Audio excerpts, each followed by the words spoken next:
there is a fifth dimension beyond that which is known to man. It is a dimension as vast as space and as timeless as infinity. It is the middle ground between light and shadow, and it lies between the pit of man's fears and the summit of his knowledge. This is the dimension of imagination.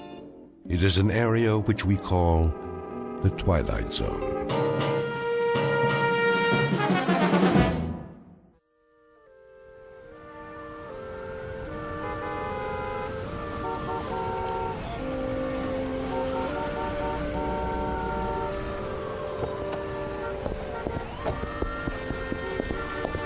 No double parking.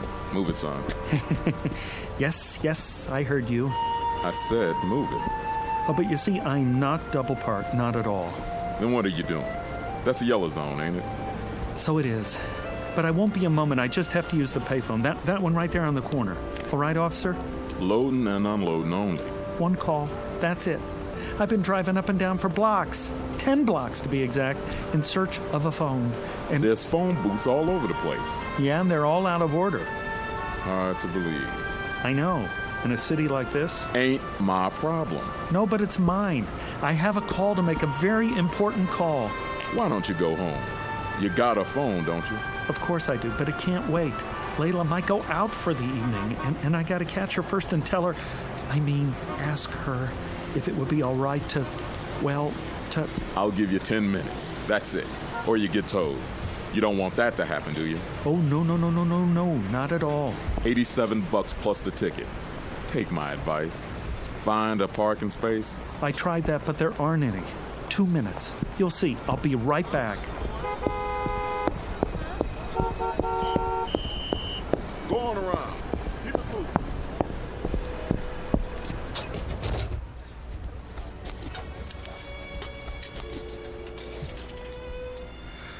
Oh, there. Come on. I'm sorry, but all circuits are temporarily busy. Please try again later. I'm sorry, but all circuits are temporarily... What is going on? Leela. Oh, baby, I'm trying to get through. Don't you know that? Can't you tell, darling? It's Roger. Roger. I need you tonight. Oh, Leela.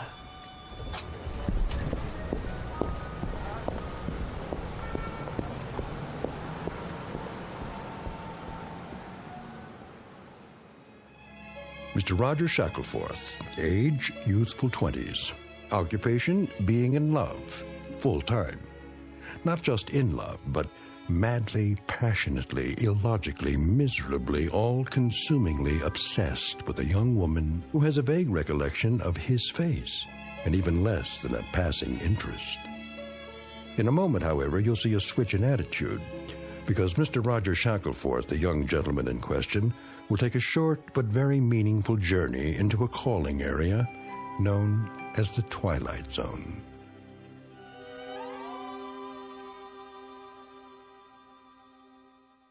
And now, The Twilight Zone and our story, The Chaser, starring Stephen Tobolowsky with Stacy Keach as your narrator.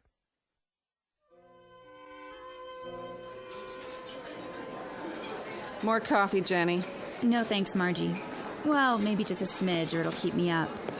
Miss, can I use your... All the way in the back. No, not that. The telephone. Do you have a public telephone? Sure do, on the wall. Good, I'll need some change. Here. Better get in line, though. What? The young man's been at it for... I don't know how long.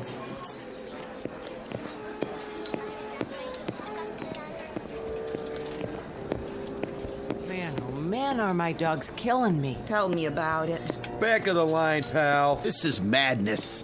Yeah, they call it New York. It's becoming impossible to make a call anywhere in the city. You can say that again. Thank you. This is an outrage. Watch your blood pressure, honey. Look, it's making another call. Same number over and over. I tell you, he won't give up. Doesn't even talk, just dials. Maybe he's got a dialect.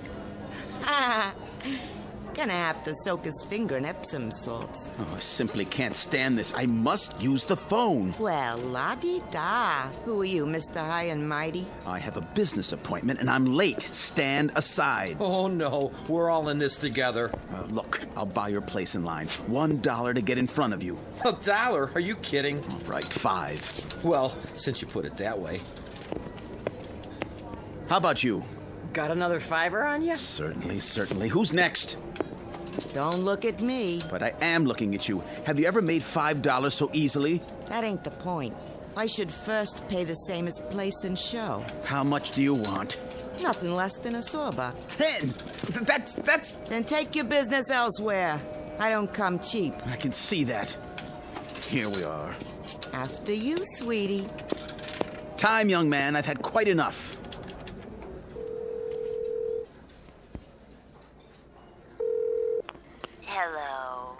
Hello? Leela? Darling? Who's this? It's Roger. Oh.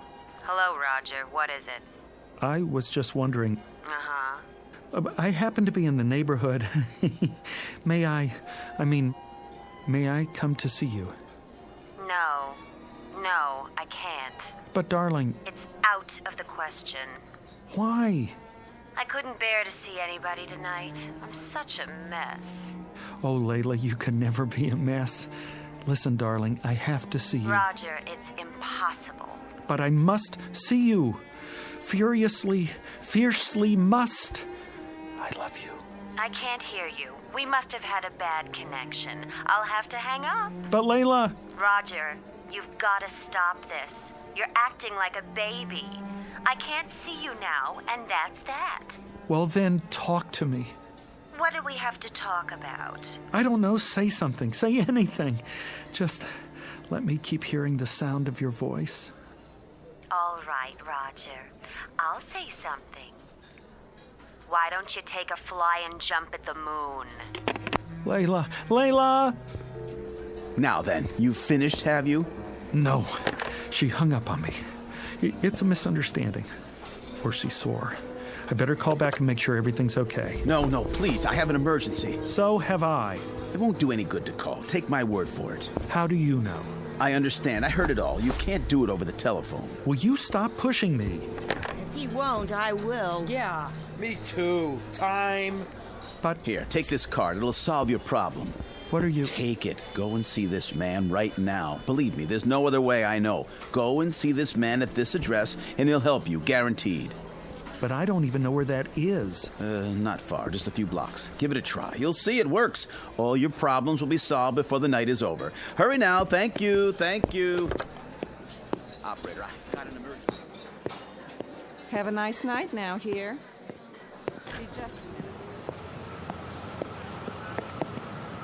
Hey! Where's my car?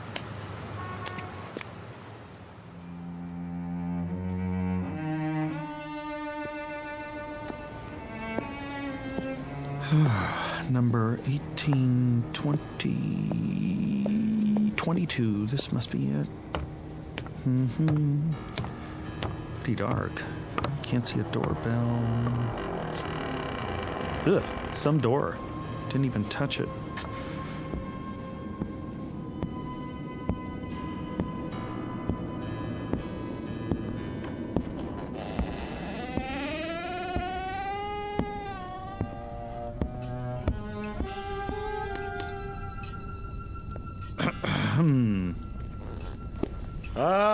All right, I see you there. Stop skulking around.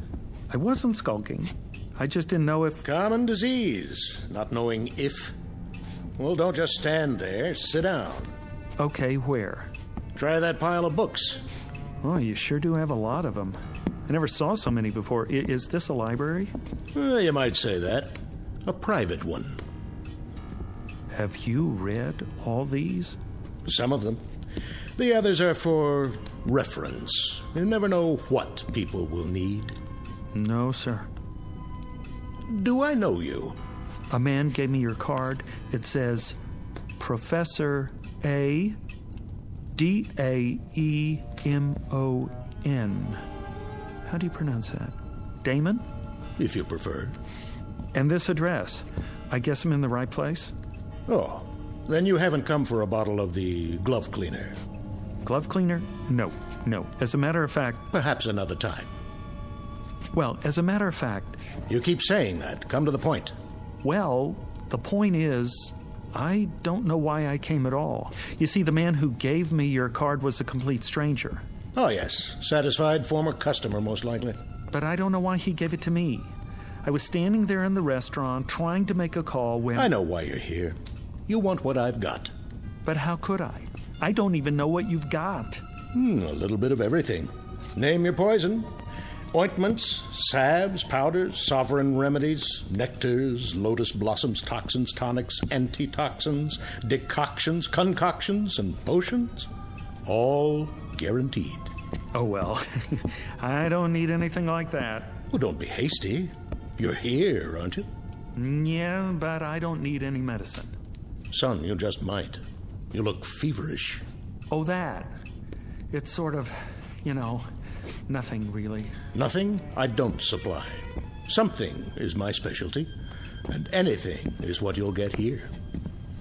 You're ambitious, is that it? You want success, money, like Midas, the world at your feet? No, it's not that at all. Power. You want power. You don't understand. All I want is Leela. Leela? Yes. Oh, if I had Leela, I could do all the rest myself. Leela? I might have known. I offer him practically anything, and all he wants is Leela.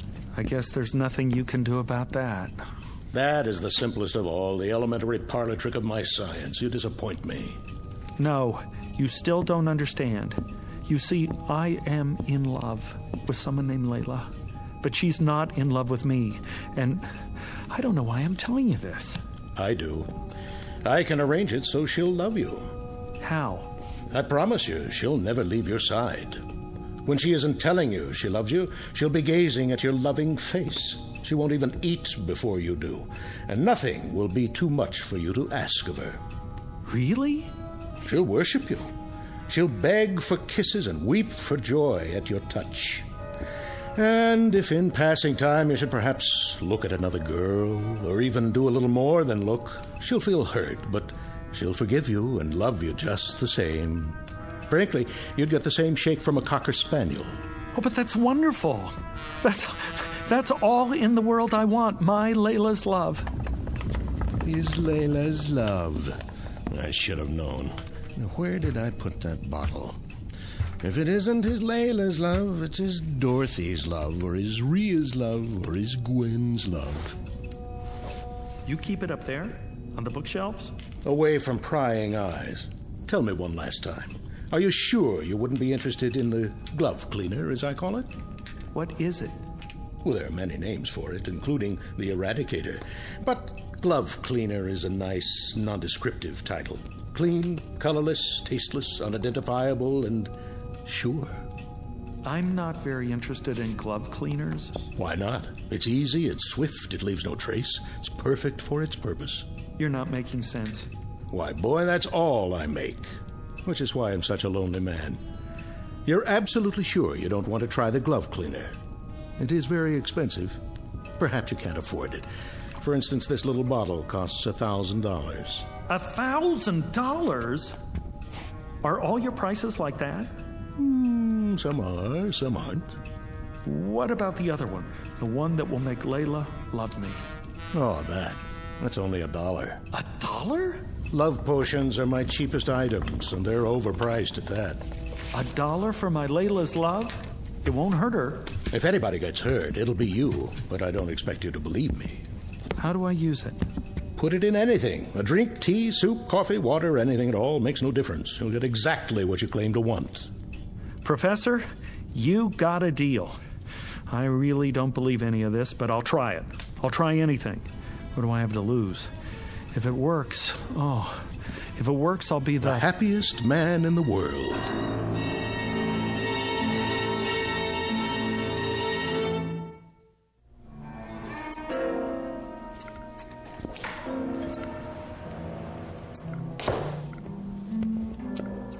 Yes? You're open. So it would appear. Lucky to find a flower shop open this late. May I help you? I certainly hope so. And the occasion? What? What is the event, sir? A prom, perhaps, or something along more somber lines? Somber? An injury, a lingering illness, leading to a departure. Dare I say, an interment? Oh, no. Nothing like that. Alas. A celebration! Ah. And what, may I ask, are we celebrating this evening? You may ask, and I'll tell you. We are celebrating fulfillment, contentment, consummation. Ah, the reading of a will. No. It's much more than that. A life sentence in the arms of my love without the possibility of parole. My condolences. We have some lovely wreaths. Don't you understand? I'm talking about true love. The kind you want to shout from the rooftops. Sparks, fireworks. A boutonniere. No, something more. A wrist corsage, then, or a tasteful nosegay. What is the biggest thing you have? In what respect? I know. A rose, by any other name. Color. How about blue? Yellow. Green? Pink. Red? White. Sold. For purity. An excellent choice, I'm sure. 1 dozen long-stemmed white roses. Will there be anything else? No. Yes. Champagne. And 2 glasses. Long stems on those, too. I'm afraid you'll have to visit your local vintner for those accessories. My sympathies to the blushing bride.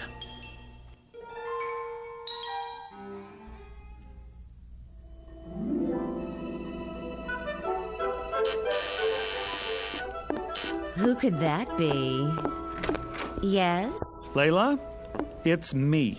Roger, I told you I was busy tonight. Busy? How busy can you be in a dressing gown? I'm just about to put on my dress. Call me. When? Tomorrow. Just a minute, just a little minute. Flowers, see? And champagne. That's very nice, Roger. Thank you. Now, if you'll just run along. I couldn't have lasted the evening without seeing you, Leela. I'm sure that's not true. You don't know what it's like to love somebody, to love anybody so much, so desperately. No, I suppose I don't. It's good champagne. Just enough for the 2 of us.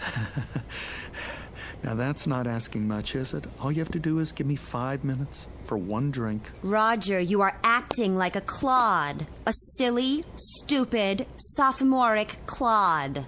I love you. Stop saying that. But you don't know what I went through to get here. My car was towed. I've been walking for the past hour. How can you be so cruel?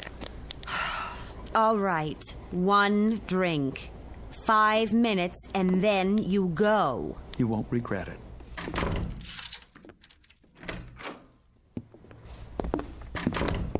Leela? Not so fast. I've got to put on my dress. Why? You look like an angel. I know, but wait here. Ha-ha! It's like a new millennium.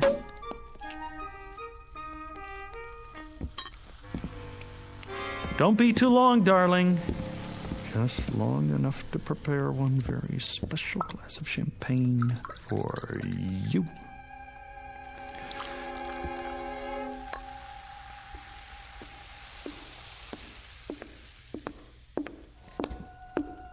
Well, let's get this over with. Wait, this one's yours. What's the difference?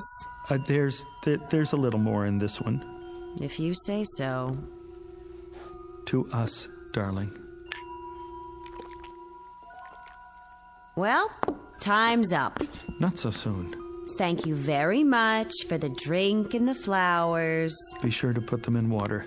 Would you like me to do it for you? Goodbye, Roger. Excellent champagne, wasn't it? It'll pass. Very good year. No aftertaste. I suppose so. What are you looking at me like that for? In case it's my last look. All right, you've had it. The show's over. One last little kiss. Don't press your luck. But Leela... Roger, please, let's not prolong this. I haven't the time. All I'm asking is... Please go. Now. Look, I don't love you. I don't want you here. I don't even like you at the moment. Now go, please. If you're sure that's what you want. You look like a whipped dog. Oh, here. That's the best I can do. And it took all my strength. Thank you, I guess. Oh. What is it? I don't know. All of a sudden, I'm feeling a bit peculiar. You are? Roger, wait a minute. Perhaps I am being cruel. I don't mean to be. I understand. Do you? I'm sure I can do better than that. Let me make it a little nicer. If that's what you want.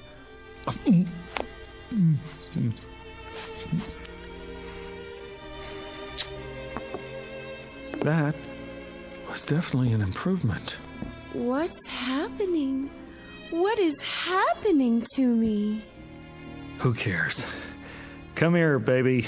Oh, Roger.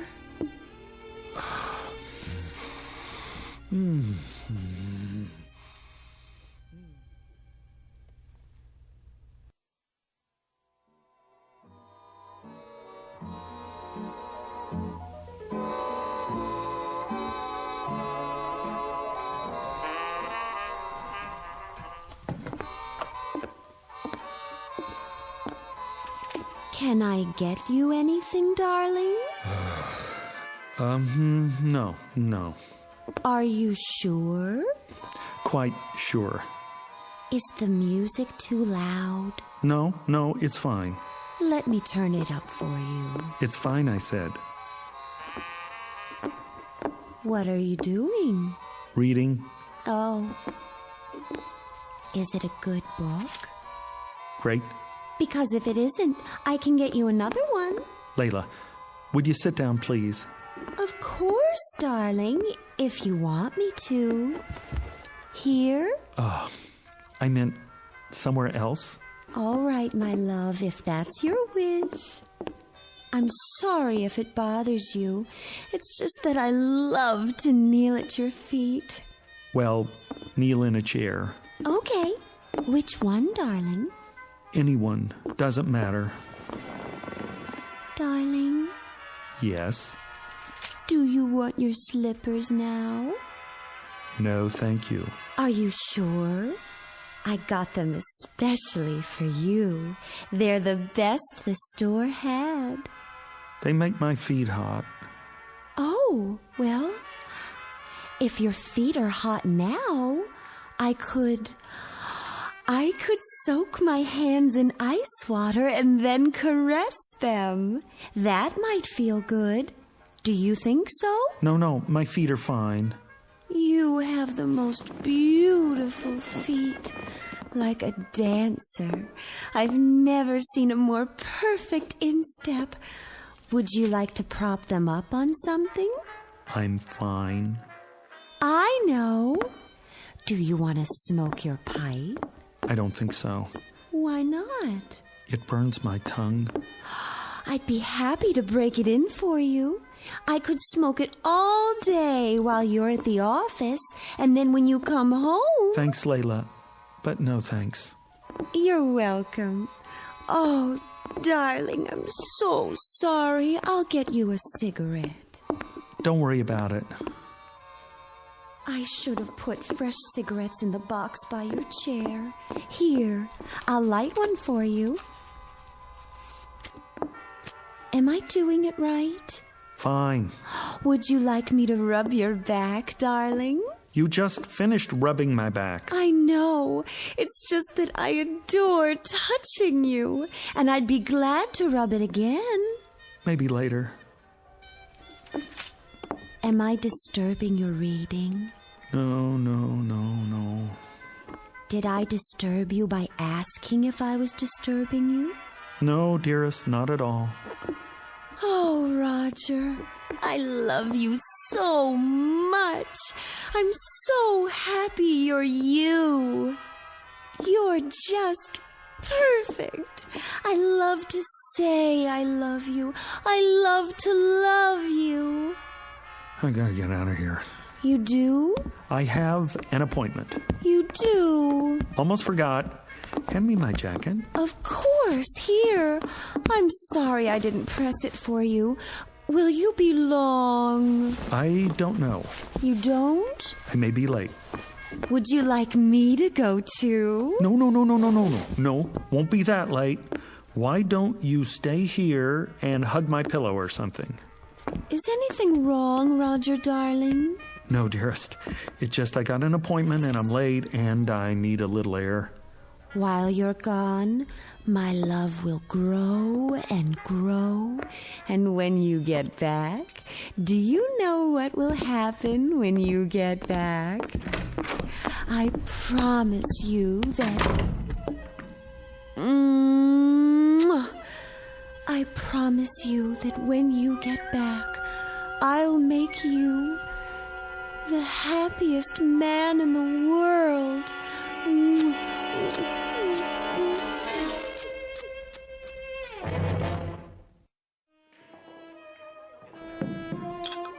Here you go, buddy. Thanks. It's too bad it's not happy hour. You're running up quite a tab. Happy hour. Haven't had one of those in 6 months. Let me guess. Your old lady? That's just it. She's not old. She's young and beautiful. Perfect face, perfect figure. What's to complain about? I don't have any complaints, except that she's too perfect. Huh? Waits on me hand and foot, sees to my every need, ready to drain off my tension at a moment's notice. Nice work if you can get it. Hey, take my advice. What's that? Sit back and enjoy it. Ain't everybody's got what you got. Guys would kill for that. Luck had nothing to do with it. How do you mean? What, you make a deal with the devil or something? Sometimes I wonder. That's it. Maybe I did. Maybe I did after all. Where is this guy so I can make a deal myself? Here's a piece of advice for you. If anybody says he's got the solution to your problem, tell him to get lost. Keep the change. Thanks, buddy. See you next time. I doubt it. With any luck, there won't be a next time.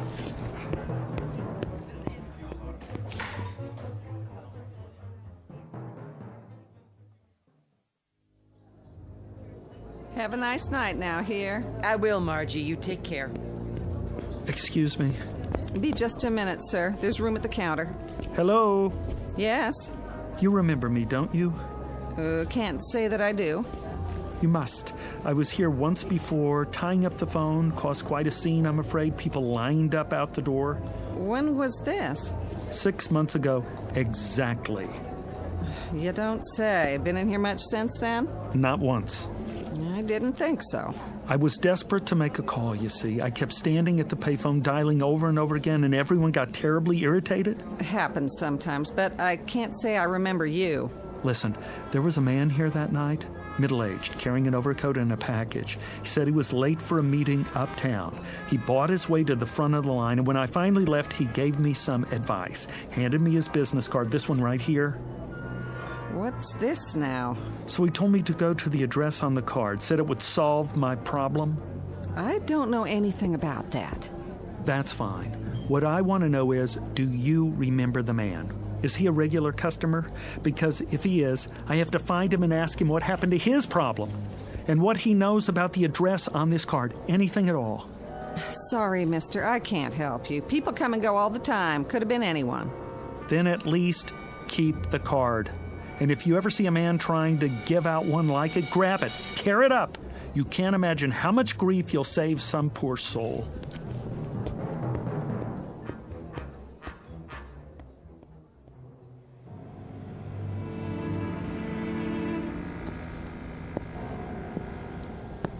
Here. Number 22. Yep, same as before. Now the second set of doors. Here we go.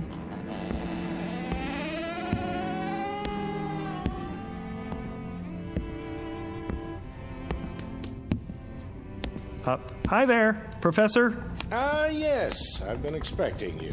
You have? Yes. If not later, then sooner. So you remember me? I never forget a face. I rather thought you'd like to hear how things turned out. Oh, I know how things turned out. That potion really works. Why am I not surprised? Well, how are things with you? Things haven't changed with me in years. Pretty ugly situation we got. What situation is that? In the world, I mean, with China. You don't look so good either. Me? Oh, I'm just as you would expect. That's what I thought. I just dropped by to tell you. I'm glad to hear it. Is this what you're looking for? That's the bottle of the glove cleaner? Mm-hmm. You sell much of that stuff? Now and again. What's in it? See for yourself.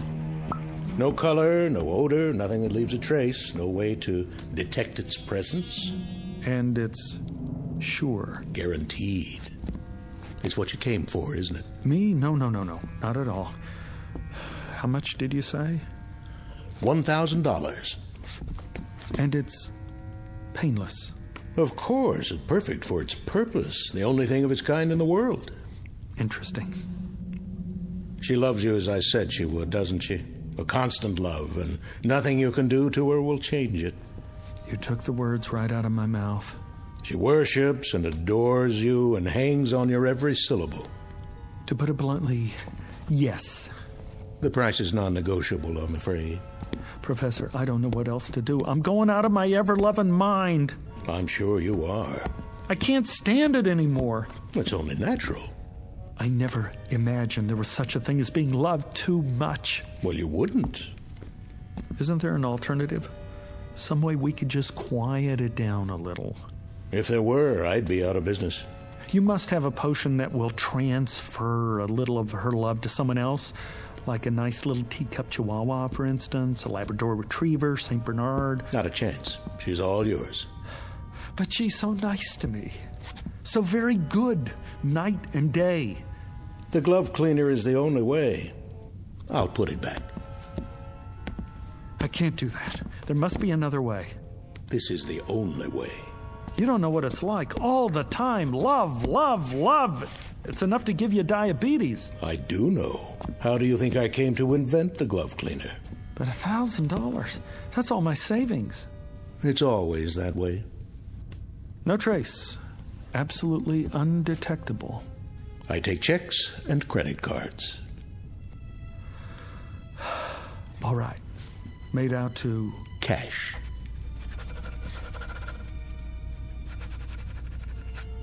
One thing I must caution you about. What's that? Use it immediately. Do you hear me? Immediately. It's imperative, and you must use it all. Why? Will it spoil? No, but you will. Once you delay, you're lost. Believe me, if you fail the first time you try to use it, you'll never have the courage to try again. Never. Goodbye, Professor. Farewell.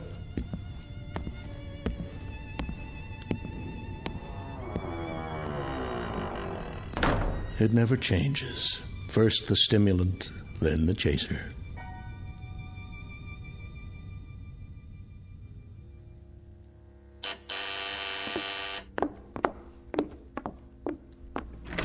My darling. Hello, Leela.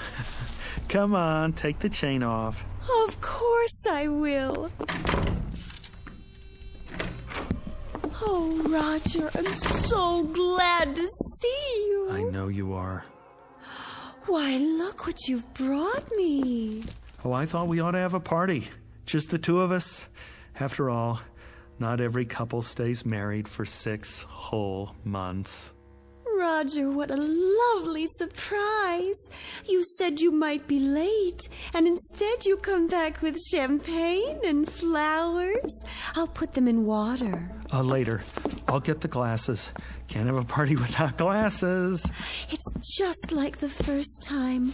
Only tonight you don't have to beg to stay. Why don't you sit over on the couch? I'll open the champagne. Go on. If that's your wish. Do you want candlelight? It would be so romantic. Let's have candles, all right? Sure. Candlelight, schmandlelight. Anything you say. Oh, darling, it's so wonderful being married to you. I've never been so completely happy in my whole life. I live to love you. Only you. That's nice. That's nice. Really.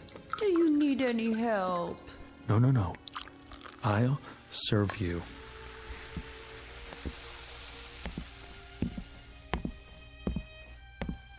Sweetest, how did you happen to think of champagne? Oh, I asked myself, what does Leela need? And it came to me like a bolt out of the blue. Here you go. To us. To us. I remember the first time you brought me champagne, how you looked. Your eyes were filled with longing, and you watched me so sadly because you thought it was going to be our last drink. Isn't that what you were thinking? Right. I remember. Go on, Leela. Drink up. Lover? Hmm? My sweet lover Marshmallow, sit here. Why not? Go ahead now. Drink up. I'm not very thirsty. Good to the last drop. I'm not sure it's a good idea this time. Why not? Sit closer. Careful. What's this? What's what? Between the cushions. Have you taken up knitting? In this book, Dr. Spock? I've got news for you, my sweet little rabbit. Rabbit? I just got word from the doctor. What are you talking about? The test came back today, and it's positive. Isn't that wonderful? You don't mean you're... Oh, darling, we don't need champagne. We've got each other. All three of us. I suppose I could have just a sip. That won't do any harm. No, don't. Maybe just a little toast to celebrate. Not now. Give me your glass. I'll pour it out. Are you sure? I'm sure. I couldn't have done it anyway. I could never have gone through with it. Think of it, darling. This is only the beginning. We're going to be even happier than we are now. And it'll go on like this for the rest of our lives. Yes. The rest of our lives.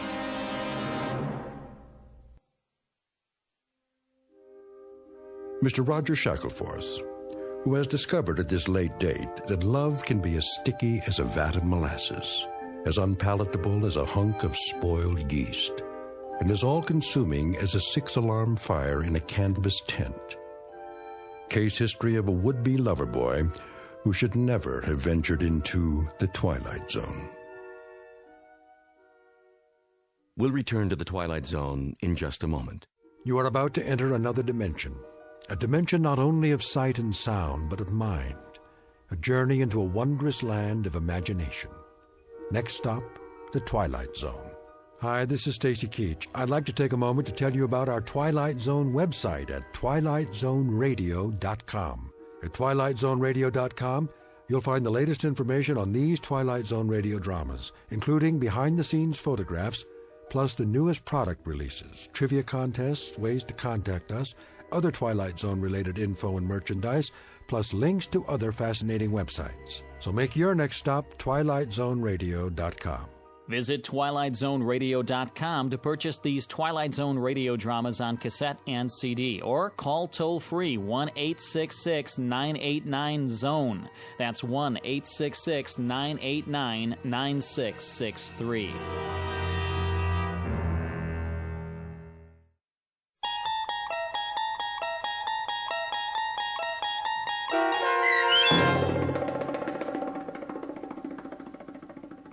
The Chaser, starring Stephen Tobolowsky, with Stacy Keach as your narrator, was adapted for radio by Dennis Etchison and written for The Twilight Zone by Robert Presnell Jr., based on a short story by John Collier.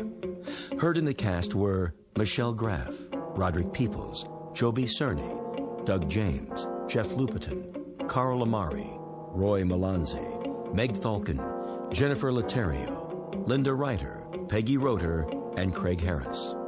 The producers of The Twilight Zone wish to thank CBS Enterprises and the Rod Serling Estate for making this series possible. This copyrighted radio series is produced and directed by Carl Amari for Falcon Picture Group. Sound design and custom Foley effects for The Twilight Zone by Cerny American creatives Bob Benson, Craig Lee, Michael Slaybach, and Matt Sorrow. To learn more about the Twilight Zone radio dramas and to contact us, visit our official website at twilightzoneradio.com. Doug James speaking.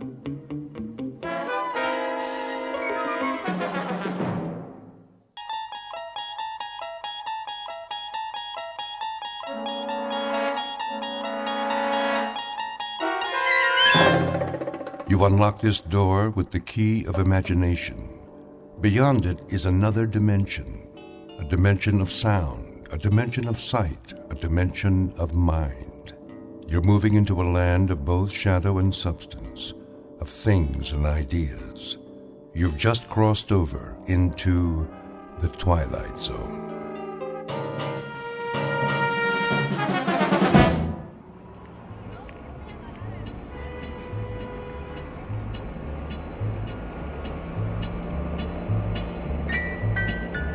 Street. Next stop, 14th Street. Bus driver. Yes, sir. There's a restaurant I've seen, a buffet. Lots of restaurants along here. Carolyn's Country Kitchen, I believe it's called, with the chicken special. Oh, yeah, corner of 17th. That where you went off? Indeed, I've been looking forward to trying it. All you can eat, I understand. Oh, knock yourself out. Oh, I shall, I assure you, I shall. Next stop, 17. 17. Here you go. Hey, watch your step. Yeah, wait a minute. Yes? Well, when you got on, did you ever give me that transfer? Most certainly. There was such a crowd, but I finally found it. Remember? If you say so. Yeah. Have a nice night. I shall. Next stop.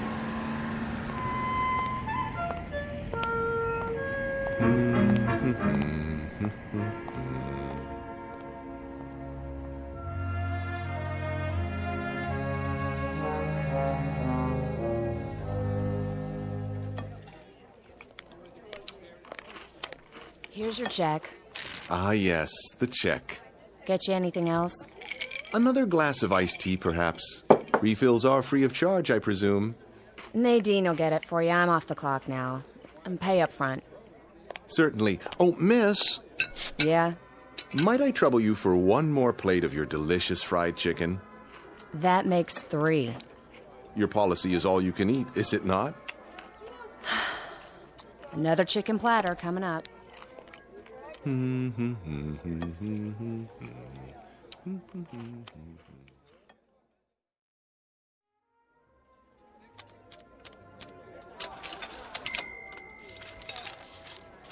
Thanks, Mrs. Nolan. Oh, don't mention it, Bernice. Hey, see you Saturday for the baby back ribs. You take care now. Enjoy your meal, sir? Very much. I couldn't eat another bite. That's nice. Cash or charge? Oh, cash, of course. I don't believe in credit cards. All that interest. I know what you mean. That'll be... Oh, my. something wrong. What a bother. Do you know what's happened? Why don't you tell me? My wife borrowed from my wallet and forgot to leave anything for me. Will you take a check? Like it says on the sign, no checks. Yes, I see. Well, not to worry. My name is, James Brocklehurst. I'm with the Plio Film Corporation. Perhaps you've heard of it. Here, let me give you my business card, if I can find one. Card won't do me any good. Oh, my. Most embarrassing for me as well as for yourself. In that case, I insist on returning tomorrow evening to reimburse you in full. Would you move it, pal? I gotta pay and get home. Of course. Tomorrow evening, then, at this exact hour. I'll include a generous tip as well. Thank you for your kind understanding. Hey! Thank you. What's the matter with that guy? I'm not sure, but I think he just stiffed me.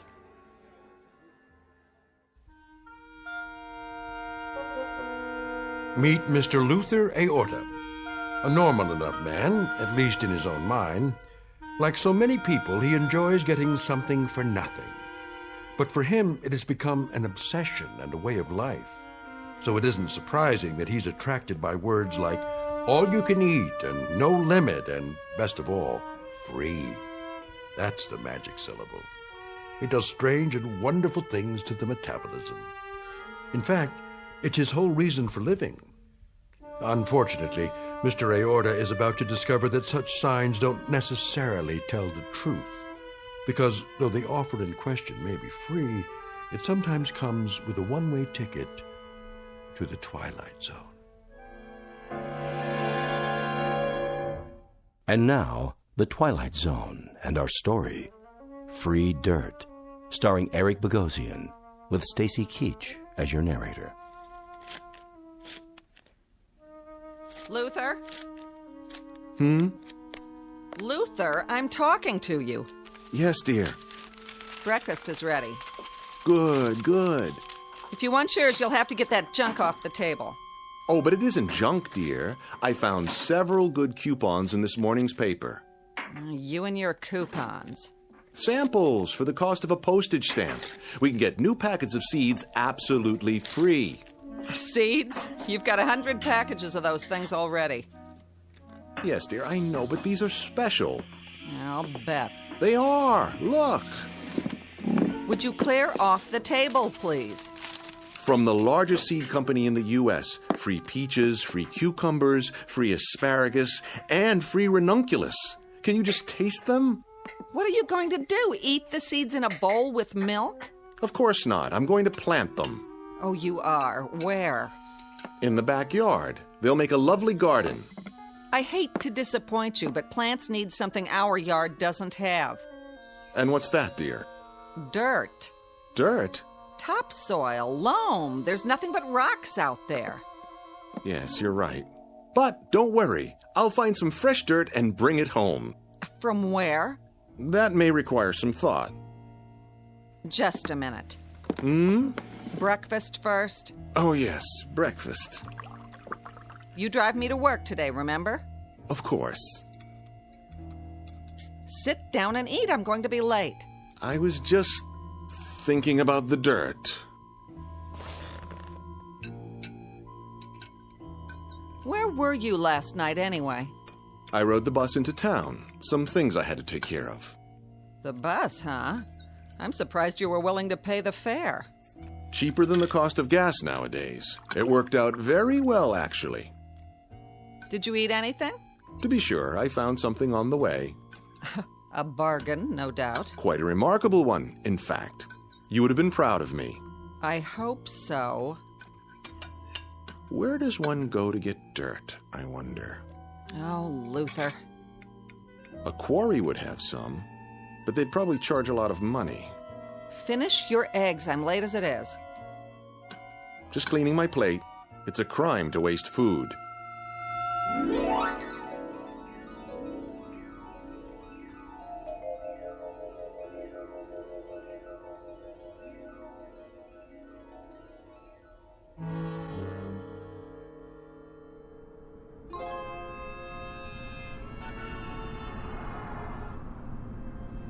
Let's see now. Nothing on the way home but offices, real estate companies. Perhaps the nursery. No, packaged soil would cost a fortune. Oh well, have to give this some serious consideration. Or double your money back. That's right. If you're not 100% satisfied with your new Ellison steam cleaner, return it to the factory and get double your money back. Call toll-free today or write the Ellison Company, Box 403, Minneapolis, Minnesota. And now, back to music for your morning commute. Box 403, Box 403. Where's a pencil? Wait a minute. I don't believe my eyes. Free dirt apply within. Within where? Of course, Lilyvale Cemetery. Where better to go for rich parturient soil?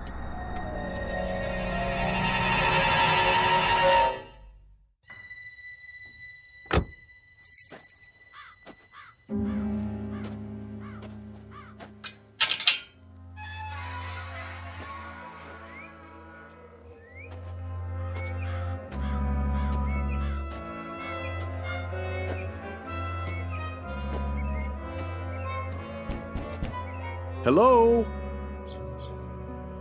Hello, anyone? Anyone at all? Guess not.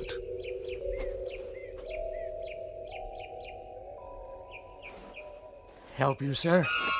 Oh, I didn't see you there. So many tombstones. Getting crowded. What can we do for you? Well, now, maybe it's what I can do for you. Ain't gonna sell me nothing. This is a poor place. Not enough customers, if you know what I mean. No. I'm not selling anything. That isn't it at all. I was driving by, and I saw the sign. You're offering free dirt. Yep. Left over from the grave digging.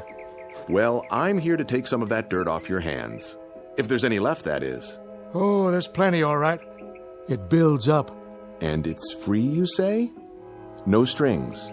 Free as a bird. How much may one have? Much as you want. On what days? Any day there's some fresh, but you gotta do the hauling yourself. You couldn't do that for me. Can't. If I was to leave, there wouldn't be nobody alive left here, would there? Anyways, I don't have a truck. You? No, but I might be able to borrow one. Now, if you don't mind, may I see the dirt?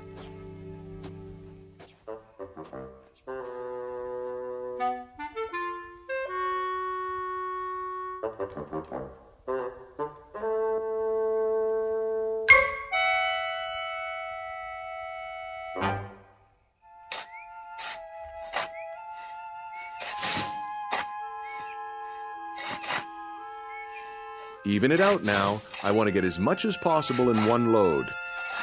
Okay, mister. Otherwise, I'll have to pay you for 2 trips. Relax. We're getting it all. Nice truck. It will do. Where'd you get it? My neighbor, Mr. Santucci. I promised to share the bounty with him. Bounty? The fruits of my labor. It's a long story. Good thing your gravediggers were here. Always looking for extra work. Dig it up or shovel it someplace else. Same difference. You're sure you don't mind my taking it all? Glad to be rid of it. Well, it certainly does look like good soil. One should be able to grow anything in that. Ought to. Been fertilized enough. Yes, I suppose it has. All right, gentlemen, that's the last of it. I'll meet you at the house.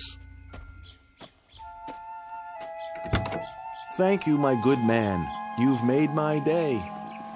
Don't mention it.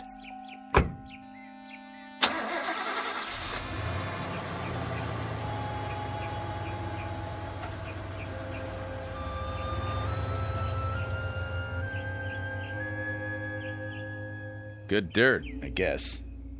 For some people. Me, I don't like the touch of it. Setting out here all week and it's still damp. I don't even like the look of it. Sure it came out of new ground? No old graves underneath? Hard to say. The plots are pretty close together. Well, don't tell that aorta guy. Yeah, probably gonna make mud pies out of it. I'd as soon not know. Just be sure he pays you.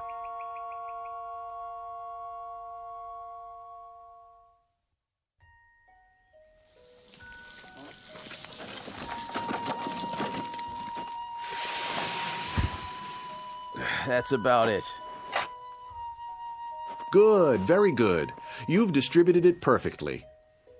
Isn't it beautiful? Oh, yeah. Real beautiful. I'll set to work while it's still moist. You want to pay us now? Now? That's the general idea. Oh, dear me, no. That wouldn't do at all. For income tax purposes, I'll have to ask you to send a bill. A bill? Don't know the address here. Not here. My office. The Magnetic Cartridge Corporation, 163 Fairmont. Yes, that's it. I'll jot it down for you. Fairmont, huh? What part of the city is that in? The far side. Now, if you'll put the wheelbarrow and shovels in my car, I'll drive you back to Lilyvale. Just give me a moment.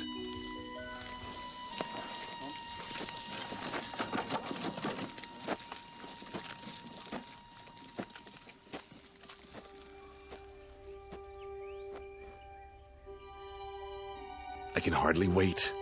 Peas, carrots, tomatoes, onions, squash, rutabaga, turnips, lettuce, corn, watermelon, and ranunculus. What a harvest this is going to be. I wonder what will come up first. Let's start with this one. What are you doing, Mr. Aorta? Good afternoon, Mrs. Santucci. I'm planting my very own garden. Where'd the dirt come from? The graveyard. But it's wonderful dirt. Really. Make sure you get the truck clean. My husband don't like no dirt in it. Oh, I will, completely. And do thank him for me. Graveyard, huh? Yes, just look how nice and moist it is. Reach over the fence and hold out your hand. See? Positively brimming with life. That what you call it?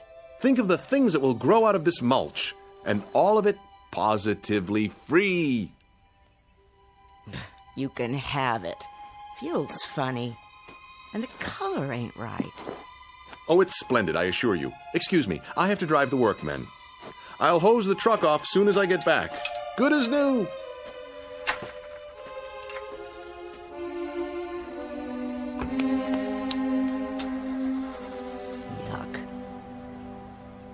Even smells funny. Now I gotta wash my hands.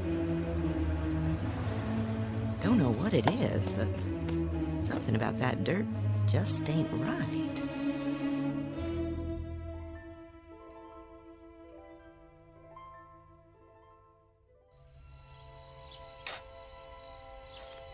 And parsley, and watercress, and zucchini, and sweet potatoes.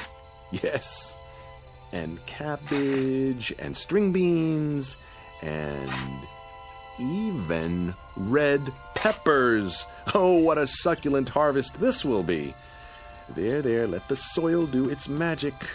For now my precious seeds prepare to deliver your wonders.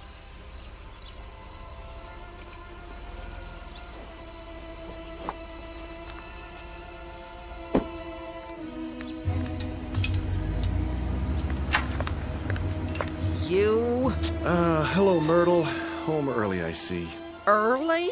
Or late? What time's it getting to be anyway? You were supposed to pick me up from work, or didn't you remember?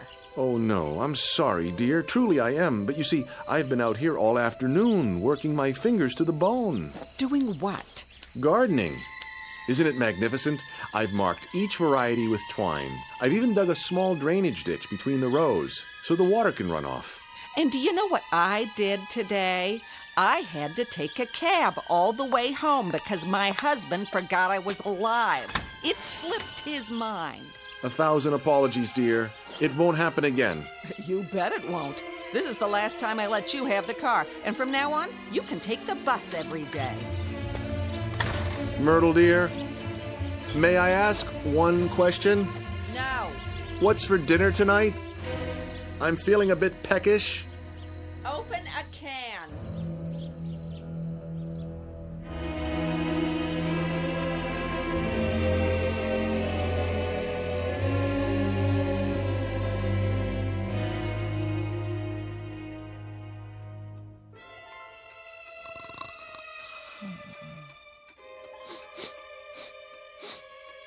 Hmm?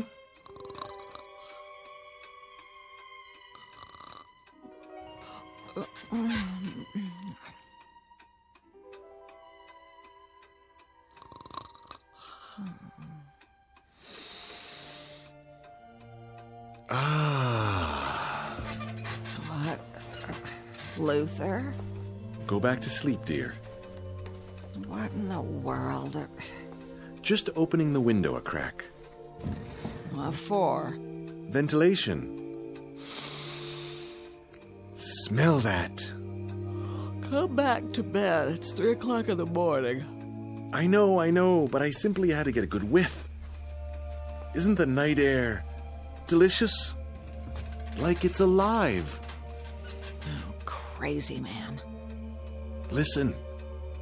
You can almost hear the little seeds reaching up from the earth, trying to be born.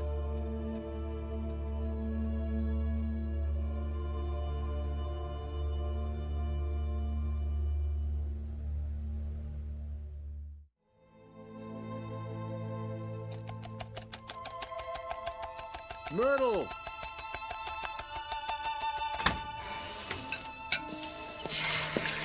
Myrtle!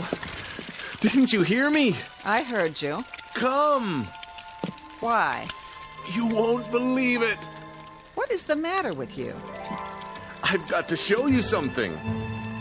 I have to be at the office in 20 minutes.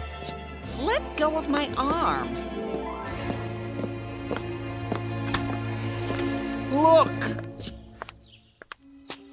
Where did all these plants come from? Where do you think? I planted the seeds yesterday. Now look at them. That's ridiculous. You got up early, drove to the nursery, and brought them back here somehow. Don't you be ridiculous. The squash, the beans. Do you realize what a miracle this is? You plant something and it grows. That's no kind of miracle. In one night? Use your eyes, woman. The corn is as high as an elephant's eye. It's impossible. It's not possible, is it? Luther, if you did this to impress me, it's... No, I swear to you, all this happened in 24 hours. Less than that. Look at these cucumbers. Delicious, delicious. Look, I haven't got time for you. I'm late enough. Try a carrot. Take a bite. Just one little bite. Oh. What's the matter? Don't you like it? Are you kidding? Why? What's wrong with it? It tastes like, dirt.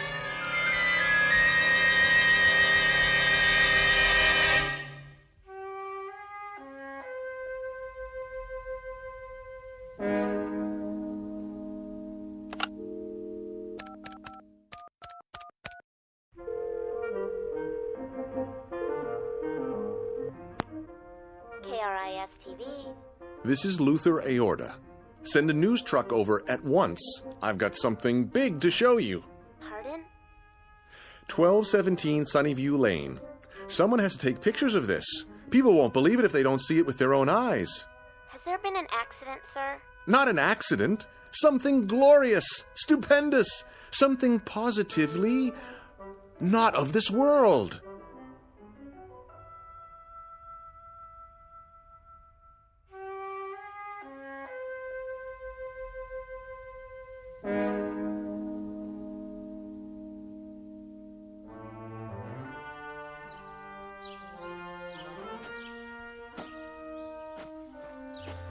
Well?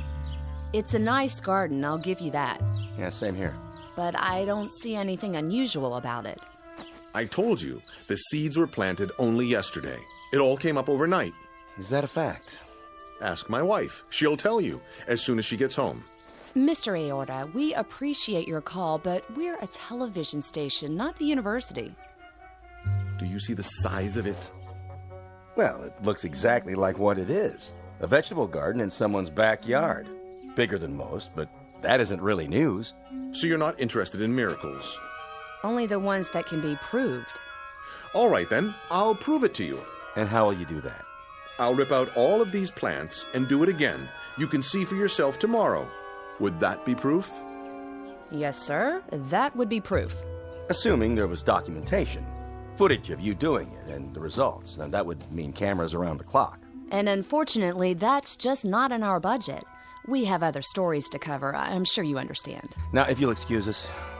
But think what a breakthrough this is. Food for the world. Instantly. That would be a miracle. Would? It already is. Then how do you explain it? I can't. But it's happened. Oh, looks like it's been happening for a while. What do you mean? Well, these leaves. They're already turning black around the edges. They can't be. I'm afraid so. They've reached their maturity. Now they're going to seed. Then I'll plant some more. You do that. And when you do, give us a call. I will. I'll get right on it. You can count on me. I'm sure we can. Bye now, Mr. A. A-O-R-T-A. Straight from the heart.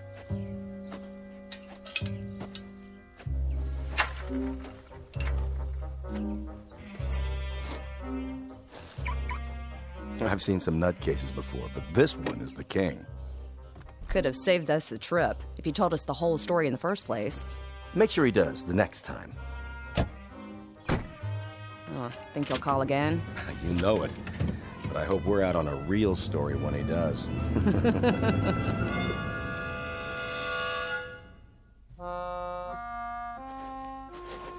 Now get that head of lettuce there on the end. Pull. Got it. Looks like it's 6 months old. It's rotting already. You believe me, don't you, Mr. Santucci? I wouldn't, except my wife saw you planting the seeds. Yes, she stood right where you are, leaning over the fence. I'll tell you flat out, I've never seen anything like it in my whole life, and I was brought up on a farm. It just don't make sense. It must have been the dirt. Could be. Can't think of anything else. Made a nice layer of topsoil. Now it's all sucked clean. You need some more fertilizer. I wouldn't know what kind to get, unless... There is plenty more where this came from. That's what the caretaker said. Might work, might not. I'll tell you one thing, though. I wouldn't be caught dead eating any of this stuff. It ain't normal. That's the point. It isn't. It grew so thick, ripened so fast. Sell it to the college, maybe. That's an idea. Or the agriculture department. Could be you come up with something brand new. Yes. Maybe I have. I'll call them first thing in the morning. But for now, I'd better spread some fresh dirt. Mr. Santucci, what are you doing tonight? Why do you ask? I was thinking we could go back and get some more in your truck. I don't know. If it works, we might even get a patent out of it. At least the Guinness Book of World Records. Partners. What do you say? Where did it come from? Not far. We can be back before dinner. Don't worry, we'll be fine. It's only a cemetery.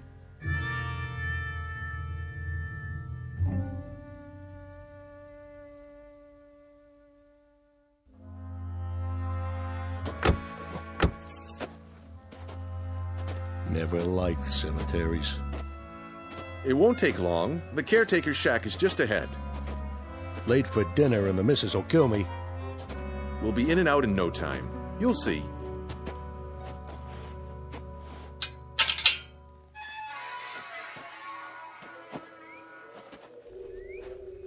Sure got dark fast. It's the trees and the statues. Here we are. Hello? Hello? Maybe we should come back. Nonsense. It has to be now, while the plants can be revived. Well, it's my truck, and I say we get gone. There's nothing but dead folks here. Then no one should object if we drive on in. Help you, fellas? Hey! Don't go creeping up on people like that. Sorry, mister. Not many visitors this time of day. Is that you, Mr. A? Yes, I wanted to ask you. How'd that free dirt work out? Very well. I was wondering if you could spare a little more. I guess so. Planted a fresh one this morning. A fresh what? New man for the sod Sheraton. Got his bed turned down and everything. Good, good. Then we'll bring the truck in if you don't mind. Better watch those tires. Hit a sinkhole and you're stuck for the night. No AAA. Of course, of course. Thank you, my good man. You don't know what this means to me. Hope you brought a flashlight. They like it nice and dark out here. Come on, Aorta. Let's get this fool thing done.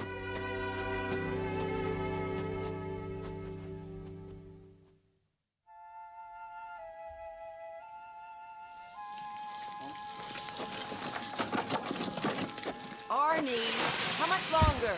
Coming! Your dinner's cold. Be right there, I said. That's it. I'm going inside.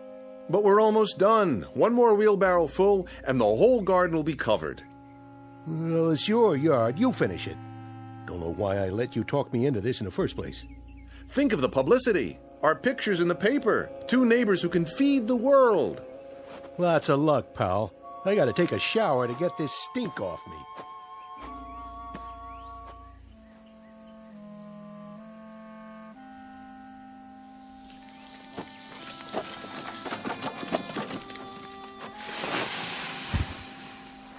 There. A new layer spread out. Nice and even. That ought to do it.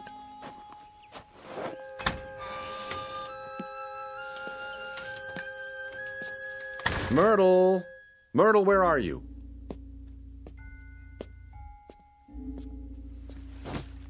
What are you doing with the suitcase? What does it look like I'm doing? I'm getting out. But why? Don't try to stop me, Luther. And I'm taking the car. You can just fend for yourself. I think I deserve an explanation. Oh, you do. Take a guess. I can't stand living with you anymore. Like Mrs. Santucci says, you're a loony. Do this and you'll be sorry. Are you threatening me? No. But those plants, they might be worth a lot of money. Yeah, in your dreams. Keep away from me. Tomorrow I'm going to have someone from the university come over and take a look. They're worth a fortune. Mr. Santucci agrees. They might be worth nothing. That's what they might be worth. You know why? Because they're as loony as you are. That's not true. They're a miracle of horticulture. Then if you know what's good for you, you'll eat those miracles, because there isn't anything else in the house. Do your own shopping. I've had it.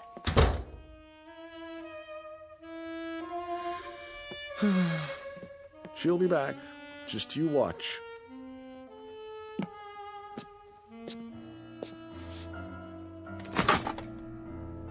She's right about one thing, though. The refrigerator's as good as empty. And the cupboard was bare. Oh, well. I've got my vegetables, ripe and ready to eat. Where's the laundry basket? I'll fill it up and dine like a king.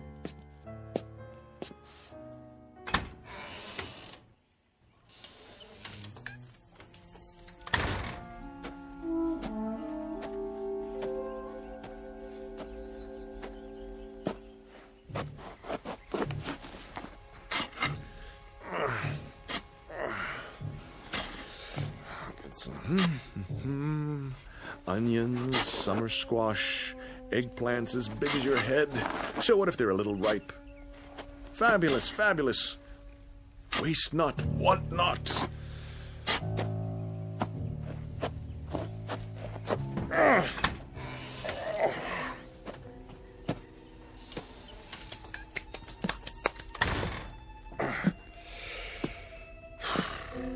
Looks like I'm going to be a vegan for a while.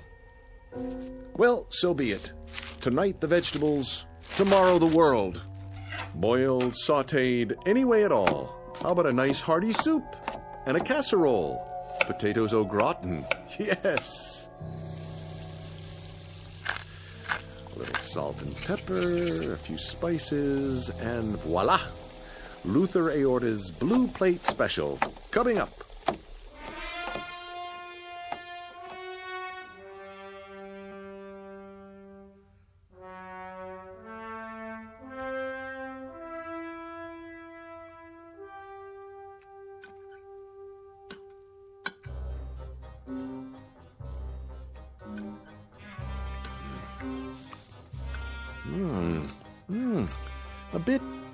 earthy.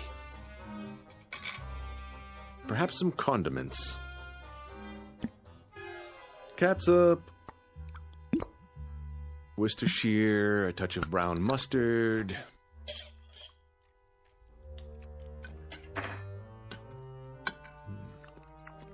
You gorgeous turnip, you. Now, something to wash it down.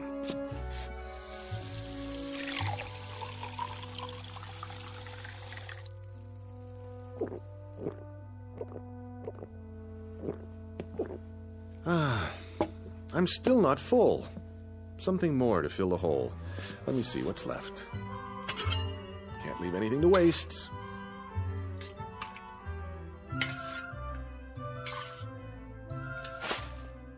Who's there? That you, Arnie? Who's in my backyard? The cat. Or raccoons. Come to steal by the light of the moon. Well, I will not have it.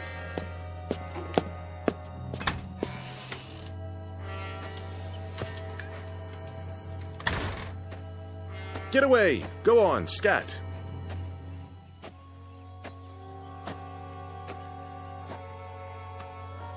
What? Where did this come from? Somebody's dug a hole.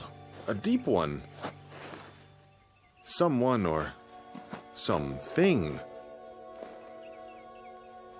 About 6 feet. But how? Whoa!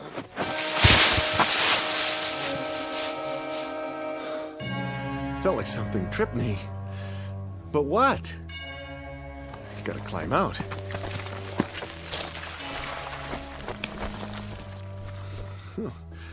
This is ridiculous. Can't get hold of a thing. Stop it! Stop pushing the rotten vegetables in. Who's doing this? What are you trying to do? Bury me? Stop! I tell you! Let me out! Stop! Stop! I can't breathe!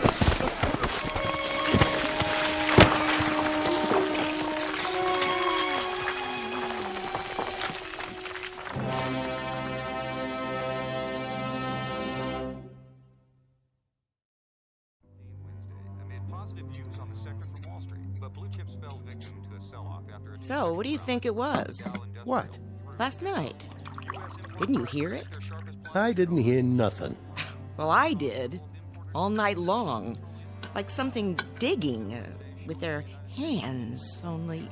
Only what? Not exactly digging. Chewing is more like it. Do you think some animals got into that crazy man's backyard? Who cares? More there than he can eat. Don't be so sure. He's got some belly on him. Soon as the next crop comes in, I get my pick. A miracle, he says. We better make some money out of it. My back's killing me. Oh, there he is now. That ain't him. It was him. I could tell. Go out and look. Look for what? The loony. See what he's up to. You go. You. All right, Ida, if that'll make you happy.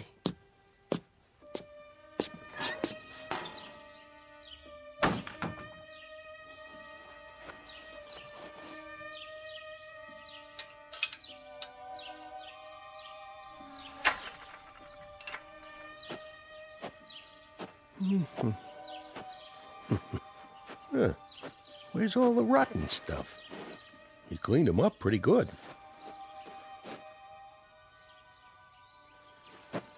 Aorta? Hey, Aorta! You all right in there?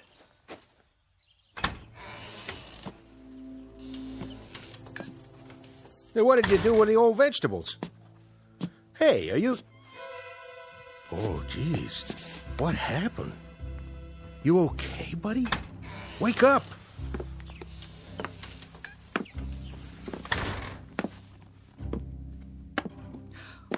What's wrong with him?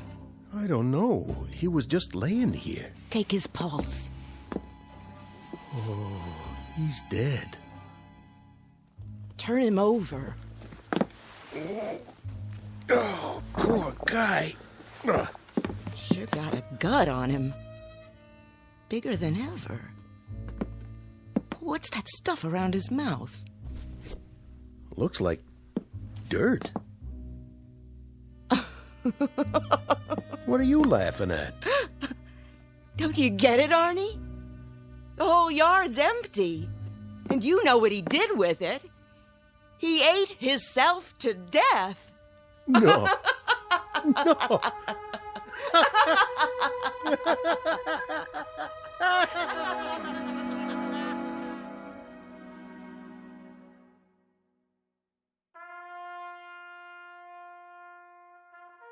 End of a very strange incident in the annals of home gardening. Whether Mr. Aorta finally climbed out of that hole or ate his way out doesn't really matter. But an autopsy found several pounds of dirt and nothing else in his bloated stomach. And Mr. Santucci, his unwitting partner, slept very little that night, waiting for the next deadly crop to appear. Like Mr. Aorta, he began to wonder if there are some things, free or not, that are best left to the Twilight Zone.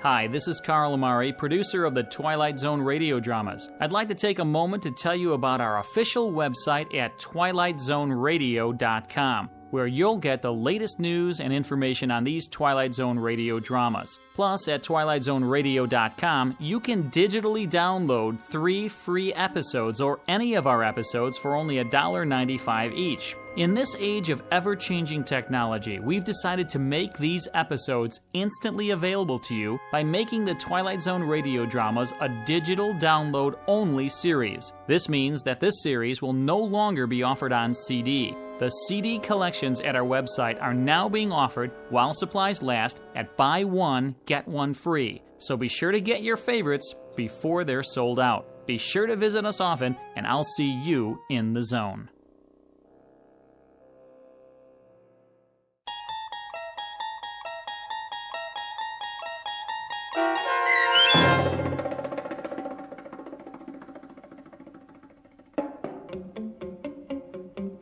Free Dirt, starring Eric Bogosian with Stacy Keach as your narrator, was adapted for radio by Dennis Etchison and written for The Twilight Zone by Charles Beaumont.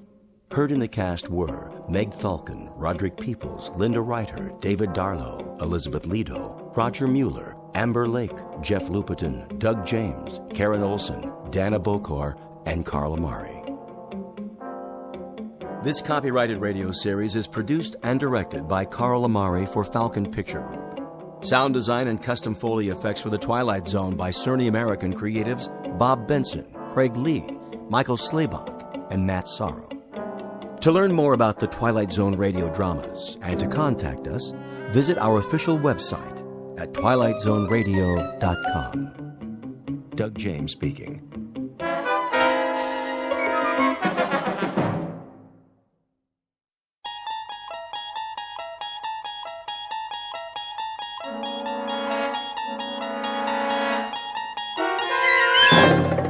You're traveling through another dimension.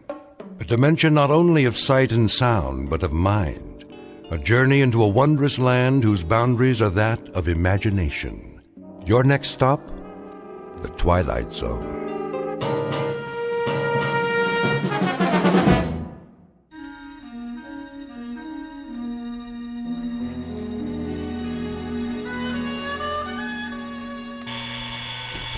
Blasted alarm. Let me sleep. Oh, all right, I hear you. It's 7:01 on a beautiful spring morning.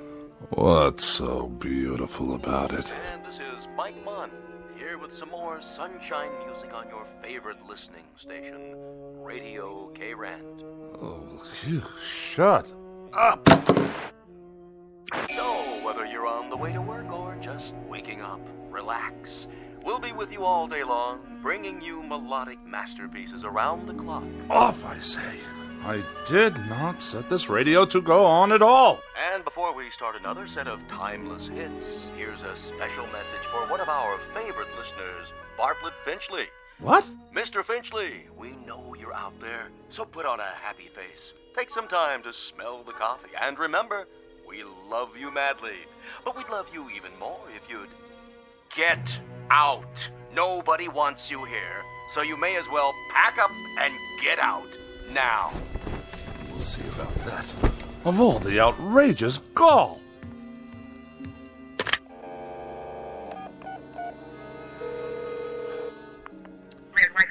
Operator, get me K-Rant. Yes, the radio station. No, I don't know the number. Kindly dial it for me, if you can spare a moment from your crossword puzzle. K-Rant, how may I direct your call? Connect me with Mike Munn. I beg your pardon? Munn, your asinine disc jockey. I'm sorry, sir, but there's no one here by that name. Of course there is. I just heard him on the radio. He took it upon himself to broadcast a personal insult directly and specifically aimed at me. We play all music all the time, sir. Do you know who you're speaking to? This is Bartlett Finchley. Yes, Mr. Finchley? And I will not be addressed in such a manner, on or off the air. Of course not, sir. Which manner? I'm sure you know full well what I'm talking about.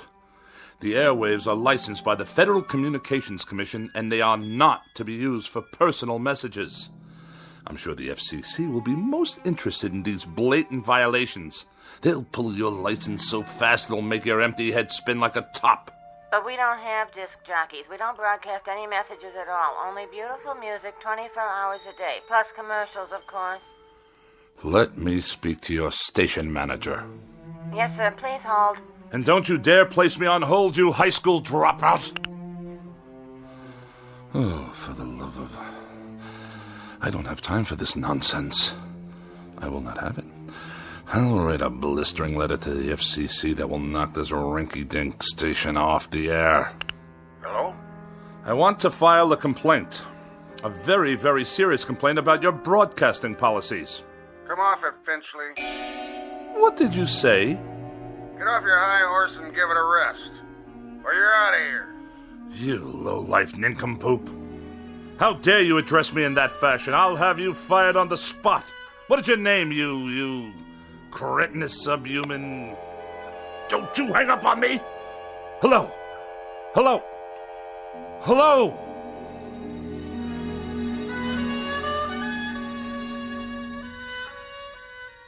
This is Mr. Bartlett Finchley, age 42, a practicing sophisticate and dedicated misanthrope who writes very special and very precious things for gourmet magazines, critical journals, and the like.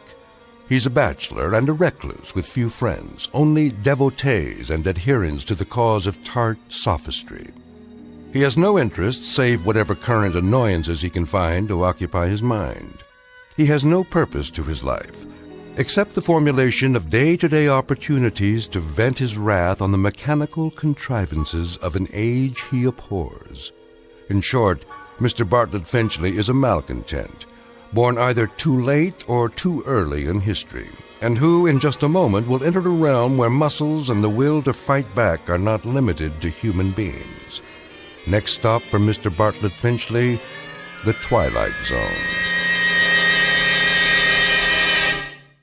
And now, The Twilight Zone, and our story, A Thing About Machines, starring Mike Starr, with Stacy Keach as your narrator.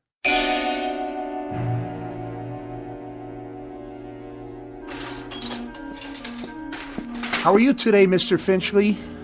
I'll answer that burning question after you tell me what's wrong with this electronic abomination in my living room. You mean your TV set? And also acquaint me with how much your current larceny is going to cost me. Well, let's see here. 2 hours labor, new circuit board, new oscillator, new comb filter. How very technical and how very nice. Speak English, man. Well, you asked me what was wrong. Never mind the subterfuge.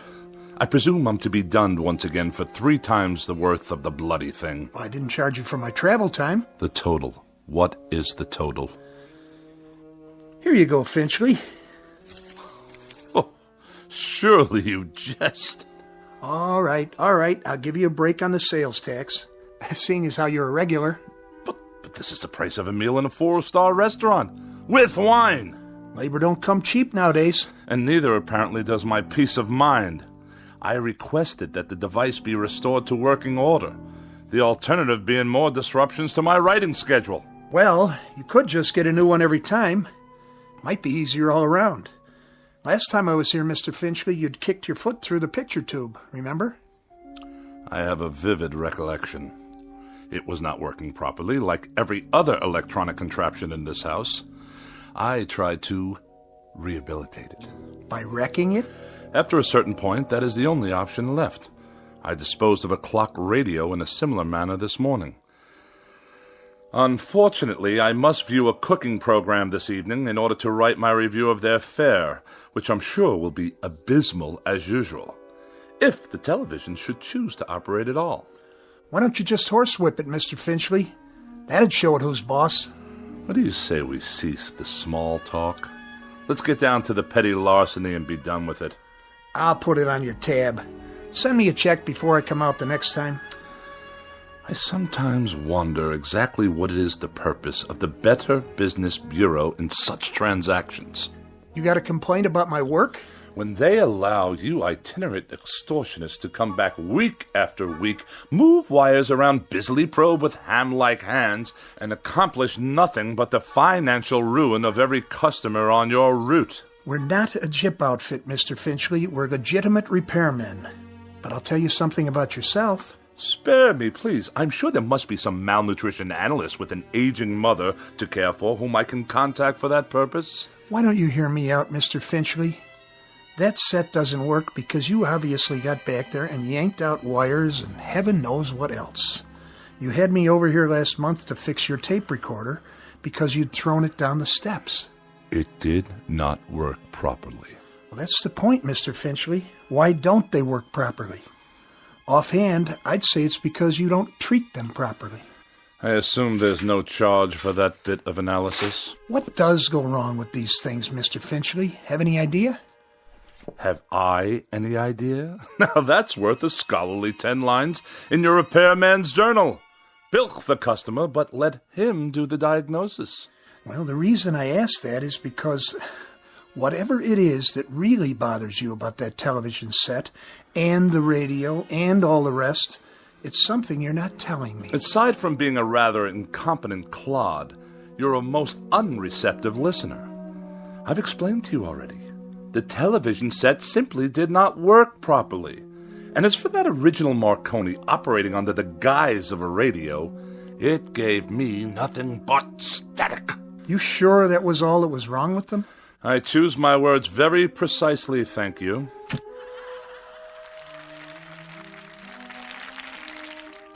Well, there you go. TV's okay again, for now. I'll send you a complete bill, Mr. Finchley. Of this I have no doubt. Finchley, what is it with you, anyway? With me? Well, with you and machines, that is. Any type of machine, as far as I can tell.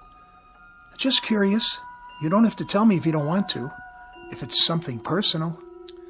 I will file that idiotic question in my memorabilia, to be referred to at some future date when I write my memoirs. You will fill one entire chapter. The most forgettable person I have ever met.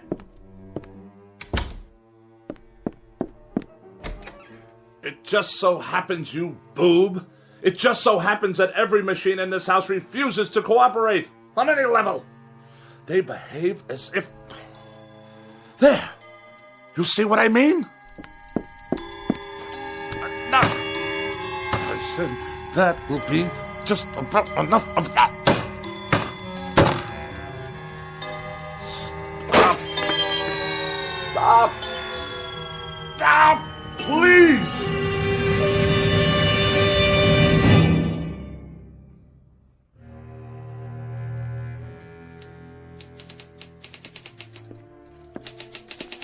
Miss Rogers?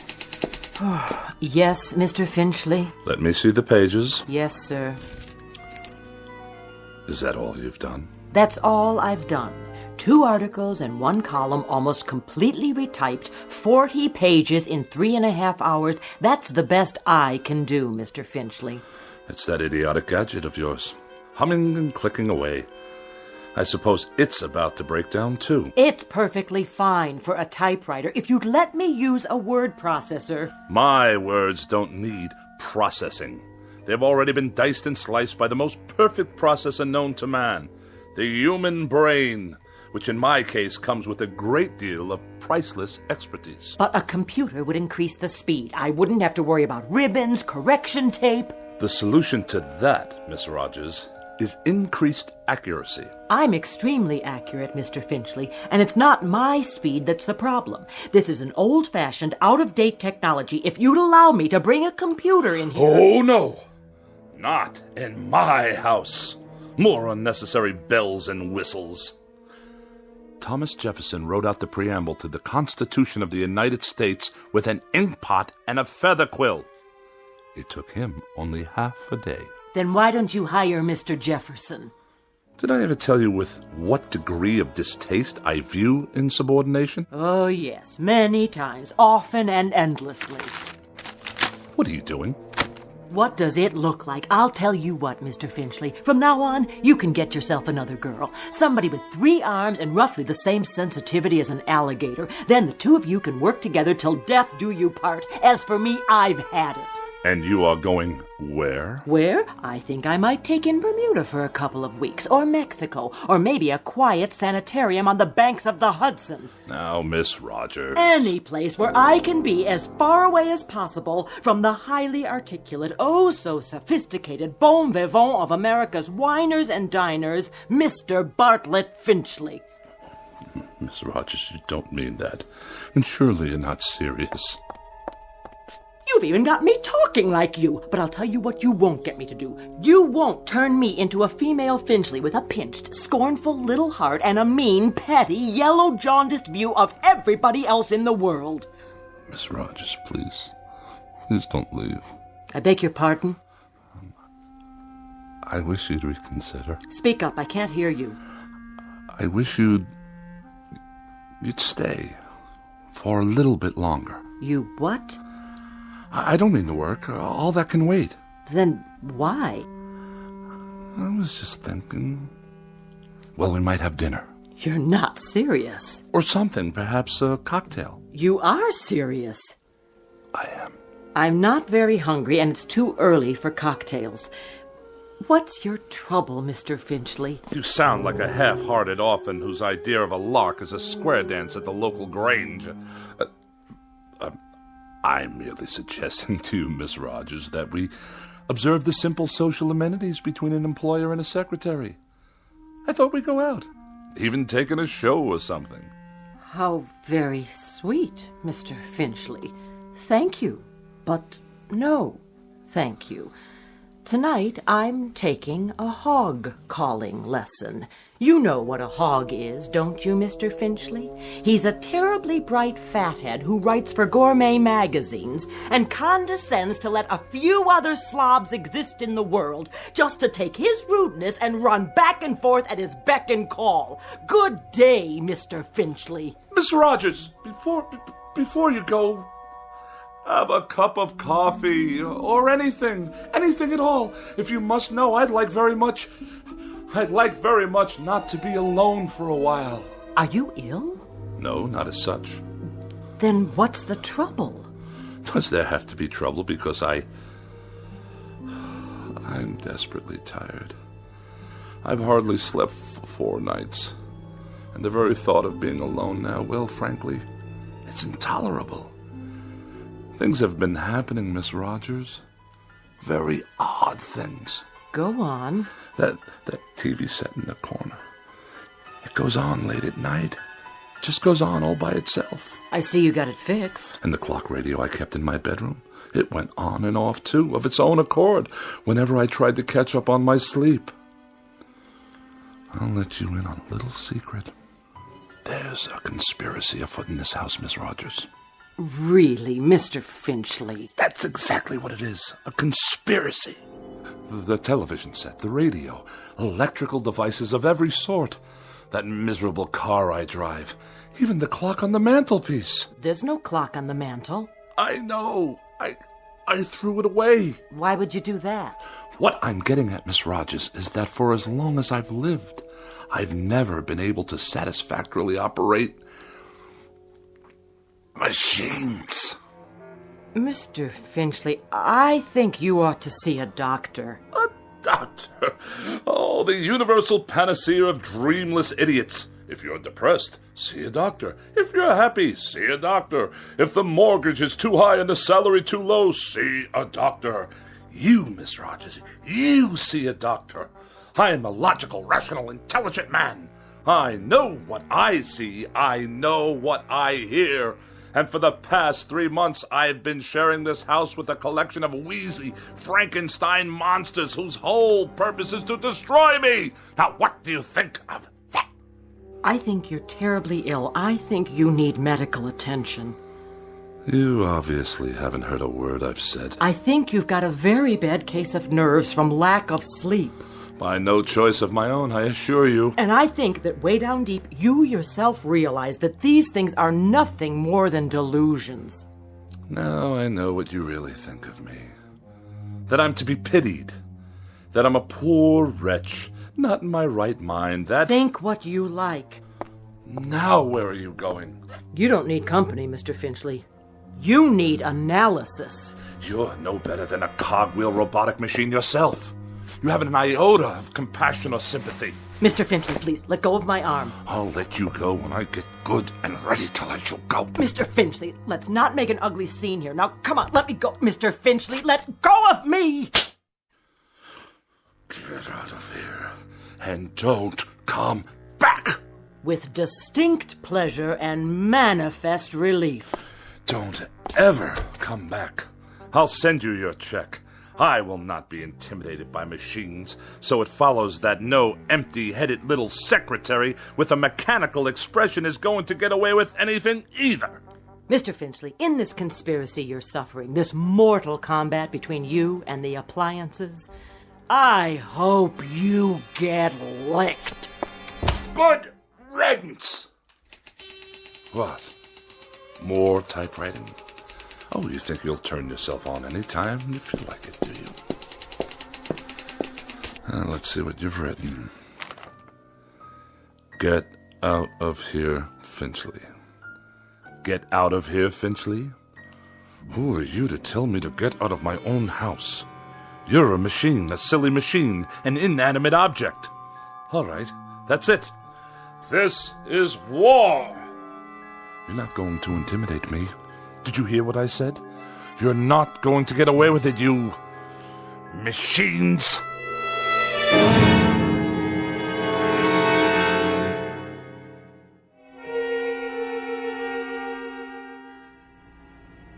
Nice day, huh?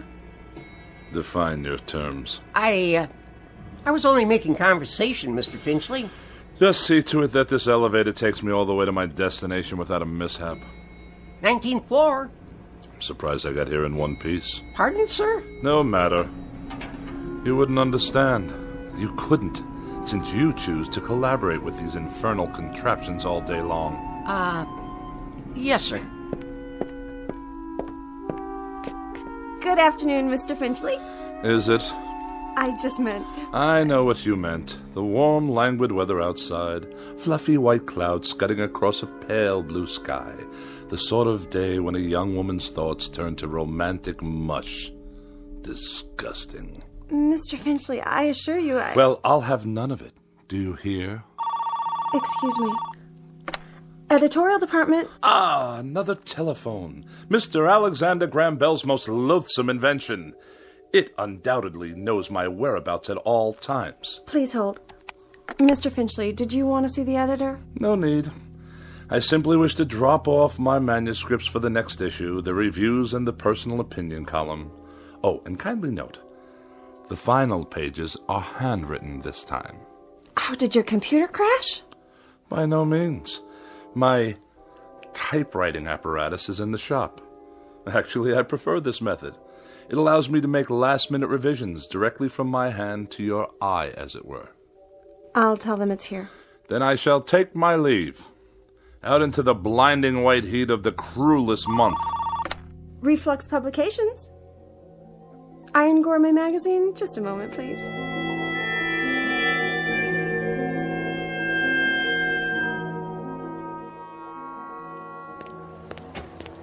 You there! Why are you touching my automobile? I'm writing you a citation, sir. For what reason? Overtime parking. What? The meter ran out. That's impossible. You can mail in the fine or pay in person. There's something wrong with the meter. Surely you can see that. I see a red flag. That's a violation. But I deposited the correct coins.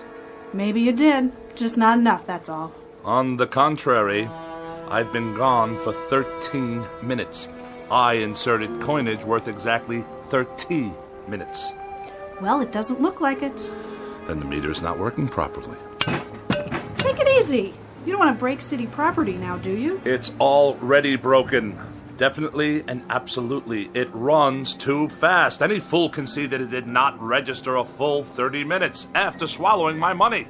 If you want to contest it, court hours are 8 to 5, plus night court on Tuesdays and Thursdays. This is a gross miscarriage of justice. I'm just doing my job, mister. Here's your citation. Have a nice day. One more mechanical abomination designed to make my life a living hell.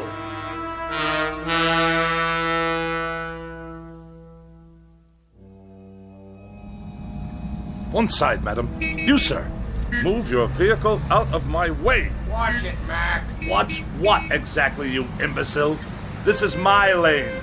Park it, Pops. Of all the insolent. Get that rattle trap off the road. Stand aside. Bartlett Finchley is at the wheel. I earned my first driving license while that bully was still in kindergarten. The barbarians are at the gates. Yet another red light, waiting for some mother and her toddler to cross the street. Oh, look at them, stuffed to bursting on cheeseburgers.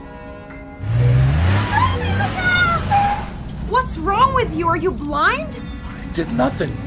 Simply placed my foot on the brake pedal. On the gas, you mean? The car moved forward under its own power. Yeah, sure. You trying to kill somebody? I saw the whole thing. He did try to kill you. On the contrary, the motor car obviously malfunctioned. We're in a crosswalk here. Get his license number. You do that.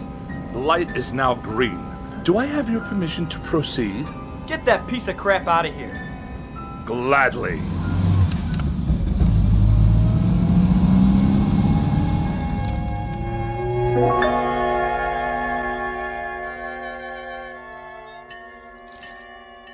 Pardon me, attendant. If I may be so bold. Yeah? When will you be finished with the repairs? On the old four-door? Soon, I trust. You've had more than enough time. Right. It's parked over there. Ah, my congratulations. And now for the bad news. What is this going to cost me? Nothing. For a brake overhaul? You mean no charge for the labor? I'll consider that a professional courtesy. I mean no charge, period. So you haven't completed the work. My good man, I can't wait around this gas station all day. There's nothing wrong with it. I checked the brakes, transmission, the works. It's an oldie, but there ain't nothing wrong with that car. Nothing? She's a classic. You know, you could sell that baby for good money if you want. But I distinctly felt the machine roll forward under its own volition. All the same, it's working perfect. Real cherry set of wheels you got there. I know a collector looking for something like that. I'll give you, say, $900. $900? The hubcaps cost more than that. Okay, $1,000. Give me the keys. If you say so. Here you go, Mr. Finchley. But she's not gonna last forever, you know. You ought to get back what you put into it. Buy yourself a nice new car. If you can hang on a minute, I'll call the guy. And waste even more of my precious time? Good day.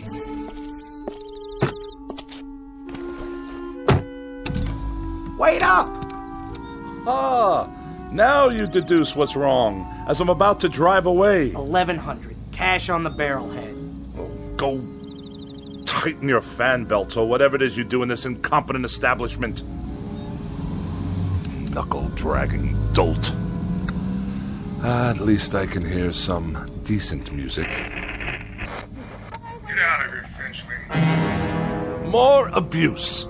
Just go, Finchley. We don't want you here. Pack up and get out. Before it's too late.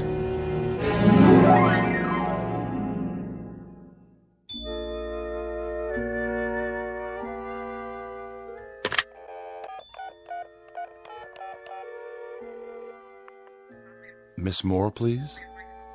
Oh, is that you, Agatha? Bartlett Finchley here. Yes, my dear, it has been a long time. Too long. Which indeed prompts this call. How about, dinner this evening? Yes, with yours truly. Why, at the restaurant of your choosing, of course. Oh, no, you're quite mistaken. There are establishments that meet my standards. In this city, well, I'm sure there are. Well, it is short notice. But yes, I see. Some other time, then? I'll call you again. You have my pledge on it. Not at all. And good evening to you.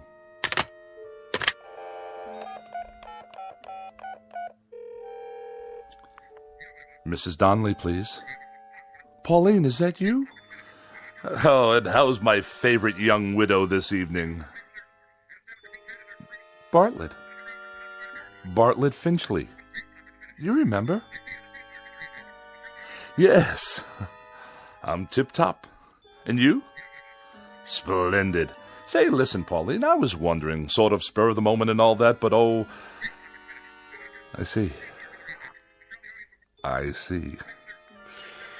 Yes, perfectly. That's quite all right. No, I hadn't heard the good news. Well, I'm delighted for you. Truly delighted. In June. I'll send you a wedding gift. Of course. Good night. It's the telephone. I'm sure of it. Distorting my voice, twisting my words. What other explanation is there? An army of forces dedicated to embarrassing me, inconveniencing me, and generally making my life as miserable as possible.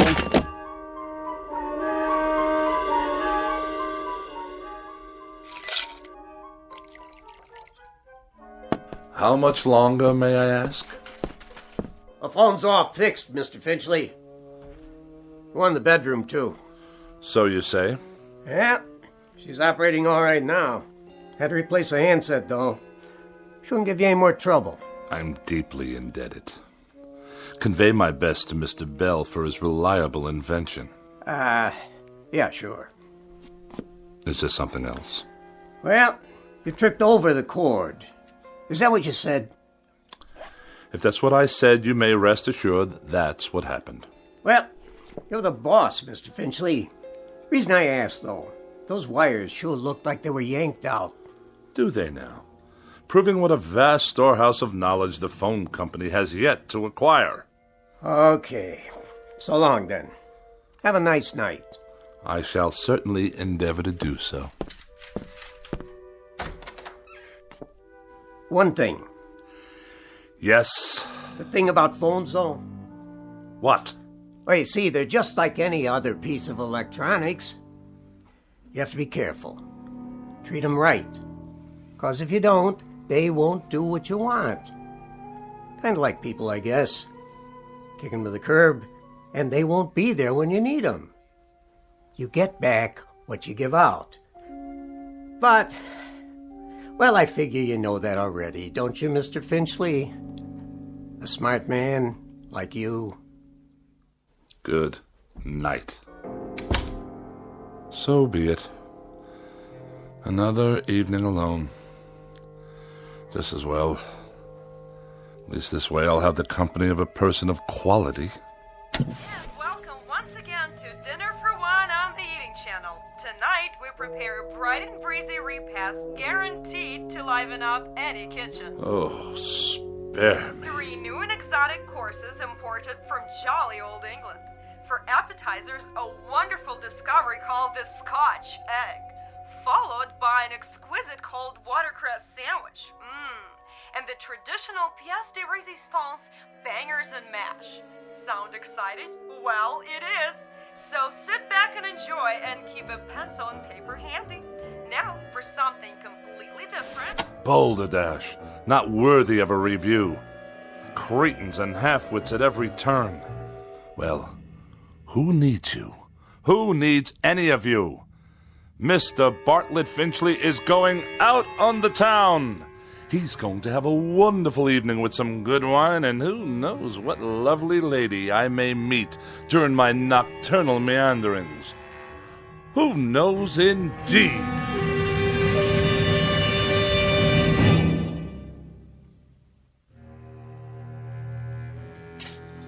Dinner jacket, white shirt, and the red cravat. No, the blue. Or perhaps the polka dots. Yes. This will do. Now, for a quick shave before dressing. Who do I see in the mirror there? Who can that attractive man be? Don't tell me. It's Bartlett Finchley. Good features. Strong chin. Bred from quality stock. All I need to do is whisk off the stubble. Ow! Bit me. The shaver actually bit me. I'm bleeding. Get away, you filthy bugger. Finchley. Who's there? Finchley. Look in the mirror. What do you really see? Who's speaking? Take a good look. You're ugly, Finchley. That's not my face. It can't be. An ugly, dried up old man. Do yourself a favor. Do us all a favor. Use a straight razor. Stop speaking at once. You have no right.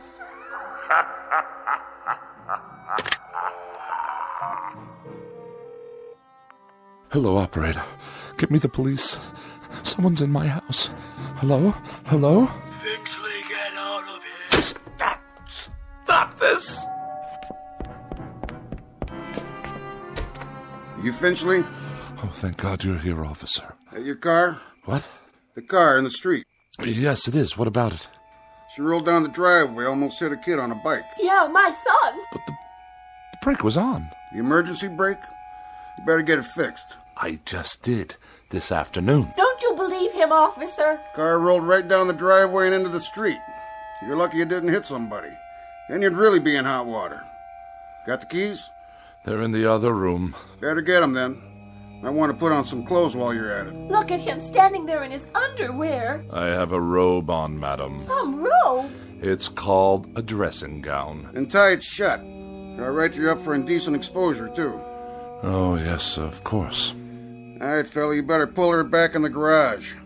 I'll give you a warning this time. Have those brakes checked first thing in the morning, understand? Perfectly.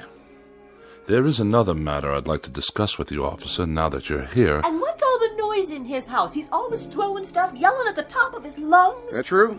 No, I fell, that's all. Tripped and fell on the stairs. That why your face is bleeding? Precisely. What's the other matter? Matter? You said you have something to discuss. It's difficult to explain. You wouldn't understand. Evening then, Mr. Finchley. So is he going to move his car or what? In one moment, madam. For now, you may remain on my property until I return with the keys. At that time, I should like you to be out of my yard. Otherwise, I shall solicit the aid of this gendarme to forcibly eject you. Idiots! I need a drink.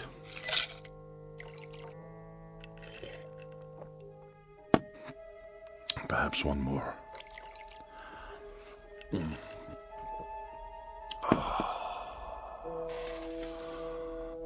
That's better. But if the car can't be trusted, how can I go out this evening? I'm a prisoner in this madhouse. Miss Rogers? Edith? Is that you? Yes, of course. You had second thoughts and now you've come back. Where are you? But if you're not here, then who's typing? Get out of here, Finchley. Get out of here, Finchley. Is that all you can write, you infernal machine? Who turned you on? Get out of here, Finchley. Get out of here, Finchley. No. You get out of my television set. What's that? The clock. I smashed it this afternoon. Smashed it to smithereens. And you. I destroyed you too. Oh, you won't get me. You won't get me. I won't let you.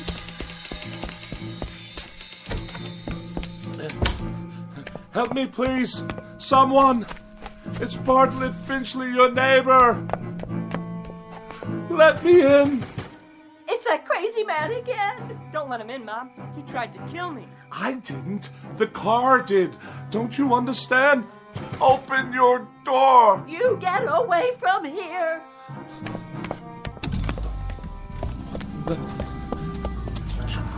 You can't follow me. You're only a car. My car. Stop. There's no one at the wheel. You must stop. I demand it. Back to my house. Then it can't follow me to the house. Locked. Wait. I have the keys after all. It can't get in here. I'm safe now. Safe.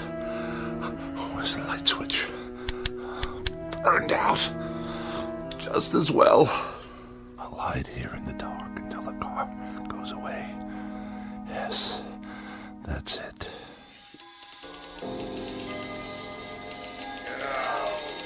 Get out of here. Get out of here, Finchley. Now! Away! I'll sneak away. Go somewhere, anywhere out of this town, far, far away. What? Those lights. Blinding.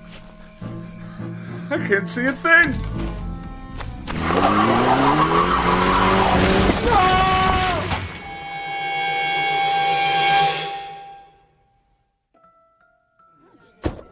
I have your 1019 on Woodlawn Drive. What is the status?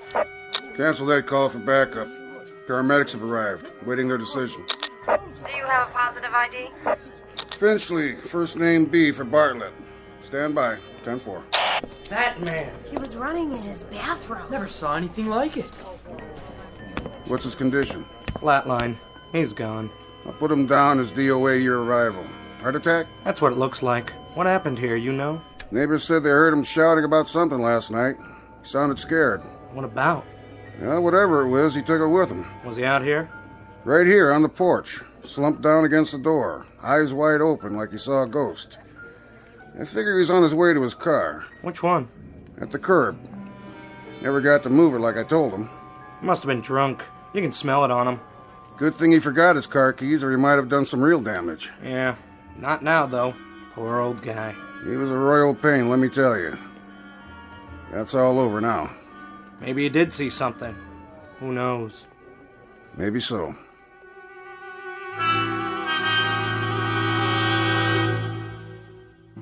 Yes, maybe so. It could just be that Mr. Bartlett Finchley succumbed to a simple heart attack and a set of delusions that were self-generated. It could just be that he was tormented beyond the breaking point by an imagination as sharp as his wit and as pointed as his dislikes. But as reported by those in attendance, this is one explanation that has definitely left the premises with the deceased. For now, look for it filed under M for machines in the Twilight Zone.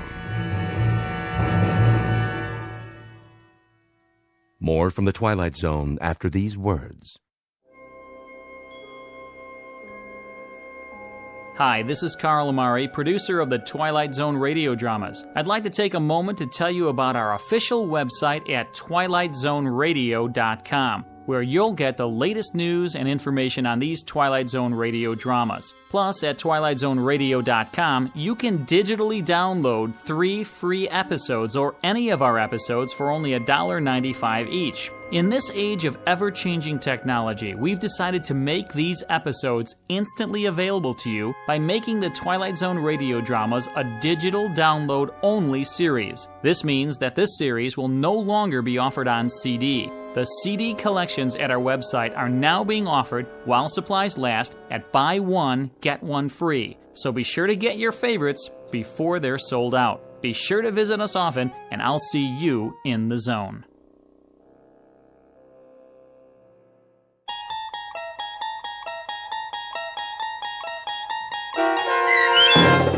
A Thing About Machines, starring Mike Starr, with Stacy Keach as your narrator, was written for The Twilight Zone by Rod Serling and adapted for radio by Dennis Etchison. Heard in the cast were Doug James, Peggy Roeder, Rich Kominick, Turk Muller, Guy Burrill, Larissa Borkowski, Irene Olson, Heath Corson, Lynn Foley, Natalia Reed, and Peter DeVito. To learn more about the Twilight Zone radio dramas and to obtain audio cassettes and CDs of these programs, visit our website at twilightzoneradio.com. The producers of The Twilight Zone wish to thank CBS Enterprises, Carol Serling, Dennis Etchison, Dick Brescia Associates, Claire Simon Casting, Don Longo, Terry Jennings, the American Forces Radio and Television Service, our sponsors, and our radio affiliates for helping make this series possible. This copyrighted radio series is produced and directed by Carl Amari and Roger Wolski for Falcon Picture Group. Doug James speaking.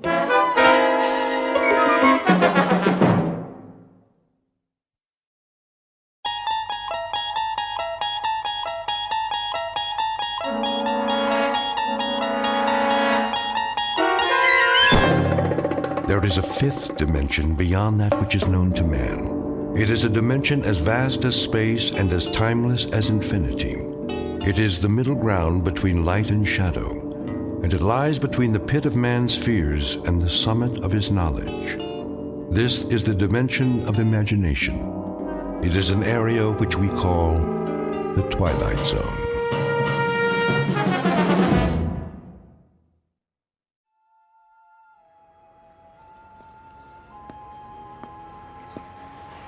Evening edition. Get your paper here. Late sports. What other papers do you have? The Sentinel and the Times Mirror. Take your pick. Give me all 3 of them. Here you go. Like to read a lot, huh? Say, do I know you? I don't know. Do you? Arch Hammer. Hey, it's me, Sam. Sam Marshak. Oh, yeah. Sam. Let me get a good look. By golly, you haven't changed a bit. That right. Look, just like in the picture here. See? I still got it by the register. You and Andy and Eddie Walsh and Barney. The old gang. Remember? Sure. How you doing? Same as always. Haven't seen Andy in a while, though. Where you staying? Down the street. The Royale? Yeah, the Royale. How much for the papers? 6 bits. Wait a minute. Forget it. Arch, it's on me. We got a lot of catching up to do. Been too long. Right. See you later. Anytime.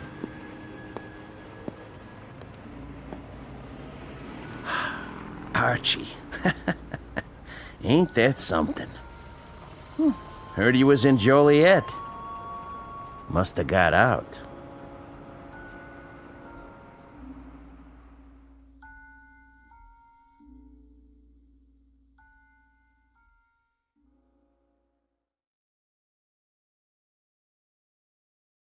Fighting broke out overnight between rival forces along the Israeli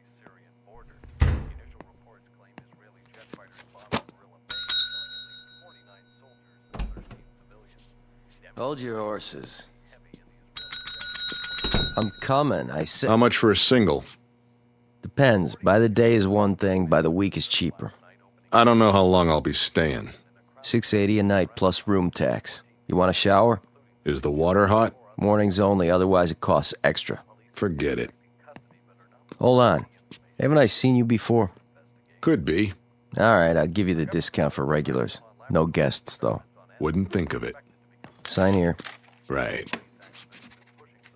Face sure is familiar. Arch Hammer? Can't say I remember the name. Maybe that's just as well. Oh, and lose the key, you pay for it. Thanks. Send up some ice, will you? And a pair of scissors. Scissors? What for? Something I want to cut out of the paper. Well, don't make a mess for the cleaning girl or you'll have to tip her. That'll be $7 even. In advance. His name is Arch Hammer. For the moment, he's 36 years old. He has been a salesman, a dispatcher, a truck driver, a bookie, and a part-time bartender. Whatever name he goes by, this is a cheap man, a nickel-and-dime hustler with a cheapness that goes beyond the suit and the shirt, a cheapness of taste, a cheapness of mind. He has a tawdry little shine on the seat of his conscience and a dark room squint in a world where the sunlight never got through to him. But Mr. Hammer has a talent, one he discovered at a very early age. This much he knows. He can change his face. He can look at a picture, concentrate on the eyes, twitch a muscle, and make his features match any other man's. Call him Rubberface. Mr. Archie Hammer, jack of all trades, who has just checked into a Fleabag hotel with the most odd talent, some newspapers full of photographs to work from, and a master plan to destroy a few lives in the Twilight Zone. And now, The Twilight Zone and our story, The Four of Us Are Dying, starring Eric Bogosian, with Stacy Keach as your narrator.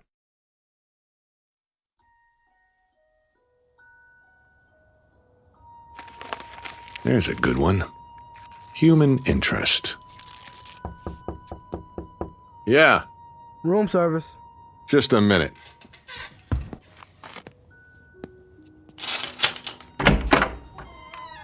Here's your ice. Thanks. Brought a whole champagne bucket full. They even have champagne here? Not that I ever saw. I asked for a pair of scissors, too. Oh, yeah, I couldn't find any, but I got this. What's that? My Swiss Army knife. You can use it if you want. Got a scissors, a wood saw, a toothpick, a nail file. The works. I'll leave it downstairs. I was thinking I could sell it to you for $10. No, thanks. 5? Pick it up from the desk man. It's worth a lot more than that. Hey, I don't get a tip? Yeah. Don't take any wooden nickels. Where's that page? Here. Johnny Foster, guitarist with the Maggie Weber Quintet. Why not? Always wanted to be a musician. The eyes, the nose, piece of cake. Just look in the mirror. Concentrate. Perfect. If I do say so.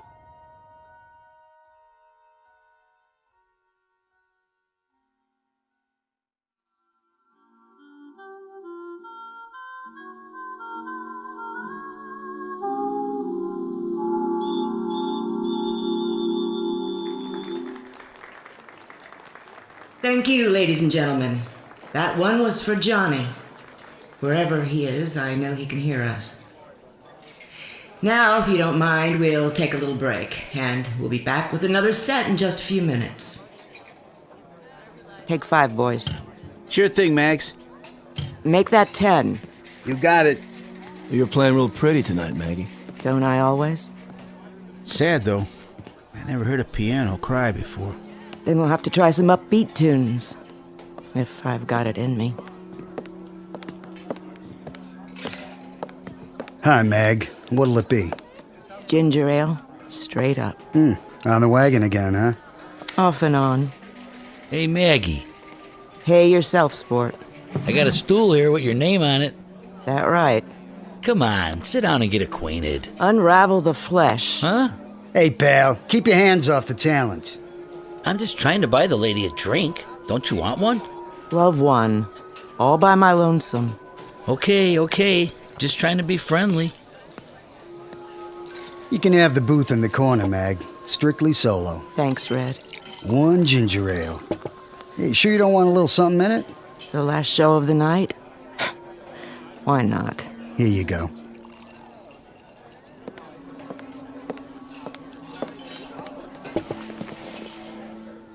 Here's to you, Johnny. For the good times. Careful, you'll spill it. Johnny? Like I always say, if you don't drink well, don't drink. Johnny, are you a ghost? Sure, a ghost. I just came down to check the mourners. But it was in the paper. Was it? I should read the obituaries. Find out how they feel about the deceased. I'm gonna close my eyes. And when I open them, pray that I'm not dreaming. You're not dreaming. I wanted to see what kind of tears people shed. Big ones the size of bubbles, or the kind that come from onions and handkerchiefs. You came to the right place, Johnny. I got a whole room full of buckets to hold the tears. Yeah? I heard it on the radio one night, just like that. First there was a dance band, and then there was a newscast. And there you were. Right in the middle of the vice president in Russia and a streetcar strike. Death, as it must to all men, came to talented guitarist Johnny Foster. A tragic accident, a train hitting a car. And I just sat there and I listened and I cried. And then I washed my face and put on my makeup and went to work. Only it wasn't a quintet anymore. There was a big hole on the bandstand. And nothing could fill it. After that, everything changed. My repertoire was limited to ballads. Blues for piano and bourbon. That's a sad story. Oh, Johnny, let me touch those fingers. I don't care if you are a ghost. You're good to the touch. You've been missed, Johnny Foster. But now there's gonna be music again. Real music. Sure there is. You have to tell me. How did they get it so wrong? It was another guy. My car, my suit. But they said that the dental records... Maybe we had the same dentist, too. Why didn't you tell anyone? It's been... I wanted a vacation from the world. This world. I decided I'd hawk the name, trade it in for something new. Like what? I didn't know. Something different. But I guess I just couldn't stay away. When you left, I thought I'd go crazy. I kept telling myself you'd come back, and when you didn't, I wondered what there was about me that made you leave. It wasn't you. I'd take my clothes off and look at myself in the mirror. Then I wondered if there was another woman. Nobody as good as you. You always were a funny guy, Johnny. Pulling pranks on people. Way out, Johnny Foster. Well, are you satisfied with the reaction? Tears big enough for you? Maybe too big. What really brought you here? I picked up the paper the other day. The Sunday supplement. Full of human interest pictures. You know the type. Little boys with run-over dogs. Sweet old ladies getting evicted on sidewalks. Then there was a shot of a beautiful lady who sang the blues. It reminded me, Maggie. It reminded me that there were little pieces of my past I didn't want to slough off. And I was right. You're looking mighty good to me right now, Mag. Morning becomes you. Me and Electra. So, how long are you with us this time? Or is it just a stop between trains? In a way it is. For me. And it's too late? Not for you. It's get out of town night. What does that mean? You've got time for about 6 courses before you check out. Why? You're coming with me, Mag. We'll go to Chicago or Detroit. We'll go to San Francisco. You sure know the right words. We'll have a ball, Mag. Everything by ear, but great, Maggie. I mean great. The 2 of us. Oh, I love you, Johnny Foster. That plain enough for you? Tell me I've got to go to Scranton and play piano in a coal mine, and I'm there. As long as it's with you. Just name it, Johnny. You got it. Then let's get out of here. It must be love. When you were gone, they had another ghost here, doing the vocals. I was the shell of a singer and a piano player. The lyrics were just echoes, Johnny, that somebody sang before. I couldn't make them real. That real enough for you? You make me real, Johnny. You bring me back to earth and put me together again. Finish up. Make it a short set. What do I tell the boys? Tell them you're cutting out. I'll meet you at the railroad station, 1206, Maggie, westbound to Chicago. Be there? Oh, I'll be there. Till midnight, then. Pack your bag. We're traveling light. Johnny? Yeah? You have enough cash for the tickets? I'll get it somehow. Here. Just in case. What's this? My tips, plus what Red paid me for the gig. You hold it for me. Sure? I've never been surer of anything in my life. Okay, baby. Remember, 12 sharp. With bells on.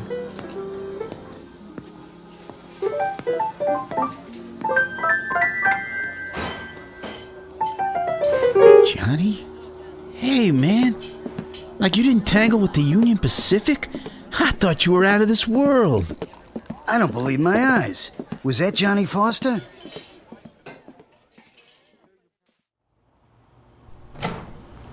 Hey, Johnny, baby, we got the wrong word. They said you got removed by a locomotive. Johnny, man, it's good to see you. You'll never know. Oh, here, let me give you a light. I'll take the light. But you got the wrong boy. My name's Hammer. Oh, hey, sorry, buddy. No offense. None taken. It's just that... Boy, I could swear you were the guy I saw in the bar. But I can see by your face, you're somebody else. Hey, real sorry. Don't worry about it.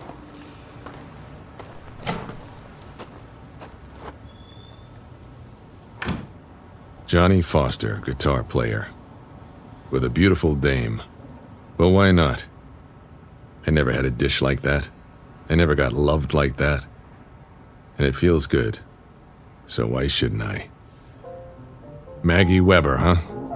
Yeah. Why not?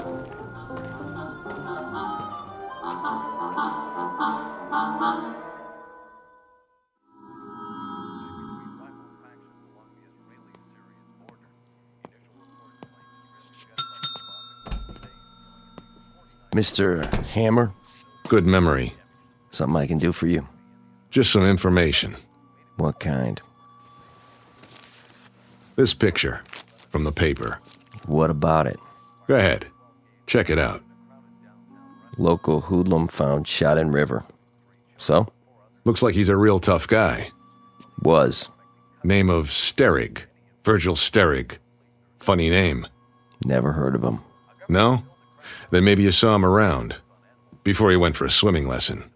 I see a lot of people. See a face like that, you remember it. My memory's not so good lately. This make it better?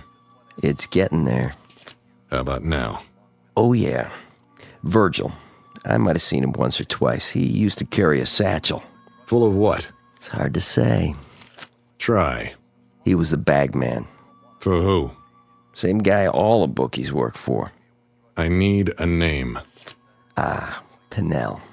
East side of town. Armstrong Towers. Only you didn't hear it from me. Right. Oh, hey, bellboy asked me. Something about a fancy knife. Buy him another one. You can afford it.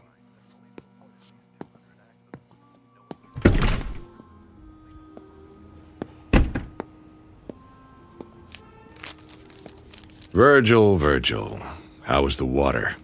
Cold? Or did it only hurt when you laughed? Let me get a good look at your face.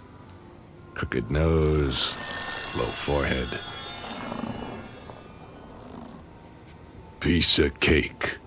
Now let's find out why you took that dive.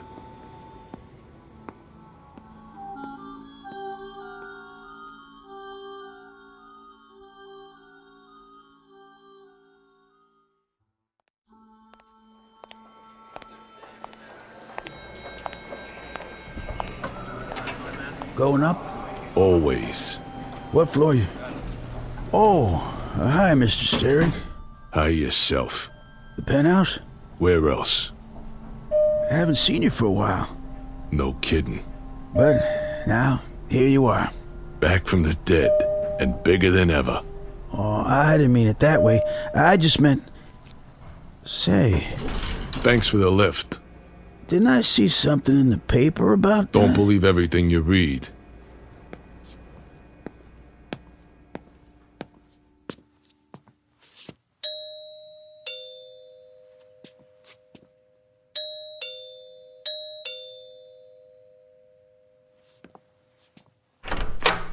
Oh, Mr. Steric.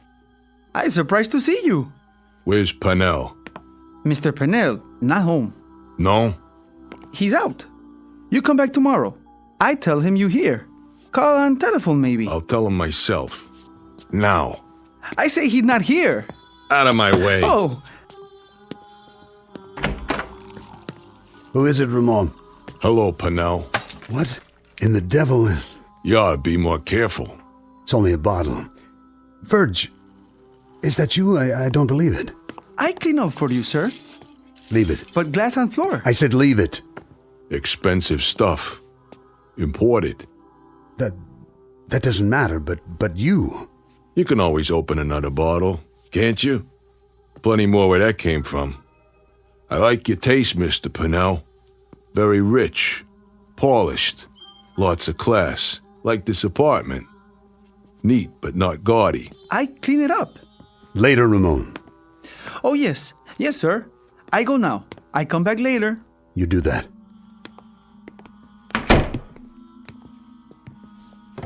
Whatever you got in that drawer, don't. If you like, Verge. I'm just so flabbergasted. I can't believe my eyes. Why don't you sit down there on the couch, Mr. Pennell, so we can talk? We'll have a business meeting, you and me. Verge, I'm speechless. Of all the people I expected to walk in here, this is the happiest day of my life. Oh, I see. This is the happiest day of his life. If you don't believe it, just ask him. Verge, listen to me. But please, Mr. Pennell, you're a rich man, but you're a lousy actor. Very bad. Really. Tell me this. Anything. If it's the happiest day of your life, why do you look like you just sucked a lemon? No, Mr. Pennell, you're not happy. You got no reason to be happy.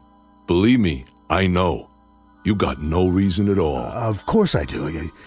You're not making sense. If you could have kept me in that river, just a cold, clammy little item without a face, then you'd be happy. But this is one double cross that came back to bite you, isn't it? It wasn't what you think. If you let me explain, then I get my end of the bargain, Mr. Pennell. But instead of a payoff, I got the river. And that river was cold. Much colder than you'd think. A tough swim, Mr. Pennell. Real tough. Especially when you're almost out of blood. Verge. I brought you a satchel. Remember, Mr. Pennell? It had a lot of money in it. A real risky job. Now, the way I figure it, my cut is worth more than a long walk off a short pier. Verge, listen to me. Would I do a thing like that? Would I give you the double cross? How could I? You're a friend. We're close. You're family, Verge. That how you treat your family? You got me wrong. Dead wrong. What was your cut, Verge? 20%, wasn't that it? I got it right over there in the desk. Stay where you are. You'll find out what I got in my pocket. I've been holding your cut, Verge. It's waiting. I don't know who got to you and shoved you in the river. That wasn't my doing. No? It's all there, in the desk. Which drawer? The center one. Envelope full of cash. Why don't you let me get it for you? Why don't you shut your mouth?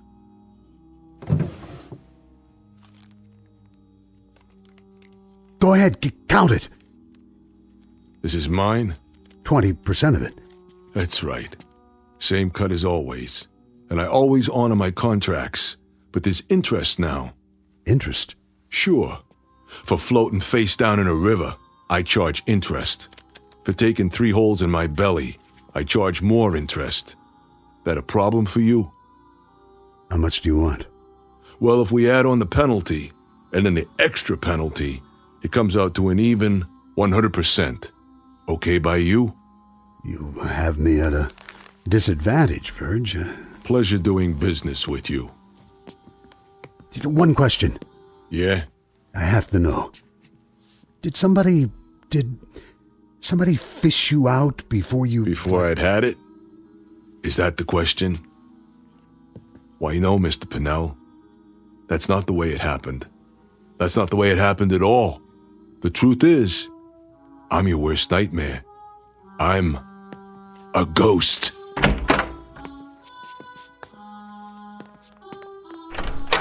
That's him. He's scared, Mr. Purnell. Easy, Ramon. You ain't going nowhere. Hands up so I can frisk you. Don't touch the merchandise. Hey, ain't that... Virgil. Hi, fellas. Long time no see. Keep your hands out of your pockets and step back inside, nice and peaceful like. No hard feelings. I even brought you something. What? This. Wait! No! I get Mr. Purnell. You made a mistake coming here. So, did you? Take my advice, fellas. Stay down.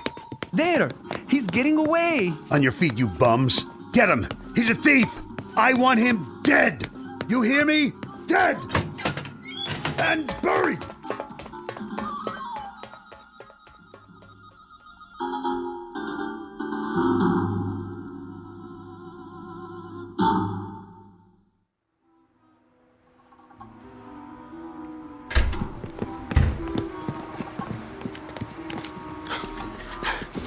There he is!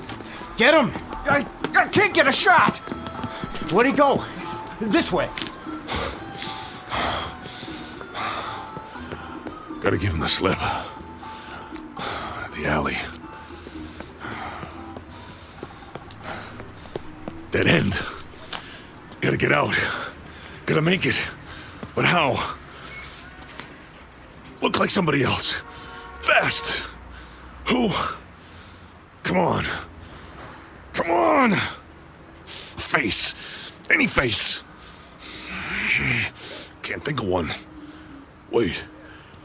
Something I saw. Yeah. Yeah! Got it. Over there. I see him. Hey, hold it. All right, Virgil. You can make it easy or you can make it hard. Strictly up to you. Let's go for a little walk. Someplace private. Forget that. Turn around like a man or I'll give it to you right here. What do you want? It ain't him. Where did he... You want something with me, huh? What's going on? I didn't do nothing to you guys. Sorry, buddy. We thought you were somebody else. Yeah, sure you did. Go around threatening people, huh? That it? I had to call the cops. I saw him go in there. Me too. So where is he? The alley don't lead nowhere. Hey, fella, you see anybody else come in here? Yeah, you two mugs. Come on. We better find him. Mr. Pinnell's waiting. That's right, you goons. Go find him. You go find Virgil Steric. Why don't you try the county morgue?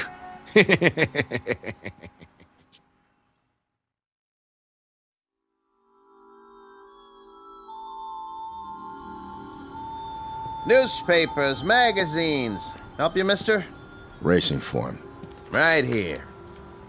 Going to the track tomorrow? What's it to you? I'm just making conversation. You know, it gets pretty slow this time of night. So? Close up and go home. Well, I couldn't do that. Who'd be here for the morning edition? A lot of people count on me. You want the news? this is where you come. So, thank you, sir. Thank you kindly. Magazines, newspapers, cigarettes, candy. You see a guy come by here, Pop? And, which guy would that be? Black hair, long nose. Crooked at the end. I can't answer that. Hey. Look, a lot of people come by. I don't take their picture. Let's go check the bars. Yeah, good idea. Bye-bye, you dumb clucks. Hey, Pops, got a match? Sure do. Right here. Thanks, Pops. Watch it. You're gonna burn your fingers. Andy, is that you? Who? Andy, what's the matter with you? Andy? Oh, yeah, I get it. What's new, Pops? What's new? Yeah, selling a lot of papers tonight. Are you sick? Is something wrong with your brain? Nothing wrong with my brain. Get off my back, old man. You punchy? That must be it. I'm punchy. Why, am I supposed to recognize you? No. I guess you wouldn't remember. That'd be expecting too much. I say just as well. I'm pulling your leg. We know each other from someplace. I knew that. From someplace? Long time ago, though, huh? It's coming back. Go ahead, tell me. How do I know you? How do you know me? For shame, Andy. I'm ashamed of you. Come here. Look at the picture I keep in a frame. There you are. Does it come back now? Picture. That's why I got it. The only face I could think of. You remember yet? You remember your friends? Your own father? No, you got me wrong. I'm not your son. Not anymore. You were. Before you ran out. You were before you broke your mother's heart. Before you did dirt to a sweet little girl who would have cut off her arm for you. But now... you ain't my son, Andy. Listen, I'm not Andy. I know I look like him, but you don't understand. Oh, I understand. Things get too hard and you walk out. Isn't that right, Andy? People just get in your way. You just step on them. You just kick them away. Listen, I was here tonight. I bought 3 newspapers, but I didn't look like this. Your friend, Archie, from school. He remembered you. He saw the picture with you and Eddie and Barney. And he remembered. No, he didn't. Because he wasn't Archie. I was. You're crazy. Listen, I don't know how it started. When I was 12, I wish I looked like Charlie Bryce, so I wouldn't get in trouble. And it worked. After that, I could look like anybody I wanted. Guys came up and gave me money because they thought I was named Billy, or Keith, or Jack. I could make it in any town. I'd move on and... Why am I telling you this? You're not my father. I don't even know who my father is. I'm not even Archie Hammer. I could be anyone. Or no one. Because you're nothing. Do you hear me? You're nothing to me. Forget it. The real Andy will come around one day. You'll see. Don't ever come around, because I hate you. Do you hear me? I hate your guts. Let go of my arm. Hey, everybody, come here. Look what we got here. A dirty little punk. Leave it be, old man. Spat in his mother's eye, this one. Ruined a girl's life. Hurt people. All the time. Hurt people. You punk. I said take your hands off me. Look at the punk. Look at the monster. Named Andy Marshak. Look at the man. Who used to be my son.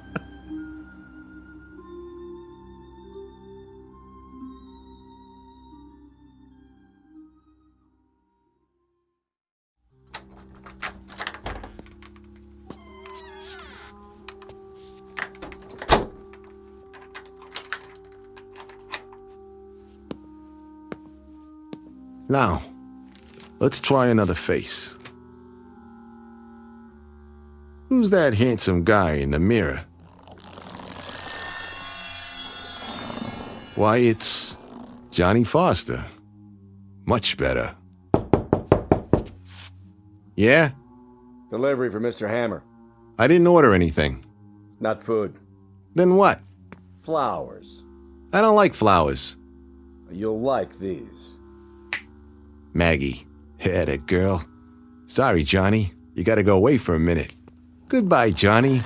Hello. Archie.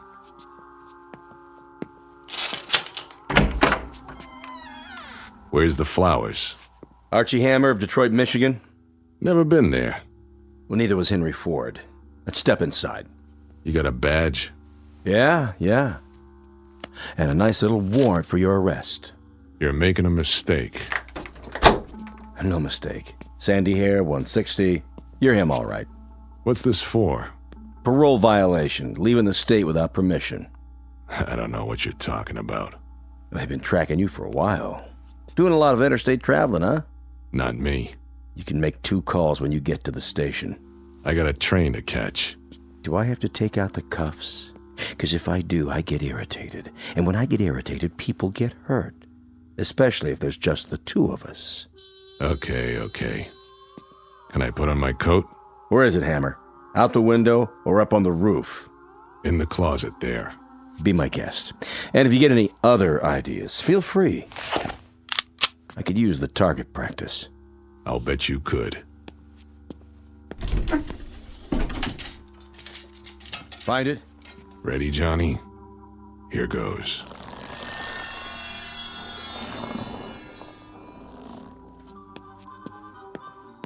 Officer, thank God. Where'd you come from? He shoved me in there when you knocked on the door. He's got a gun. What? He went out through the ventilation duct in the ceiling. Stand back. Come down, Hammer. You'll never make it. I'll have the building surrounded. Hammer! Hammer!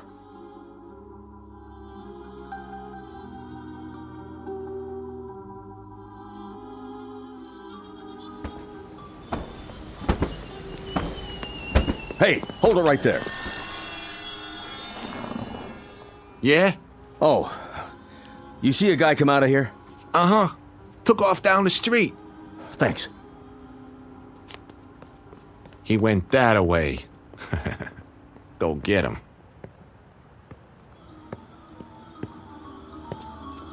Hello, Andy. You again. I've been waiting for you. I said to leave me alone. I knew where you'd be. The cheapest hotel on the block. What's the 38 for? I have to collect a debt. Careful with that. You got a big debt, Andy. So many years for so many things. And now, you're gonna pay up. Wait a minute. Wait. I already told you, you got the wrong guy. I got the right guy. No, please. Please, listen. Put the gun down, and I'll show you. I'm not who you think. I'm not any of them. I'll show you. But I gotta concentrate. Put the gun down so I can think. I need to get a face in my mind. Any face. I know who you are. Wait. A father knows his own son. No. You don't understand. Nobody does. I'm not him. Or him. Or him. I'm not.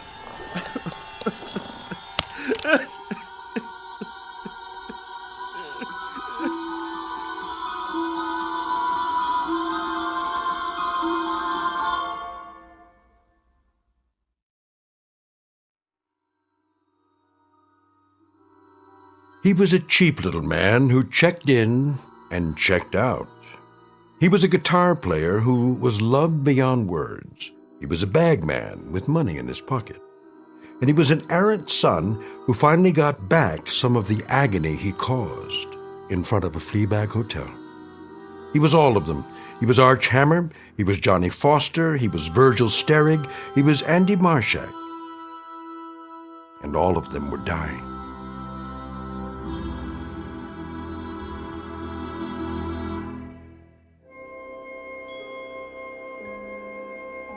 Hi, this is Carl Amari, producer of the Twilight Zone radio dramas. I'd like to take a moment to tell you about our official website at twilightzoneradio.com, where you'll get the latest news and information on these Twilight Zone radio dramas. Plus, at twilightzoneradio.com, you can digitally download 3 free episodes or any of our episodes for only $1.95 each. In this age of ever-changing technology, we've decided to make these episodes instantly available to you by making the Twilight Zone radio dramas a digital download-only series. This means that this series will no longer be offered on CD. The CD collections at our website are now being offered, while supplies last, at buy one, get one free. So be sure to get your favorites before they're sold out. Be sure to visit us often, and I'll see you in the zone.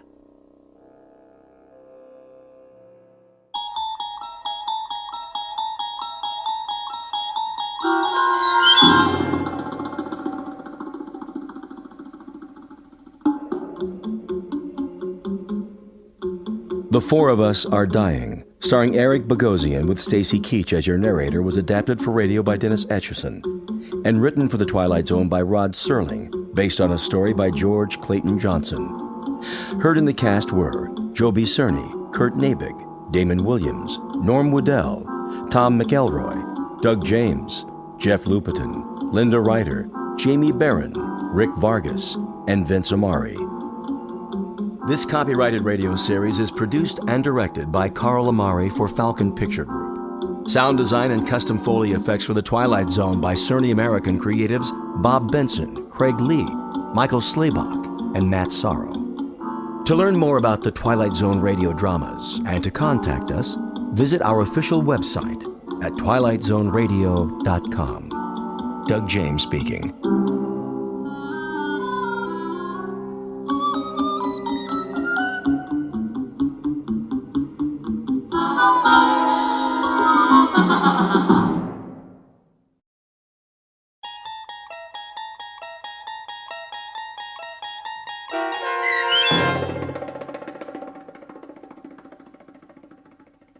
Black Leather Jackets, starring Marshall Ullman with Stacy Keach as your narrator, was adapted for radio by Dennis Etchison and written for The Twilight Zone by Earl Hamner Jr. Heard in the cast were Elizabeth Lido, Jason Bradley, Christian Stolte, Doug James, Fernette Lebo, Jeff Lupetin, Roger Mueller, Meg Thalken, Vince Amari, Alex Sopener, Carl Amari, Kurt Nabig, and Jason Mallow. To learn more about the Twilight Zone radio dramas and to obtain audio cassettes and CDs of these programs, visit our website at twilightzoneradio.com. The producers of The Twilight Zone wish to thank CBS Enterprises, Carol Serling, Dennis Etchison, Dick Brescia Associates, Claire Simon Casting, Terry Jennings, XM Satellite Radio, the American Forces Radio and Television Service, Sirius Satellite Radio, our sponsors, and our radio affiliates for helping make this series possible. This copyrighted radio series is produced and directed by Carl Amari and Roger Wolski for Falcon Picture Group. Doug James speaking.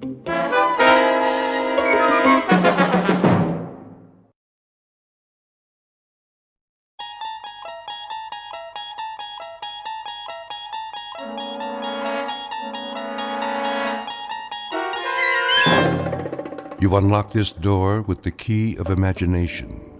Beyond it is another dimension, a dimension of sound, a dimension of sight, a dimension of mind.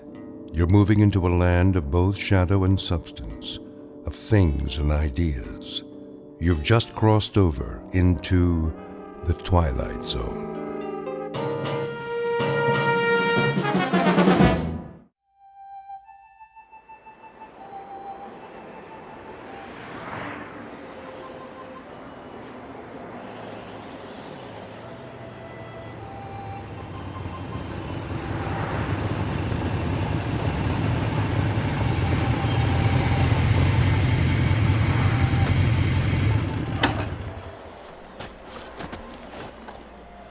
Why here?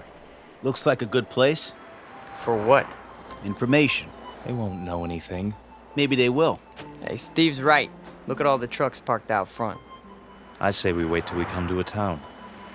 Last sign said 35 miles. Let's go in. This is Nowheresville. That's what we want, Freddy, isn't it? We need to fit in, disappear. If we draw attention... I checked the map. It's mostly small towns. You think they won't notice us? They'll know we're not from... I said, let's go.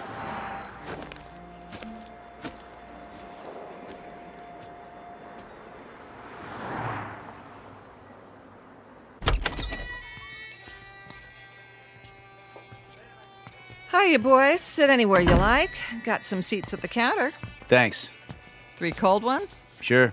Fine by me. How's your water? That all you want, Blue Eyes? I just wondered how your water supply is. Pure as can be. Down the mountain and over the dam. 1 double shot of H2O coming up. And, 2 long necks. Make it 3. That's more like it, honey. Any, towns around here? You bet. Stay on the highway and you'll hit Fairview. Lots of bikers stop at the motel just inside the city limits. Fairview. Nice place, is it? Oh, it's okay. Kind of quiet. Shops, schools, not much to do. Sounds just right. Yeah? You boys looking to settle down? We might. No kidding. Well, what do you know? Saw your choppers out there. Figured you were just passing through. Hey, they have houses to rent in Fairview? He means pads. Cribs. Some place to crash. Well, I couldn't say, but you could ask. Where? There's an office on Main, R.C. Jones Real Estate. Park your choppers down the street, though. Don't want to give them a heart attack. We'll remember that. Here's from a bill, Franny. Sure thing. Coffee, burger, and a Coke. How you keep the change? For your tip. Why, thank you kindly, George. You come back and see me on your next run now. You know it, doll. You boys need menus? I got a burger basket special with fries. No thanks. Sure? Strong young fellas like you. We don't eat. He means we already ate. What? That's it. We scarfed. This morning, we really chopped down. You dig?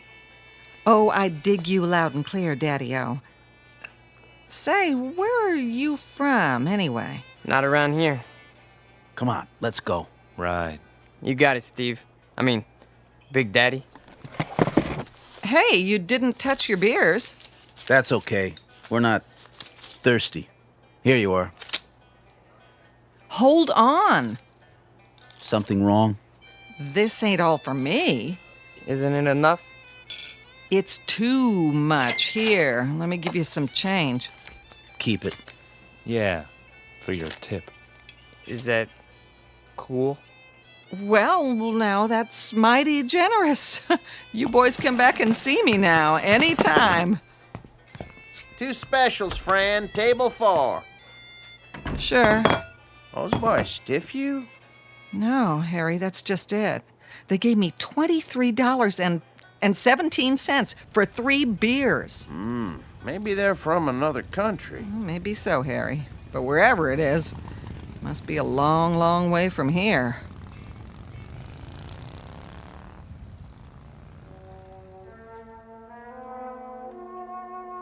Three strangers on motorcycles dressed in black. We call them Steve and Scott and Fred, though their names aren't important. They look a bit dangerous, but in truth they're just passing through, at least for now. They're on their way to a small town with tree-lined streets and white picket fences. A quiet town in the Midwest. But take a look in the eyes of these young men, and you'll see something deeply mysterious. Because they are most definitely not from around here. The truth is, they have arrived to lead us all into the Twilight Zone.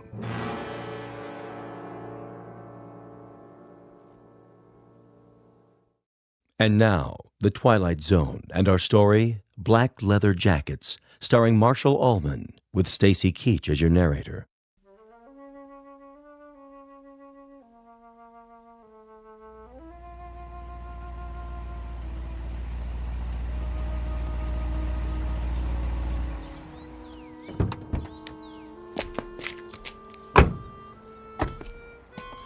Well, this must be the place. Amanda Drive. That's what Jones said. The old Anderson's house. Knock on the door and tell them we're here. I'll open the truck. Don't look like anyone lives here. The for rent sign's still up. That's because they're just moving in. Probably gonna meet us. What if they don't show? Well, we wait an hour, put it in storage, cost them extra. Go on, knock. Okay.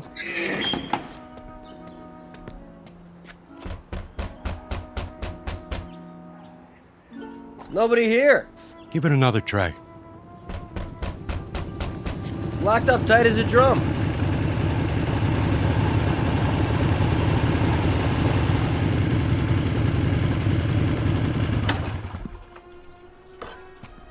Well, looky here. A couple of creeps messing around our property.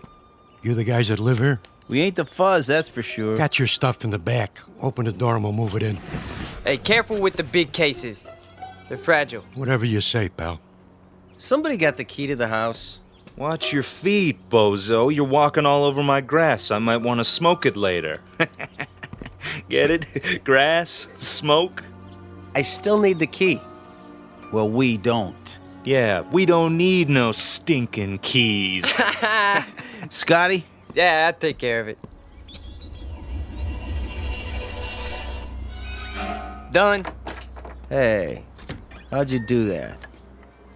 He didn't even touch the doorknob. He just stared at it. Quit, John, and start humping boxes. But it was locked. I tried it myself. Ain't you got any furniture? Chairs, rugs, stuff like that? I said move. Now. Yeah, move it. Okay, Mac. Yeah, creep. Make like a leaf and shake it. Come on, boys. We got work to do.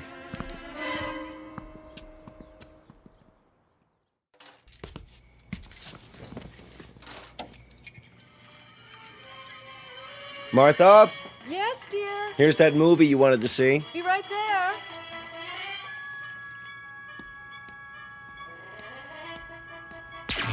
What in the... Something wrong with the TV? I don't know. Do you have it on the right channel? It's not the set. All the lights went dim for a second. Did they? I thought it was just the kitchen. It was the whole house. Anything still running in there, the dishwasher? No, the dishes are all put away. There it goes again. Maybe it's the antenna wire. I doubt it. It slipped loose once before. That's easy enough to check. What do you see? It looks all right to me. Then what do you suppose? Martha, come over here. See something? The roof next door. There, against the moon. What is that? Looks like some kind of electrical device. Now, that wasn't there this morning, was it? No, the Andersons didn't leave anything. Must be something those men put up. Right, the three who moved in. Wouldn't that be just our luck? What? Not only are they motorcycle-riding hoods, they're ham radio operators. Is that bad? You don't know what it does to TV reception. I have a good mind to go over there. Honey, please. Daddy? What is it, Ellen? I'm not sure. I had my radio on while I was studying, and all of a sudden it began picking up these weird voices. What did I tell you? Ham operators. What's that? We can go without television for one night. Tomorrow we'll find out what's to be done about it. First thing I'm going to do is see if they have a license. For what? Do you think you ought to? Those young men look so unfriendly. You mean the ones who moved in next door? Does anybody know their names? No, but I'll find out. I think 2 of them are brothers. Odd types to have in this neighborhood.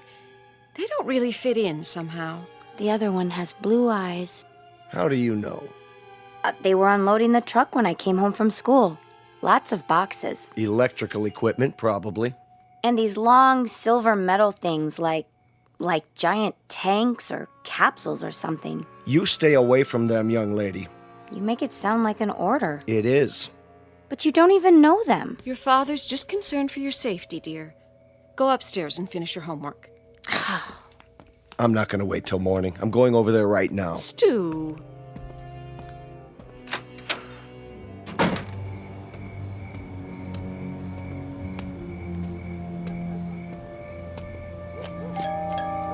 Hello?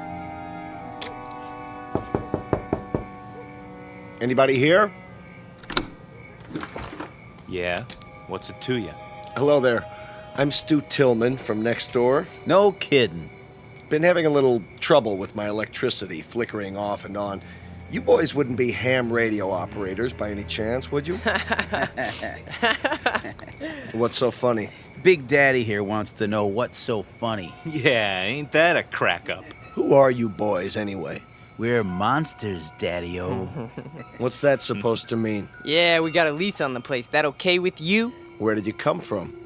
From outer space. Woo! Take us to your leader. All right. Now listen. I don't have to stand here and listen. Hey, watch your step, Daddy-o. It's pretty dark in here. Hey. Yeah, you might trip and fall. Yeah, you might trip and fall What and are you hit your doing? head. What are you doing? Hey, you better keep it cool, mister. He'll disintegrate you with his ray gun.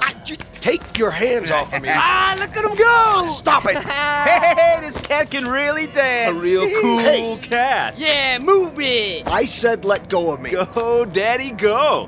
Not to worry. Spaceman won't hurt Earth creature. Earth creature.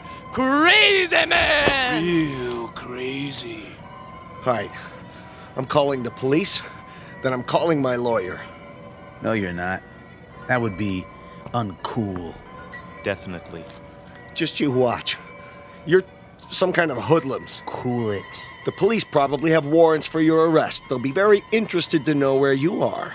I told you to cool it. Stay away from me. Look in my eyes. You're gonna be plenty sorry for this. Just wait till I... Forget it. What? Forget everything. There. Feel better now? Yes. Better.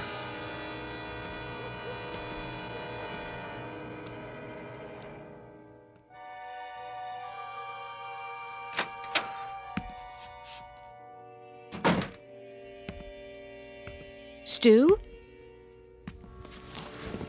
Stu, I was worried. Did something happen? Martha? What happened over there? Nothing. Nothing at all. Those men next door, did they do something to you? No.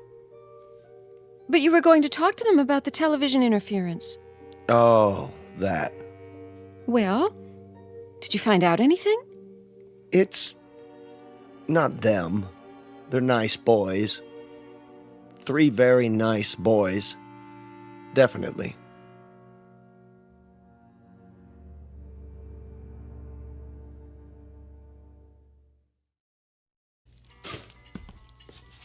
Morning, Mom. Gotta go. Oh, no, not till you have your breakfast. But I'll miss the bus. Then you'll just have to walk.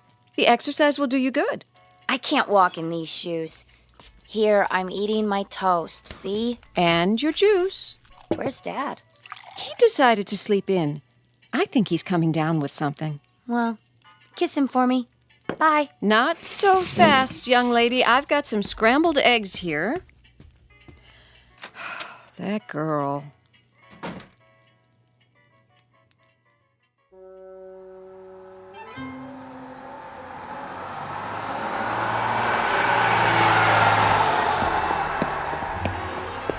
Hey, wait for me! Oh, darn you anyway. Hey, trouble? You see that bus? Yes. I mean, yeah. I checked it out. What gives? Drove off right in front of me. It's a game with them. They just love to make people suffer. Why would they do that? Beats me. Definitely, uncool. Just thank your lucky stars you don't have to depend on buses to get around. Stars are lucky? It's just an expression. I understand a great deal about constellations. That is, the nature of galactic structure. But as to... Huh?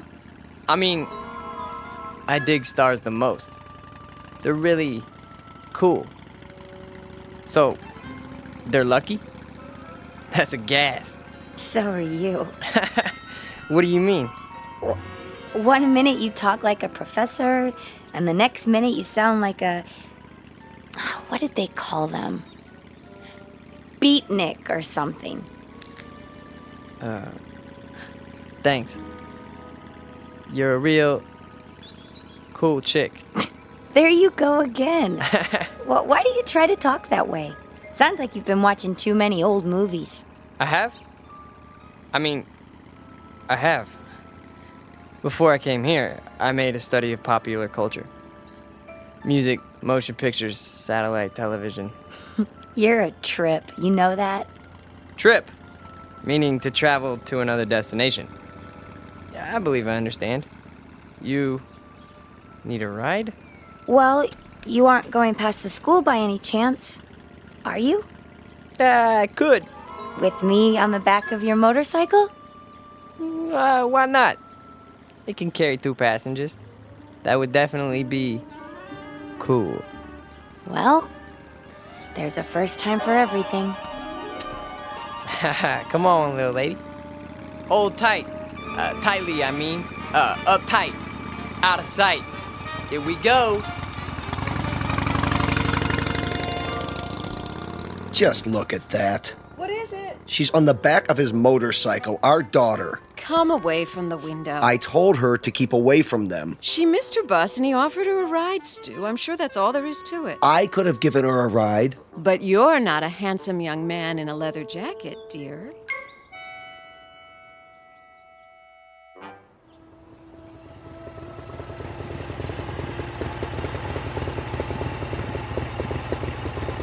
Here! What? You can stop here. I don't see any school. It's on the other side of the park. Then why are we You stopping? got me here so early I thought I'd walk. The park's so pretty in the morning. How much time do you have? My watch says 8:30. Class isn't until 9. Oh. Would you like to take a walk? Sure. That bench over there is my special place. We could sit for a while if you want. Okay. It's nice here, isn't it? I guess. I sit here sometimes and think. Try to figure things out. Like what? Oh, I don't know. For one thing, did you know you've lived next door to me for over a month and you've never even said hello? Hello. My name's Ellen, by the way. I'm Scott. Hi, Scott. So, where are you from? Why do you ask? I just mean, where did you live before? It's hard to describe. A long way from here. What city? I doubt that you've ever heard of it. Could be. Geography is one of my worst subjects. Did you graduate already? Graduate? Have you finished school? Yes. 10 years ago. 10 years? You're not that old. I'm older than you think. My people don't show their age. My family's the same way. My grandmother lived to be 90, and you'd have taken her for 60 right up to the day she died. That's beautiful. It is, isn't it? She was such a sweet, happy person. Not that. I mean, your hair. My hair? The way the sun's shining through it. I've never seen anything so beautiful. Now you're putting me on. Putting on? Teasing me? Don't you know that? What old movies have you been watching? I don't know. I like the wild one. It's our favorite. Never heard of that one. May I touch it? Your hair. It's like gold. Thank you. I'd better be getting to school. Already? It's getting late. No, it's not. How do you know? Look at your watch. You're right. It says it's still 8:30. How can that be? Has it stopped? No. See? Time is relative. It can slow down or even stand still. It can? Hey, take the long way. So we can talk some more. All right. Tell me more about yourself. Okay? But only if you walk on this side of me. Why? So I could see the sun shining through your hair.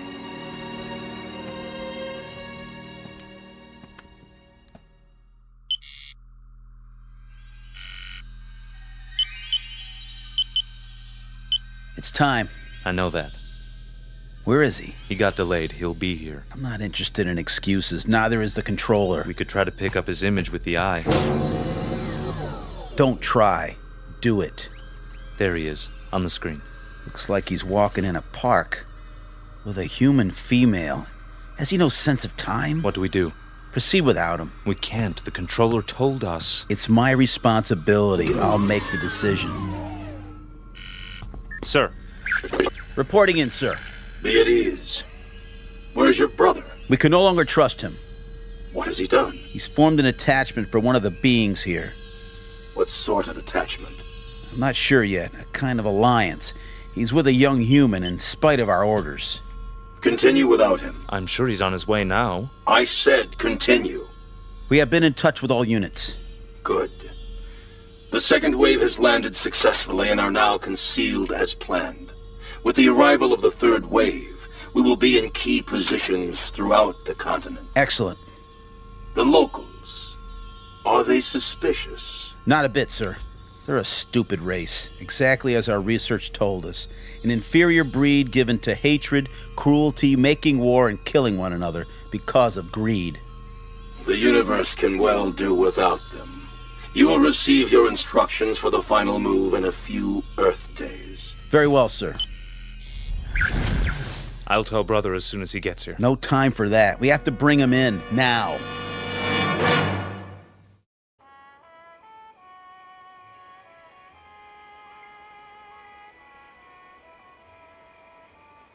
Ellen? Are you warm enough? Yes. It's a beautiful night. You can pull the blanket over your legs if you like. I'm fine, really. Just lying here, looking at the stars. The constellations are very strange here. Not as I was taught them. Scott, can I ask you a question? Sure. You won't get mad? I couldn't get mad at you. Well, where did you come from? Really? Does it matter? I suppose it doesn't, but you're so different from anybody I've ever known. Is that bad? No, not really. Tell me the truth. You're an exchange student, aren't you? At the college, from some place you'd rather not talk about. Only in a manner of speaking. Ellen, you like me, don't you? You know that. Very much? Very much. Except when you do your Marlon Brando impersonation. What do you want, roses or something? Come on, I thought I did a pretty good job. We studied your motion pictures. That's just it. You must have looked at nothing but old movies. People don't talk like that anymore. Well, what about the clothing? Oh, don't go changing that. Your leather jacket is way cool. At least we got something right, huh? You got a lot right. Trust me. Ellen, do you know the word love? Of course, silly. Everybody does. What an odd question. What's odd about it? I mean, bringing it up at a time like this. Why would you? No reason. Oh. It's just the word that's all over your newspapers, and your magazines, your music, your television. We encountered it all the time. We. Who is we? That's not important. This is a planet filled with hate, Ellen. Hate, violence, mistrust, bigotry. I don't know how someone like you survived this long. Me? I'm no different from most people. I haven't seen a report on anyone like you. A report? Scott, you talk in riddles. Sometimes you make me feel like an insect under a microscope. I'm sorry. I didn't mean to. Please, I'd like to go home. Why? You've been lying to me. You're wrong. Don't make it any worse. I don't know why or what it is you're trying to hide, but I know you're not what you seem. And what if I'm not? Do you think you're in any position to judge me? Any of you? I said I want to go home. I'm truly sorry, Ellen. You can believe that or not. I guess I expected too much.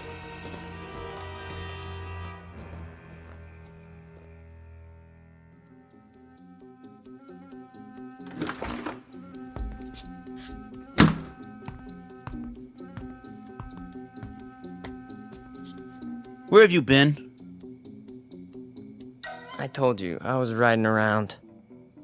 Every day for the last 5 or 6 days? Yesterday when I sent you to the ship for food? Or last night when you were supposed to be on guard? You think I don't know? I've had the eye on you every minute. If you know, then why are you asking me? I told them before we came you were too young. You'd lose your head, run into situations you couldn't handle. There's too much at stake. I've done no harm.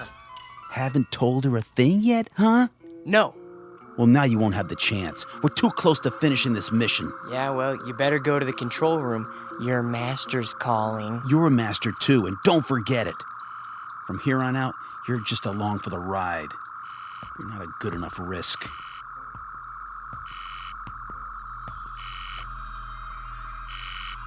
The controller. I heard. Report. Bacteria Unit 59 reporting in. The test has been an unqualified success. Good. Unit 70 through 100 have reported the same result. What is your time estimate? 30 minutes to the reservoir. Approximately 24 hours for the bacteria to multiply to saturation. How soon before you see results? Within 30 hours, we should witness 50% fatalities. I estimate a total of 48 hours before total extermination. Have you coordinated with other units in your area? We have. And the result? There are 29 bacteria units near the water supplies in this state. We should reach complete contamination of the population within 2 days. Very well. Begin Operation Invasion, Phase 2, at once. Yes, sir. At once. So, the time has come. Ah, brother. You've decided to do your duty. It's not what I was told would happen. Of course it is. Not this way. A portion of the population was to be saved. For study, if nothing else. The controller's word is final. Yeah, well, not if I can help it. Where are you going? We've got to stop him. Doesn't matter now. He's too late to stop it.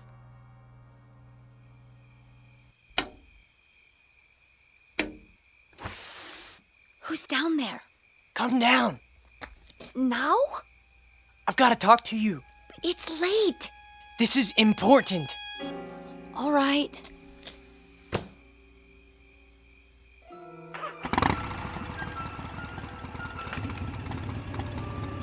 Brother! You're there in the bushes! I can see you! Go back to the house and wait, Scott. You're making a mistake. These people aren't worth it. Scott, what's going on? Ellen, you've got to get away from here. What is it? You're in danger. I don't understand. Something terrible is going to happen here. Many people are going to die. I want you to go away as far as possible. I can take you where you'll be safe. You're frightening me, Scott. Please. What do you mean? What's going to happen? I can't tell you that. And it wouldn't matter if I did. Look, we've got to leave right now. Are you trying to scare me into running away with you? Ellen, listen to me. In 24 hours, every man, woman, child, cat, dog, anything else alive is going to be dead. Don't, please. No, not just in this town. All over your country. All over your world. My world? It's your world too? No, it's not. What do you mean? Scott, who are you? Look up. We came from out there, Ellen. From beyond those stars. There are thousands of us here on Earth right now. Our people, we need room. We're gonna set up colonies here. I don't believe you. We've had bacteria units in every country on this planet for months. They have enough to poison the drinking water of the entire world's population. Scott, I'm going to walk with you over to your house. No, it's too late. Even if it is, I think we'd better wake your friends and let them get you to a doctor. No, you don't understand. You haven't seen, okay? The leader, the controller speaks to us from a giant television screen. All we ever see is his head. A metallic mask with slits for eyes, a nose, a mouth, but no lips. And his voice, that's... Scott, I love you, but you're not well. You're... Oh, Scott. Ellen!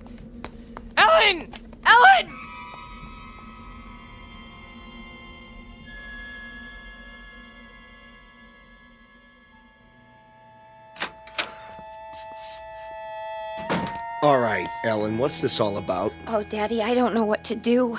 You can start by telling me what went on out there. He woke me, throwing stones at my window. He said he had to see me. Daddy, I think he's lost his mind. He's never been this way before. Tonight, he was almost raving. Exactly what did he say? Crazy things. That he's some kind of spaceman and they're taking over the Earth and we're all going to die. Poor boy. We'd better get him help. Ellen? Why aren't you in bed? Stu? Hold it. I'll explain everything. Sheriff Station? Deputy Harper? Let me speak to the sheriff, please. Sheriff Farley's on vacation. Sir, can I help you? My name is Stuart Tillman. I live at 11575 Amanda Drive. Yes, Mr. Tillman. There's a mentally disturbed boy living next door. Is that right? And before he does any harm to himself or anyone else, I think he ought to be picked up. Honey, what's happened? Oh, Mother. There now. What makes you think he's mentally disturbed? He's been scaring my daughter with some kind of man from Mars story. Claims he's part of an invasion force that's going to take over the world or some such nonsense. All right, Mr. Tillman, let you stay right where you are. We'll take it from here. In fact, I know exactly what to do. Definitely. Hey, Rich? Yeah? Yeah, we got control on Amanda Drive. Sure do. We'll be right there, Mr. Tillman. Thank you. Are the police coming? Yes, in a few minutes. That's good. Now, will somebody please tell me what's wrong? Sure, in a minute. Only what? I wonder what he meant by control.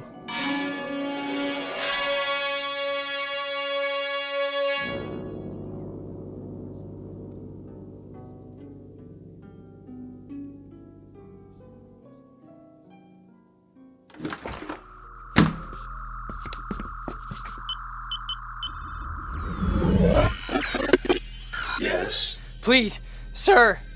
This is an unauthorized transmission. No, sir, I beg you to listen to me. You may speak. What we're doing is wrong. You question my judgment? No, we should save these creatures, not exterminate them. It's true. They murder and hurt one another and are subject to unreasonable hate and prejudice, but the murderers, the cruel ones, are the brutes found in any race. These people have capacity for love. I know it. Our research disproves that. They are a world of angry, frightened people. No, I tell you. I've lived among them. They learn love from their God, and they teach it to their children. There is more of love than hate here. There's no need to kill them. It's too late. Not if you order the plan to stop. For you, a defector. A traitor to your own kind. No, I'm not. You are a traitor. This transmission is ended.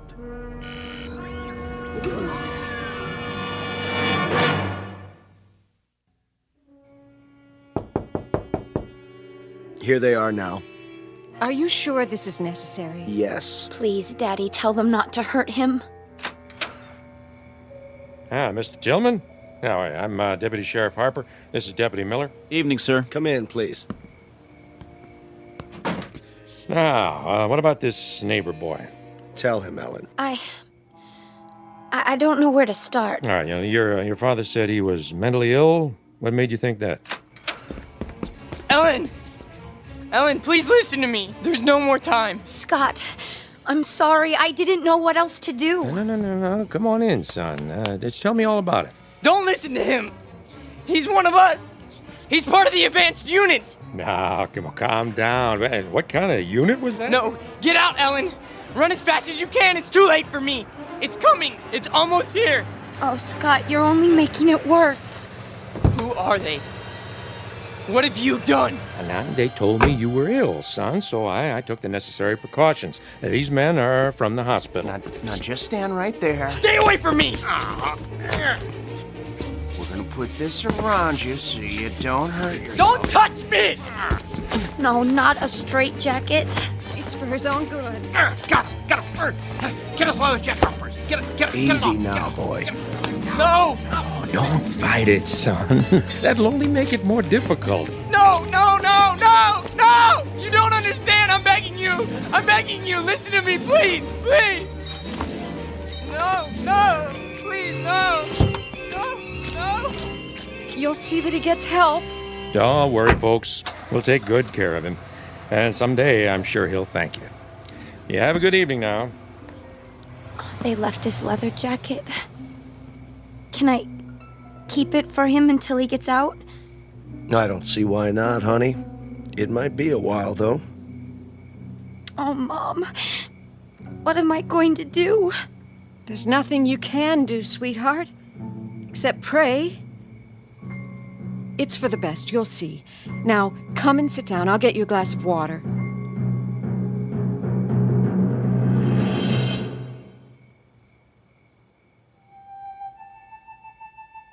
Portrait of an American family on the eve of an invasion from outer space. Of course, we know it's only fiction. And yet, you might think twice when you drink your next glass of water.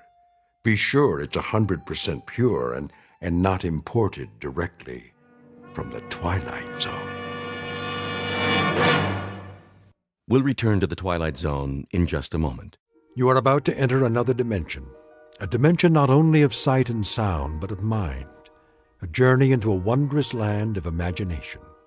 Next stop, the Twilight Zone. Hi, this is Stacy Keach. I'd like to take a moment to tell you about our Twilight Zone website at twilightzoneradio.com. At twilightzoneradio.com, you'll find the latest information on these Twilight Zone radio dramas, including behind-the-scenes photographs, plus the newest product releases, trivia contests, ways to contact us, other Twilight Zone-related info and merchandise, plus links to other fascinating websites. So make your next stop twilightzoneradio.com. Visit twilightzoneradio.com to purchase these Twilight Zone radio dramas on cassette and CD, or call toll-free 1-866-989-ZONE. That's 1-866-989-9663.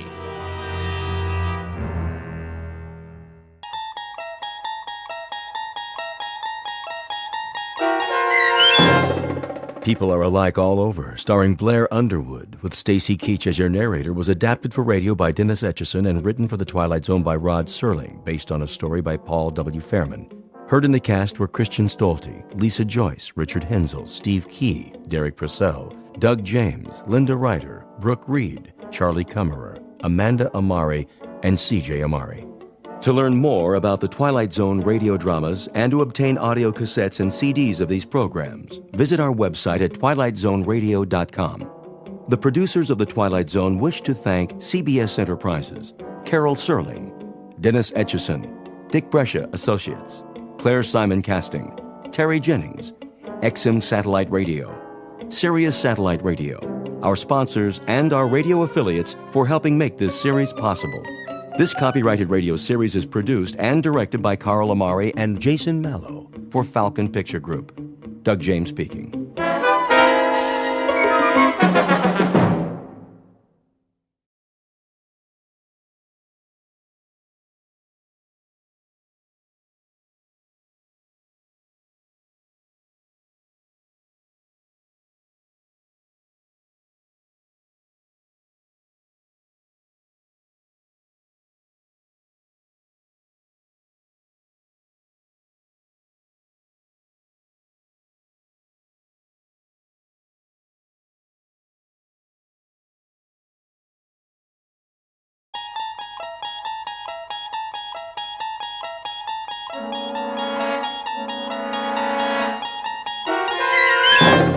There is a fifth dimension beyond that which is known to man. It is a dimension as vast as space and as timeless as infinity. It is the middle ground between light and shadow, and it lies between the pit of man's fears and the summit of his knowledge. This is the dimension of imagination. It is an area which we call the Twilight Zone.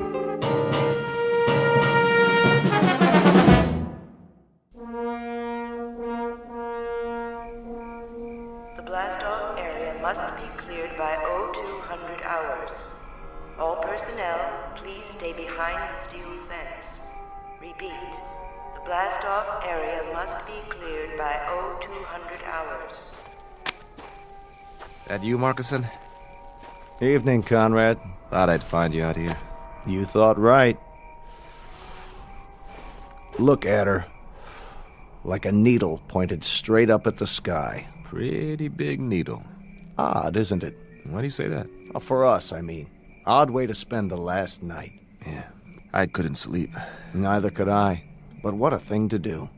A last night on Earth you don't spend in the middle of the desert looking at your transportation. A last night you spend it enjoying Earth. You walk around its streets, you go into its bars, you dance with its women. Yeah. You drink in its view, savor it. Enjoy it. But not us. That ship out there. We'll have all we want of her and more. She'll be our world for quite a while. 113 feet long by 18 feet wide. And yet here we stand, Conrad, watching her. Just 3 hours before we take off. Maybe we're trying to get used to the idea. Oh, we'll have plenty of time to get used to it.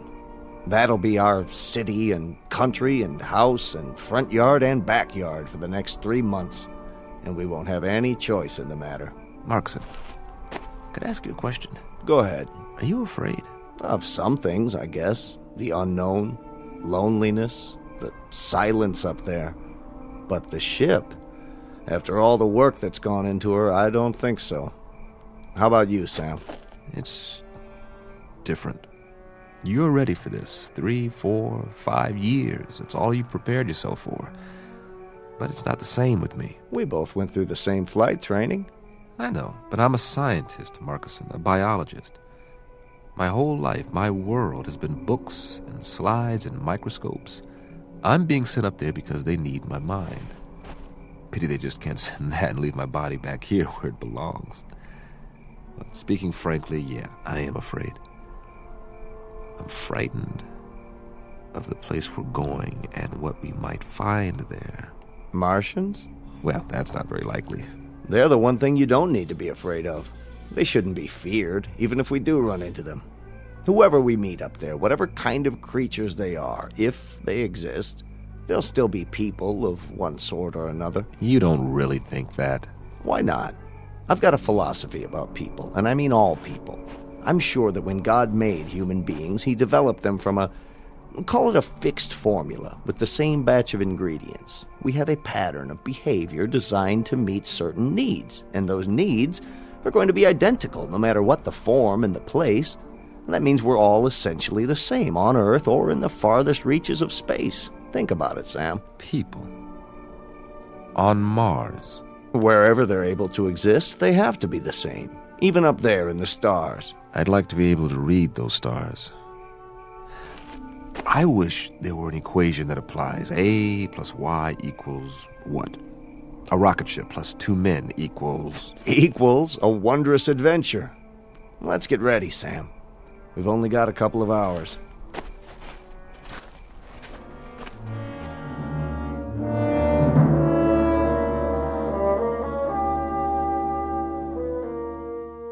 You're standing at the edge of a highway into space, one soon to be traveled by a flimsy, two-legged animal with an extremely small head. His name is Man, and he is about to send his tiny, groping fingers up into the unknown, bound for a once mythical place known as Mars. The participants are Samuel A. Conrad, age 35, and Warren Markison, age 31. They are the first to undertake such an ambitious voyage, and in a moment we'll travel with them to a location only slightly off course, in the Twilight Zone.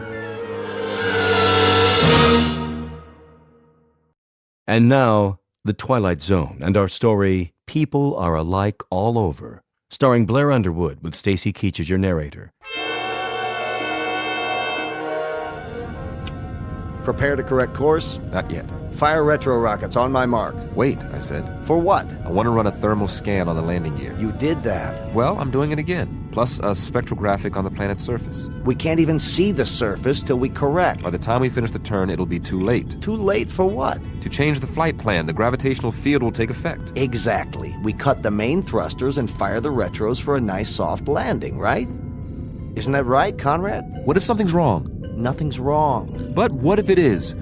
It'll take all the fuel we've got for another orbit. We have to be absolutely sure. We're as sure as we're ever going to be. There are too many variables. Atmospheric density, drag coefficients, power consumption. We've been through all that. I just checked the readings. The readings could be wrong. If we're off by a factor of 0.01, we'll miss the landing site completely. I'm going to run the numbers one more time. No, you're not. I'm in command here, and I say we're going in now. At least wait till the planet rolls up on the view screen. I want a spectrographic readout. 5, 4. Not yet. Cancel the sequence. I'm not canceling anything. 2, 1. Fire retros. I said fire. All right, if you won't do it... Don't touch that switch! Fire! Fire! You fool! Strap into your seat now!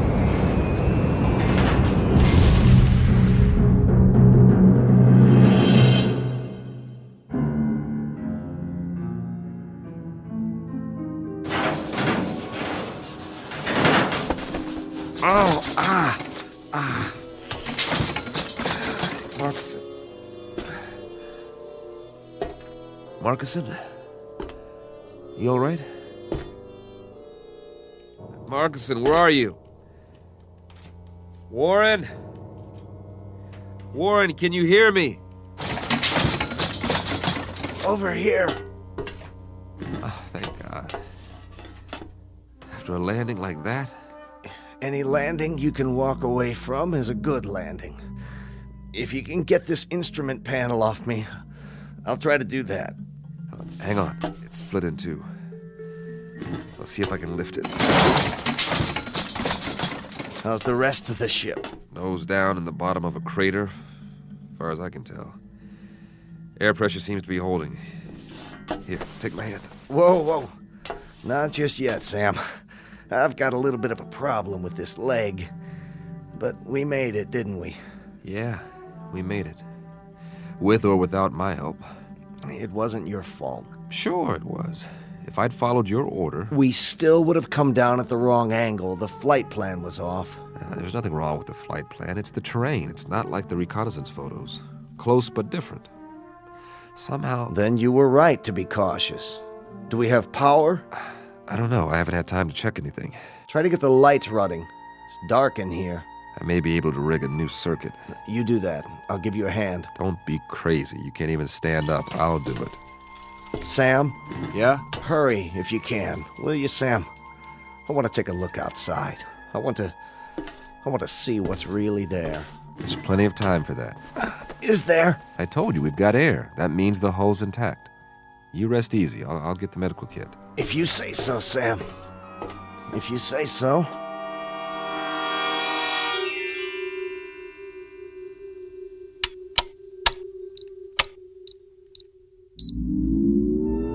Yes! Sam? I've got the circuits up. We are in business. What are you doing? Running a diagnostic on the equipment. Stay down. How long did I sleep? A couple of hours. Don't worry, you needed it. You run an atmosphere check? Yeah. So, is it safe out there? That's the question. What's the matter? Something wrong with the sample? No, I got a good one.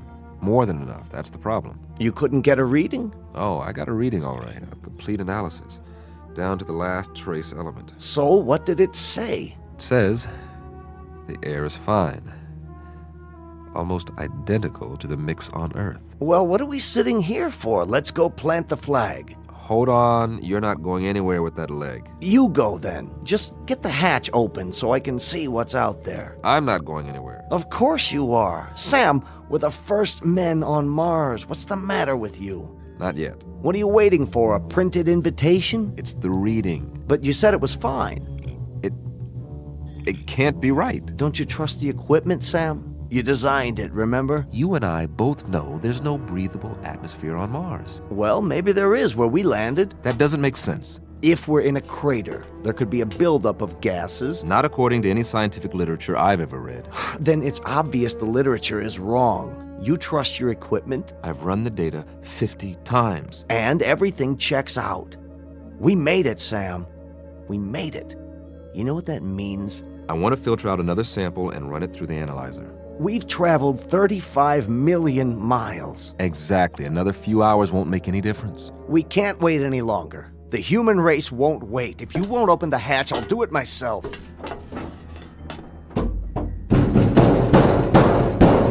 You won't be able to get it open. The hydraulic's out. Patch in the auxiliary power supply. You said the circuits are up. I'm telling you, we can't. Maybe you can't, but I can. You're going to wreck your other leg. I'll use the manual override. That's what I'll do. I'll disconnect the hydraulic lift at the wall and... I told you to take it easy. Sam.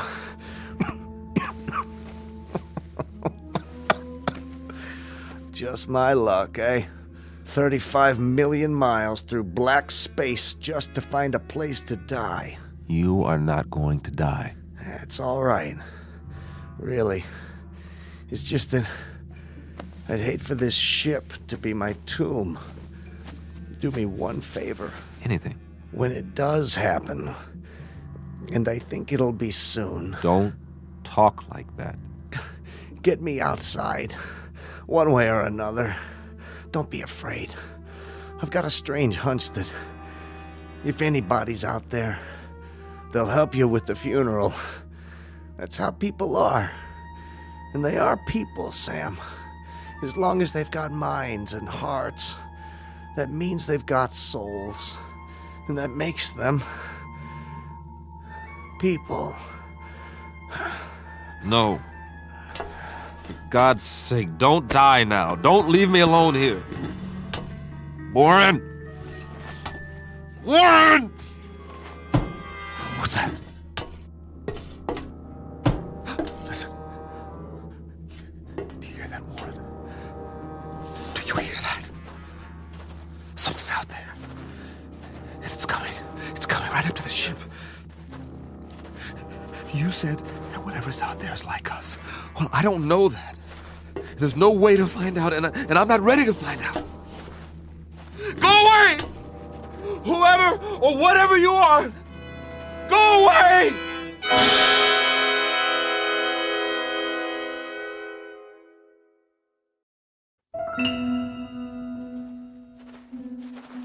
No, they're coming. Whatever they are, they're coming. The gun. Yes. Where's the survival kit? There. Nothing fancy, just a good old .38 automatic. That ought to do the trick. Get away! I said, get away from the ship! All right, if you won't go away, you want me to come out, I'll come out. You think you're ready for me? Huh? Huh? Where's that lever? Whoever or whatever you are, let's find out if you can eat lead. What the? Come on. Where are you? What are you waiting for? You see this? It's a gun. Know what a gun is? Want to find out? Step into the light so I can see you.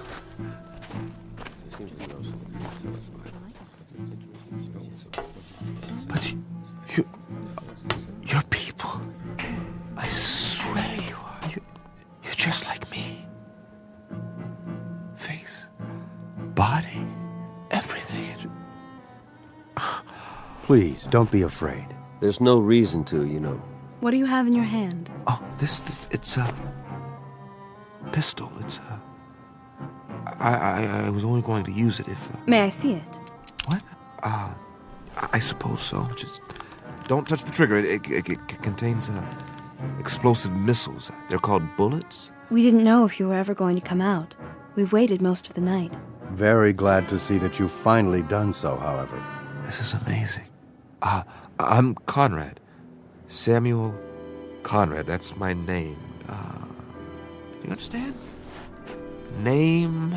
We understand, Mr. Conrad. We landed here, my friend and I, in this ship. Crashed, I should say. We come from Earth. Earth? Where I'm from, this planet is known as Mars. We took off in our ship almost 3 months ago. Check on the other one. He may be injured. Yes, of course. Here, I'll show you in the sand. See, this is the sun. Sun, the big star. And this is the Earth, the third planet from the sun, and this is you. Here. The other one is dead. His name is Marcuson. Don't be alarmed, Mr. Conrad. We don't intend to hurt you. We've only been wondering when you intended to come out. Of course, we were curious. But how do you know my language? We don't, Mr. Conrad. As you'll no doubt soon realize, you're speaking our language. Your language? Unconscious transference. You'd call it hypnosis of a sort. But you must be tired. We'll prepare a place for you to rest and food. I'm appreciative. I really am. You'll forgive me my staring. I mean, but I can't get over it. I mean, you're people. Just like I am. Actual human beings. Marcuson said you'd...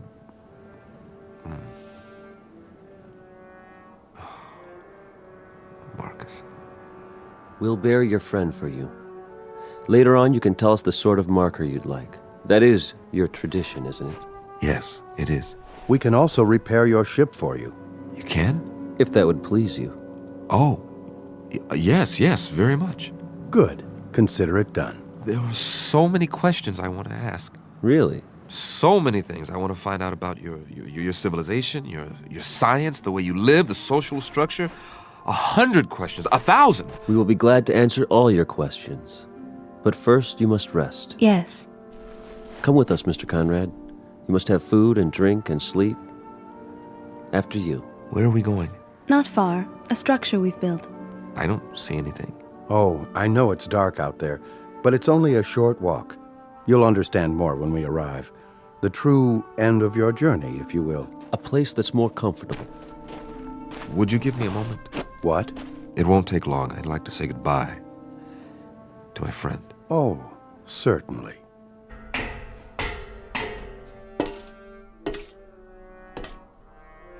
Marcuson, I hope you know what's happened. I hope you know that you were right. There are Martians, after all, and they're people. It's incredible, but they really are just like us. You knew, didn't you? Somehow, you knew. Oh, I'm sorry, old friend, that I didn't believe you. and that you didn't live to see them. Are you ready, Mr. Conrad? Yes, I'm ready.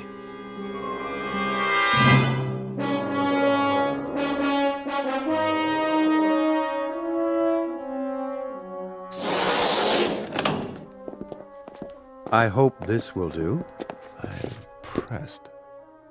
On Earth, this would be considered very modern. The angles, the lines. Are the walls stainless steel? Well, not exactly. Something like it. Would this be considered a typical house here? In a sense, it would be the equivalent of an apartment, I believe you call it. Except that there's no furniture.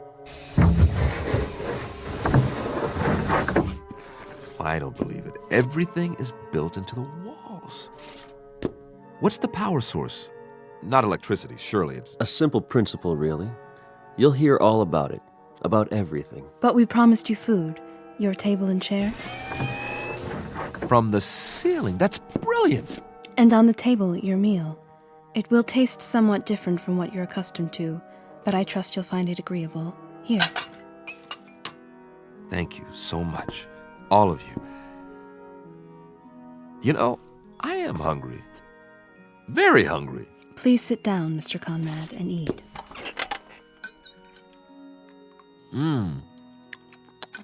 It's different, but I like the taste. Like melon or cantaloupe, maybe.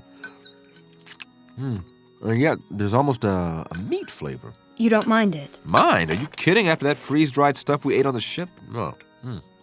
This is delicious. We'll leave you to eat then. Oh, I wonder, could you do us a small favor, Mr. Conrad? Anything. As a favor, would you mind sketching for us what a home looks like on Earth, so we'll better understand your culture? No, not at all. This is what we call a ranch house. It has only one story. Here, look, I'll show you. This is roughly the shape. The front door here, and this is what's known as a picture window. Looking out from the living room. I see. The bedroom area. And the kitchen, where we cook the food. Here, I'll put down some more details about the interior. Please. Couch, chair, television set. And inside the kitchen, over here, the refrigerator, maybe a freezer, and the stove. A freezer and a stove? Well, one to keep the food from spoiling and one to heat it up. Remarkable. In the bedroom, the bed, the bureau, the mirror. Do you understand mirror? Reflection? To look at yourself. Of course, I've forgotten. Will you look at that? Here's your mirror, along with the sink, towels, running water, and this will be your bed. All the comforts of home. Eat in pleasure, Mr. Conrad, and then rest. We'll come back later. Thank you. Thank you so much. Oh, miss? Yes? I didn't ask any of your names. That's all right. You have a name, don't you? I'm called Tina. Tina, I wish you'd, will you tell the others for me how much I appreciate all this? The trouble you've gone to, this is a pretty wonderful thing that's happened to me, so thank you. Do you understand? Thank you.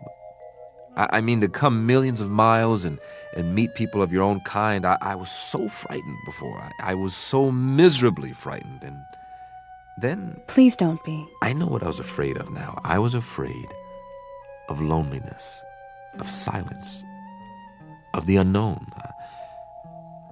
But now my friend was right. There's no need for fear now. No need at all. No one will hurt you, I promise. You must believe that. I do, now. I'll see you later, Mr. Conrad. I hope so, Tina. And please, call me by my given name. It's Sam. Goodbye, Sam.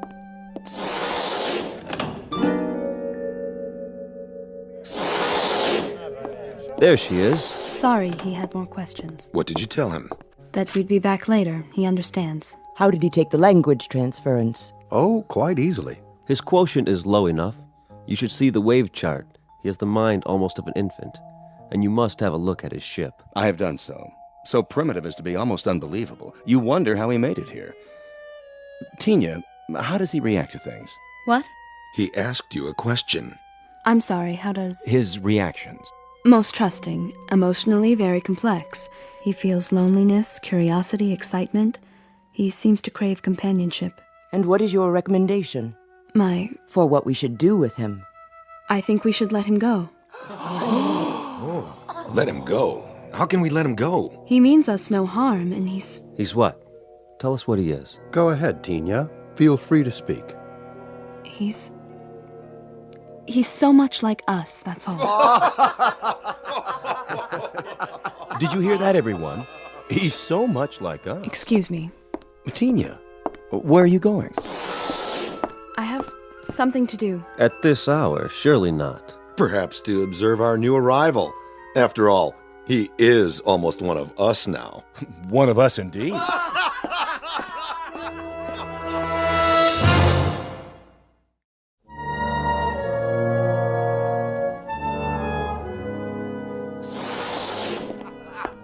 Tinya? Is that you? Yes, Mr. Conrad. I was just... What's the joke? Oh, something one of my friends said. Oh, what was it? Something humorous, that's all. At least he thought so. Won't you come in? I wouldn't want to disturb you. Not much chance of that. I'm too wound up. This is all a bit much to grasp at one time. You must have a great many questions. Perhaps you can answer a few of them. If you don't mind, that is. Won't you sit down? Well, maybe for just a minute. Have a seat. The couch is quite comfortable, thanks to you. Mr. Conrad, there's something you should know. Oh, that's an understatement. Where do we start? I don't quite know how to put this, but... Wait, I'm not a very good host. After all, you and your people have been so gracious, seeing to my every need. Is there anything you'd like? I assume there are refreshments.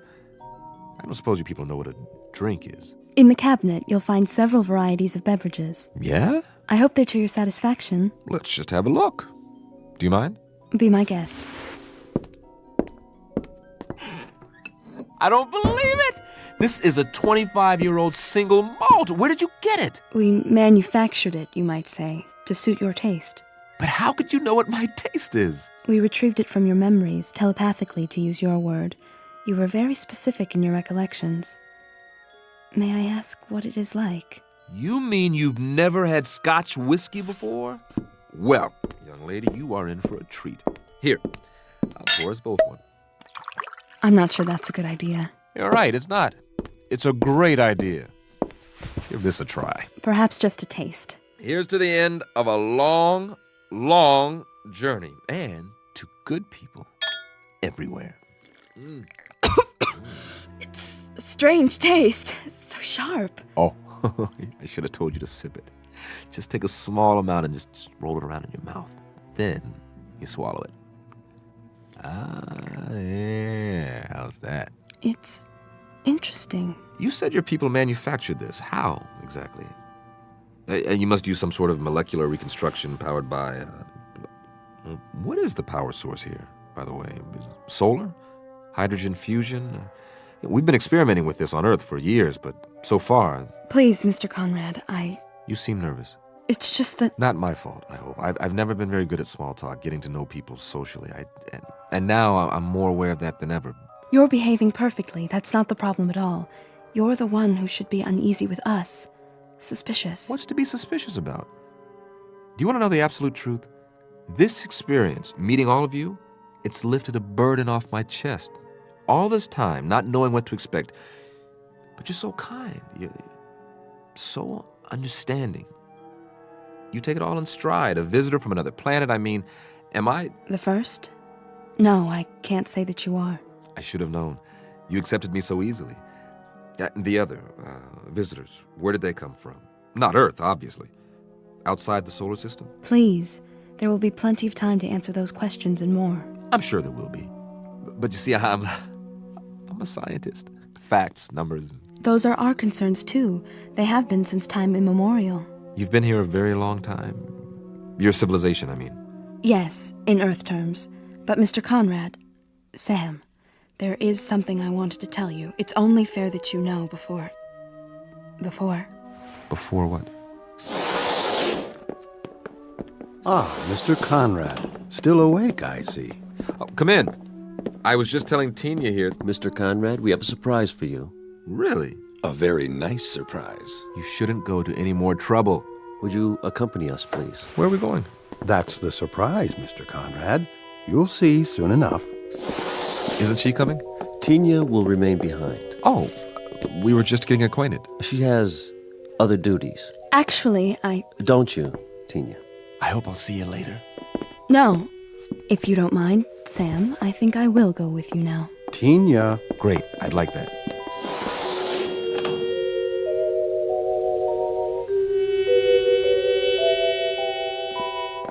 Quite a complex you have here. There must be miles of corridors, like interconnecting tubes. It provides both shelter and a gathering place for our people. The walls, are they glass? A form of what you call plastic. Very strong, for protection against the elements. Then you have seasons. We've seen evidence of dust storms on the surface and, of course, the polar ice caps. We've had to recreate an atmosphere in recent centuries that has wrought havoc with the forces of nature, far more than you might have observed from space. I can hardly wait to take a closer look. Really, Mr. Conrad, you don't want to tire yourself. You should get a good night's rest while you can. No reason to. I feel fine. Does the complex house your research facilities, laboratories, that sort of thing? They are in an adjacent structure. I thought I saw a reflection out there, but it's so dark. All in good time. It will be a few more hours until sunrise. Then, all will be clear. Ah, here we are. After you, Mr. Conrad. What? Allow me to illuminate it for you. But this is...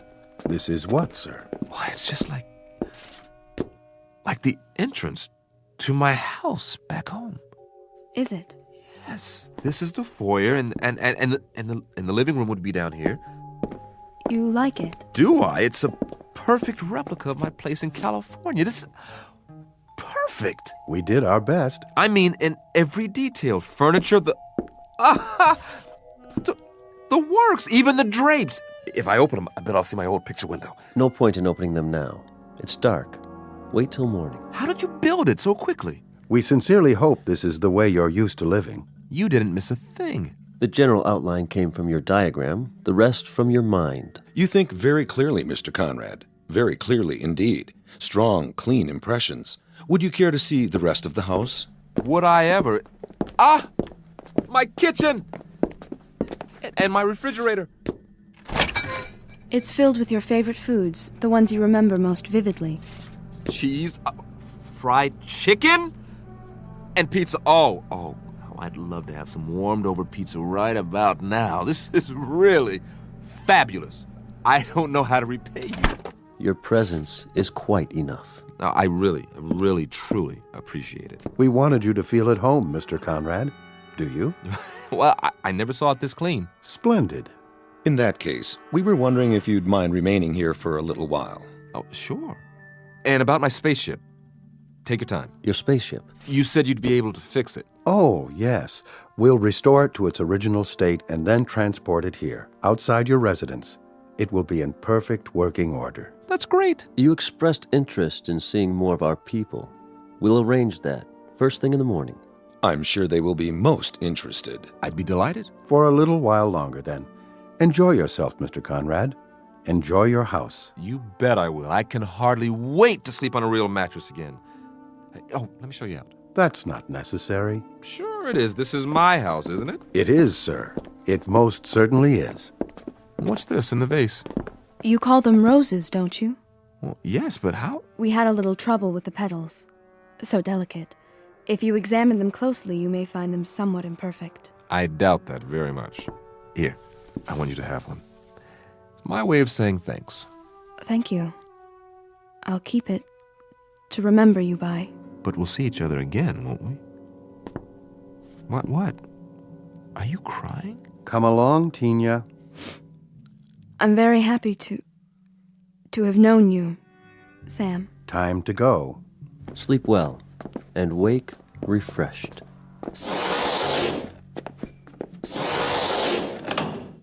Man, will I. This is too much. Wonder if there's some more of that scotch in here. Yes! Well, all I can say is if this is an illusion, it's one a guy can live with. This is the best scotch I've ever tasted. I think I'll just sit down here, put my feet up. This is the greatest. Absolutely the greatest.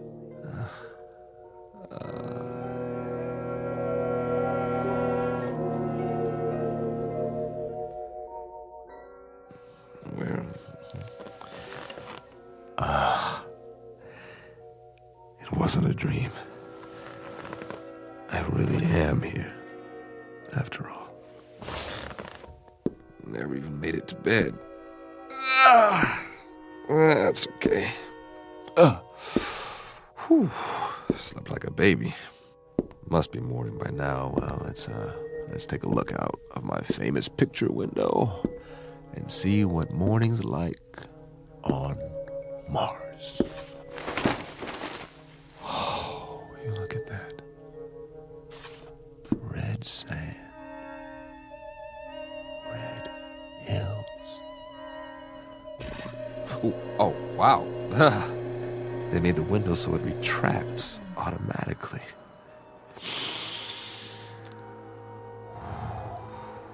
Smell that. Oh, real honest to goodness air. I gotta get outside. Come on. What's the matter with this door? Wait a minute. What's that? Sounds like some kind of vehicle. Hey! Hey, everybody! I bring you greetings from Earth! Hey, what are these bars for?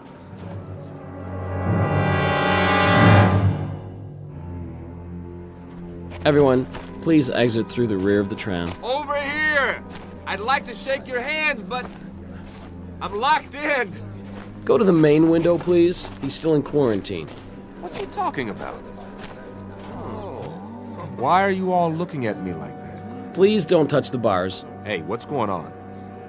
Hey! This is our latest acquisition. No, it can't be. My ship. They said they'd move it here. Wait, why would they? It can't blast off this close. It would set the whole house on fire. Unless they don't intend. Isn't he unusual? Careful, children. Can it talk? Yes, on an elementary level, a very limited vocabulary, of course. Its primitive spacecraft will soon be on permanent display. For now, you're free to observe the creature in its natural surroundings. I don't belong Note in the here. simple primal emotions. No! No! Let me out of here! You may take holograms if you like. And next, we'll move on to the Venusian habitat, the intergalactic breeding area, and the Alpha Centauri house. This again is a holographic opportunity.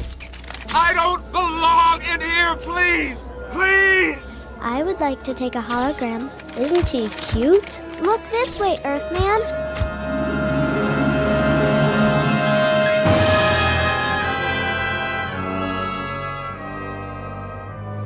You were right, Marcus. You were right. People, they are the same. No matter where you go, they are always the same. It's a zoo. A zoo. A zoo! It's a zoo. Species of animal on public display. Physical characteristics similar to a human being. Head, trunk, arms, legs, hands, feet. Very tiny, undeveloped brain. Comes from a primitive planet known as Earth. Calls himself Samuel Conrad. And he will remain here in his specially constructed cage with running water and electricity and central heating for the rest of his natural life. Because Samuel Conrad finally discovered a flight plan that led him off course and into the Twilight Zone. More from the Twilight Zone after this. Hello, I'm Stacy Keach. I hope you're enjoying this edition of the Twilight Zone radio dramas. To learn more about this series, be sure to log on to our official website at twilightzoneradio.com. You'll find special discounts on our Twilight Zone audio collections, listings of our radio stations, links to other websites, and a photo gallery of our recording studio and some of our stars in action. Plus ways to contact us with questions or comments about the show.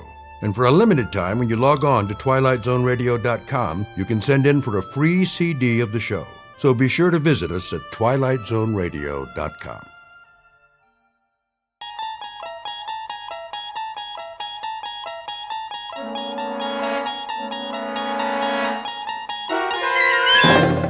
You unlock this door with the key of imagination. Beyond it is another dimension, a dimension of sound, a dimension of sight, a dimension of mind. You're moving into a land of both shadow and substance, of things and ideas. You've just crossed over into the Twilight Zone.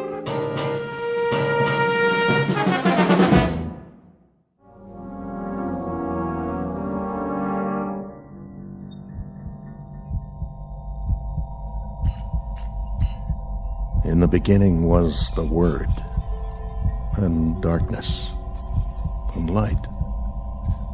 I have trouble remembering light. Some of it shines through my eyelids, so I know it's there, but all I really see is darkness now. There are pinpoints of light like holes in the fabric of space. I know they're out there, even if I can't quite see them. When will I? Time no longer has meaning, as if it has stopped for me, closing in, contracting, and I can't move, not a muscle. But in this moment, the mind continues, and I wait. Stansfield, Douglas. Scanning vital signs. Life functions, check. Metabolism, stable. Temperature, constant. No adjustments necessary. Only the mind. The mind is memory, and I remember things. They remain through it all. There is more than just darkness, the void. The mind does work. I wonder if they know that. The images are constant, ever-present, patterns to savor again and again. It's not just the long sleep that comes when the fear has left. It's a time to recollect, sift, and analyze. Try to understand all that's happened in this infinite moment.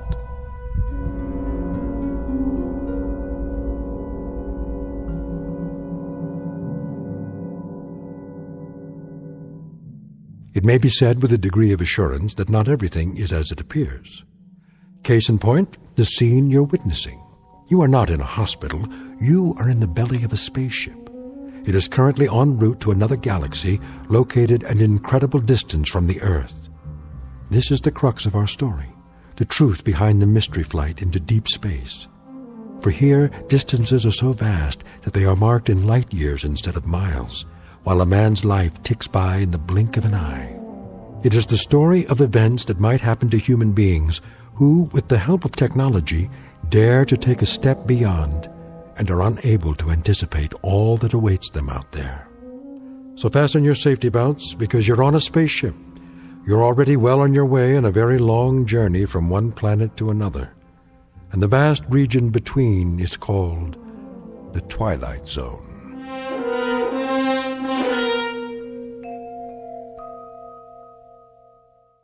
And now, The Twilight Zone and our story, The Long Morrow, starring Kathy Garver with Stacy Keach as your narrator.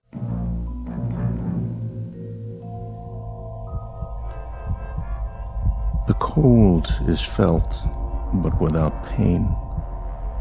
The loss of feeling is noted and accepted as choice slips away. Now mind is all. Time is distorted, jumbled, telescoped, accordioned. But even so, there's a strong sense of time, And I remember. I remember how it began. I remember the way it was in the beginning.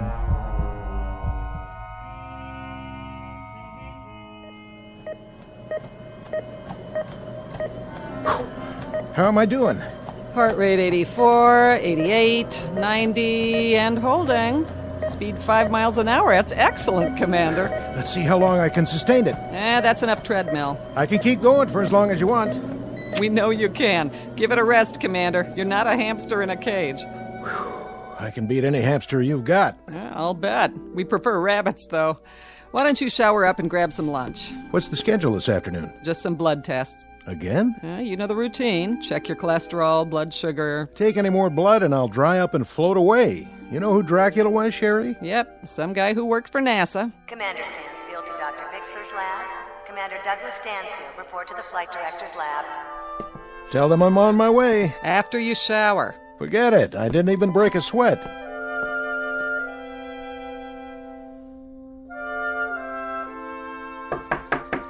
Come in. Dr. Bixler? Hello, Commander. Glad to meet you, if somewhat belatedly. Please make yourself comfortable. Oh, thanks. A figure of speech, in the sense that there's no need to stand on ceremony. I'm sorry there are no comfortable chairs here. Oh, that's all right. I'd just as soon stand. Even after this morning's workout. But, of course, your cardiovascular rating is superb. So, this is where the commandments come from. Commandments? Mission directives. I've heard much of you, the mysterious Dr. Bixler. And I of you, and that's the reason you're here. I was wondering. I guess this all seems faintly ridiculous to you, the hush-hush aspect. Well, all NASA's projects are secret during the planning stages, but I've been here 6 months now. In the past, I knew what I was training for. Is there a reason I've been kept in the dark so long? Perhaps so you wouldn't hand in your resignation. Not likely. I knew what I signed on for when I joined the agency. You knew some of it, what we've done up to now. I take it on faith. It's work I believe in, ever since I was a boy. You've been with us for 11 years. Is that a question, sir? More along the lines of an observation. Should you not have realized it, you've been the object of considerable observation over the past several months. I'm well aware of that, but if I may say so, I've never been the subject of so many tests. Not just physical, but psychological. There are reasons, Commander, rather good reasons. What is it you have in mind for me? Or is that still hush-hush? This one is not official yet, or it wasn't until we knew we had the right man for the job. It's not part of the budget we submitted to Congress, but I think we're about ready for a formal announcement. Of what? You've made 11 separate orbital flights. That's right. You orbited the moon, commanded a lunar landing, you're oldest of the astronauts, and you're also the most experienced and the most knowledgeable. I don't know about that. I do. Certainly if we count those who are still active. May I ask you a personal question? Why? You already know everything about me. Not quite. Why did you never marry? Well, that's easy. I never found someone who could put up with me. The months spent in training for a mission, the flight time, there's no woman in the world who could live with that. No, I suppose not. Though several of your fellow astronauts have families. They lucked out. I guess I just never met the right one. You dated in college. You were even engaged once. For about 15 minutes. Once she found out the way I live, on call, at a moment's notice, well, you might say she came to her senses. Very fortunately for her. When the space agency put me on this project, I was told to keep in mind the scientific problems, of which there are a great many, I can guarantee. I'm sure. But also to be aware of the human factor. And that's where you come in, Commander Stansfield. You're the human factor. May I ask you a question? By all means. How long are you going to keep me in suspense? Not much longer, I promise. You recognize this, don't you? A chart of the solar system. That's right. The sun, the Earth down here, our neighbors, Venus, Mars, Jupiter, and so forth, and the moons that orbit them. A lot of places I haven't been to yet. What do we know about our neighbors, Commander? More than we knew a few years ago. Oh, yes. Thanks to men like you. Nonetheless, what it boils down to is this. The moon is barren. Mars is a vast, scrubby desert with an unbreathable atmosphere. Venus and Jupiter, both gaseous and poisonous. Pluto and the outer planets are volcanic. In short, our neighbors have only one asset to offer us. They're accessible. They can be reached using current technology. Beyond that, they offer us nothing. Scientific, social, economic, by any standards. They're the Mount Everest of near space. You go to them because they're there. But the accomplishment is in the climb, and once climbed, there are no more challenges. So, where's the next Mount Everest, Doctor? That may be the wisest question you've ever asked, and the most pertinent. Why do you say that?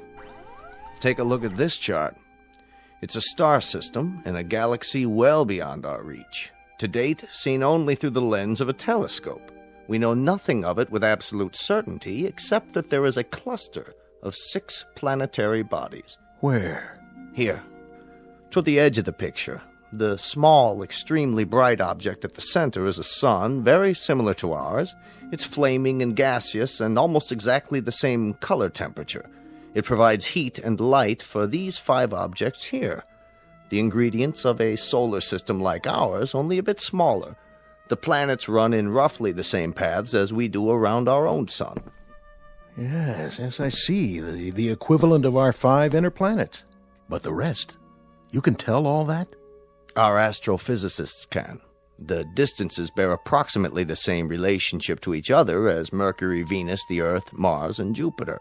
And given that relationship, this is the most likely system we've found yet that might support life. Are you telling me we've made contact? Not yet. The distances are too vast. Even if they've sent out an intelligent communication, it would take a very long time for it to reach us, assuming we could pick it up on our frequencies and decipher it. You and I would be dead and gone by then, or they would. There are too many variables. This system, does it have a name? Only a number.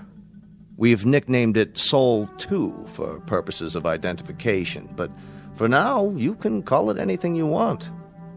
For example, Stansfield's Everest. That's where I'm going. That's where you're going. When? In about a month. The ship is under construction now. It's off the drawing boards, and the keel, so to speak, is being laid. It must be the size of a skyscraper. Not necessary. It'll only carry a crew of 1. 1? That's because of the weight, the extra equipment on board. What kind of equipment? I'll get to that in a moment.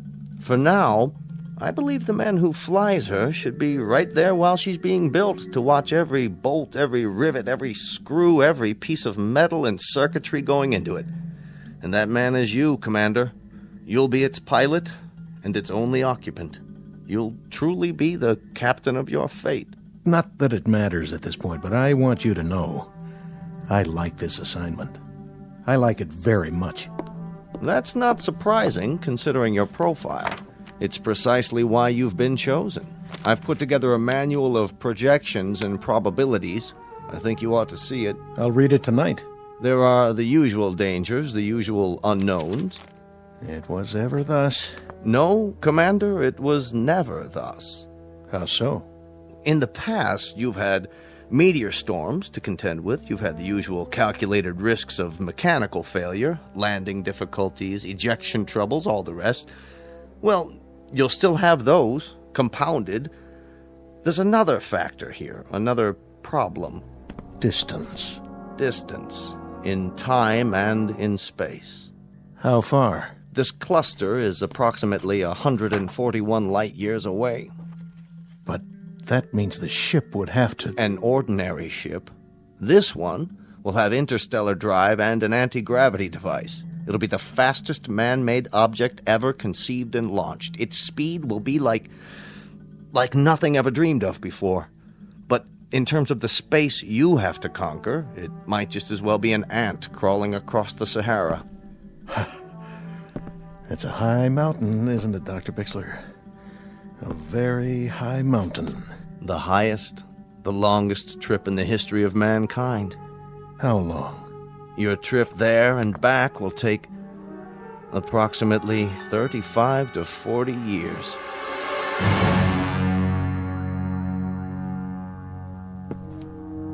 Well, at least it's a round trip. Consider it carefully, Commander. When you return from this trip, the Earth will have aged almost half a century. Ooh, that's something to contemplate, isn't it?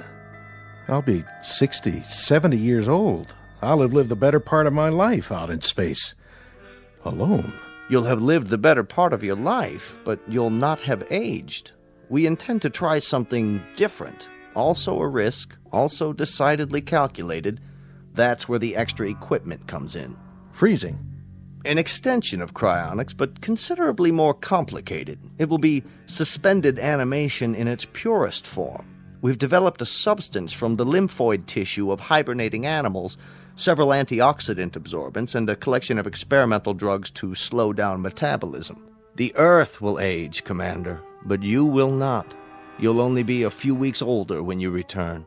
Sort of like dying, and then coming to life again. After a fashion, coming to life again in the sense that there'll be very few people here you'll know or who'll know you. Life will have changed in many ways, Commander, and you'll have to begin living it all over again, as a stranger, as an anachronism, if you will. If you'll forgive this degree of candor, it's one assignment I don't envy very much. That's pretty much been the story of my life, Dr. Bixler. Assignments that not very many people would envy. When do I begin? You already have begun. If you're free this afternoon, I'd like to go over the preliminaries. Tomorrow there's a chartered jet to the Cape where you'll begin your briefing and have a first look at the ship. Unless you care to reconsider. I'll be there. I'm on the payroll, aren't I? When I checked in, it was all the way. Good. That's good, my boy. Glad to have you aboard.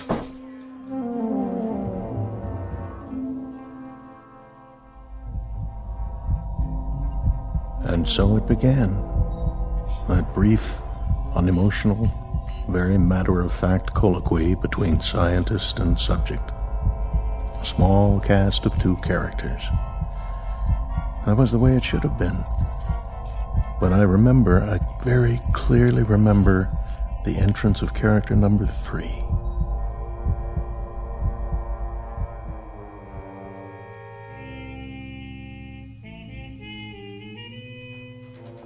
Will Communications Team B8. Communications Team B8, report to Central Control. B8 to Central Control.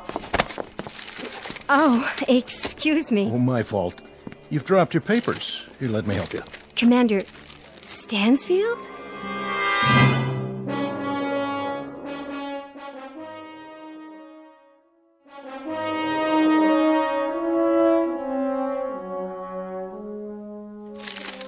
Excuse me for staring, but I see your ID badge. Why, you're the one. I don't know whether to thank you for that or report you for insubordination. Forgive me. We've been hearing Stansfield for close to a year. I was beginning to think that you weren't real. Let me give you a hand. A friend in need. That's my job. Picking up papers? Oh, that's my new assignment. Morale officer. I follow people around who look stricken. Do I look stricken? Momentarily nonplussed. I don't think we've met. No, we haven't. That's what I was saying. You stationed permanently here? I'm with NASA on detached duty. I've always wanted to meet you. And I you. Oh, now, that I don't believe. It's true. I've got ESP. A long time ago, I woke up and an inner voice told me, with some intensity, that I'd meet a woman with a stricken look who drops papers in corridors. Did your ESP give you the name? Let's see. It's coming to me. The first letter is an S. Sandra Horn. How did you... Oh, of course, my name badge. I didn't look at it, I swear. Sure you didn't. Very subtle. It's been an honor meeting you. Strange. What is? Nothing. Tell me. It's It's not a line, I promise, but I do feel I've known you. I know. There was a little girl in 4th grade. She sat in front of me. I used to stick pencils in her red hair. Tell me the truth. That was you, wasn't it? I went to an all-girls school. Oh. I don't suppose... Yes? I don't suppose the National Space Agency could do without your services for, say, a couple of hours this evening. Long enough for a dinner? I think, despite the fact that I'm invaluable and the whole space program rests on my shoulders, a 2 or 3 hour period might be carved out. I'm in the book, Commander. Please phone me. I won't phone. I'll pick you up. What kind of food do you like? Any kind, partial to beef, also seafood, no shellfish though. Chinese, Italian, you name it. I'll plan the itinerary and the menu. See you at 8. Arrivederci, lady from the space agency. 8 o'clock then, astronaut. Arrivederci to you too.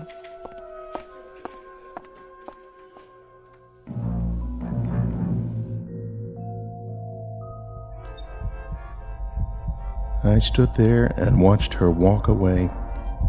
I thought we talked for an hour, not minutes. And I knew everything I needed to know about her, even then. The only time in my life it had ever happened to me. And now I return to these things, these simple things. Now in the darkness, and the cold, the solitude, the stillness without measure. I remember music, colors, and a voice.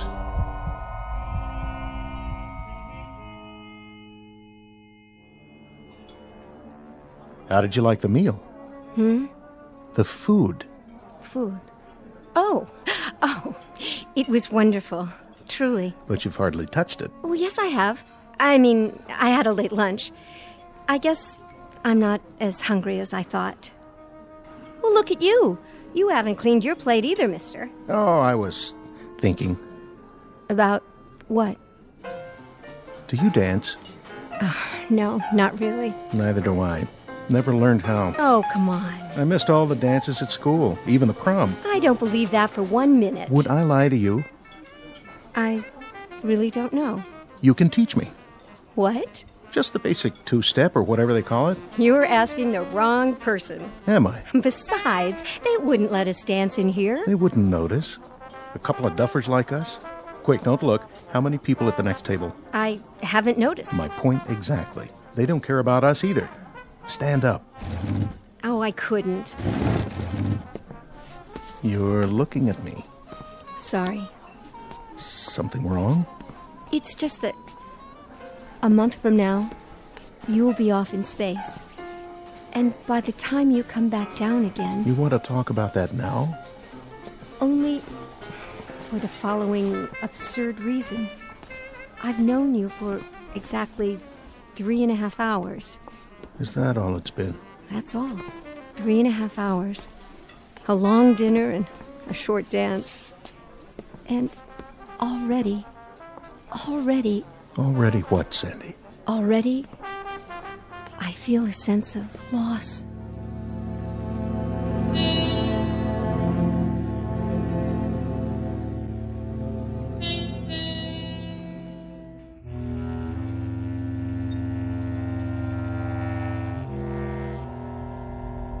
My life had been in the military. Always. First aircraft, then space vehicles. And it had been missions, projects, and expeditions. There was no time for another kind of life. Intrusions that took the form of a face, a voice. A short month lived by a man and a woman drawing closer and closer together, and finally becoming a part of one another. There's so little time for such a thing, for such a small thing. And then what time we had ran out and slipped away.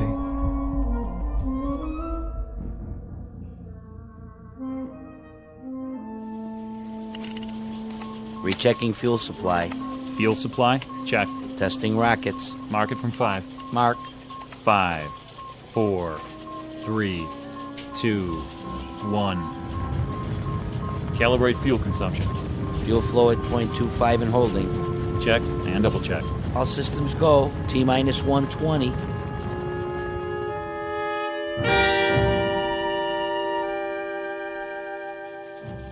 Setting countdown, Dr. Bixler. Only 2 more hours. Where is he? He'll be here. Man, oh man, I sure wish I was him. Do you? Well, why not? That kind of adventure? All the way to another galaxy? Quite a price to pay. Oh, sure, it costs a fortune, but think of it. One man in the whole of history going out into space with a key, you could say. A key to unlock all the mysteries. I'm beginning to think that not all mysteries are out there.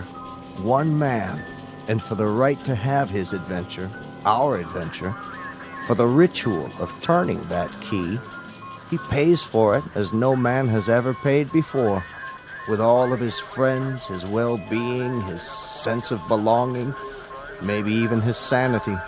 Everything on earth that has meaning for him will now be just a memory. And you envy him? I guess he is to be envied. I envy him too. But what I don't envy is his homecoming.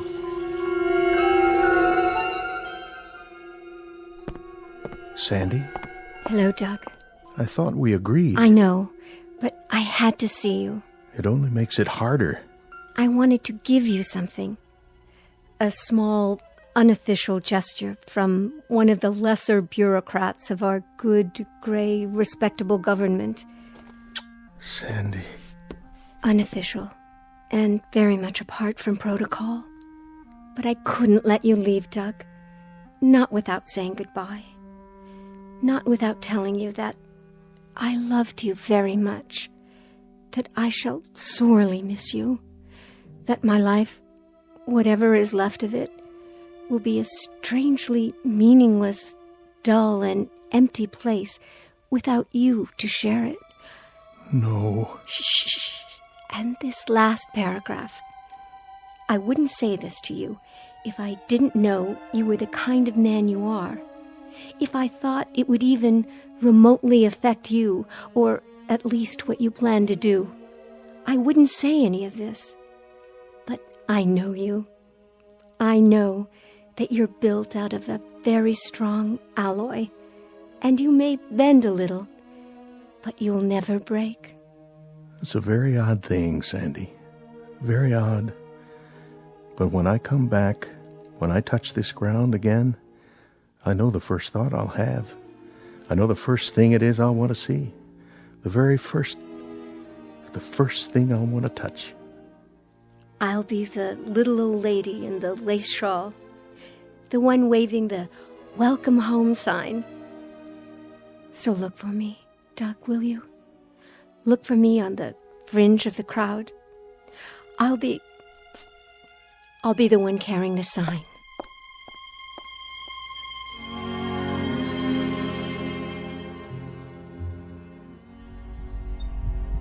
And how much we had become a part of one another. Despite the circumstances of both our lives, despite everything rational. We let ourselves reach into that strange and mysterious sea within us called love, and then watch the ripples grow. Sandy. Sandy, where are you now? Sandy. Across the void, my dearest, through the millions of miles of cold and empty space, through the vastness of a naked desert of sky and stars. I feel your warmth, and I love you. I love you, Sandy.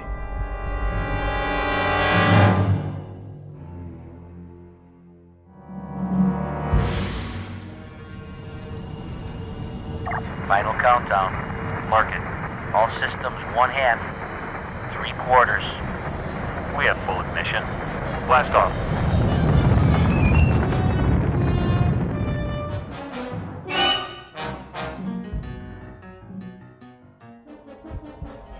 I move now. I streak across the heavens.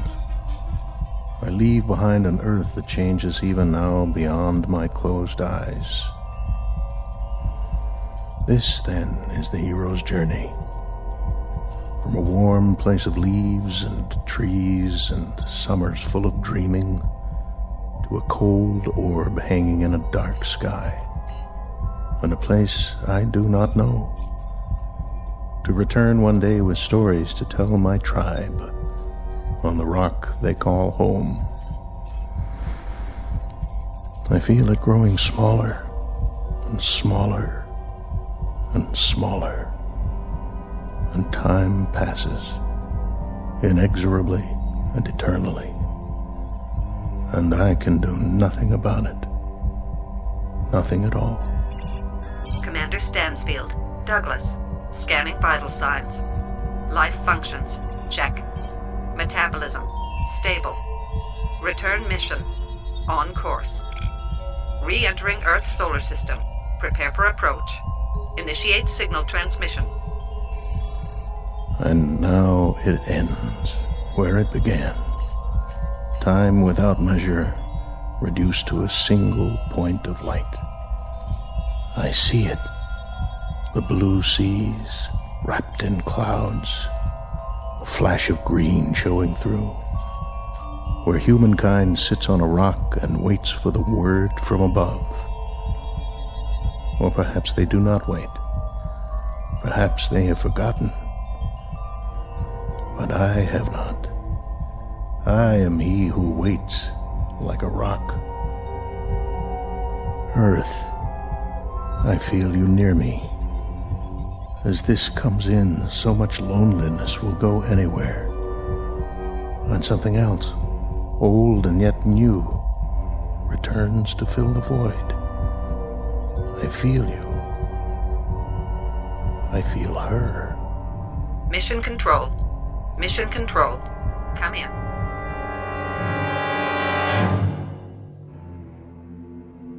What's this? Where? On the Trivet. Looks like a craft on the approach. Yeah, I see it, but what kind of craft? Could be a missile. Activate the defense shields. Setting coordinates. Locked on. Lasers on standby. This is gonna be easy. Almost too easy. Whoever he is, he's a sitting duck. Wait a minute. Look at the shape of that thing. Some kind of retro design. Hey, bring it up on the holoscreen. I can almost make out the numbers. Run a pattern recognition. That'll nail down the model and country of origin. Scanning for recognition.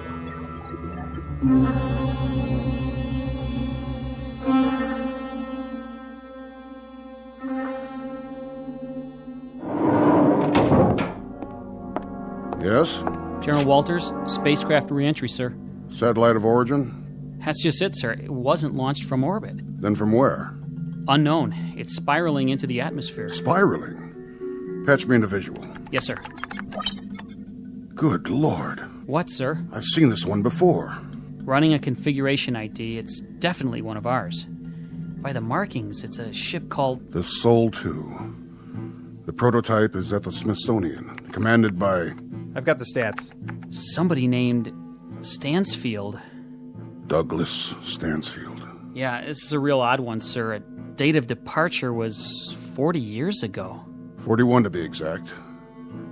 You're not going to believe this, but he was a hero of mine when I was a boy. Send in Vogler. Tell him to search everything we've got in the files. Right away, sir. It's downloading now, General. Who is he, anyway? One of the pioneers. Been in space several decades. Really? Presumed lost a long time ago. Put it on the screen. Here's a report. He's been out of contact. This is the first communication we've had. The date, the log entries. He was tracked on radar when he left Earth space. But communications must have malfunctioned a few hours after he left the ionosphere. 41 years. And now they come back. Every month. Every year. They keep coming back. Like aging birds returning to a nest. For what?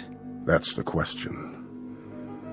They went off on missions that became obsolete almost the moment they were out of sight. To blaze trails we've already charted by now. To bring back discoveries that aren't discoveries anymore. And still, they keep coming back. Burnt. Dented. Aged. And they keep coming back. Look at this. What? The footnote. This is a funny one. Let me see. There's an item inserted from a man named Bixler. Bixler? As I recall, he was one of the project people years and years ago. He probably handled the Stansfield mission. It says we're to contact a Miss Sandra Horn. Who's that? Sandra Horn. A friend of Commander Stansfield. And where would we find her, sir? In an old folks' home? According to this, you'll find her in the hibernation room. A young woman of approximately 26 years of age. She must have been very much in love with him. Very devoted. A devotion without precedent. Say a prayer, son. A prayer, sir? That we find her alive.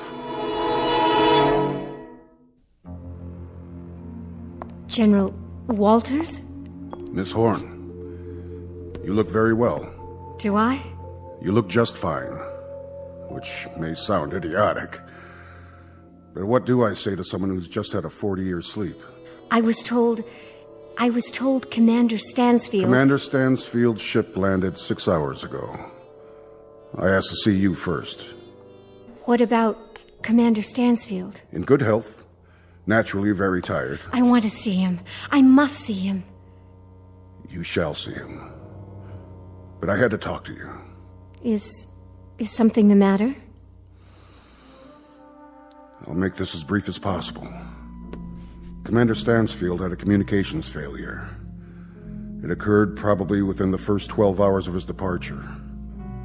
There was only sporadic contact made during his entire flight, there and back. He reached the other galaxy. He reached it, he landed, he took off, he returned. There was no life where he went. We found that out ourselves 20 years ago. One of the ironies of our progress. We could have saved him the trip. We could have saved him. His anguish. I don't understand. His anguish being the following, Miss Horn. Unknown to us here or to my predecessors or theirs, due to the lack of communication, Stansfield arbitrarily removed himself from hibernation 6 months after leaving Earth. He did this because... I know why he did it. God help me. I know why. Over 40 years, Miss Horn. 40 years in the cockpit of a ship. 40 years of... well... his kind of loneliness must have been something brand new in human experience. For what you both gave up, you deserve far better than this. I wish to God he could have come back to you just as he was when he left. But as it is, I'll leave you alone now.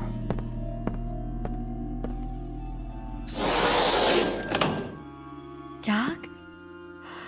Dear Doug. You remember me, don't you? Remember you? I've spent 40 years remembering you, Sandy. I've spent 40 years painting your picture inside my head, remembering your voice, thinking about your touch. I've spent 40 years surviving for you. But it looks like I made a miscalculation. An error of judgment, you might say, with the best of intentions. And now... Doug, it can still be that way. What you are, what I am, it doesn't make any difference. Oh, I'm afraid it makes a difference, Sandy. Look at you. 40 years of difference. And that's far too much. I'm sorry. I'm so desperately sorry. I know, my dear. I had a lot of years to ponder the possibilities. But I didn't consider this one. Years that I didn't think would ever pass. Years that I sometimes wished wouldn't pass. Oh, Doug. You're as beautiful as ever. Very beautiful. Don't waste it. Go away now, Sandy. You must. Please. Go home and pick up the pieces of the rest of your life. Go. If that's what you want. It's what I want. Goodbye, my love.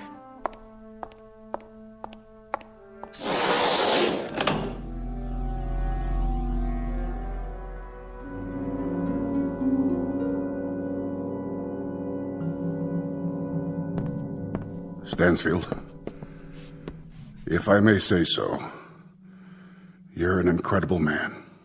Really quite an incredible man. It may be the one distinction I can point to in my entire life. That I knew you. That I knew a man who placed such a premium on love. Truly, truly, Stansfield. Quite a distinction. Goodbye, General.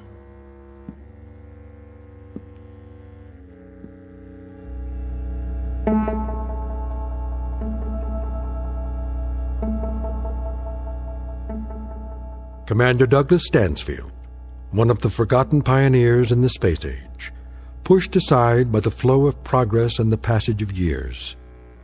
Our tale of irony and the ionosphere and the ferocious travesty of fate that could only happen in the Twilight Zone.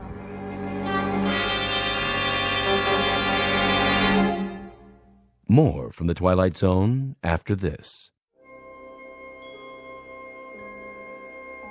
Hi, this is Carl Amari, producer of the Twilight Zone radio dramas. I'd like to take a moment to tell you about our official website at twilightzoneradio.com, where you'll get the latest news and information on these Twilight Zone radio dramas. Plus, at twilightzoneradio.com, you can digitally download 3 free episodes or any of our episodes for only $1.95 each. In this age of ever-changing technology, we've decided to make these episodes instantly available to you by making the Twilight Zone radio dramas a digital download-only series. This means that this series will no longer be offered on CD. The CD collections at our website are now being offered while supplies last at buy one, get one free. So be sure to get your favorites before they're sold out. Be sure to visit us often, and I'll see you in the zone.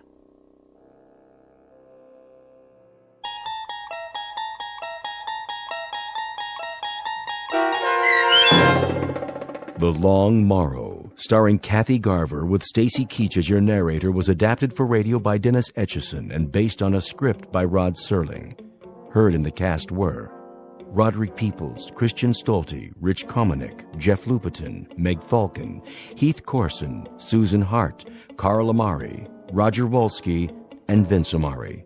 To learn more about the Twilight Zone radio dramas and to obtain audio cassettes and CDs of these programs, visit our website at twilightzoneradio.com.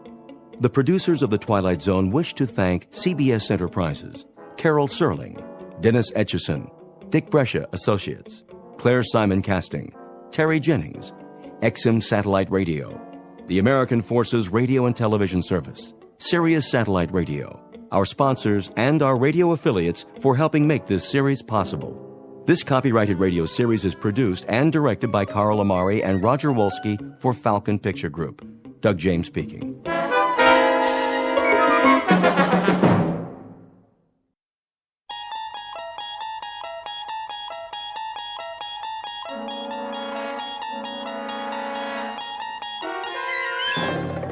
You unlock this door with the key of imagination. Beyond it is another dimension, a dimension of sound, a dimension of sight, a dimension of mind. You're moving into a land of both shadow and substance, of things and ideas. You've just crossed over into the Twilight Zone.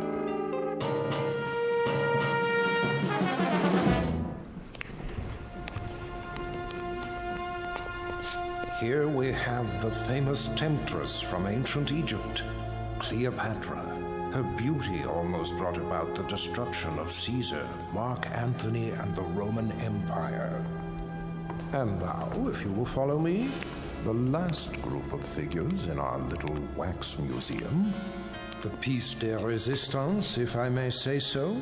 The most infamous, black-hearted killers of all time.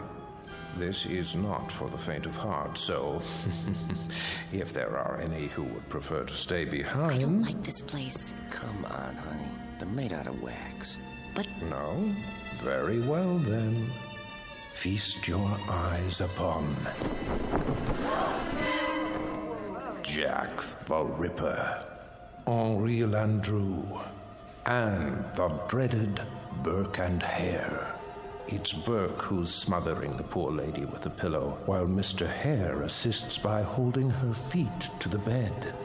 And last but not least, in the sailor's garb, Albert Hicks, about to sink his gleaming axe into the skull of his hapless victim, one Martin Senescu.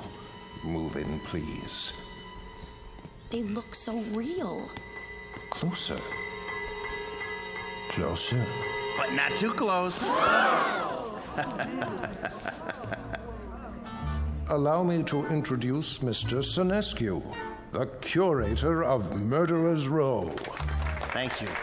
Thank you. I'm sorry if I startled you. I thought he was one of the dummies. Oh, nothing to be afraid of. Perhaps not, young man. But who can tell what evil lurks in the heart of the man standing next to you? Go ahead, Martin. Introduce your friends. With pleasure. Albert W. Hicks, mate on the oyster smack E.A. Johnson, a gentleman. Yet one day, in 1860, off the Atlantic coast, he murdered everyone in his crew with an axe, exactly like this one. Why did he go mad? I'm afraid we'll never know. Not to mention Burke and Hare, two more monsters of their time. But do they look like monsters? What torment drove them so late in life to behave like ghouls? You see here how they suffocated their victims. A technique called burking. Think of the agonies they endured. Which one's he talking about? Search me. Both of them, sir. All of them. Surely it's dreadful to be murdered, as our victim here would tell you, if she could talk. But to commit murder, to take a life with your own hands, again and again, and not be able to stop yourself. Can you begin to imagine the horror? Nope, but why don't you tell us about it? I wish I could. But somewhere in the world, now, at this very moment, there is someone who can. Yeah? Who? Well, no one knows yet. But if his torment is great enough, and he kills as these poor creatures did, then future generations will know. For he will end up here, immortalized in wax, remembered as you and I will never be, like Henri Landru, so filled with love and hate. He loved nearly 300 women in his lifetime, spinsters and lonely widows. He too must have felt agony as he strangled the life out of them. A master of the garret, identical to the one you see in his hands. That looks like some kind of cord. Just a piece of string. Let me see that. Get away from there. Get away from there. I was only... Mr. Senescu is right. The figures are not to be touched. They are too rare and valuable.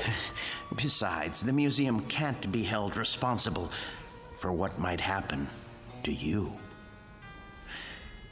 And here, another soul in torment. The Ripper himself. Of all the faces in London's Whitechapel district, Which was his? And why did he feel driven to kill those pathetic drabs with one sweep of his knife? Identical to the blade you see before you. Step closer, young lady. What? Go on. It's only a prop. Lean forward. There. It's quite all right. Look deep into his eyes and remember them so you'll never fall prey to such a man yourself. A man who carried a long, sharp weapon which he slashed across women's throats. Like this. That knife, it swung at me. It almost... Spring in the arm. Pretty good trick. A trick, yes, but one that serves to remind us how near death is to all of us. When we look at Hicks, at Burke, and Hare, at Landru and the Ripper, we see what appear to be ordinary men. What devils pushed them to their bloody fate? We can only guess. Thank you for your kind attention. Thank you, Mr. Sinescu. Ladies and gentlemen, this concludes our tour of Ferguson's museum. Exit to your right, please.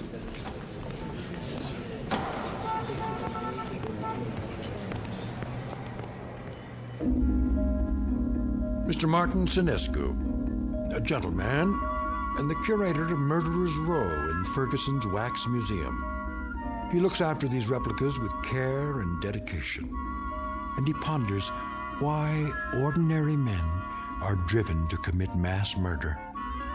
What Mr. Sinescu does not know is that the groundwork has already been laid for a special kind of madness, a torment found only in the Twilight Zone.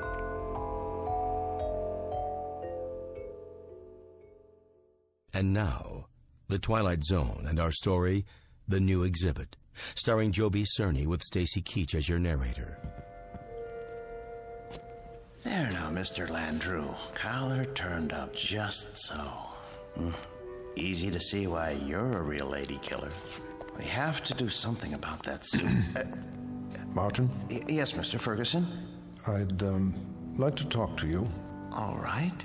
I'll be through here in a moment. That can wait. What I have to say to you is rather important.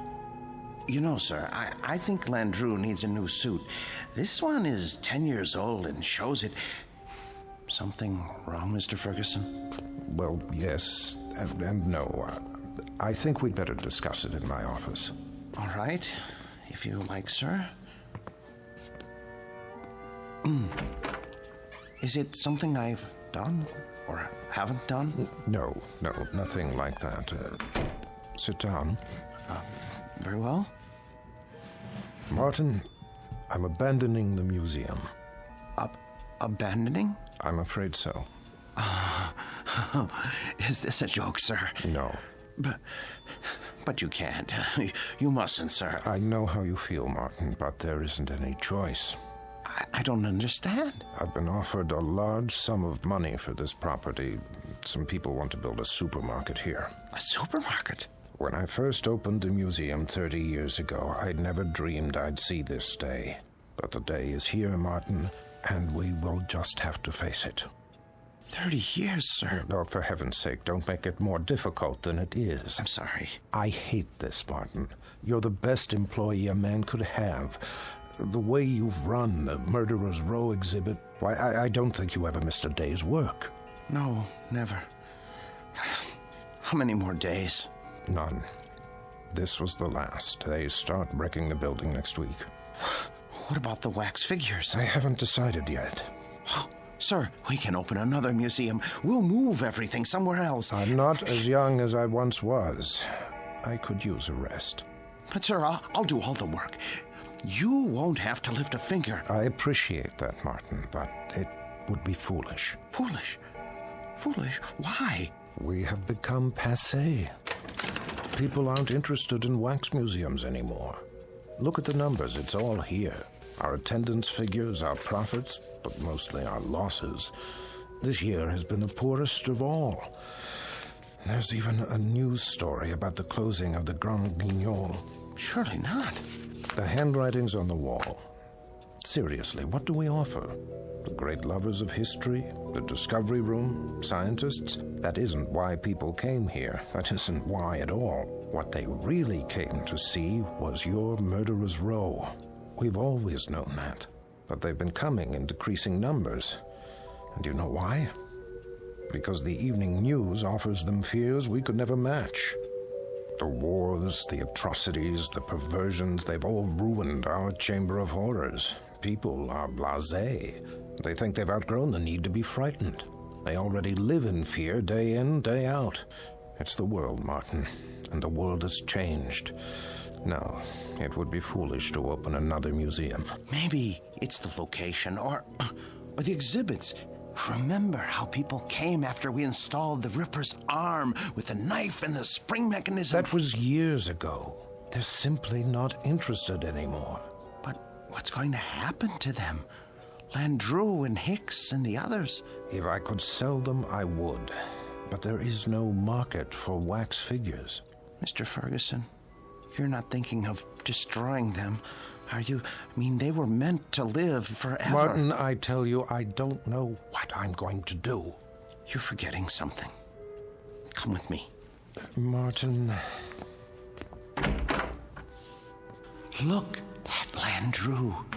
His eyes. Don't you see the shy, frightened little choir boy he once was? The bookkeeper who so longed for freedom. Of course, but... Even the cheek feels real, like flesh with pores, and the mouth. Isn't it about to say something? Oh, Landru was an elegant man, full of tenderness. It's right here, in the lips. The way... What are you trying to say?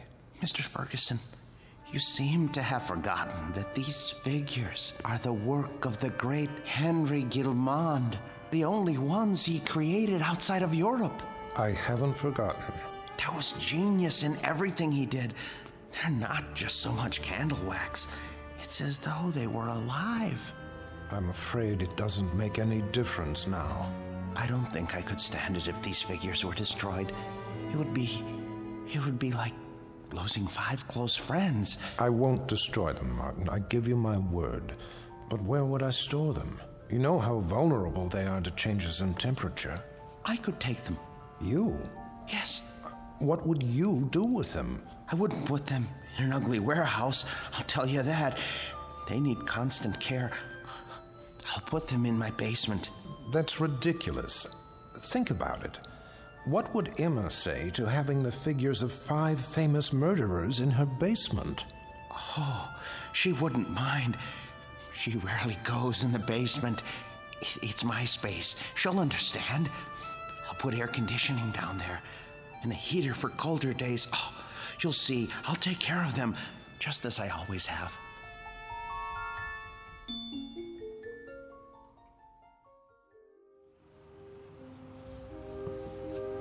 You haven't eaten your breakfast. I'm not hungry. They should have arrived by now. They'll get here when they get here. Now, how long do we have to store them? Not long. What time is it? You asked me that 5 minutes ago. Oh, maybe something happened. It's not like moving furniture, you know. They should have let me ride in the truck. What if they dropped one of the crates? There they are now. Just relax. You Martin Sinescu? Yes, are they all right? The boxes? They okay. They didn't break, right? Nope. No bumps? No bumps. Where do you want them? Look, carry them to the rear of the house and down to the basement. Carefully. Take your time. Wait a minute, how much time will it take? I don't know, an hour maybe. You gotta pay by the hour, you know. Sign here. With pleasure, and please, hurry. You see? All here, safe and sound. Easy! Please, don't jiggle them. Will you stop worrying? It's getting warm. What? I say, it's getting warm outside. They're very delicate. They can't stand more than 80 degrees. I didn't think they were so big. They're not. The boxes are big. The actual figures are not any bigger than you or I. See? Landru's in the first one. The next is Jack the Ripper. Oh, Emma, I'm so sorry I got mad. But it's gonna be like opening Christmas presents. Mr. Sinescu? Yes? Miller's Appliances. Got your air conditioner in the van. Where do you want it? Oh, good. I'm glad you're here. Look, put it there. There, the basement window. Oh, please, please hurry. I'll do my best. Thank you. You bought an air conditioner? I had to. They can't stand the heat. How much did it cost? Don't worry about that. Well, I am worried about it. Please. Leave me alone. Just leave me alone with my friends, all right? Now, if you don't mind, I have to go downstairs.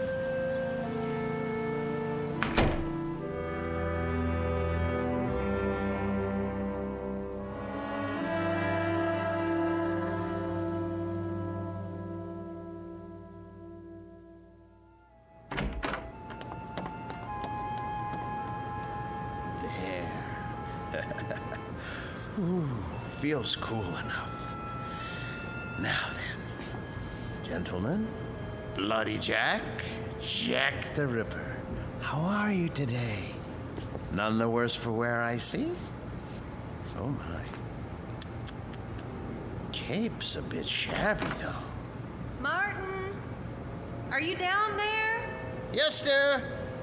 Positively threadbare. Martin! Yes? Are you fussing with the Ripper's cape again? No. Yes. No. It's his hat. His hat is going to need cleaning and blocking before long. In fact, all their clothes could stand it. It's been almost a year since Mr. Ferguson let me do that. Martin! Emma, listen to me.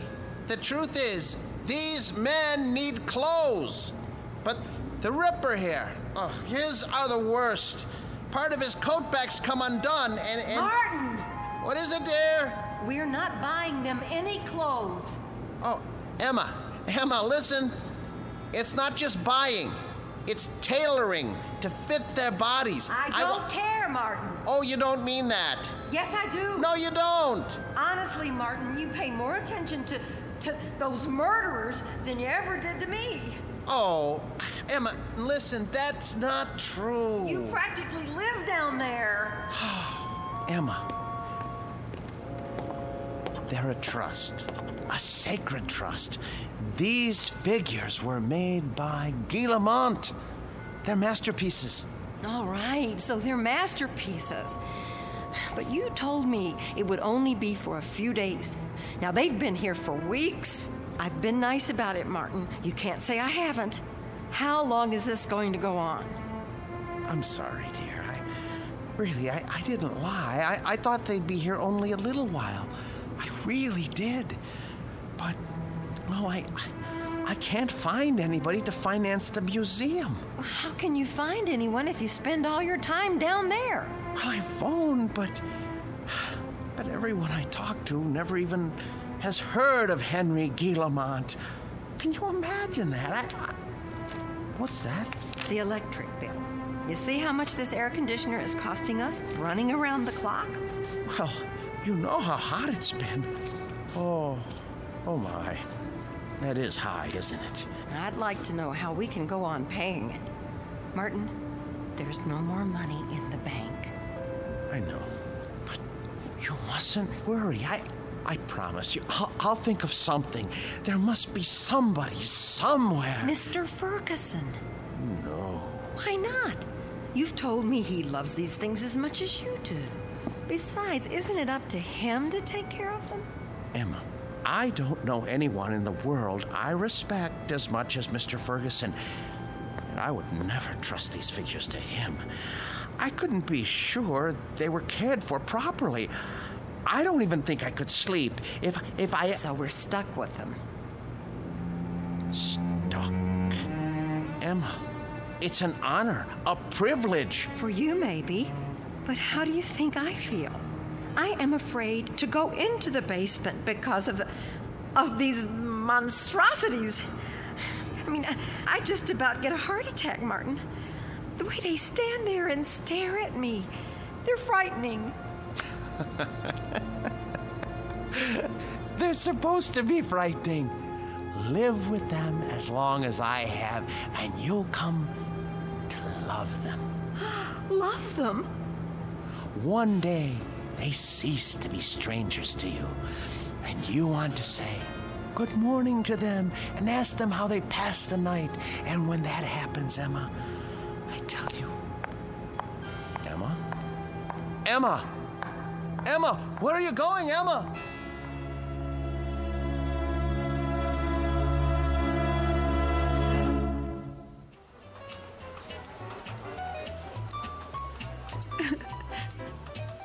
So I just don't know what to do.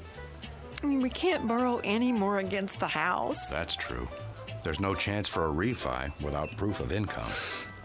And then today, when the electric bill came, I realized we've been spending a fortune just to keep the basement cool. You should have told me about this. I know, but I didn't want to bother you. I'm also your brother, remember? Oh, Dave. If only one of those people would loan him the money to open the museum, everything would be all right. Now, Emma, listen to me. Nobody's going to put money into a crazy scheme like that. Old Ferguson knew what he was doing when he sold out, and he was smart getting Martin to take care of those dummies. I shouldn't complain. It's just that you know how much he loved his job, and it was such a shock losing it. Do you want me to help? I didn't come here to ask you for a handout. Don't be silly. We're family. And believe it or not, I've always kind of liked the guy. But what's happening now? It sounds like he could use a few hours with a shrink. I can give you the name of a good one. Oh, Dave, he'd never go. Exactly. So what we've got to do is get Martin away from those things. Does he have them all? Only a few. How come? Ferguson had 200 or 300, didn't he? Yes, but these are special. Some man in Europe made them. Well, they can't be too special if they're not worth anything. They are to him. It's the first time that anything has come between us. I hate those murderers. I'll stop by and talk to him. It won't do any good. Then you talk to him, Emma. But not the way you have before. Lay it on him. Tell him it's those stupid dummies or you. And if that doesn't work, well, there is another way. What? Air conditioners break down.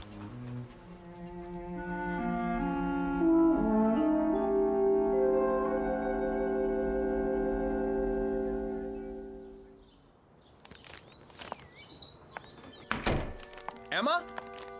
Emma? Is that you?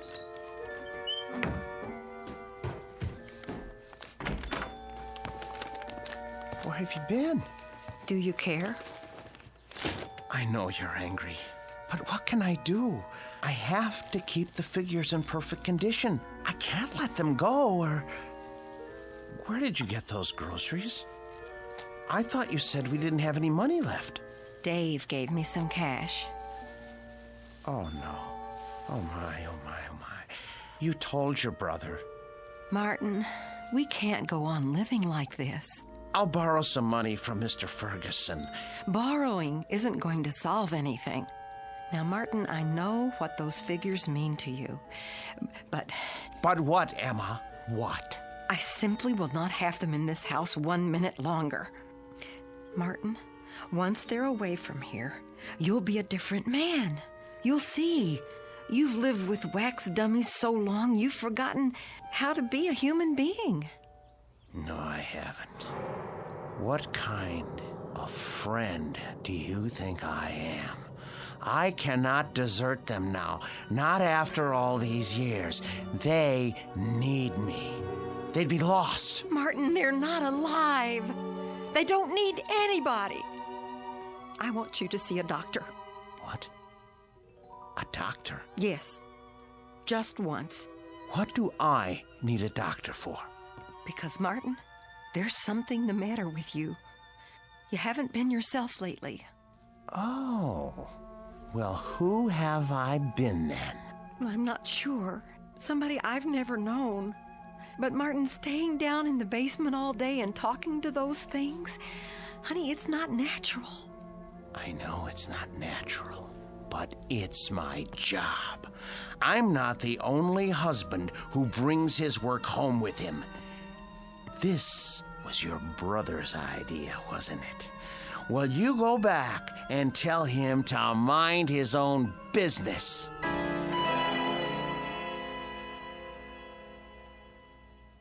So it's hard to know where it's heading. Chances are we're in for another ride tomorrow. And that concludes our broadcast day. This channel will return to the air at 6 a.m. with the early report. Until then, we bid Are you asleep? good night.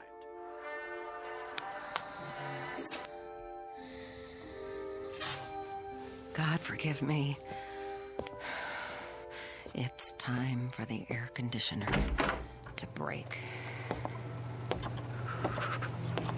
Oh, it's so dark down here and cold. Well, it won't be for much longer. Oh, where's the fuse box?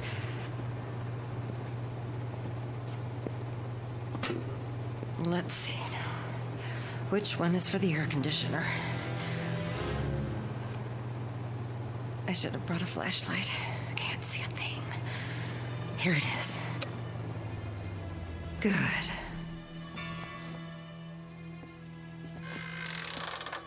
What?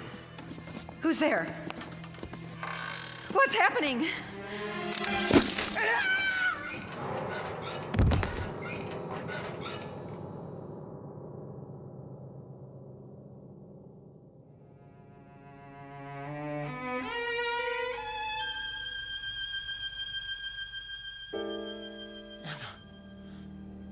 Where are you? Emma? Emma? Are you down in the basement? What are you doing? Emma? I asked you not to go down in the basement alone, Emma. I don't want you touching the figures. You leave them to me. Emma? Where's the light switch? That's better. Emma! Emma! Emma! Oh, good Lord, what happened? Your throat. For the love of Emma. Who could have... Oh, you. The Ripper's knife? The blood? Oh, so much blood. No. No.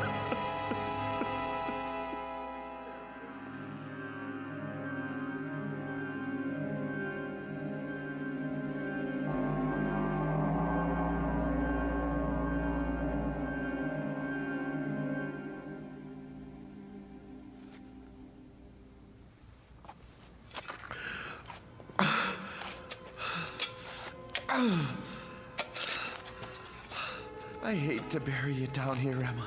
I know how much you hate the basement, but I don't have any money. I know I should report it to the police. Who would believe me if I told them you had your throat cut by Jack the Ripper? You just bumped into the Ripper in the dark and his spring arm went off. It was an accident. Besides, if I go to prison, who will take care of the figures? It's better this way.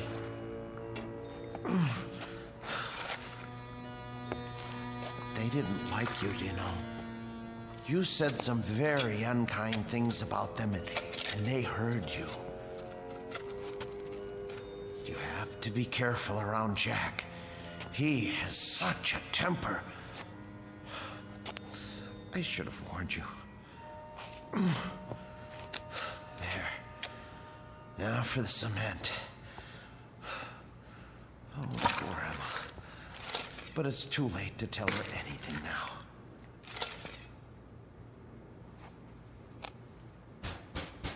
Yes, man. Come back later.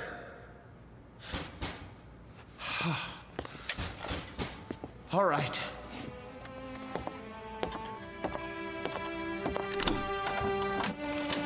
Hi, Mr. Snescu. I gotta read the meter. Hey, careful of the cement, it's wet. Oh, yeah. Doing a little patching, huh?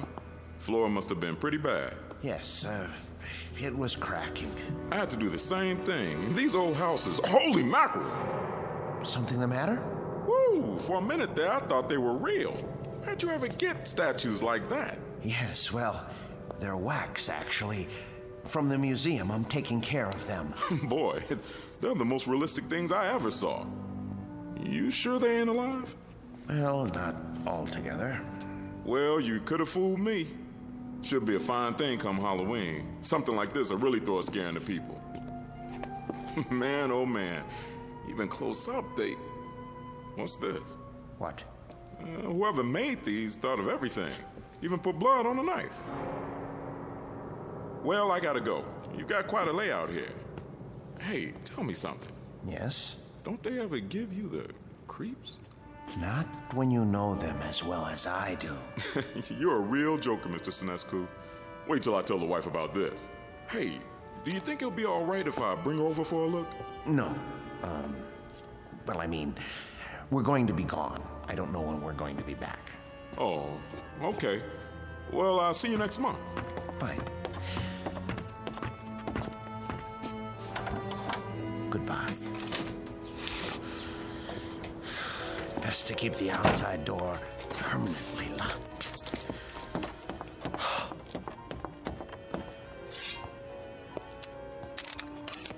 Jack, I'm surprised at you. I really am. How did you manage all those murders without being caught by Scotland Yard? Any killer knows you can't leave blood on the murder weapon. And I don't mean to make a joke, Mr. Ripper. It's a dead giveaway. There. Knife's good as new. Now behave yourself. Emma? Oh, no. It's her brother. Martin, you in there?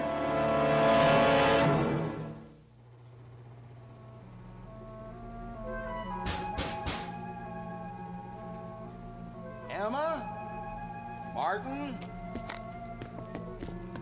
Where are you? Gotta lock the basement door. Martin, if you're in there, open up. Now. Martin, are you in the basement? Yes. Yes. Is that you, Dave? I'm down here. Open the door, will you? I can't. Why not? I'm painting the stairs. Look, give me a second. I'll go out the cellar door and come in the kitchen. Okay.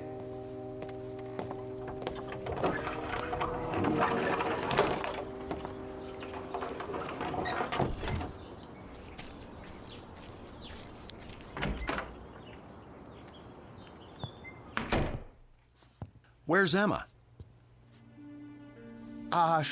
She went out to get some air. Just as well. Mind if I sit down? Why?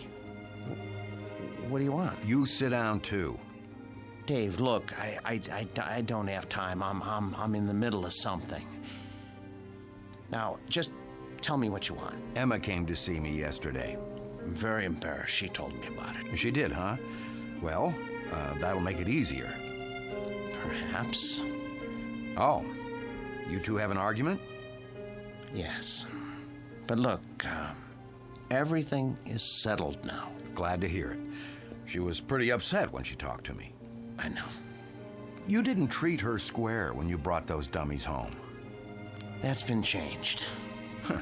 Well, now, I guess I had you pegged wrong. You got rid of them. Yes. Must have been pretty hot in here last night, huh? What? For a bunch of wax dummies. Hey, what's that humming noise? I don't hear anything. It sounds like it's coming from the basement. No, is that the air conditioner? I don't know what you're talking about. What are you driving at? Why's this door locked? I told you, the steps are wet from paint. I don't smell any paint. And why is the air conditioner still going if you got rid of the dummies? Well, I thought it might help the paint dry. Yeah? I thought it might get rid of the fumes. Is that all right? This is my house, isn't it? I think you locked it because you don't want me going down there. You'd better open up. Are you threatening me in my own house? You didn't get rid of those things at all. Where's Emma? Look, I am tired of answering questions. I've had a busy day. I'll thank you to leave now. All right. I don't want to cause trouble for Emma, so I'll go. But have Emma call me when she gets back, here? I will.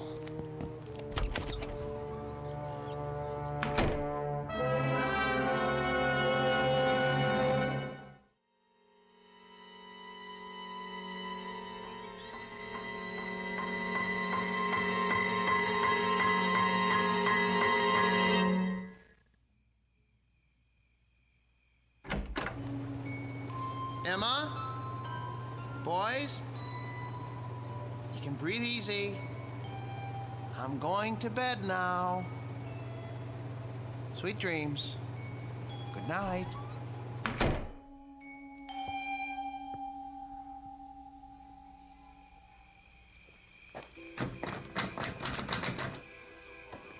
Huh. Locked up tight as a drum, huh? Now, what's so important down there he didn't want me to see? Ugh, window's too dirty to see in. So, I guess I'll just have to force it open. Ooh, air conditioner's on all right. Cold as a tomb down here. It's so dark. Now, let me light a match. Oh, a dummy in a sailor suit with an axe. Oh, Martin, old boy, you need help. You really do. Ugh, when you look at these two, plug ugly. And two more big ones. Oh, some knife. Looks real. What the heck? Oh, a shovel. Fresh cement. What is he trying to cover up? Blasted match. Who's there? Who's there? Wait. What the? Where's the axe?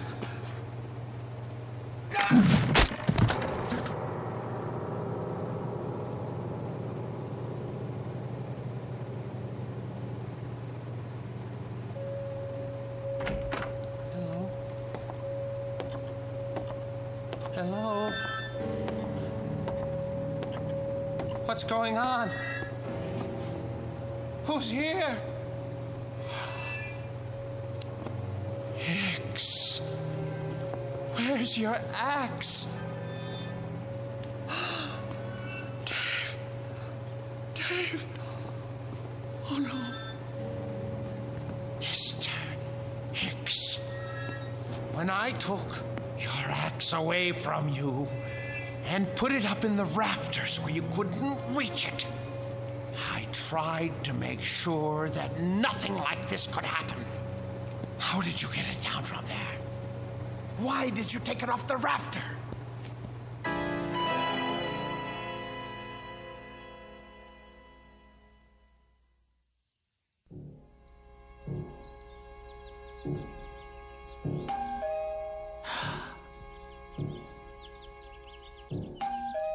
Martin? Martin! Mr. Ferguson? Mr. Ferguson! Martin, let me in, would you please? Just a moment. Hello, sir. Hello, Martin. Waking you is like raising Lazarus. Don't you answer your doorbell anymore? I was sleeping. Actually, I overslept. I was, doing a lot of cleanup work in the basement. Well, it's nice and cool down there with the air conditioning anyway, right? Yes, sir. how's Murderer's Row? Oh, fine, in rare form. Good, let's go see. I would have come 2 days ago when you first called, but things hadn't been finalized yet. What things? I must say, you've kept them up well. But I have done my best. We get along so well. You don't know what a relief it is to see you. They've been threatening to cut off the electricity because I haven't paid the bill. Think what would happen to the figures. Well, you won't have to worry about that anymore. Oh, I knew I could count on you, sir. Thank you. But it isn't just the electricity. Look at the Ripper's coat. It needs to be fixed. The threads are falling out. Look at all of their clothes. Maybe it's too humid down here after all. You won't have to worry about that either. Oh, I was going to have Emma repair this little rip in the sleeve, but... You have a remarkable wife. Thank you. There aren't many women who would have put up with an exhibit like this in their basement. She got used to it. You're looking a bit grubby. Have you been sleeping down here? Yes. I wanted to show you. I came across an item in this book last night. Martin? I forgot I even had this. It's got a letter in it written by Landru himself. Martin, listen to me. I'll read it. But for you, whose very walk is beautiful, whose sweet eyes and smile make a just claim to happiness, whither am I bound, my dear little friend, under your tender leadership? Oh, isn't that touching? It's the one Landru wrote to Fernand Segret. Ha! You know it then. He also strangled her as he did all the others. Martin, are you all right? Yes. Well, that isn't so. I'm not all right. Some strange things have been happening. Strange? Yes. You see, my house guests haven't exactly been behaving themselves. Who? Oh, come on now. It's true. I swear. You have no idea what they've been up to. Martin, you've been so close to these figures for the past 3 months, you're beginning to imagine things. Oh, no, it was not my imagination. Well, that's neither here nor there now. I can't keep it from you any longer. What, sir? The best news in the world. Martin, old friend, when I told you nobody would ever want them, I was being pessimistic. The fact is, somebody does, but not just anybody. The Marchand Museum. Did you hear me? Marchands in Brussels. Aren't you pleased? You won't have to take care of them anymore. I want to take care of them. I know you do, and I appreciate what you've done. But it's all signed. You don't mean that you've sold them? Yes, and for what I'm getting, there will be substantial compensation to you for the years you put in. But my museum? I was going to buy them. You know you could never do that. Say you have another buyer. I'll get the money somehow. Please, Mr. Ferguson, they're all I have left. Martin, time moves on. There's no longer any need for our specialty. I thought with the closing of the Grand Guignol in Paris that things must be the same in Europe. But Marchand's is actually expanding. They were delighted to make an offer. The transaction was consummated only this morning. But what am I going to do without the figures? I'd die without them. Oh, come on now, man. You'll get over it. Why don't you go upstairs and prepare us a cup of tea or something while I take some measurements? The Marchand people want the exact dimensions. All right, Mr. Ferguson. If you're sure that that's how you want it. I'm sure. Very well. Very well.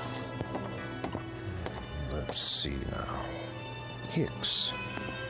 6 feet, 1 inch. And Birkenhair. Hello there, Landrew. Still holding your waxed cord, I see.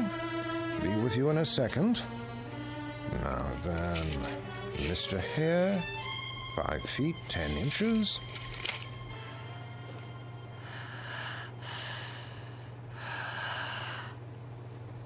What? What?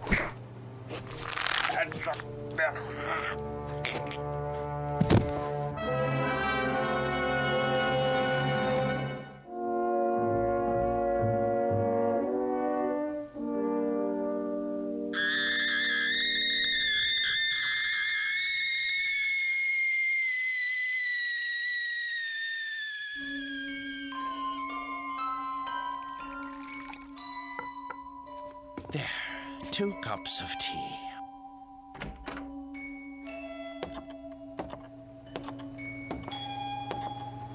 Mr. Ferguson, I don't remember whether you take cream and... Mr. Ferguson? Mr. Ferguson! Your throat. The cord.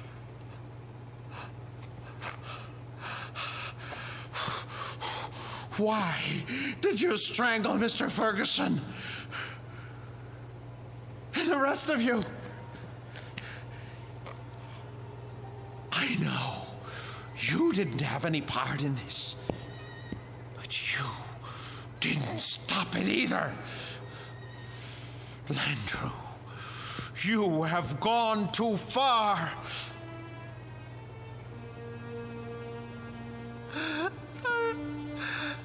I gave all of you my best years. You wanted for nothing. I washed you. I cleaned your clothes. I waxed your shoes.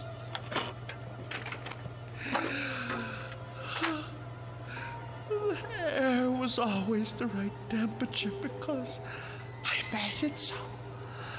I defended your deeds against the thousands who came to see you. And when Mr. Ferguson sold the museum, who spoke up for you? Who wanted you?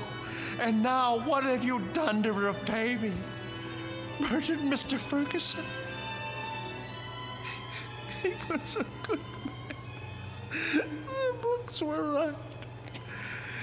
You are monsters through and through, and for that I am going to punish you. Do you know what I'm going to do? Do you know what I'm going to do? I'm going to take my saw and I am going to cut you into little pieces. Then I'm going to turn up the heat and let you melt into pools of wax. It's no more than you deserve. Who's gonna be first? You, Landrew? Because it was you who murdered Mr. Ferguson. It was not I, Martin Sinescu, who strangled your friend. It was you. No, it was you. You killed him while I was upstairs making tea. No, maid, it was always you. With my blade, you murdered your wife. You killed her while I was asleep. You used my axe to kill your wife's brother. Get away from me, Hicks. Get away from me. You are the murderer. Perk, stay back. You are the murderer. You killed them all. You lie. You're monsters. Not so, Martin Sinescu. No.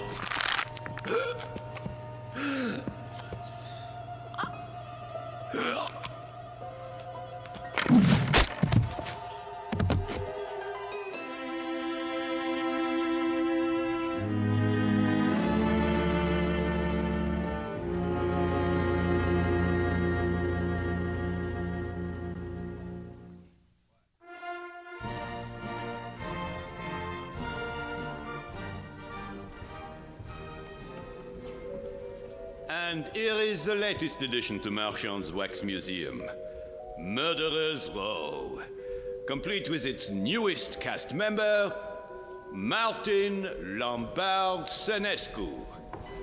A remarkable and most versatile man. Who knows what thoughts went through his mind as he dug the grave for his wife, Emma, whom he killed with a knife. His brother-in-law, David, whose skull was split with an axe.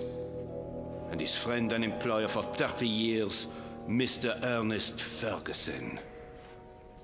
We'll never know. We can only guess what fierce devils tortured Senescu's soul and drove him to his destiny. But he has taken his place with the infamous and depraved. Next to Albert X, Burke and Hare, Landru, and Jack the Ripper himself. This way, please.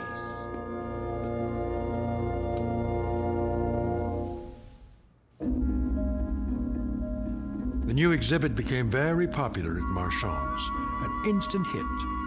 But of all the figures modeled so lovingly in wax, none was ever regarded with more dread than an American named Martin Lombard Senescu.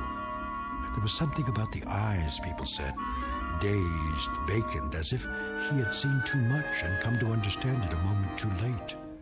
But they shouldn't have been surprised.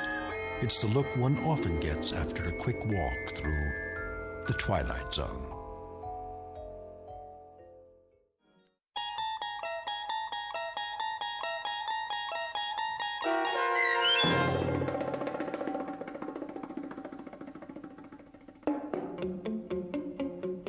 The new exhibit, starring Joby Cerny with Stacy Keach as your narrator, was adapted for radio by Dennis Etchison and Joby Cerny, and written for the Twilight Zone by Jerry Soule and Charles Beaumont. Heard in the cast were Jim McCants, Nancy Baird, Richard Hensel, Nick Sandys, Tom McElroy, Christian Stolte, Damian Arnold, Roderick Peoples, Craig Harris, Martin Aestro. This copyrighted radio series is produced and directed by Carl Amari for Falcon Picture Group. Sound design and custom Foley effects for The Twilight Zone by Cerny American creatives Bob Benson, Craig Lee, Michael Slaybach, and Matt Sorrow. To learn more about the Twilight Zone radio dramas and to contact us, visit our official website at twilightzoneradio.com.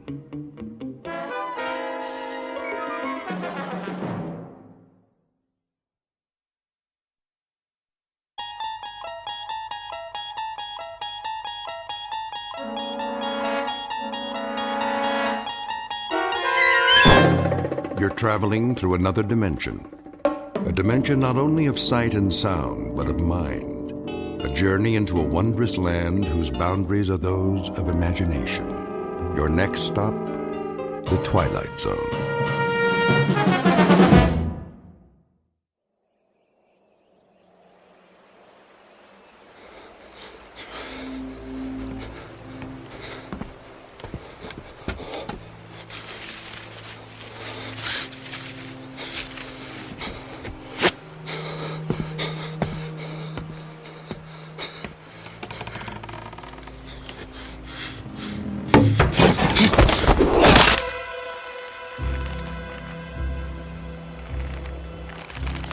He's dead. Get him down. Yes, Captain.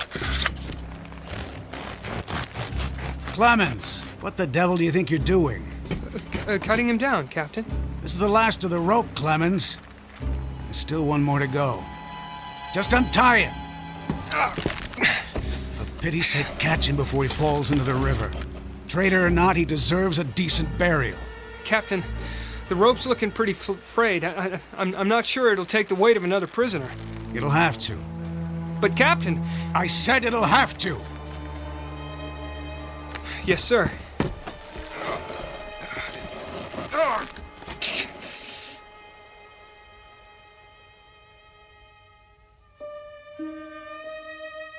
You have just witnessed a military execution.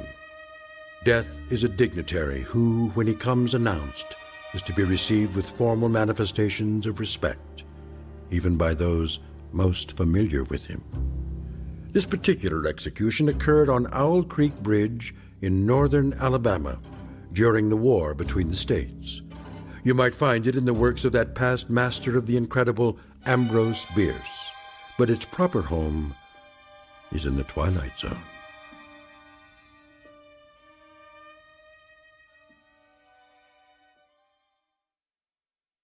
And now, the Twilight Zone and our story, An Occurrence at Owl Creek Bridge, starring Christian Stolte, with Stacy Keach as your narrator. Hurry up, Clemens. I want to get this last one hanged while it's still daylight. Almost got him, Captain.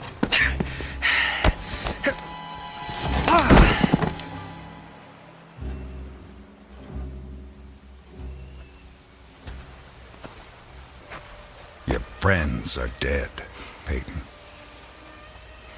That's your name, isn't it? Mr. Peyton Farquhar. Your act of treachery came to nothing, Peyton. And now you'll be called to account.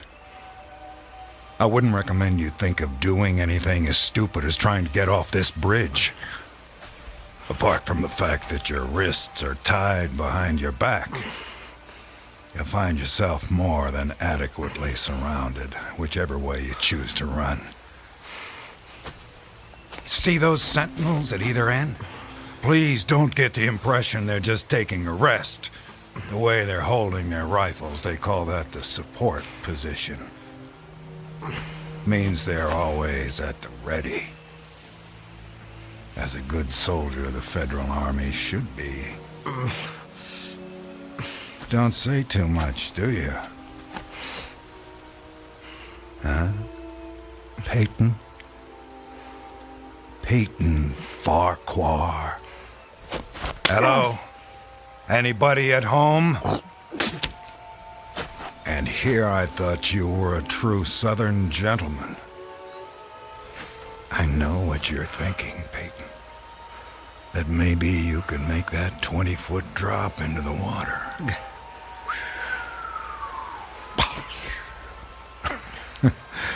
And who knows, maybe you're good at that.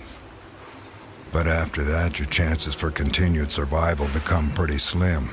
Look over there on the bank of the stream. You know what that is? It's the muzzle of a cannon. You see, there's an outpost near here. If you really squint, you can see a company of infantry at parade rest. Think of them as spectators if you want. But if you sincerely want to swim for it, you might just as well be giving them target practice, which, believe me, they don't really need. You want to leave your wife a pretty-looking corpse, don't you? Still not in the mood for talking, huh? Well, I can understand that, time like this. A man needs to get his thoughts in order, ready himself for, you know. Perhaps I can help you with that. From a purely practical standpoint, I mean. I'm not a priest or anything like that. Truth to tell, my knowledge of matters theological doesn't amount to very much at all. But I can tell you a little bit about how it'll happen.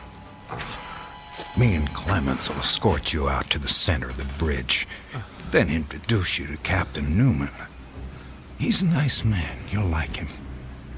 Me and Clemens salute the captain, then we stand behind him, leaving you face to face with the sergeant. Now, he's not such a nice man, sorry to say, but... Oh, I forgot. You two have already met. Well, when the moment comes, you'll both be standing on opposite ends of the same plank. He stands on the safe end, but you probably already guessed that. And you probably guessed that it's his job to hold the plank in place. Then, when the captain feels the time is right for him, not for you, he gives a signal to the sergeant. The sergeant steps aside, the plank tilts, and down you go. Nah, never having been hanged myself, I can't give you any information on what your final moments on this earth might feel like. But I can tell you, I've seen more than a few of these. And I'm sorry to have to tell you, it doesn't look any too pleasant. Anything to say about that? Well...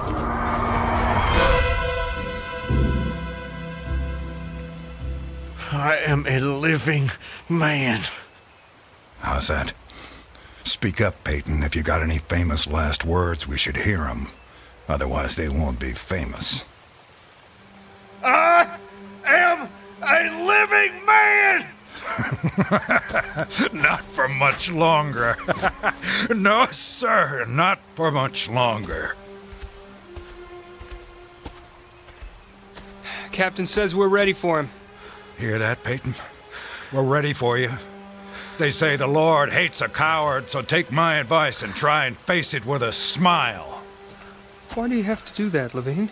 Do what? Taunt him like that. He shouldn't expect anything better. This is war. He was on the wrong side. The wrong side? Do you think he thinks that? I don't give a damn what goes on inside his head. Neither should you, Clemens.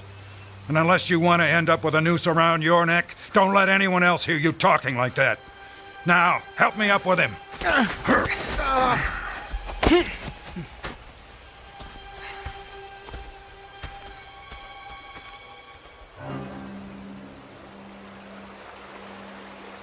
Oh, Elizabeth.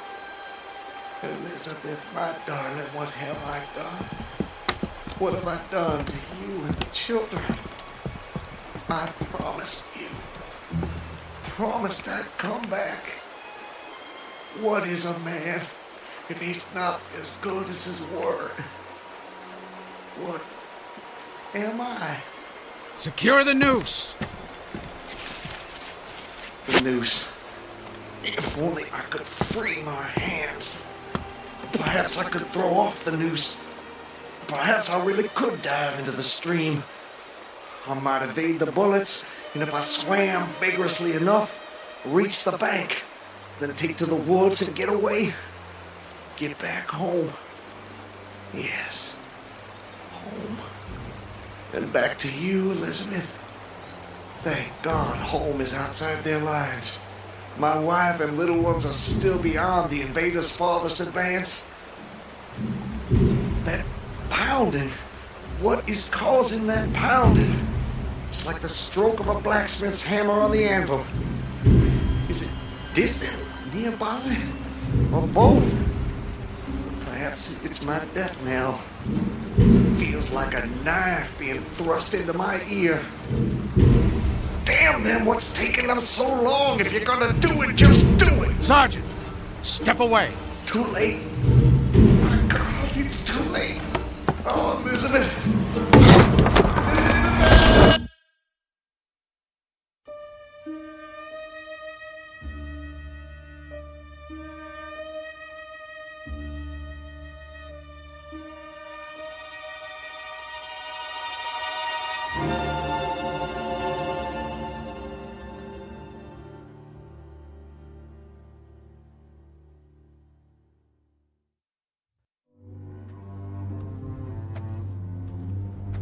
So, how much further is it? What? Much further to where? Where am I? You're home, Mr. Farquhar. How much further? A little further. Yes, a little further. Just keep along this road. I'm sorry, I'm somewhat confused. Hardly surprising. You've just woken up. It usually takes me a good half hour and a stiff drink before I know my own name. Say, you wouldn't happen to have a stiff drink on you, would you? I'm afraid not. Too bad. No, wait. I can't have been sleeping. Why not? Look at me, I'm walking. How could I fall asleep walking? Horses fall asleep standing up. But not walking. Well, I don't know about you, but I've got to the end of plenty of days without the faintest idea what I've done. Of course, As I explained to you, Mr. Farquhar, I drink a bit. You know my name? Mm-hmm. You're Mr. Peyton Farquhar. How do you know my name? You told me. I did. Sure you did. Right after I found you on the bank of the river. The bank? The southern bank. When I discovered you, you were digging your fingers into the sand, throwing it over yourself in handfuls, and almost blessing it. That doesn't sound like the sort of thing I'd do. You don't remember? No. Well, it's what you did. You said it reminded you of diamonds, rubies, emeralds. I said that? I got the impression there was nothing beautiful you didn't think it resembled. Naturally, I was quite convinced at that moment that you were insane. No offense, sir. Sounds like a very natural reaction. I would have come to the same conclusion. And then you said something that captured my attention. And what was that? Still don't remember? Please, refresh my memory. You said, now let me think. This was all good stuff. I don't want to get it wrong. Oh, yes. You noted a definite order in the arrangement of the trees. That a strange roseate light shone through the spaces among their trunks, and the wind made in their branches the music of aeolian harps. Well, sir, I've been from one end of this great land to the other, and I've met many madmen. Some of them confined for their own good, some of them elected to high office, but never a madman with such a poetic grasp of the language. That was when I knew you were just too interesting to leave where I found you. I do remember. Now it all comes back to you. Not all of it, not yet. But I remember lying on the bank. I was so content there. More than I've ever been in my... Right then and there, I had no wish to perfect my escape. I was happy to remain in that enchanting spot until they recaptured me. Recaptured, eh? You haven't mentioned that before. Of course, you haven't said much of anything since I found you. You're a man on the run, then. Forgive me, Miss... I'm sorry, I don't seem to be able to recall your name. It'll come to you. Well, no offense, sir, but I'm not sure it would be wise to tell you the details. You're not a trusting man. Of late, I've become somewhat disappointed in human nature. I'm not sure why. This is a new world, Mr. Farquhar. It's understandable that you'd be cautious. But rest assured, I'm not what you might call political. But I do love a good story, if you have one to tell. My story? I have no story. I have a life. A life that's become considerably more interesting of late, I'd venture to say. But beyond your name, I know nothing about you. What manner of man is Peyton Farquhar? Why do you want to know? The road I travel is long and lonely. I'm starved of intelligent conversation, and the only voice I ever hear is my own. Talking to oneself leads inevitably to madness.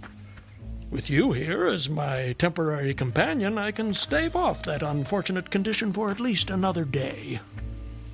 I see. And tell me, sir, where are you headed? Anywhere I'm welcome and nowhere I'm not. In short, nowhere in particular. So, you were telling me about yourself. Very well. My name is... Peyton Farquhar. Peyton Farquhar. I'm a planter in these parts.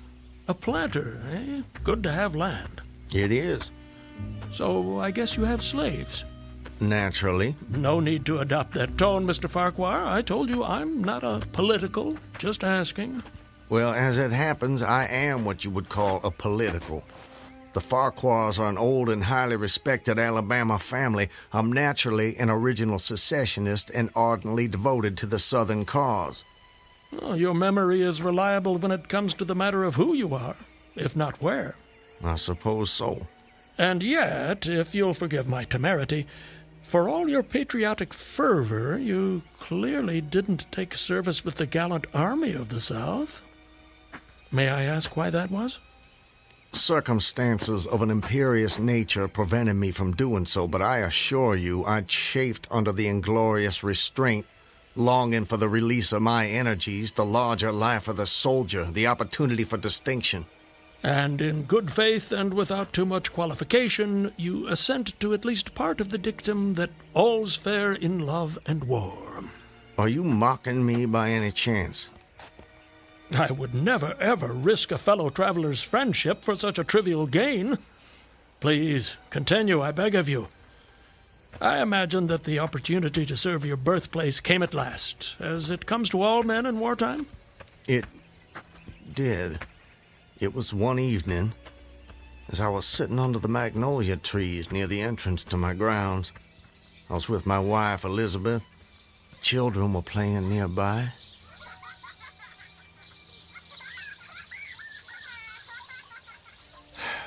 This is the life. It surely is, my dear. It surely is. Look at it. It's all so perfect. I'll tell you frankly, Elizabeth, if I should die this very moment, I'd die a happy man. Peyton, darling, I wish you wouldn't say such ghoulish things. I can't bear the thought. I have no fear, Elizabeth. I have no intention of passing away from sheer bliss. I just wanted to make the point that, well, that on such a beautiful evening as this, it's almost impossible to believe there is a war. I wish there weren't. But there must be. Why, Peyton? For them. For the sake of the children.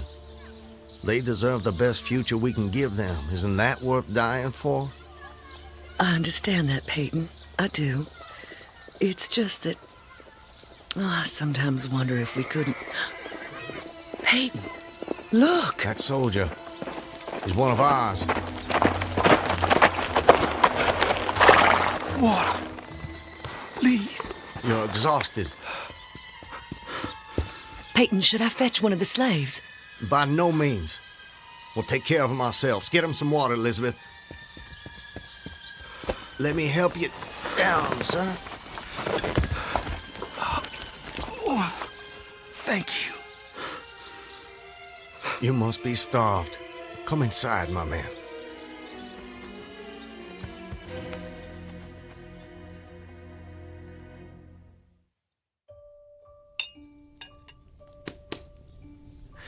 Oh, this is a splendid meal. Thank you. Some more? Alice, more cornbread. No, please.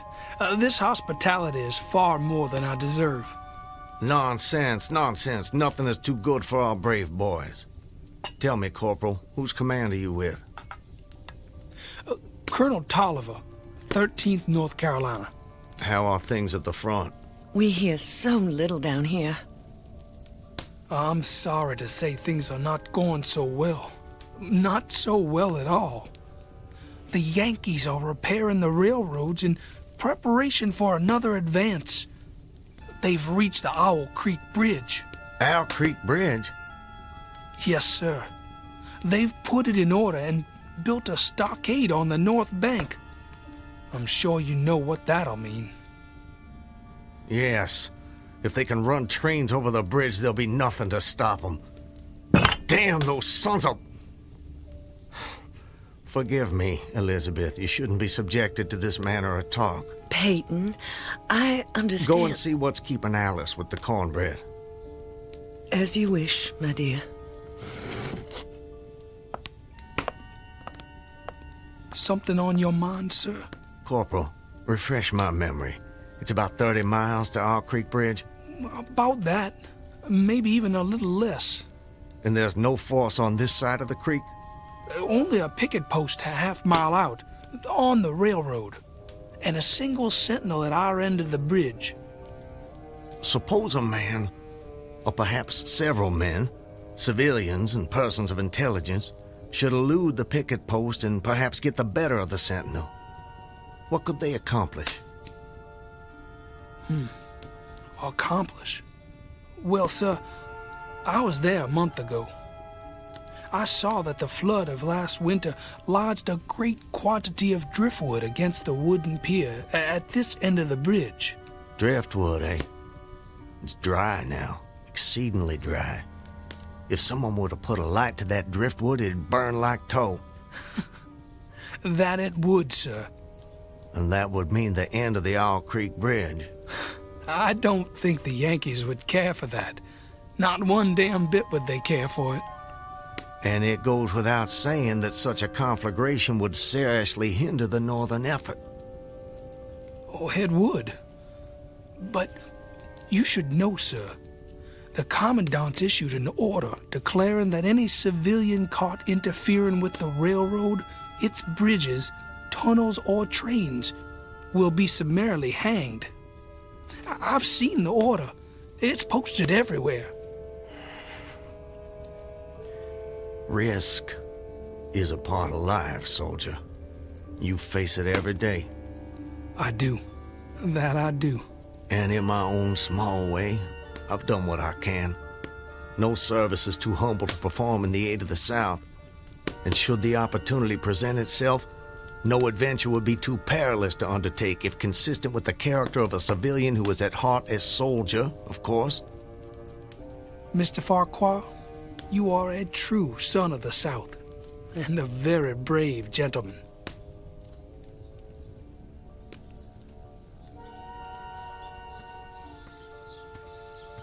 Elizabeth, I have to go away. Away? For how long, Peyton? Probably just a couple of days. Why? Business. Larson will be going with me, maybe Zeller too. I don't know. I'll have to ask him. Peyton, don't go. I don't want you to. The children need you. It's for the sake of the children that I'm doing this, Elizabeth. Why can't you understand that? I do understand. I really do, but I'm afraid... terrified of losing you. If a man doesn't stand up for what he believes in, then we lose everything. Just promise me one thing. Promise you'll come back to me. I promise. And I'm a man who keeps his promises, my love. Setting fire to the Owl Creek Bridge. Sounds like a most audacious plan. It was. I must confess, Mr. Farquhar, I'm a little confused. How so? You strike me as a competent and determined gentleman. I imagine whatever you want out of life, you get it. That's fair to say. What of it? Simply that I'm surprised your endeavor came to nothing. And what makes you imagine that? Your present predicament. The absence of your co-conspirators, those marks upon your neck. And if someone had set the Owl Creek Bridge alight, I'm sure I would have noticed it in some way. Let me check. Where there's smoke, there's fire, and... Nope, no smoke. You're a very thorough fellow. For a moment I thought you might know more of my situation than you let on. From the way you talk, do I take it someone in your party betrayed you? Not in my party. But you recall the corporal who appeared at my plantation? Of course. He was a federal scout. Then you were deliberately entrapped. It seems they wanted to weed out the civilians who might cause them some trouble. If I'd only stayed out a little longer that night, I'd probably have seen that same rider repass my plantation, going northward in the direction from which he'd come. From the Owl Creek Bridge. Precisely. And when you and your co-conspirators... Patriots. ...made your assault on the bridge, the military were waiting for you. They made me watch as they hanged my friends for an act of treachery. The sergeant who put them to death was the same man who lured us there. Is there no honor in conflict? I've never been accused of having much imagination, but I might have guessed it would be something like that. I would say, sir, that you have too kindly an expression for one whose neck is in the hemp. It isn't. Isn't what? In the hemp. Of course, of course. What I mean, Mr. Farquhar, is that you are clearly no vulgar assassin. Fortunately, the liberal military code makes provision for hanging many kinds of persons, and gentlemen are not excluded. As they fastened the noose around my neck, I tried to fix my thoughts on my family, but there were so many trivial distractions. The water, touched to gold by the early sun, a piece of dancing driftwood caught in the sluggish current, the brooding mists under the banks some distance down the stream. Then there was a sharp pressure around my throat, followed by a sense of suffocation. Agony shot from my neck downward through every fiber of my body and limbs like streams of pulsating fire, heating me to an intolerable temperature. There was no more thought, only sensations. The intellectual part of my nature was effaced. I had power only to feel, and feeling was torment. I was conscious of motion, encompassed in a luminous cloud, of which I was now merely the fiery heart, without material substance. I swung through unthinkable arcs of oscillation, like a vast pendulum. But you're here. What? What? I said, you're here. Why is that? The rope, it snapped, and I fell into the stream. With a terrible suddenness, the light about me shot upward. There was a loud splash, then all was cold and dark. My power of thought was restored, and I knew instantly what had happened. And your hands? Were they still bound? They were. Then forgive me, but why didn't you drown? The noose was tight around my neck. It kept the water from my lungs.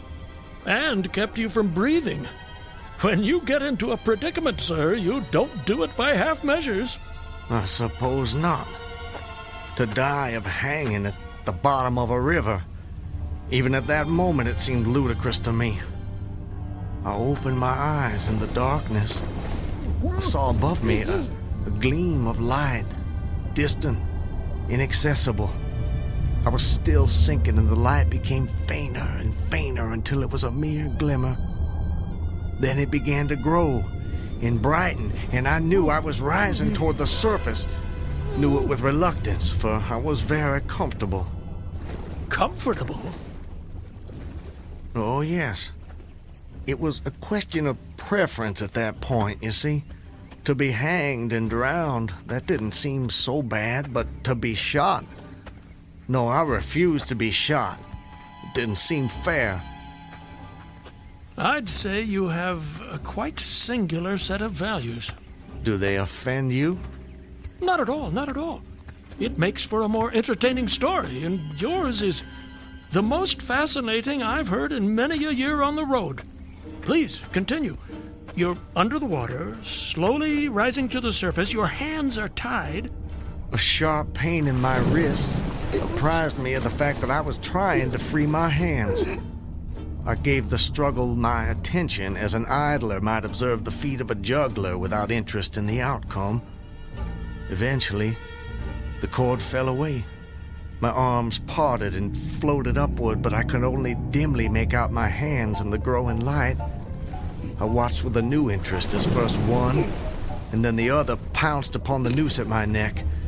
They tore it away and thrust it fiercely aside. Its undulations resembled those of a water snake, and my first thought was to put it back. To put it back? The undoing of the noose had been succeeded by the direst pang that I'd yet experienced.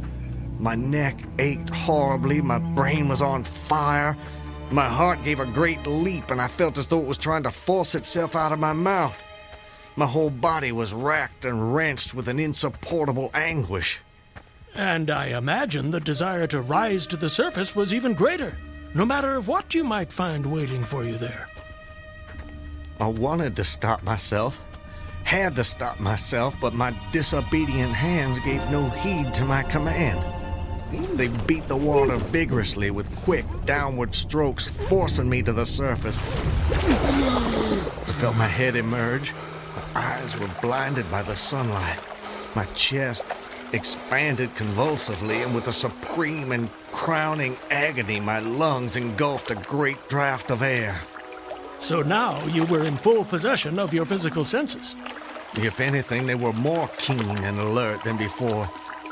I felt the ripples on my face, heard their separate sounds as they struck. I looked at the forest on the bank of the stream, saw the individual trees, the leaves, and the veining of each leaf. Saw the very insects upon them, the locusts, the brilliant-bodied flies, the spiders stretching their webs from twig to twig, the prismatic colors in all the dewdrops on a million blades of grass, the humming of the gnats that danced above the eddies of the stream, the beating of the dragonflies' wings. They all made audible music. Remarkable. If you'll forgive my saying so, you missed your life's calling. You have quite a turn for descriptive language. I'm surprised you had the time to note your surroundings in such detail. It may only have been a few seconds, I'm not really sure. I seem to have lost the ability to judge the passage of time accurately. Or perhaps you've gained a greater appreciation of time. There's a whole world in every second. You have a singular turn of phrase yourself, Mr. I'll get it in a minute. No doubt. Did you acquire this philosophical outlook during your travels? Hard to say. See, it often seems like I've been traveling my whole life. But enough about me. I long to hear your story.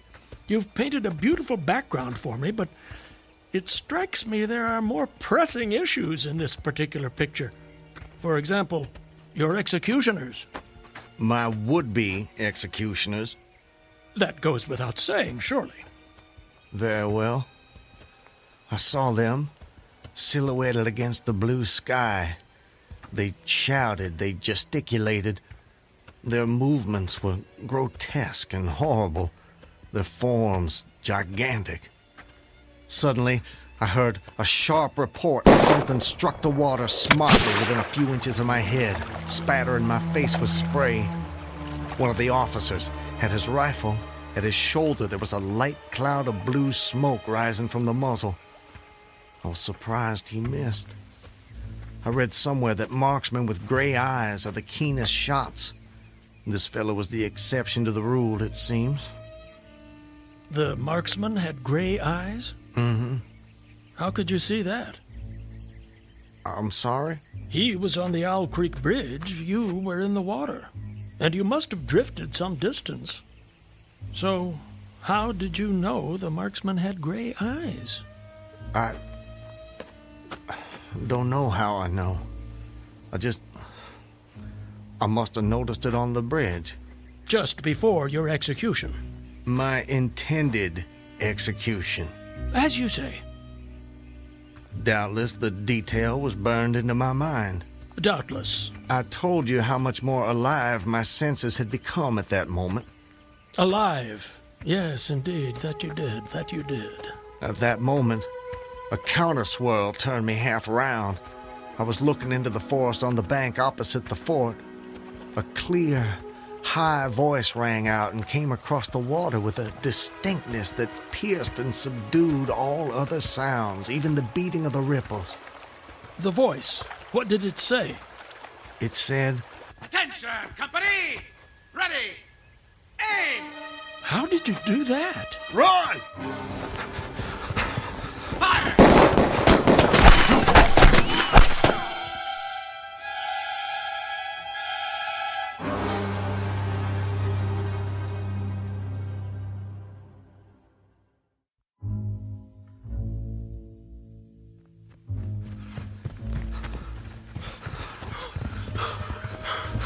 Are they still behind us? No, I don't think so.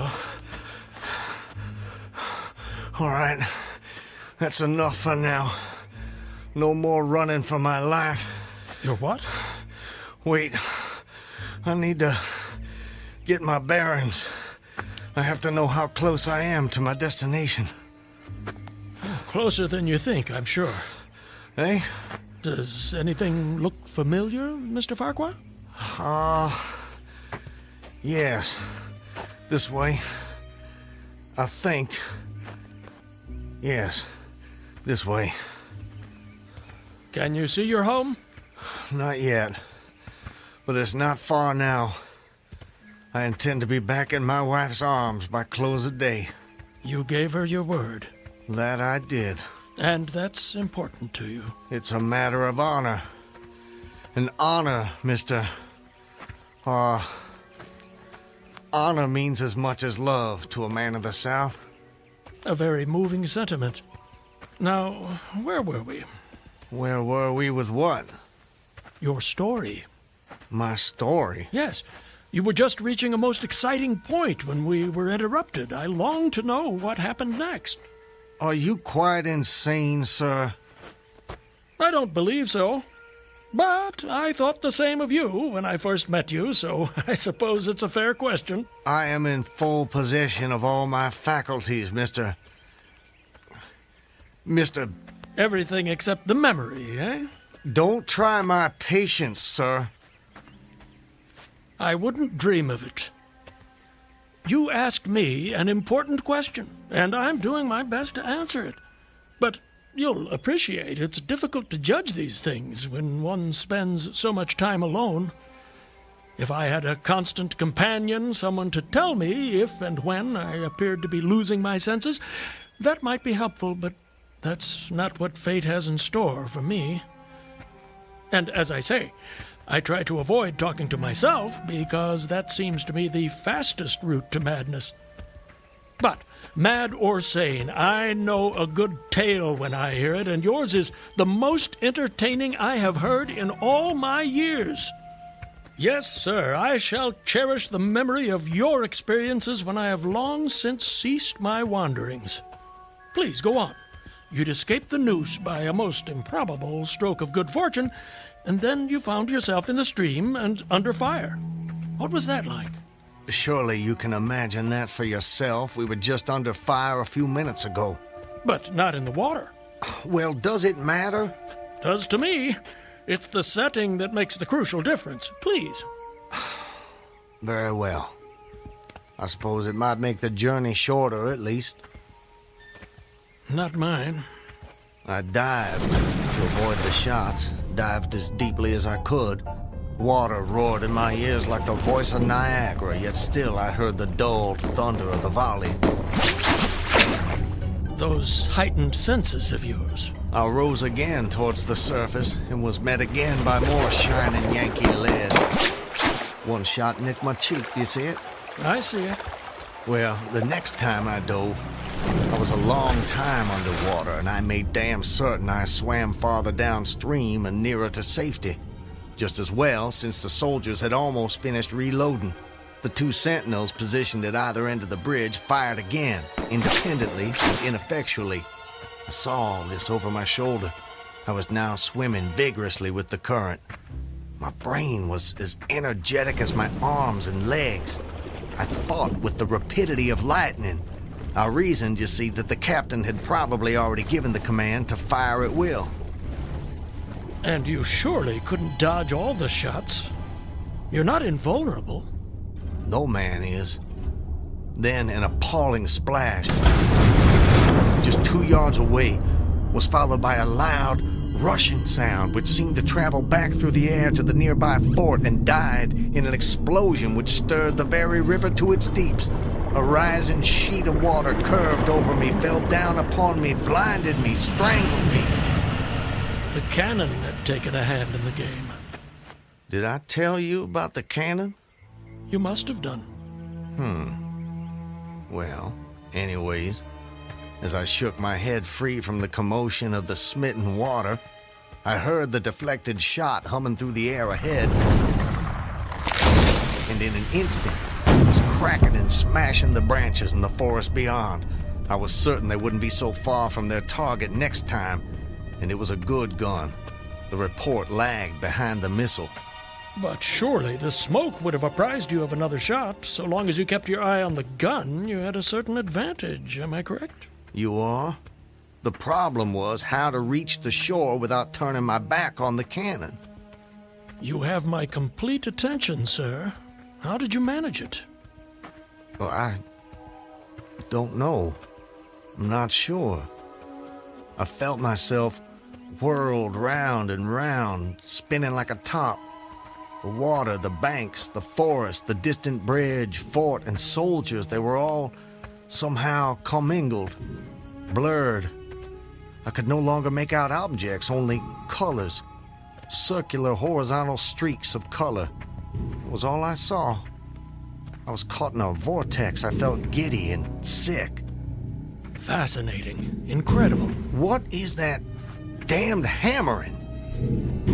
I don't hear anything. Unless it's the ticking of your watch you can hear. My watch? You're lucky it still works after such an immersion.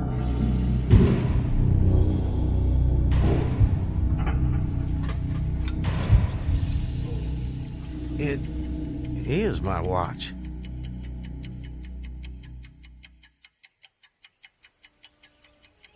But why should I think... Perhaps you're the sort of man who values the seconds as much as the minutes and the hours. And there's a whole world in a second, so I've been told. So how did you fight your way out of this vortex? I really have no idea. The next thing I knew, I was on the road with you at my side, heading for home as I promised.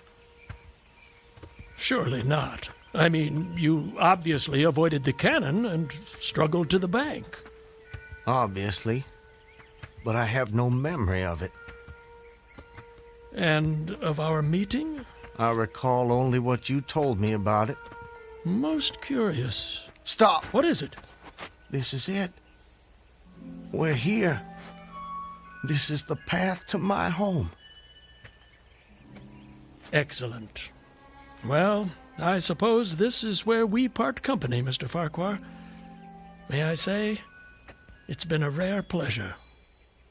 You wouldn't care to come in? I'm sure the servants could prepare you a meal. That won't be necessary, my friend.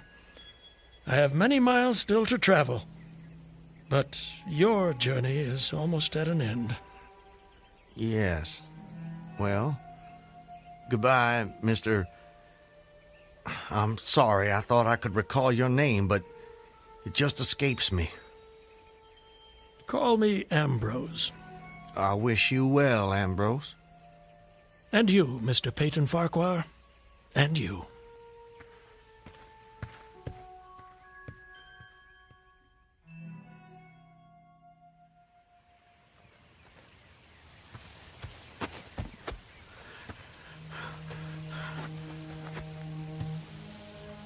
Home.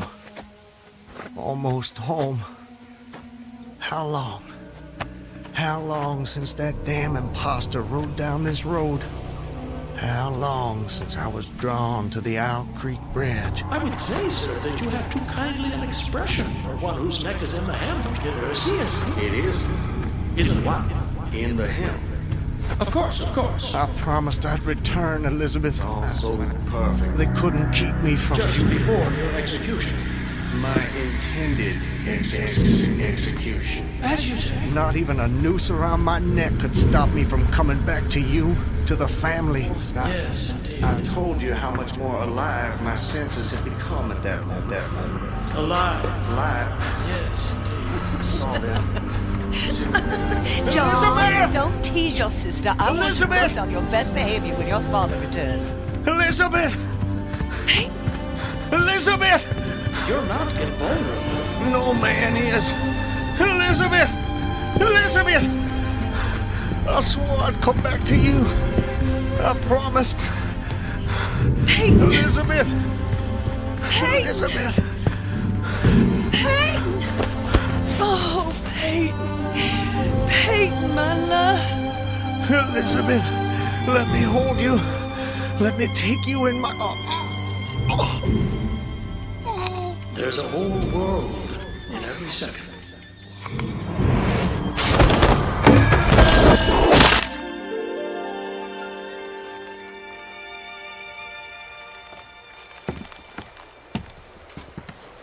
He's dead, Captain. Good work. That's the last execution for today. Get him down! You know, Levine, for a moment there, I thought that rope wasn't gonna hold. It's strong enough. It did its job. Do you ever wonder what goes on inside a man's head in those last seconds before death? Like I said before, Clemens, I don't give a damn. And neither should you.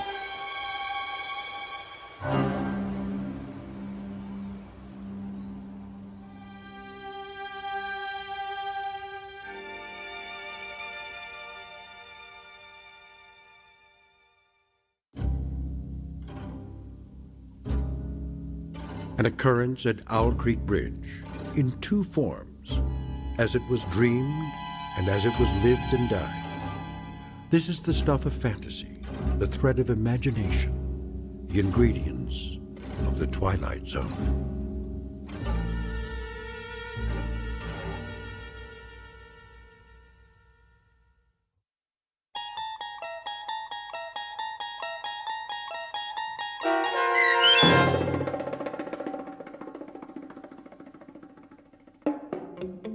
An Occurrence at Owl Creek Bridge, starring Christian Stolte with Stacy Keach as your narrator, was adapted for radio by M.J. Elliott and based on the short story by Ambrose Bierce. Heard in the cast were Rob Riley, Danny Goldring, William Dick, Susan Hart, Gonzo Schexnader, and John Hoganacher. The producers of The Twilight Zone wish to thank CBS Enterprises and the Rod Serling Estate for making this series possible. This copyrighted radio series is produced by Carl Amari and directed by Joe B. Cerny for Falcon Picture Group. Sound design, custom Foley effects, recording, and editing are done in the Cerny American Sound to Picture Theater by sound designers Craig Lee, Todd Beyer, and Tim Cerny. To learn more about the Twilight Zone radio dramas and to contact us, visit our official website at twilightzoneradio.com. Doug James speaking.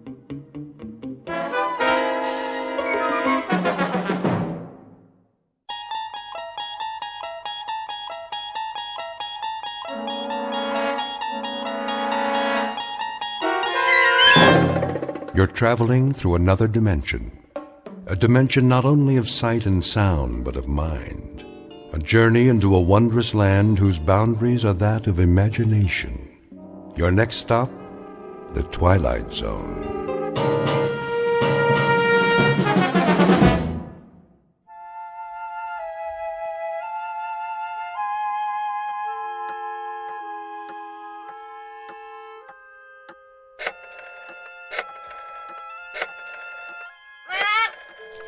Yes, Pete, here's a nut for you. Now, don't bother me, if you please. I have work to do.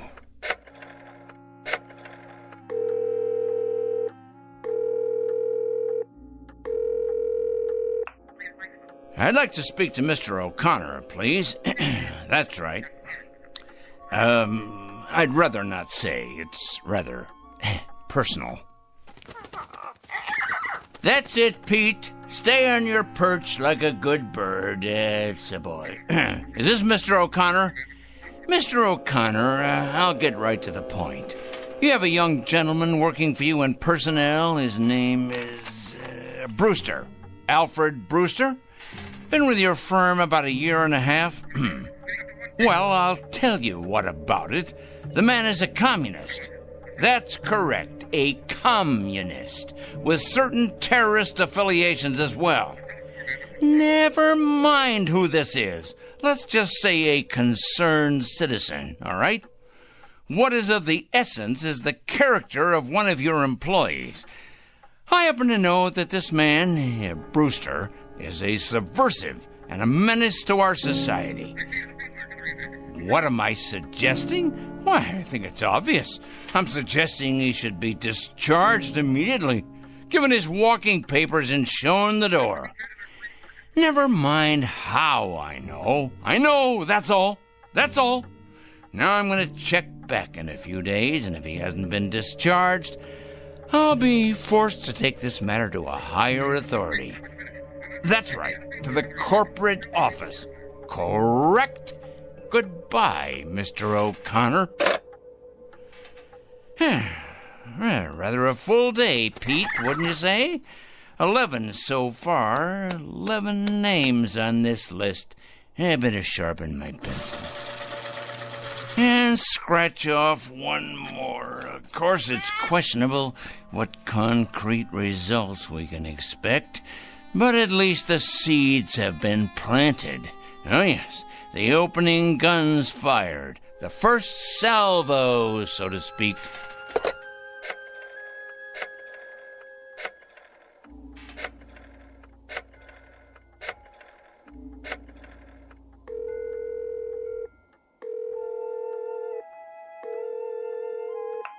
Hello, Board of Education? Well, please connect me. Yes, I'd like to speak with the superintendent of schools, please. It's a personal call. No, I'm not at liberty to give my name. That's right, it's urgent. Is this the superintendent? This is a concerned citizen. I'm calling about a teacher and your employee. That's correct. His name is Farwell. William J. Farwell. He teaches at your North End High School. That is correct. The man is morally objectionable. He's a drinker, a carouser, and I have it on good authority that his relationships with students are questionable at best. The man should be investigated immediately. Oh, yes. Never mind who this is. I happen to be giving you facts, and that is what is at issue here.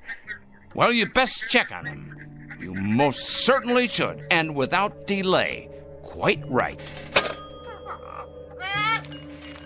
Here you are, Pete. There you go. That's a good bird. You know, I'm rather tired. It's been quite a full day. You don't realize just how tired you can get during a campaign. But a dedicated man isn't concerned with physical discomfort or fatigue or anything else for that matter. No, a truly dedicated person is interested only in victory, in the conquest of morality over the forces of immorality.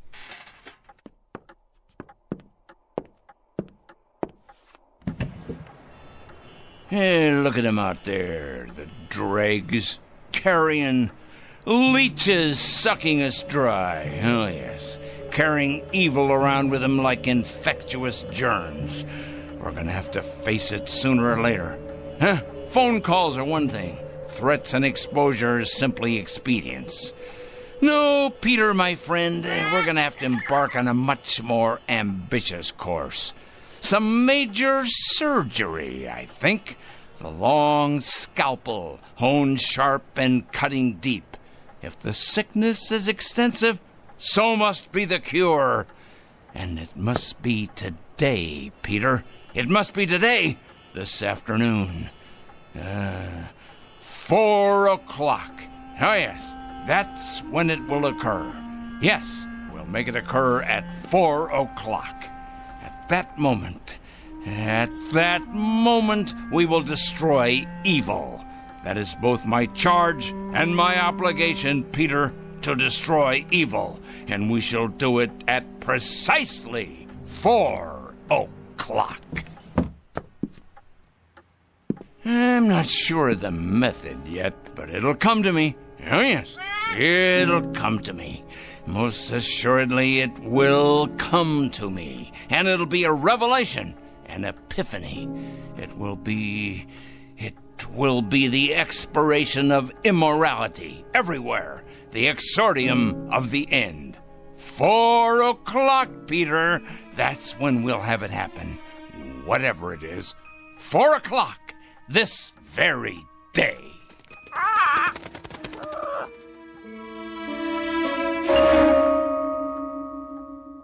This is Mr. Oliver Crangle, a dealer in petulance and poison, a self-appointed, self-designated, self-ordained vigilante whose jaundiced eyes peer out at an unholy world and find it undeserving of anything but judgment and punishment. And Mr. Oliver Crangle is both the judge and the executioner. He has rather arbitrarily chosen 4 p.m. as his personal Gotterdammerung. We are about to watch the metamorphosis of a twisted little fanatic poisoned by the gangrene of prejudice to the status of an avenging angel, upright and omniscient, dedicated and fearsome. Whatever your clocks say, it's almost 4 o'clock. And wherever you may think you are, at this moment you happen to be in the Twilight Zone.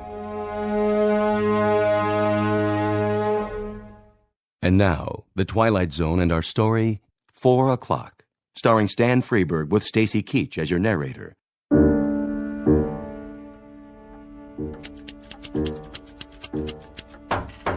Yes? Mr. Crangle? What is it? Well, there's a special delivery for you. Just a minute.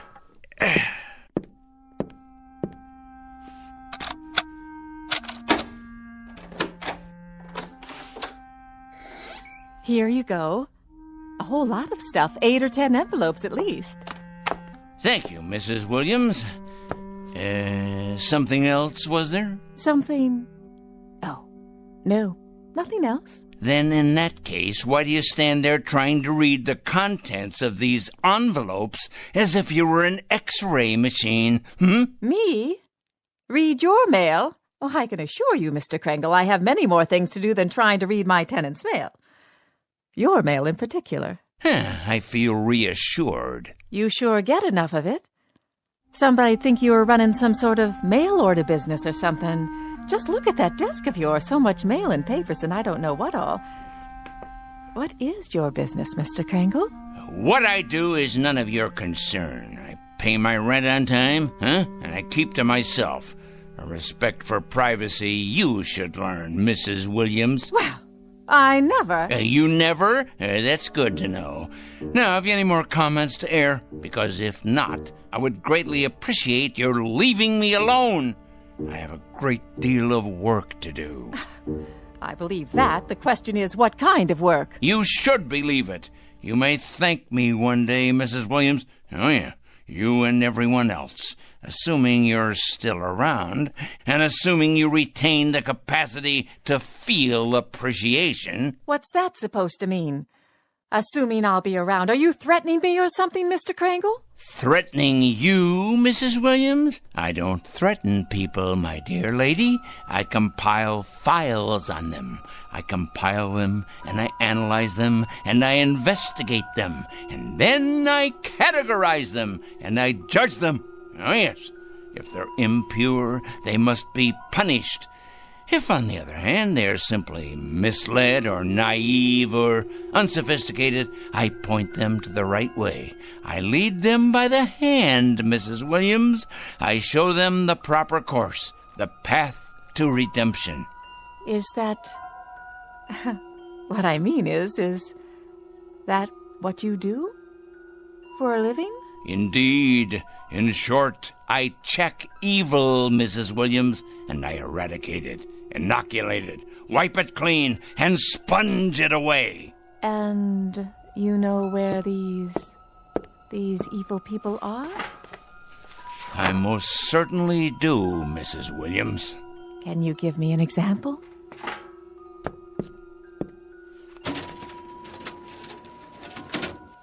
How about this one?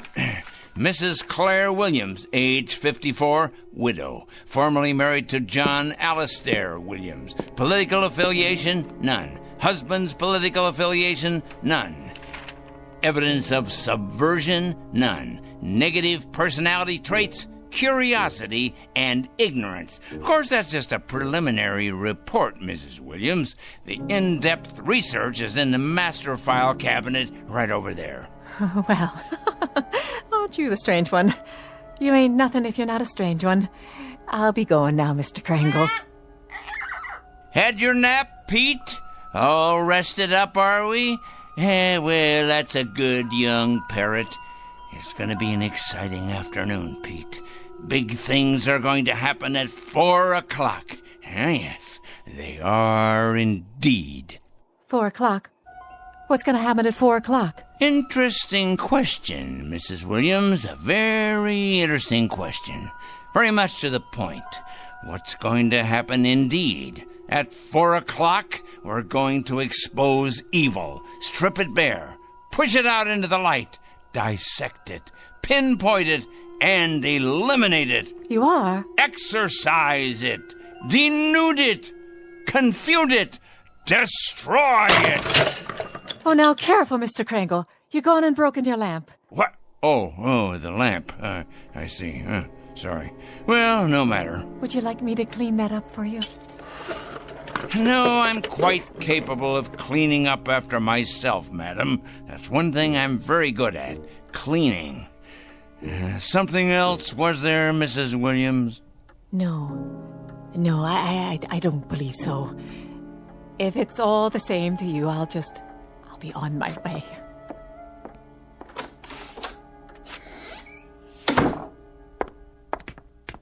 Saints preserve us. Excuse me. Oh, yes. I'm looking for a Mr. Krangle. I can't imagine why. I was told he lives in this building. Oh, he lives here, all right. There ain't no doubt about that. With a vengeance, he lives here right there at the top of the next landing. But if you ask me, young woman, you won't be going in there without police protection. Is that right? If you ask me, the man has a leak in his attic a mile wide. I ain't sure anymore that he's safe to have around.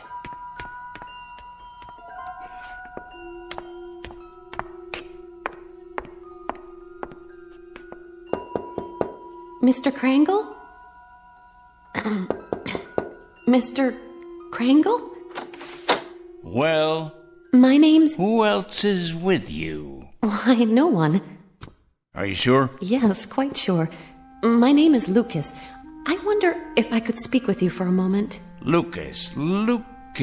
Ah, yes, Lucas. Kurt J., age 27, intern, East Side Hospital. That's my husband. Is he indeed? Well now. Your husband, you say. Come in, please. Come. Have a seat, by all means. Thank you. Now, what about your husband? Why, Mr. Krangle? Why what? Why are you trying to hurt him? Hurt? My dear lady. What has he ever done to you? To me? Why, nothing to me. That is, nothing personally. I don't know your husband, Mrs. Lucas. That is to say, I know of him. Oh, yes, I know of his background, but we've never met. He's a stranger to you then, isn't he? He's a perfect stranger. A stranger, yes, but not a perfect stranger, Mrs. Lucas. By no means. Your husband happens to be most imperfect. And when you perceive, quite correctly, that he's done nothing to me, at least not directly, I hasten to enlighten you. He nonetheless happens to have done a great deal against society. In what way? Ho, don't play dumb with me. Don't give me any of that naive stuff. My husband, for your information, Mr. Krangle, is a dedicated young doctor. A gentle, decent, fine human being. He has only one abiding interest in life, and that is to cure, to heal, to stop pain. And to kill. How can you say such a thing? Yeah, that's his other abiding interest, the one you've conveniently skipped. L-L-L-U-C Lucas. Here we go. I know his file well. Lucas Kurt J., M.D., second-year intern, East Side Hospital. This year, on the night of March 12th, while serving in the emergency ward, he permitted the death of one Mrs. Angela Rienti by failing to relieve pressure accumulated as a result of a brain injury sustained in a traffic accident. It wasn't his fault. It was too late. That's his only crime. He wasn't able to treat her because he was responsible for half the ward that night. And by the time he got to the woman, she was already dead. That's your interpretation. It's not an interpretation. It's a fact. It's exactly the way it happened. By the time he got to her, by the time she was put into his care, she'd already died. He should have gotten to her earlier. How could he? Do you know how many lives he saved that night? How many people he saves every day, every week? He did nothing to her. That's about the size of it, Mrs. Lucas. Miserable dereliction of duty, resulting in the untimely death of a woman who by rights should be alive today. These facts came to my attention, and I simply called them to the attention of the hospital supervisor, an institution, by the way, which I help to support through taxes. By what right? I must ask you, Mr. Krangle, excuse me, but by what right do you presume to pass judgment on my husband? You're not even a medical man. Why, you weren't even there that night. You don't know anything about it. And yet you write your letters to the hospital, dozens of nasty letters accusing my husband of being a murderer. Why, you wretched, small-minded... Enough, Mrs. Lucas. That will be quite enough. I've suffered your presence here, but I'm not required to tolerate your abusiveness, although I don't wonder you're the type of woman you are. Oh, and what type is that? You're obviously greatly attracted to your husband, and there's no secret that birds of a feather, well, you know the rest. I think I catch your implication, Mr. Krangle, and you're over the line. Way over the line. You're as cracked as that lamp of yours. Tell me, has the hospital discharged your husband yet? Discharged? That's right. Let him go. Cashiered him out. Eradicated him from the payroll. Given him the sack. I've been expecting it momentarily. They have not, Mr. Krangle. They have done no such thing. It'd take more than a letter-writing campaign from a crank like you to make that happen. Your husband is an evil man. He is no such thing. And I will not put up with evil in any form. And I will not stand by and allow an injustice like this. Of all the presumptuous, wrong-headed... I'm sorry, Mrs. Lucas. I haven't any more time. Why, look at the hour. It's 3 o'clock already. I got things to do. Many more important things to do, thank you. Today's mail, for instance. You'd probably be interested in these. They're cases not unlike your husband's. Communists, subversives, thieves, harlots, but all made out of the same metal. Evil, Mrs. Lucas. All of them evil. And I will not countenance evil. I am absolutely incapable of countenancing it. You're probably unaware of it, Mr. Krangle, but my husband is a very sensitive man. Oh, please, spare me. Your letters have had an effect on him, if on no one else so far. The people at the hospital tell him to ignore the letters, forget about them, but they're tearing him up inside. They're killing him. His confidence in himself, his ability to concentrate and work. You see, he's like a lot of doctors, Mr. Krangle. He cares. He cares very deeply.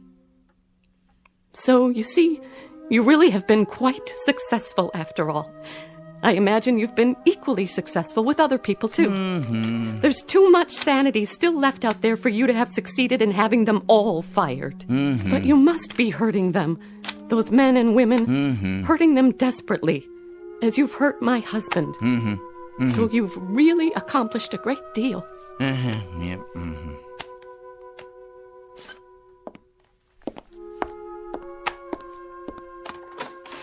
Tell me, Mr. Krangle, if you can, that is. Why? What's that? Why do you do it? I really need to understand. Why? You ask me why? Why? Because they're evil. That's it precisely. Nothing too complicated about that, is there? They're evil, plain and simple. Here, take a look out the window. All those little bugs down there, you see? Bacteria. That's what they are. That's what your husband is. All those little... That's it. That's precisely it. What is? That's what I'll do. I've finally gotten the clue. I said little, you understand? That's what I'll do. I'll turn all the evil people into little ones, understand? I'll make all the evil people, let's see, 3 feet. No, 2 feet. 2 feet tall, that's it. At 4 o'clock this afternoon, at precisely 4 o'clock, every evil man and woman will become a mere 2 feet tall. A revelation, an absolute revelation.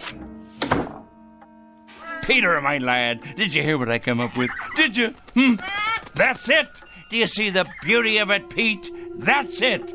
It's brilliant, absolutely brilliant. 2 feet tall, Pete. 2 feet tall.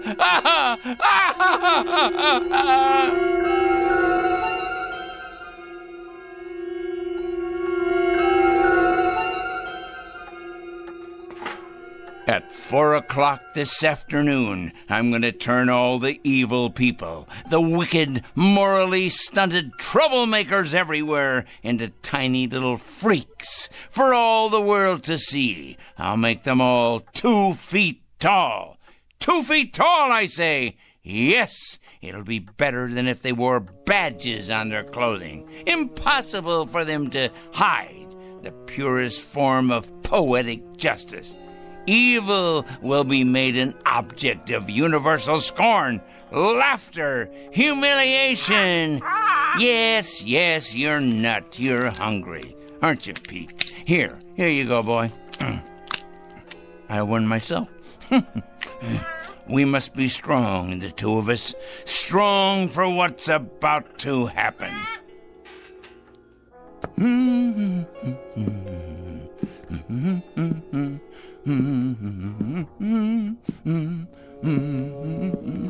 That's right, Petey. 10 minutes past 3. It won't be long now. Yes, a peanut. Here you are. That's a good, strong boy. I'll bet you could crack open just about anything with that great big beak of yours, couldn't you? Yes, you could. I'm sure you could.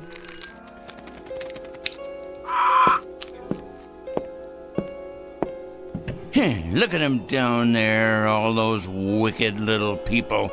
They don't know just how little yet.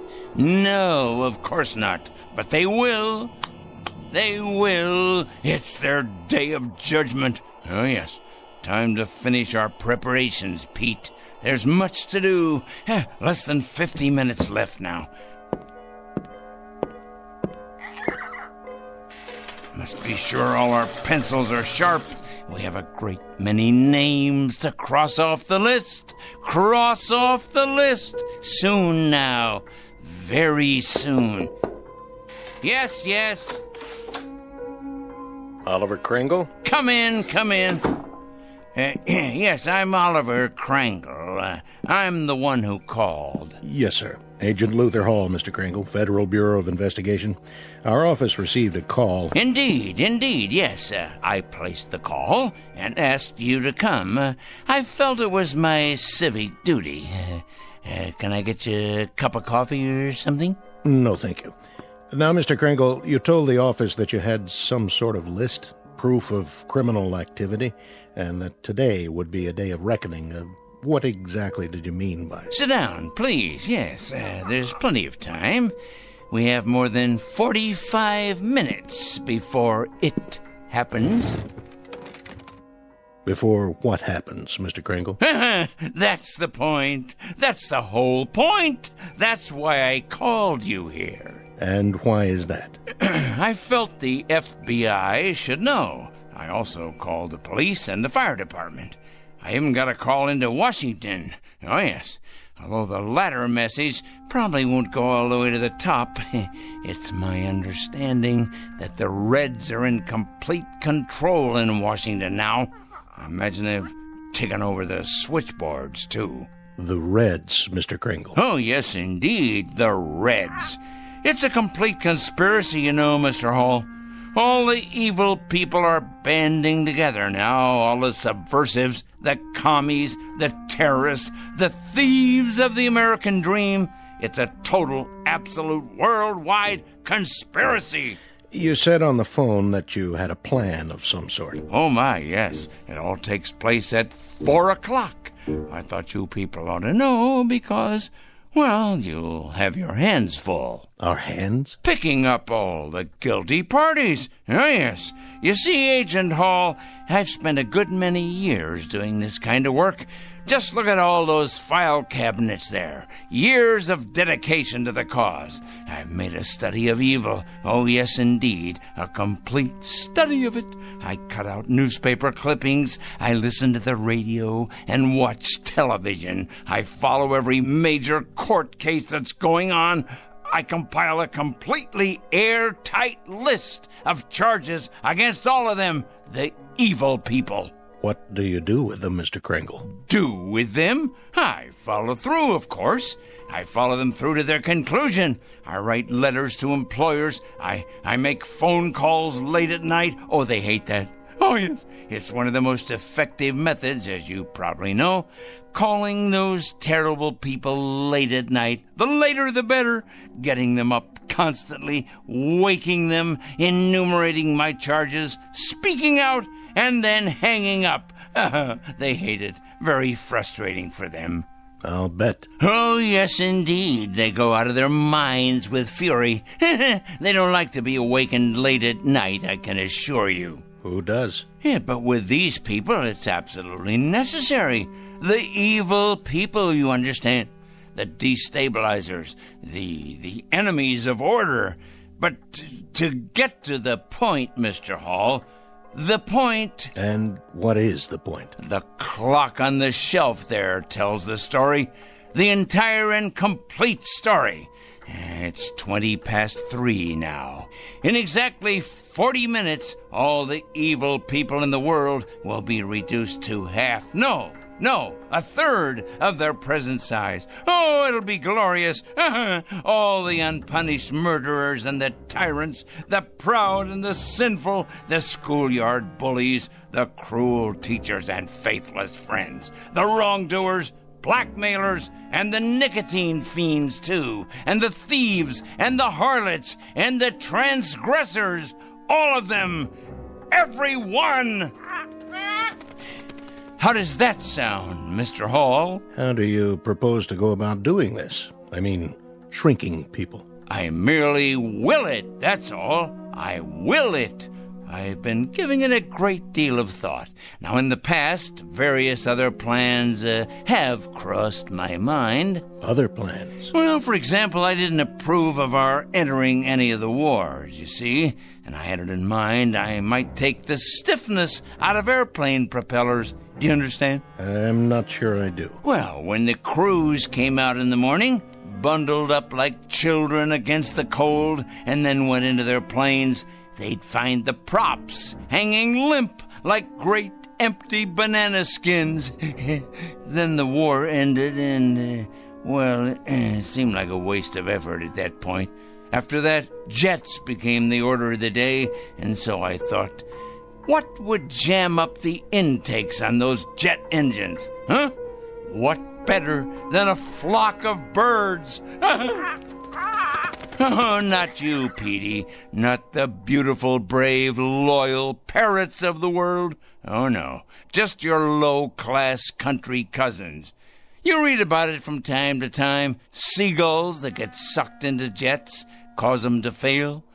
So, naturally, I thought, chickens. Chickens. Ignorant.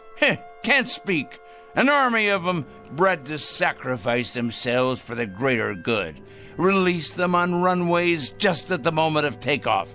That would ground those bombers and cargo planes, but fast. Of course, there'd still be trucks and overland supply routes. And then I read in the paper a year or so ago about an accident, a bad traffic accident. 3 people were killed. So I decided I would change all the wheels in the world from round to square, or maybe even triangular, so they'd stub in the asphalt and stop in their tracks. You mean sabotage interstate commerce? I devised another method later on. Terribly interesting, I thought. Mark all the evil people on the forehead. Or better yet, turn them all one color. Say, purple. But then it came to me that they'd simply be able to recognize each other more readily and band together in their collective wickedness. I see. Well, Mr. Hall, this is hard to believe, but I hit upon this latest idea about the change in size just this afternoon. Some benighted woman was in here, and she quite inadvertently gave me the clue I needed. Make them all 2 feet tall. Now, what could be simpler?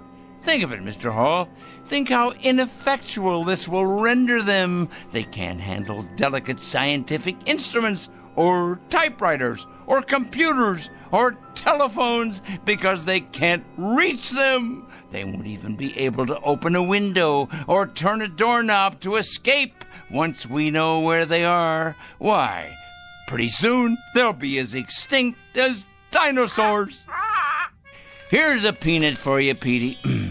I think, Mr. Hall, that the most interesting place will be, let's say, a murder trial, where nobody knows whether the accused is guilty or not. And then at 4 o'clock, if he's guilty, or watching the drunkards in a saloon, or, there's so many places to be. Mr. Kringle? Yes? I'd like to ask you a question, sir, and I hope you don't take offense at it. Go on. Have you ever had any psychiatric help, sir? What? Psychiatric help. I don't think you're rational. I think you've developed some kind of obsession here, and I think you need some help. Help? Me? I need help? Why should I need help?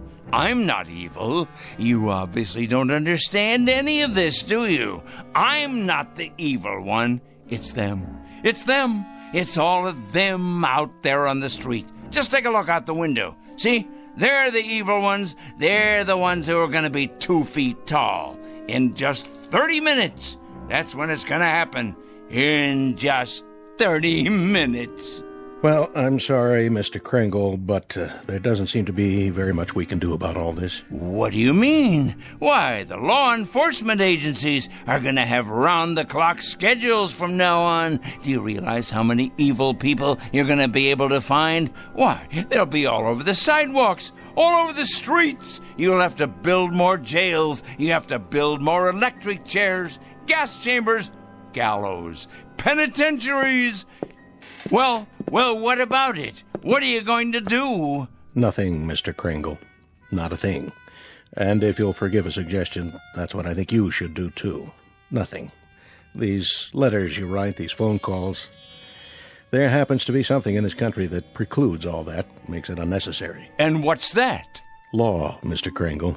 There happens to be law. We like support from citizens. Support, help, cooperation. But interference is quite another thing. Oh, I get it now. I understand. At last I understand. You're part of the conspiracy. That's it. You're one of them. Why, of course. I'm an idiot not to have realized it. Of course you people have gotten into the FBI. It stands to reason you would. You've infiltrated every other place. Well, I'm going to tell you something, Mr. Hall. Good day, sir. You'd better enjoy yourself for the next 20 or 30 minutes. You hear me? You'd better enjoy yourself to the utmost, because you're going to be 24 inches tall. You and everybody like you.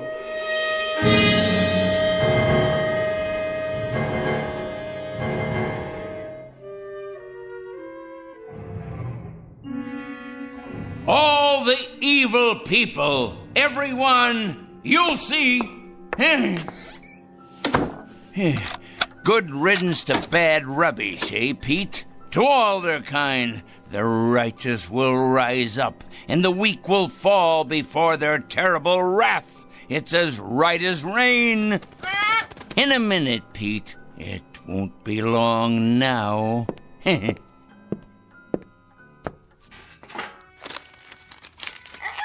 Yes, here's your nut. It won't be long now at all. We must have everything in order, all our pencils sharpened, weapons that are truly mightier than the sword. In our desk, we must have lots and lots of clean paper to make another list of the newly exposed.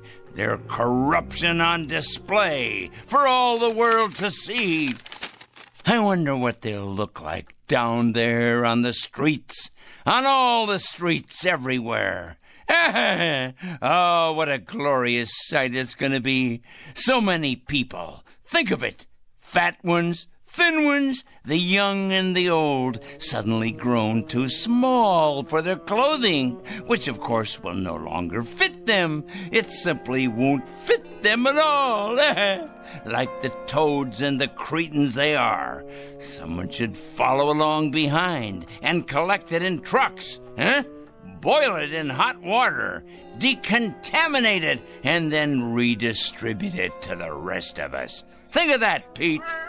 New suits, trousers, neckties, formal wear, tuxedos, this and casual wear of every style. Oh, yes, it shouldn't go to waste. Think of how much money could be made in resale centers across the land. Money to finance a whole new campaign. Why, Pete, we could open a chain of clothing stores. Aha! All we need is a fleet of trucks to gather it up. Ours for the taking. But alas, it's too late to organize any of that now. Oh, if only I'd planned ahead. Well, the least I can do is alert the media. Yes, that's the responsible thing to do. I wonder if they have any idea at all about what's to take place. And at this hour, the Dow Jones is down 14 points. Raging fire now under control in upstate. The White House press secretary announced a peace plan today. 4-car pileup on the bridge. Motorists are advised to use alternate routes. Come on down to Crazy Joey's Fashion Warehouse. We've got sportswear, clothes for the workplace, back-to-school duds, all at out-of-this-world prices. You'll think you've died and gone to heaven because my name's Joey and I'm crazy. Another lost opportunity, Pete. But that man doesn't know how soon he'll be out of business. He has no idea, does he? No idea at all. We better check the television news while we're at it. We'll have the weather for you coming right up after this. The very veg slices, it dices, it turns out finger-licking julienne potatoes. Okay, now tell us about your new book, 101 Ways to Profit from Armageddon. Amateurs. Pete, what to do? What to do? Of course I can send out press releases taking credit for all that I've done after the fact. If only I had more time. More time! Still, we'll have to alert them as best we can.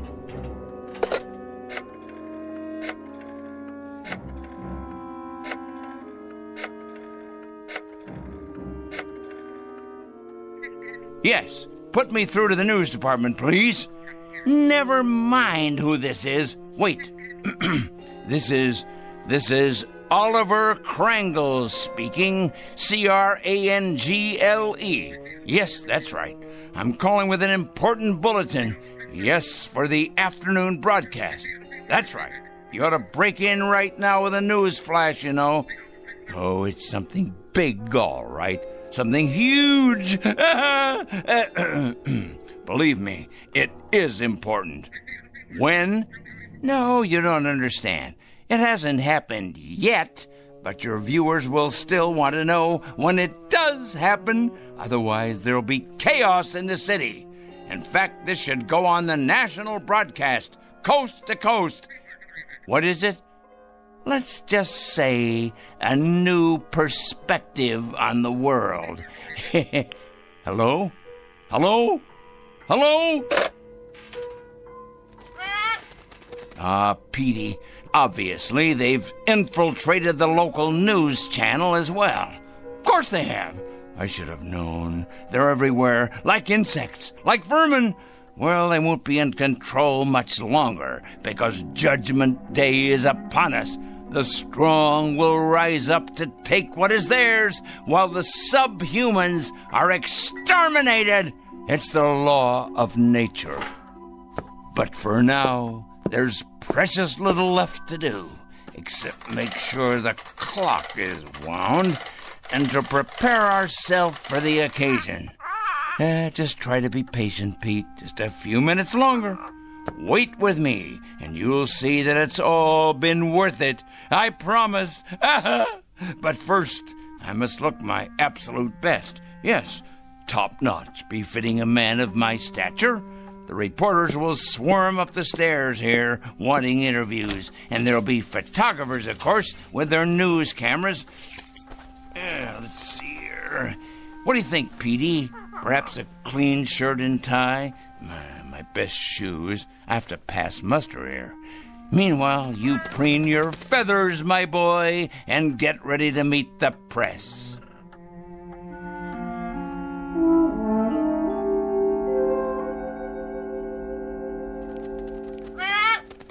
There! It's happened, Pete. It's happening right now. This very second. Can you feel it? Something in the air. The next phase of evolution for the human race. Oh, nothing will be the same after this. Nothing! The new order has come at last. Yes, but first, I can't wait to see 'em all down there, turning into tiny little gnomes. Just 1 second, Pete, as soon as I take a look out the window. Certainly, Peter. You may have a nut, as many as you like. You must be hungry. I'll have something, too. We'll make it a celebration. This is our day. Of course, but you must be patient. I can't wait to look outside. I can't wait. But for some reason, I can't see over the windowsill. How can that be? I can't even reach the bowl of peanuts. I know you're hungry, but somehow it's just out of my reach. What? Unless someone has moved it, put it in a very high place. But that would have to be someone very tall. Someone very, very tall.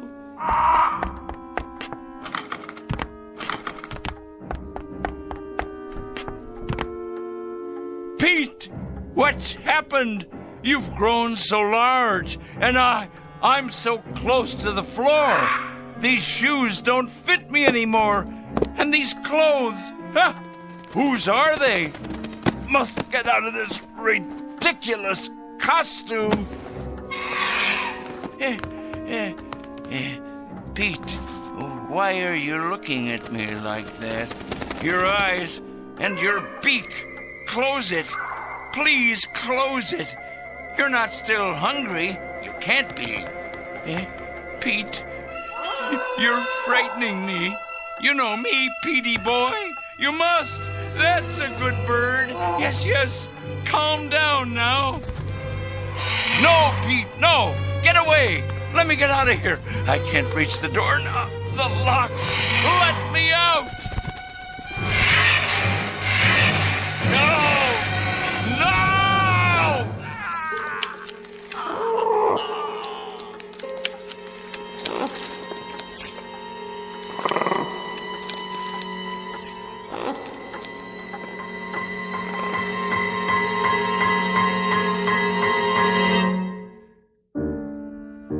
At 4 o'clock, an evil man made his bed and lay in it. A pot called a kettle black, and a stone thrower broke the windows of its glass house. Not a pretty picture, perhaps, but for this poor, misguided fellow, quite unavoidable. A simple matter of supply and demand. He was right about one thing, though. In a world where the strong get stronger and the mighty feed upon the weak, you can run, but you can't hide.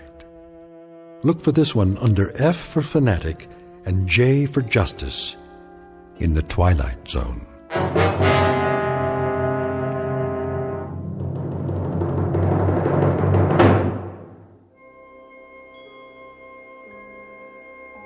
Hi, this is Carl Amari, producer of the Twilight Zone radio dramas. I'd like to take a moment to tell you about our official website at twilightzoneradio.com, where you'll get the latest news and information on these Twilight Zone radio dramas. Plus, at twilightzoneradio.com, you can digitally download 3 free episodes or any of our episodes for only $1.95 each. In this age of ever-changing technology, we've decided to make these episodes instantly available to you by making the Twilight Zone radio dramas a digital download-only series. This means that this series will no longer be offered on CD. The CD collections at our website are now being offered, while supplies last, at buy one, get one free. So be sure to get your favorites before they're sold out. Be sure to visit us often, and I'll see you in the zone.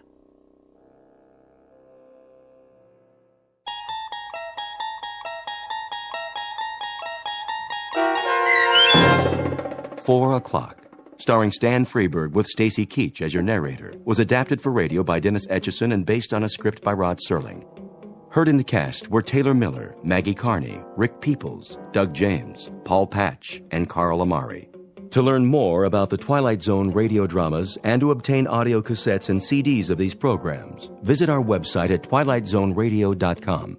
The producers of The Twilight Zone wish to thank CBS Enterprises, Carol Serling, Dennis Etchison, Dick Brescia Associates, Claire Simon Casting, Terry Jennings, the American Forces Radio and Television Service, our sponsors, and our radio affiliates for helping make this series possible. This copyrighted radio series is produced and directed by Carl Amari and Roger Wolski for Falcon Picture Group. Doug James speaking.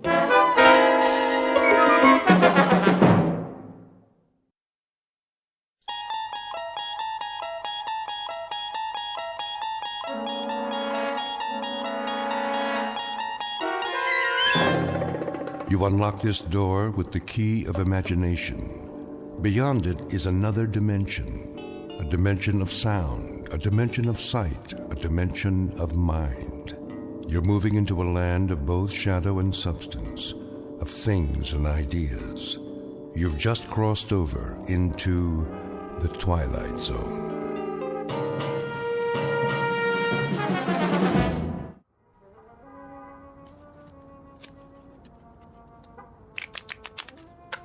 Time to feed the kitty. I've been feeding it all night. Yeah, that baby's hungry. Let's go, boys. You heard the man. Put in 2 chips. 2 times how many hands? The auntie's eating me alive. You got some cards coming. I can feel it. Yeah? That a money-back guarantee? You pay your money, and you take your chances. Dealer antes.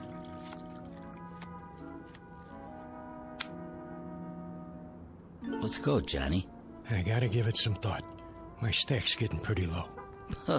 Look at who's sitting this one out. That right, Johnny? I'm thinking.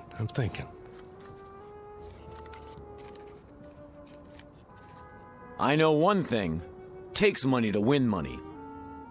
Yeah. Listen to the man. Are you in or out? Give me 1 minute, all right? Take it easy, John. Hey, you don't look so good. Maybe you should kick back, watch some TV. Hey, hold on. I came here to play cards. Hand me that remote.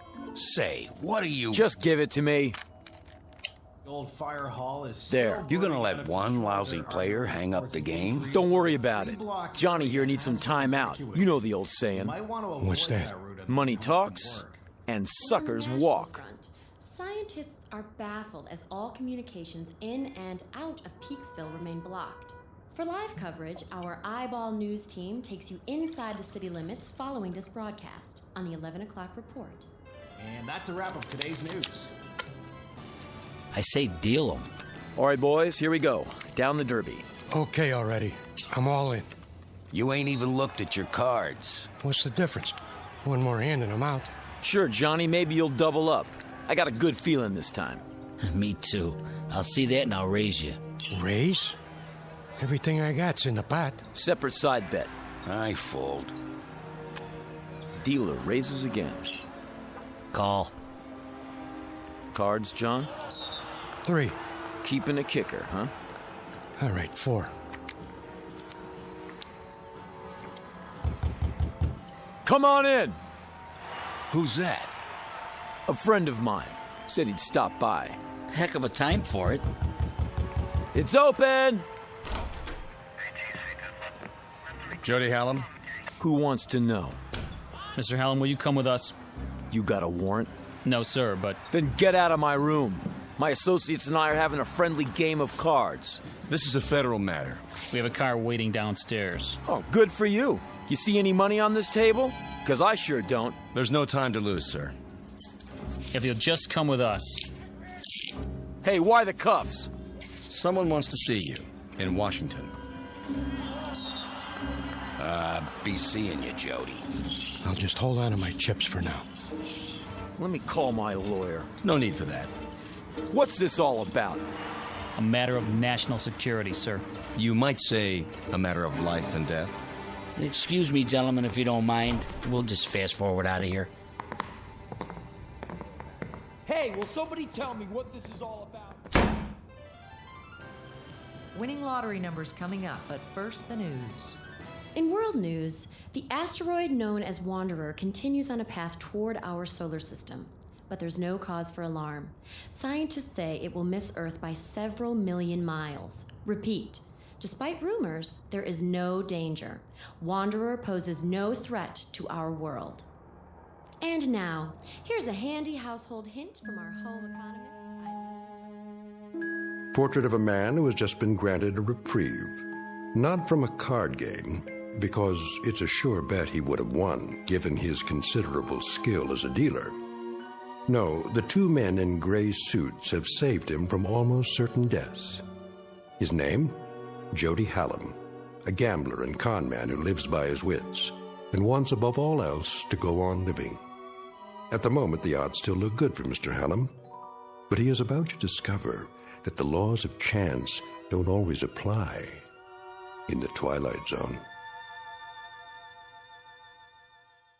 And now, The Twilight Zone and our story, Pattern for Doomsday, starring Henry Rollins, with Stacy Keach as your narrator. And I can tell you that its progress has been closely watched for the past month, as is the case with all unidentified objects sighted in space. May we have the slide, please? Excuse me, General? Yes?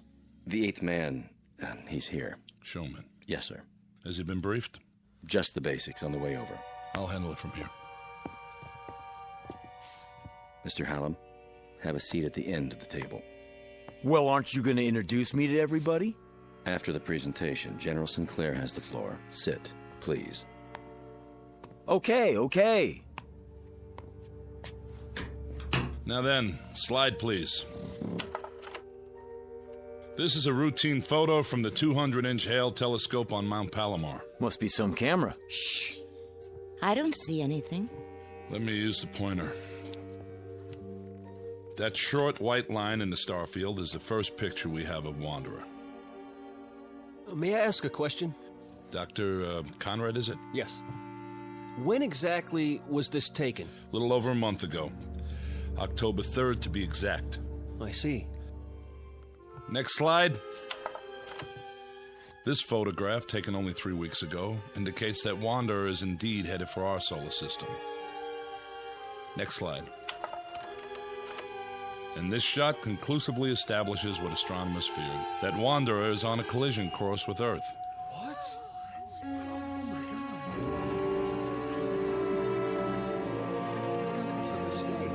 Next. This picture from 2 days ago allows astronomers to accurately measure Wanderer. It is about 2,000 miles in diameter, a little less than our moon. Can we have the lights, please? Hey, General, is this on the level? I wish I could report otherwise. The fact is, the time of collision is now 53 hours and 40 minutes. Couldn't we blast it with an H-bomb or something? I saw that in a movie one time. Efforts are underway to destroy or deflect the asteroid, but unfortunately there isn't much hope for success. General, if, as you say, astronomers have known about it for some time, why is it that the public hasn't been told the truth? To begin evacuating the cities, for example. To avoid panic. Virtually all heads of state are in agreement. and the damage is projected to be so widespread that there's no longer any point. But what about us? Why were we dragged here if this thing's gonna hit in a couple of days? And I thought I was washed up. Now I find out the whole world's done for. What do you expect us to do, General? Most of us are ordinary citizens. Mr. President. Please remain seated. Have you finished your briefing? I have, sir. I wanted to meet you all personally.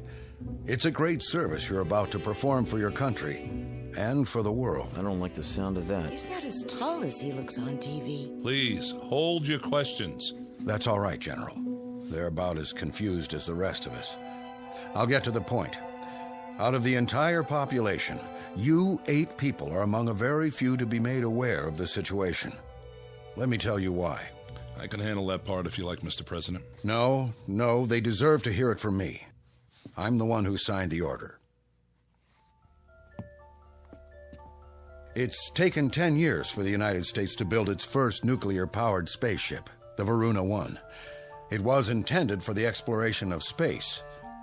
That ship now stands on a launching pad in New Mexico, ready for its first and last mission, that of transporting human life to a new planet, to grow and multiply.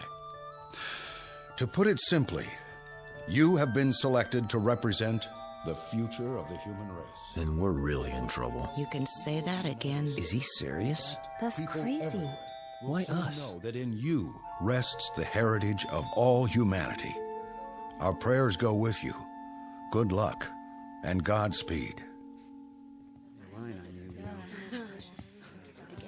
We're really grateful. Thank you, sir. Are you the psychologist? Dr. Russell Conrad, Denver, Colorado. I'd like to shake all of your hands. Francie Blaze, Los Angeles. I, entertain. Pleased to meet you. Jody Howland, Mr. President. I'm from Chicago. I guess you could say I'm a speculator. I see. Regina Walsh, Kansas City, Missouri. I'm a singer. Or I was. Is that right? Dee Clark, Spokane, Washington, bacteriologist. How do you do? Philip Jewell, New York City. Mr. President, I'm not sure I approve of all this. I don't understand. You're Dr. Jewell? Yes. I've read several of your books on philosophy. Thank you. But about what's happening here... General Sinclair will fill you in on the details, Doctor. Lily Wong, San Francisco. I am an artist. Hello. Harvey Winterroth, Traverse City, Michigan, and just an auto mechanic. Don't say that. You all have very valuable skills, chosen to complement each other. Believe me, the hopes and aspirations of the world go with each and every one of you. Try to bear that in mind. And now, goodbye, and good luck. Thank you for taking the time, sir.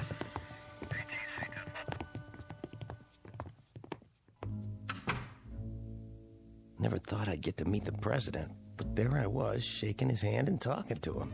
General, I demand to know... Yes, Mr. Jewell?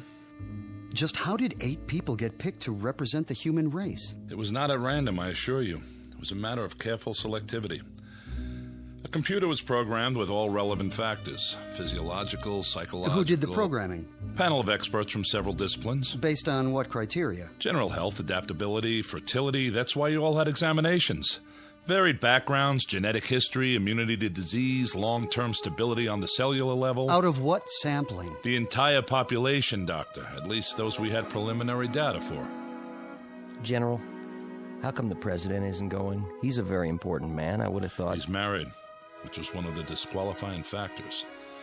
For those of you who are interested, the criteria are listed in the background report. I have copies if you like. I'd like to see that report. On the table at the back of the room. There's a packet for each of you.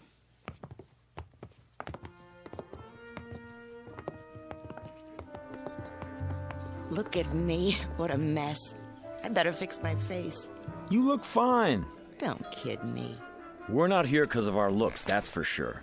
Must be because we're in such good shape. Yeah, you're a regular bodybuilder. I'm serious. Other kids got the measles, but not me. I was always lucky that way. Goody for you. Oh, maybe not 100%, but when I lost, it was because someone else was dealing. Man, I sure wised up in a hurry. A dealer, huh? I can spot one a mile away. Fingers always twitching. Just keep 'em to yourself. Hey now, baby, I never done anything crooked with these fingers. I know. You just help the cards along. The suckers get greedy, that's all. So they get restless and overplay. Is that my fault? Can I help it if they want to make it all in one night? I ask you, who's the smart one, me or them? You heard what the general said about brains. We'll see how you make out where we're going. Listen, Jody Hallam always makes out. You remember that. Just don't try any magic fingers on me. Ha! Don't flatter yourself. Come on, I want to get the lowdown on this game.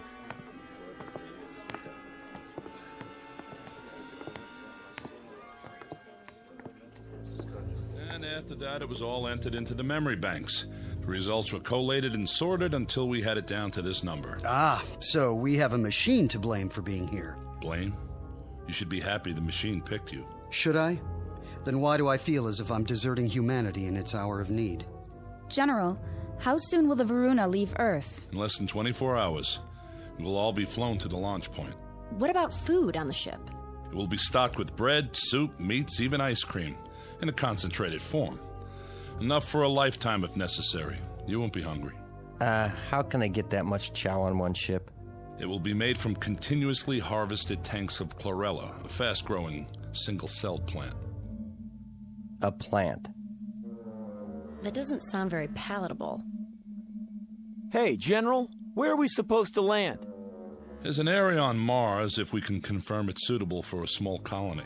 How about if it's not? Ship's nuclear power pack can take you all the way to Alpha Centauri if necessary, using a new form of hyperdrive. That's the nearest star system with habitable planets. Maybe there'll be people there like us. I read a story about a princess on Mars. Then you can go into your dance and knock their eyes out, if they have eyes. Who's kidding who? I was never a very good dancer. I was never very good at anything. But I got along because people would pay for it. All that's over with now. You better believe it. I'll start over up there. Be me this time. I'll be what I want to be, not what they want me to be. Right. Keep that attitude. I have a question. Who's flying us to where we are going? We've assigned a crew of 2. That should be sufficient. Captain Gerald Vickers and Lieutenant Robert McKenna. You will meet them when... Oh, excuse me. Sinclair? Yes. Right away. Limousine is downstairs, ready to take you to the airport. No calls for us? To say our goodbyes? I'm sorry, Doctor. We can't risk breaching security. Now, if you'll all come with me, please. You have a great adventure ahead of you. Perhaps the greatest in the history of mankind. Oh, wow. This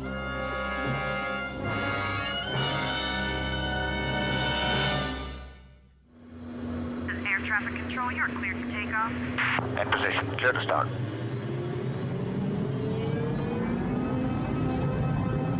Made a move. Nose job back in front.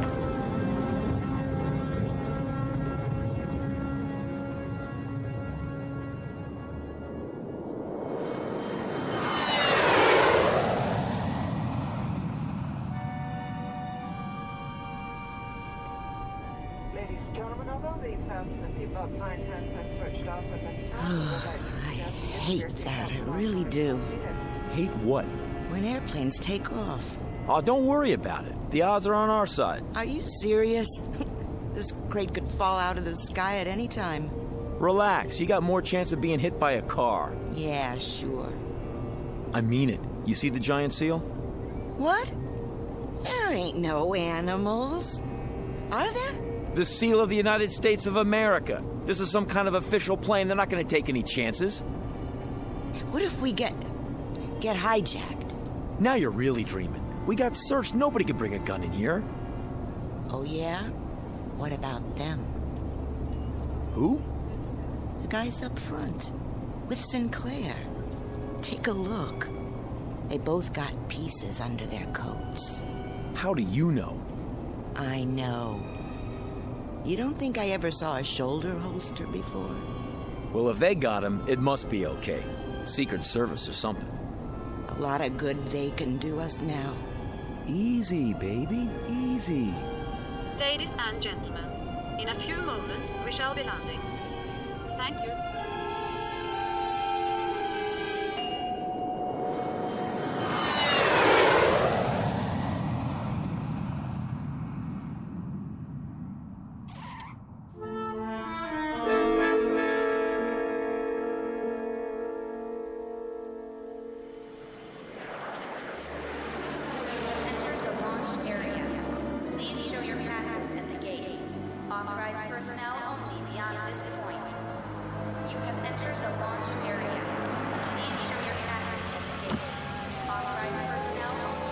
ID, please. General Sinclair and Company to operations. Oh, right, General. Operations is the first building, straight ahead. I know where operations is, son. Yes, sir. Open the gate.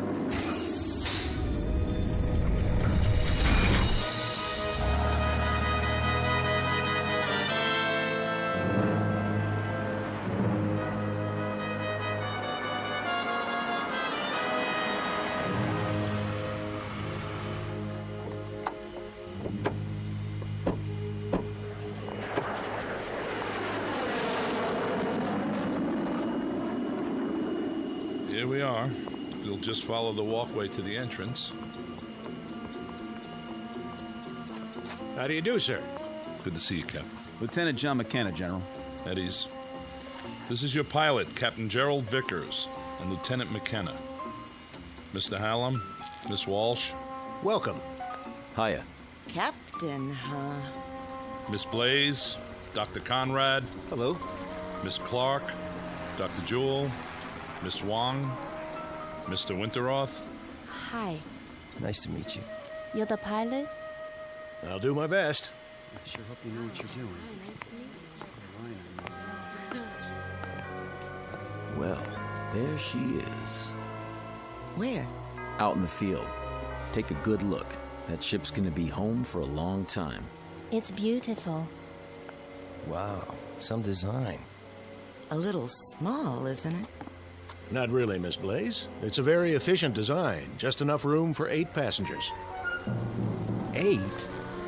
Don't you mean... I'll go over the details in a few minutes. For now, they're expecting us inside. If you'll follow me...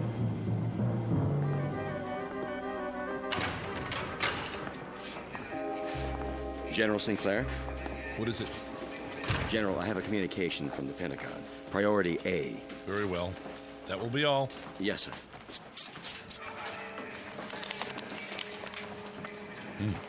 What is it? Don't tell me. The flight's overbooked. You might as well know. The nuclear missiles we sent up from 3 countries to intercept Wanderer have made contact. All detonated on impact. They hit Wanderer? And? Well, don't keep us in suspense. There was no appreciable deviation.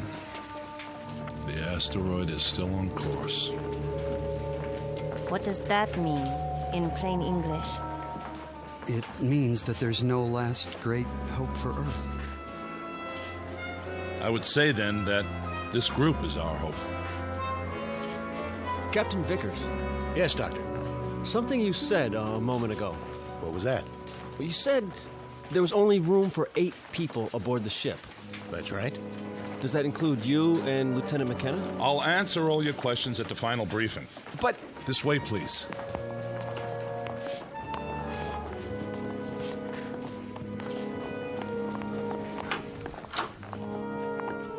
Sit down, if you will. How many more hours do we have? When are you going to feed us? I'm a little queasy myself. In about an hour. We're on a tight schedule. General, I asked a question outside. I think I deserve an answer. We're 8 people. The captain and the lieutenant make 10. But if the ship will only hold 8... I have an announcement in that regard. When this group was organized by presidential order, 2 reserves were included. Who? You mean we're not all going? Why didn't you tell us the truth? What are they arguing about? They got an angle. I knew it. There was no way of telling if you were all alive and well, or even if you could be located once the selection was made. The reserves were a way of preparing for any contingency. As it turns out, one that didn't occur. So who are the reserves? They were not specified. What? Then we don't know if we're on the list or not? In that case, I volunteer to stay behind. I'm afraid I can't accept your offer, Doctor. I'll give up my place. I have friends who are going to die. I'd rather spend my last hours with them. I sympathize with you, Miss Wong, but I can't accept your offer either. Then how... It was provided that in a case like this, the matter would be decided by chance. Leave it to me, General. Don't make me laugh. It just so happens I have a deck of cards with me. We'll cut for it. High cards go. Mr. Hallam. You want to be fair, don't you? This is the only way. Never fails. Aces and kings, sure winners. After that... I can't let you do this. Deuces and trays on the low end. Got it? Everybody, come up one by one and... We are not using cards, Mr. Hallam. I'm in command here. Then how? We flip a coin? Sometimes the old ways are best. We'll draw straws. Whatever you say, General. Makes it simpler. Watch me. I'm tearing out matches. I'll make 2 of them short. Sit down, Mr. Hallam. No matches? Well, in that case... I said sit down. All right. Just trying to help. Captain Vickers has prepared the straws, or their equivalent. Captain? Yes, sir. I have 8 pencils here. They've already been measured, so there can be no mistake. Who's first? Miss Blaze? Why me? The order won't make a difference. Go ahead, Captain. Anyone at all. If you say so. Here goes. Just take one of the ends and pull it out of my hand. This looks like a good one. I'll go next. Now, Dr. Jewell. Followed by Miss Wong. Mr. Winterroth from Michigan. Miss Clark. Miss Walsh. And Mr. Hallam. There. That does it. Everybody hold them up. The short ones are Miss Clark and Mr. Hallam. You 2 will not be going with us. Hey, wait a minute. Sit down, Mr. Hallam. I was the last man on the totem pole. I didn't have a choice. Someone had to be last. Sure. Give everybody a break, but me. Statistically, it doesn't matter. The result was random. All I'm asking for is a fair shake. Game over, Mr. Magic Fingers. But I'm telling you, it ain't fair. You should talk, honey. Sit down. Are we free to go? You are, Miss Clark. With my profound thanks. You may go to the bunker with the rest of the personnel to observe if you like. Or I can have you transported any way you choose. I'll have to think about that. Of course. There's a rest area down the hall. Lieutenant McKenna will open the beverage machines for you. Thank you. And goodbye to you, Mr. Hallam. And thank you, Mr. Hallam. Yeah, thanks for nothing. Come on, let's get out of here.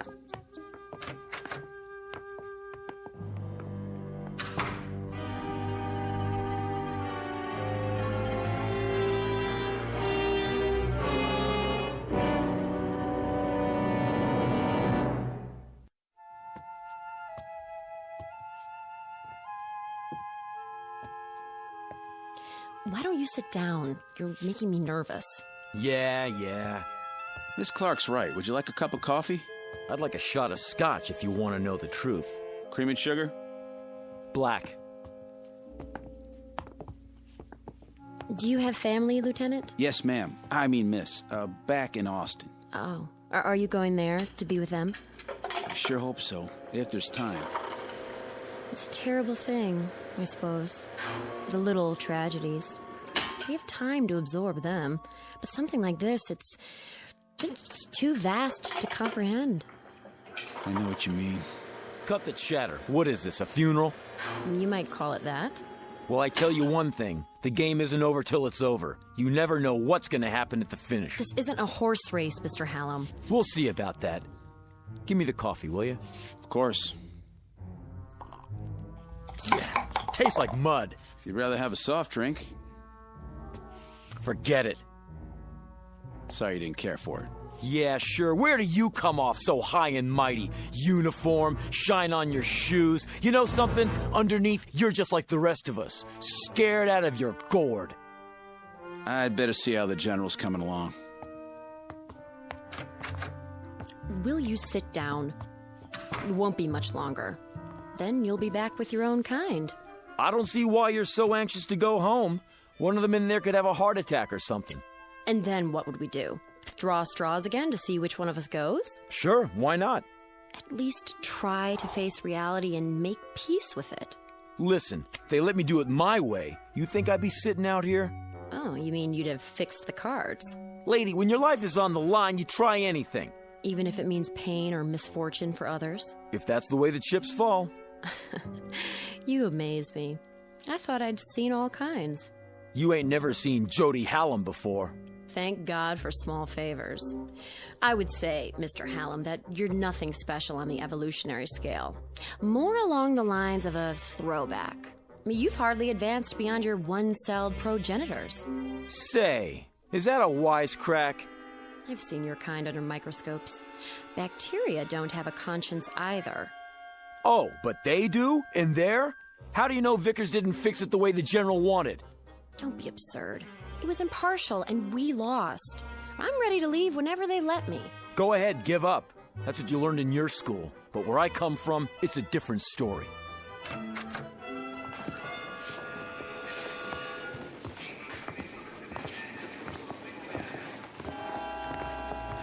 General? Yes? General, I'm sorry I blew my stack before, but, well, it's a hard thing to take. It really hit me, you know? Believe me, I understand. Everybody all set? They've had their final instructions. Everything worked out, huh? No hitches? Ladies and gentlemen, you'd better get ready for the pre-launch. Look, do you think it would be all right if I see him to the ship? Wish everybody good luck and everything? I don't see why not. That doesn't sound like you, wishing everybody but yourself good luck. No? Why the change of heart? Can't win them all. You ought to know that. That's not what you told me before. Well, that's what I'm telling you now. Miss Blaze? Yeah. Yes, sir? We're going to the ship now. Follow me. Sure thing.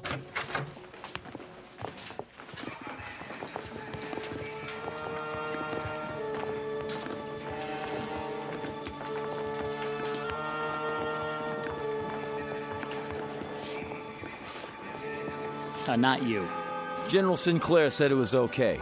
Only flight personnel on the field. I know. I'm going to say goodbye to him on the ship. General? It's all right, guards. Let him pass. Proceed. Sure, thanks a lot. Nice gun you got there. 15 minutes and counting. Oh, you coming with us? All unauthorized personnel must exit the launch area. You'll have to use the ladder. One at a time, please.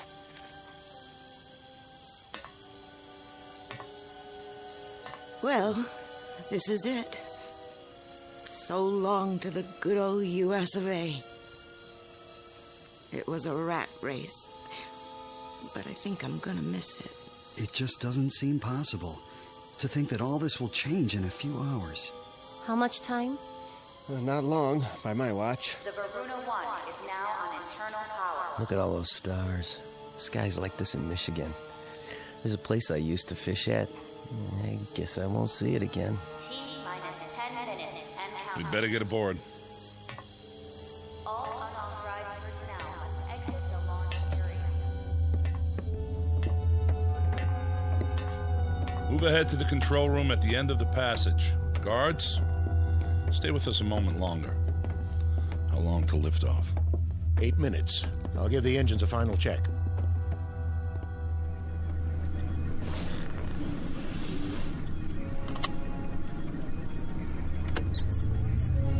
Main thrusters powered up. Retros all clear. Gyro stabilizer charged.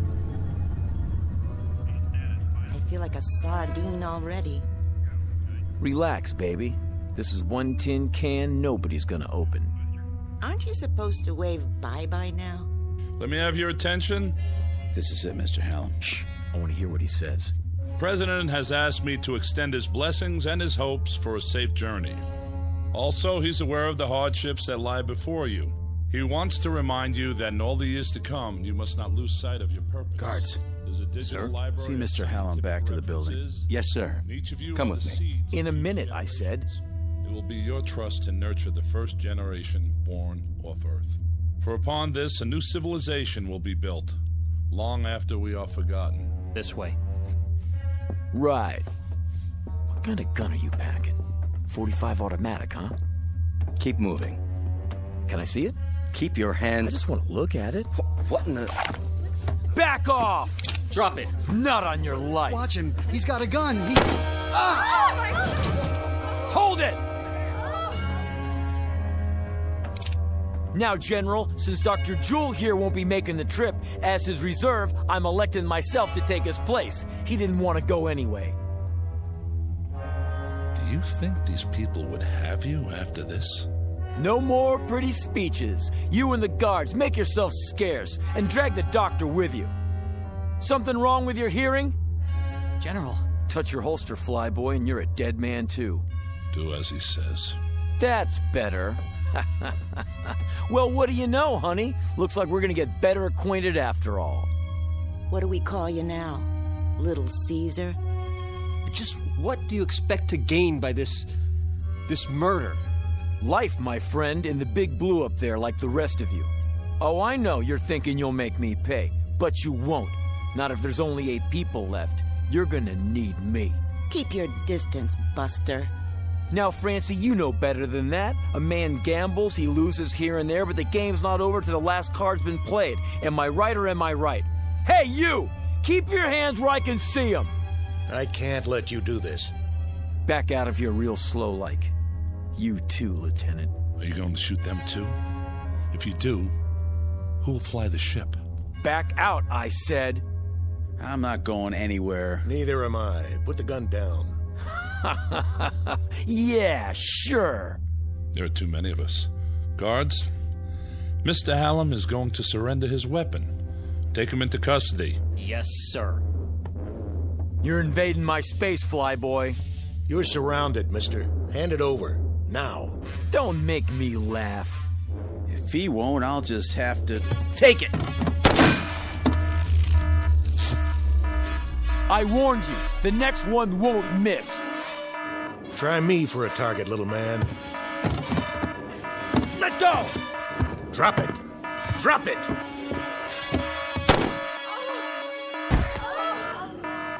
Now look what you've done. That ain't in the rules. Does he have a pulse? No, sir. Dr. Jewell, are you all right? It's just my shoulder. The bullet passed through. Guard, get the medical kit. Right, General. We won't be going anywhere, General. The second shot took out the control panel. Can it be repaired? Not the telemetry system. Then replace the module. There is no replacement. It would take days to assess the damage. He's right, General. Is that true? You mean we can't take off? How can we? What are we going to do? Yeah, what are we gonna do? I wish I knew what to say to you. Damn him! Just because he wasn't going... He was right. What? He always said he was lucky. And maybe he was. Now he won't have to face the odds. What's that? Whatever it is, he's sure in a hurry. General, up here!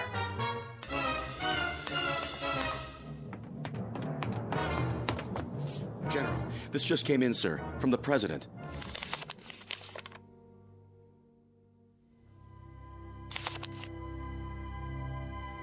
I am happy to tell you all that the danger is past. The President informs me that gravitational forces in the solar system have apparently torn Wanderer apart.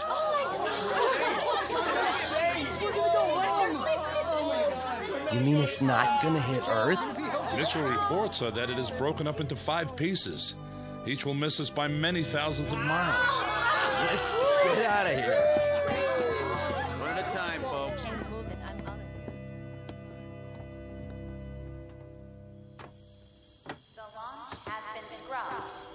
Can I give you a hand, Miss Blaze? You can give me 2 hands if you want. A big, brave captain like you. Call me Francine. Okay. Francine, I'll help you down. What about him, Mr. Big-Time Gambler? There'll be an ambulance on the way. He doesn't need an ambulance. He needs a hearse. Jody Hallam from Chicago. I got 3 words for you. So long, sucker.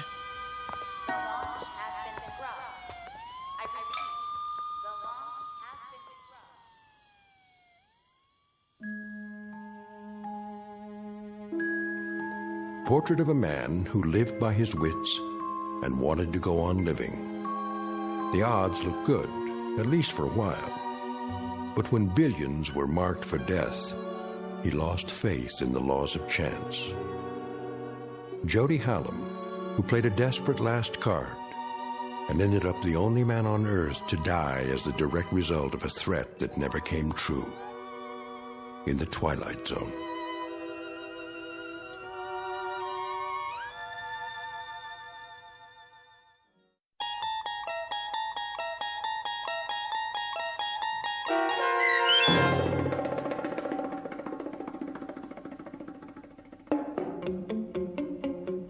Pattern for Doomsday, starring Henry Rollins with Stacy Keach as your narrator, was adapted for radio by Dennis Etchison and written for The Twilight Zone by Jerry Soule. Heard in the cast were Mike Starr, Linda Ryder, Richard Hensel, Roderick Peoples, Jeff Lupetin, Jamie Barron, Steve Key, Nikki Lindgren, Elaine Robinson, Kurt Nabig, Jennifer Joy, Doug James, Carl Amari, Alex Sopener, and Vince Amari. The producers of The Twilight Zone wish to thank CBS Enterprises and the Rod Serling Estate for making this series possible. This copyrighted radio series is produced and directed by Carl Amari for Falcon Picture Group. Sound design and custom Foley effects for The Twilight Zone by Cerny American creatives Bob Benson, Craig Lee, Michael Slaybach, and Matt Sorrow. To learn more about the Twilight Zone radio dramas and to contact us, visit our official website at twilightzoneradio.com. Doug James speaking.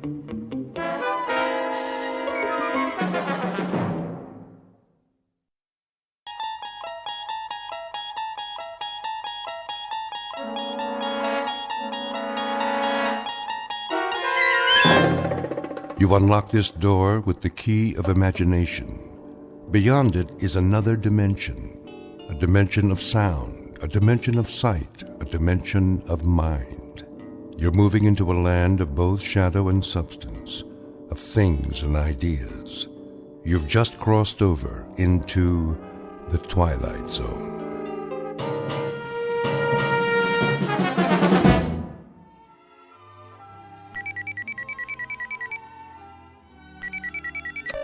Yes? Hi, Marilyn. Oh, hi, Val. Guess what? What? I got a catalog this morning. That's nice. I'll hold it up so you can see. Didn't you hear me? I said I got What's so special about a catalog? You get a lot of them, don't you? Yes, but this one is from the Bureau. Oh. Well, isn't that simply the greatest? I suppose so. You suppose? Wait till you see it. It's beautiful. I know. You think you do, but you can't. Not until you've seen it for yourself. I got one, too. You did? Why didn't you call me? I was going to. Honest. Isn't it wonderful? Oh, I can hardly wait. How long does it take, do you think? I don't know. A few days. But the transformation prom's next week. They have to give us time to decide. I don't need time. I've already made up my mind. You have? Number 12. They're so beautiful with perfect blonde hair and those little noses that turn up at the end. My mother's a number 12. I know, and she looks so fabulous. Don't you think she looks fabulous? My mother's a number 14, but I always thought your mother looks so much better.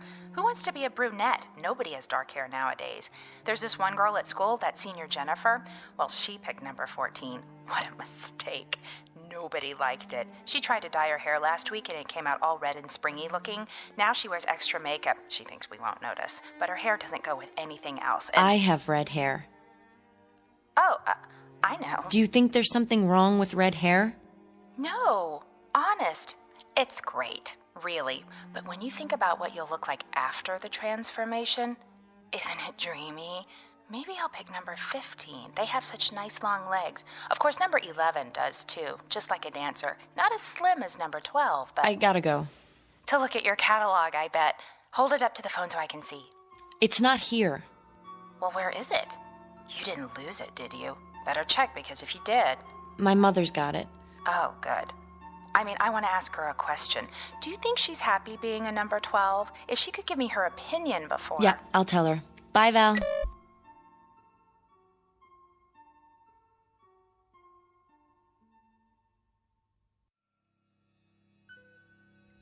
Portrait of an American girl caught in that transition known as the terrible teens. The place? A world very much like our own, with all the modern conveniences that make life healthy, happy, and safe. The time? Only a few years from now, when the passage into adulthood has been rendered as pleasant and painless as possible. The answer is technology, and the guarantee that beauty is available not only to the lucky few, but to all, equally and without prejudice. Call it the American dream. For what young girl would not want to be beautiful? Given the chance, what girl will not happily exchange a plain face for a pretty one, an overweight body for a slender one, a lonely adolescence for popularity? It's a dream that might happen tomorrow. But as we're about to see, it's already happening in the Twilight Zone. And now, The Twilight Zone and our story, Number 12 Looks Just Like You, starring Bonnie Somerville and Charles Shaughnessy, with Stacy Keach as your narrator. What are you doing, honey? I'm looking at the scrapbook. My old scrapbook? Oh, dear. How embarrassing. I think it's nice. You should be looking at your new catalog. Here, I brought it back. That's all right.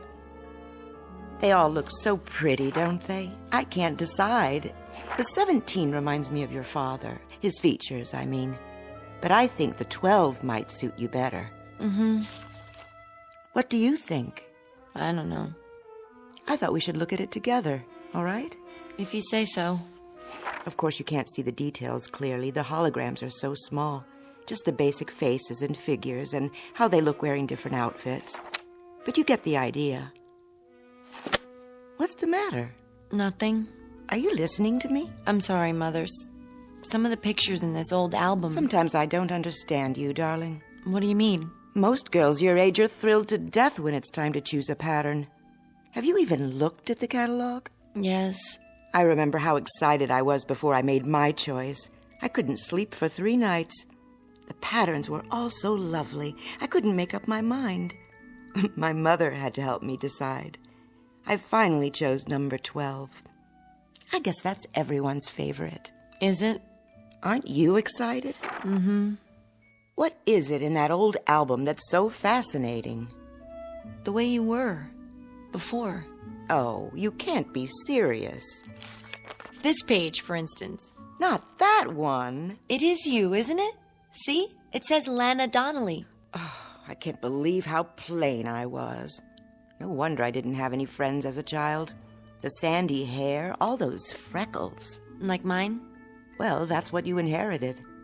But when I see that thick waist in the picture, those ugly, shapeless legs, I absolutely want to cringe. I wish your father hadn't given you this book. Hard to believe, I know, but I'm afraid the awful truth is it's me, before my transformation. I knew it. I was such a sight. I wouldn't say that. I think you were beautiful. I really do. Well, I certainly don't. I was unbearably homely. It was always hard on me at school until, well, Thank goodness for the transformation. It's the most marvelous thing that could happen to a person, and it didn't come a moment too soon.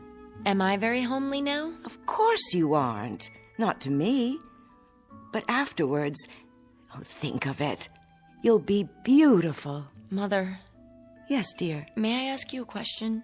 Anything at all. Suppose I didn't want it. What? I wouldn't have to, would I? Darling, what are you talking about? At least I could wait a little while, couldn't I? Would that be all right? Oh, I don't think so. It has to be done at just the right time, a certain stage in your growth. Later, it's much harder. That's why the Bureau notified you.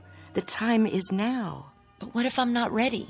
You're just nervous, darling. There's nothing to worry about. Nothing at all. Say, I know what you need. You do? A glass of instant smile. I'll ring for Grace. I don't need anything. I think you do, if you could see yourself. But all of that will change. Just think. Turn it over in your mind and savor it. Very soon now, very, very soon, you can look like this. Or this. Who's that one? She's exactly your age. Isn't she beautiful? Her name is, let me see, Melanie Moore. There's no reason why this couldn't be you. Wouldn't that be wonderful? You rang, Mrs. Q-Barrel? Lana. Pardon me, Lana. A cup of instant smile for my daughter, Grace. Yes, ma'am. On second thought, make it 2. I could use a little pick-me-up myself. Right away. Teaching the help to use first names can be a problem these days. But we're all equal, aren't we? Yes, Mother. Remember that. After all, Grace is a number 12, too. Even if she is our maid. Oh, Mother. Why so glum, darling? I'm tired. I think I'll go to my room and lie down. That's a good idea. You're not yourself today. Oh? Who am I? You act as though there's something wrong with the transformation. I don't understand what possible objection anyone could have to being beautiful. After all, isn't everybody?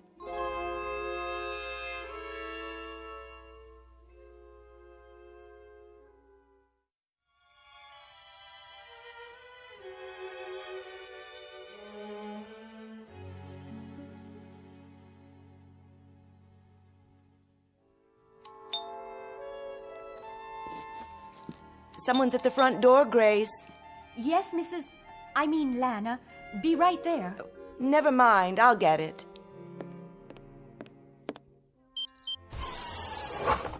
Hello, Lana. Oh, Rick. Thanks for coming by. How's Marilyn? The same. I almost couldn't believe what you said on the vidphone. I couldn't believe it myself. But it's true. She doesn't want the transformation. Can you imagine? Let me talk to her. I wish you would. Where is she now? In her room. I'll let her know you're here. Yes. Marilyn, are you awake? Why? Uncle Rick is here. He is? Be right there. That girl. You were her father's brother, Rick. What did he tell her? How do you mean? What could he possibly have said to give her these crazy ideas? It's an interesting question. Don't jump to conclusions. He was a good man. I know that. A little strange, perhaps, but a good man. I'll have a word with her. Might not have been his fault, you know. Then whose? Hard to say. They pick up so many peculiar notions from the Trivid and at school. Here she is now. Don't let on that I called you. I won't. Honey, look who stopped by to see you. Hi, sweetheart. Uncle Rick! Oh, forget that uncle stuff, will you? You want me to start feeling old? Oh, you're not old. Can you stay? For a few minutes, I guess. I was just passing by and I... You two will excuse me. What's the matter, Mom? Nothing. I'm late for my culture class. Still taking that night course, huh? Well, I can't miss a chance to improve myself, can I? Make yourself comfortable, Rick. If you need anything, Grace is in the other room. Sure. Nice to see you, Lana. Nice to see you. Come back soon, will you? We'll all have dinner together. Sounds great. Bye now.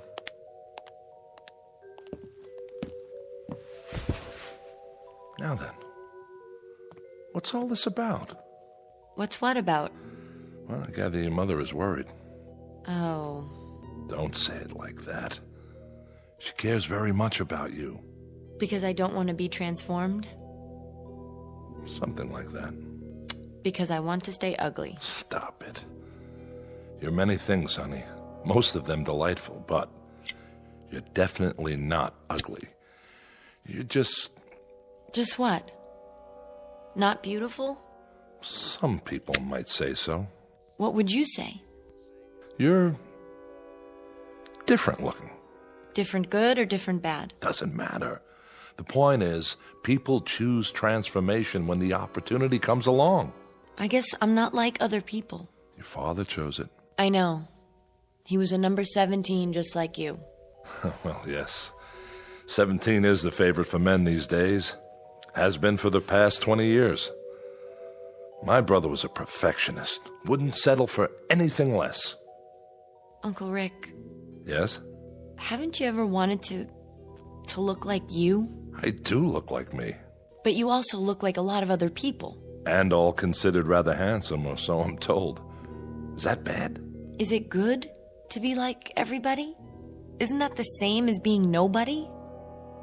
I think it's time you tell me. Tell you what? Where you've been getting these radical ideas. My father used to say... Your father was a handsome man, wasn't he? Yes, but he read books. He thought about things. Sometimes we talk, just the two of us. Everybody talks. I mean about real things, not just electronic baseball or the super soccer team or where to buy a dress or fix your hair. Is there something wrong with sports, Marilyn, or buying new dresses? Think of all the businesses that would close down if nobody thought about them. But if you make that all there is in life... Sorry, sweetie, I have to be going. For now, I'd say you're out of sorts. It's not unusual at your age. You better have a glass of instant smile. Ask Grace to bring one in. I've had a glass of instant smile. I've had glass after glass after glass. And you know something? It doesn't do any good. Take it easy. I don't feel like smiling. I feel like frowning. In fact, I want to cry. I'm unhappy and I don't know why. Do you understand? I'm just not happy. I'll tell you what you are. I don't know how it happened, but I'd say you're a very sick young lady. Why? Because I don't want to be like everyone else? I'll tell your mother to make an appointment with the doctor tomorrow. Till then, take care of yourself, sweetie. And try not to worry. We'll all be better very soon. You'll see. What's wrong with me? Somebody please tell me. What's wrong with me?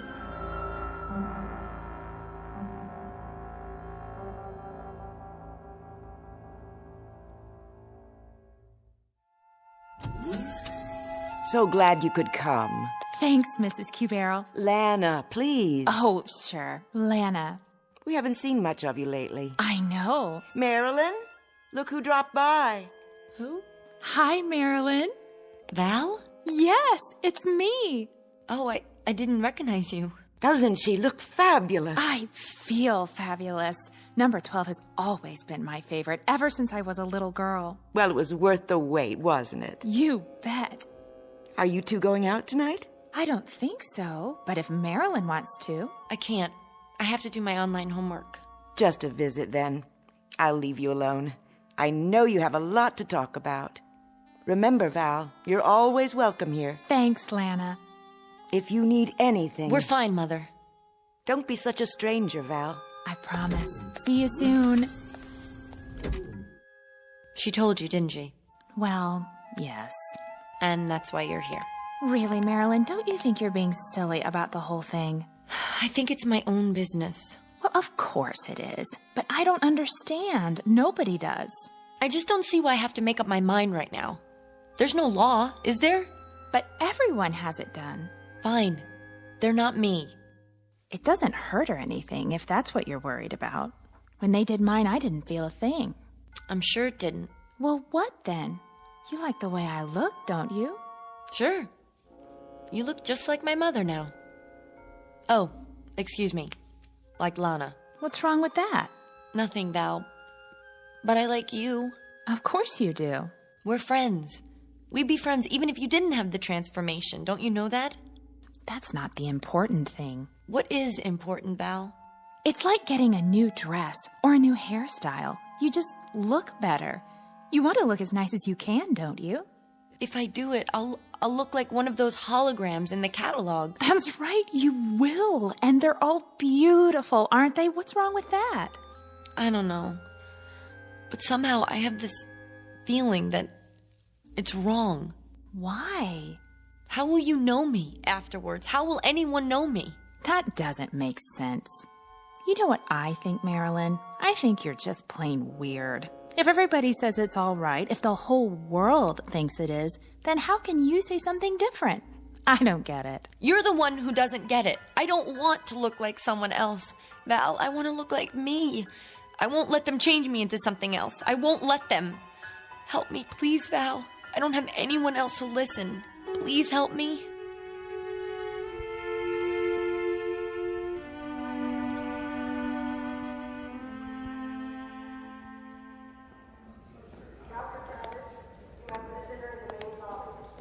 Marilyn? Mother? No, I'm Miss Simmons. Oh, you must be a number 12, too. Why, thank you, dear. As a matter of fact, I am. Doctor will see you now. Where's my mother? She's already in the office. Would you like to come with me? All right.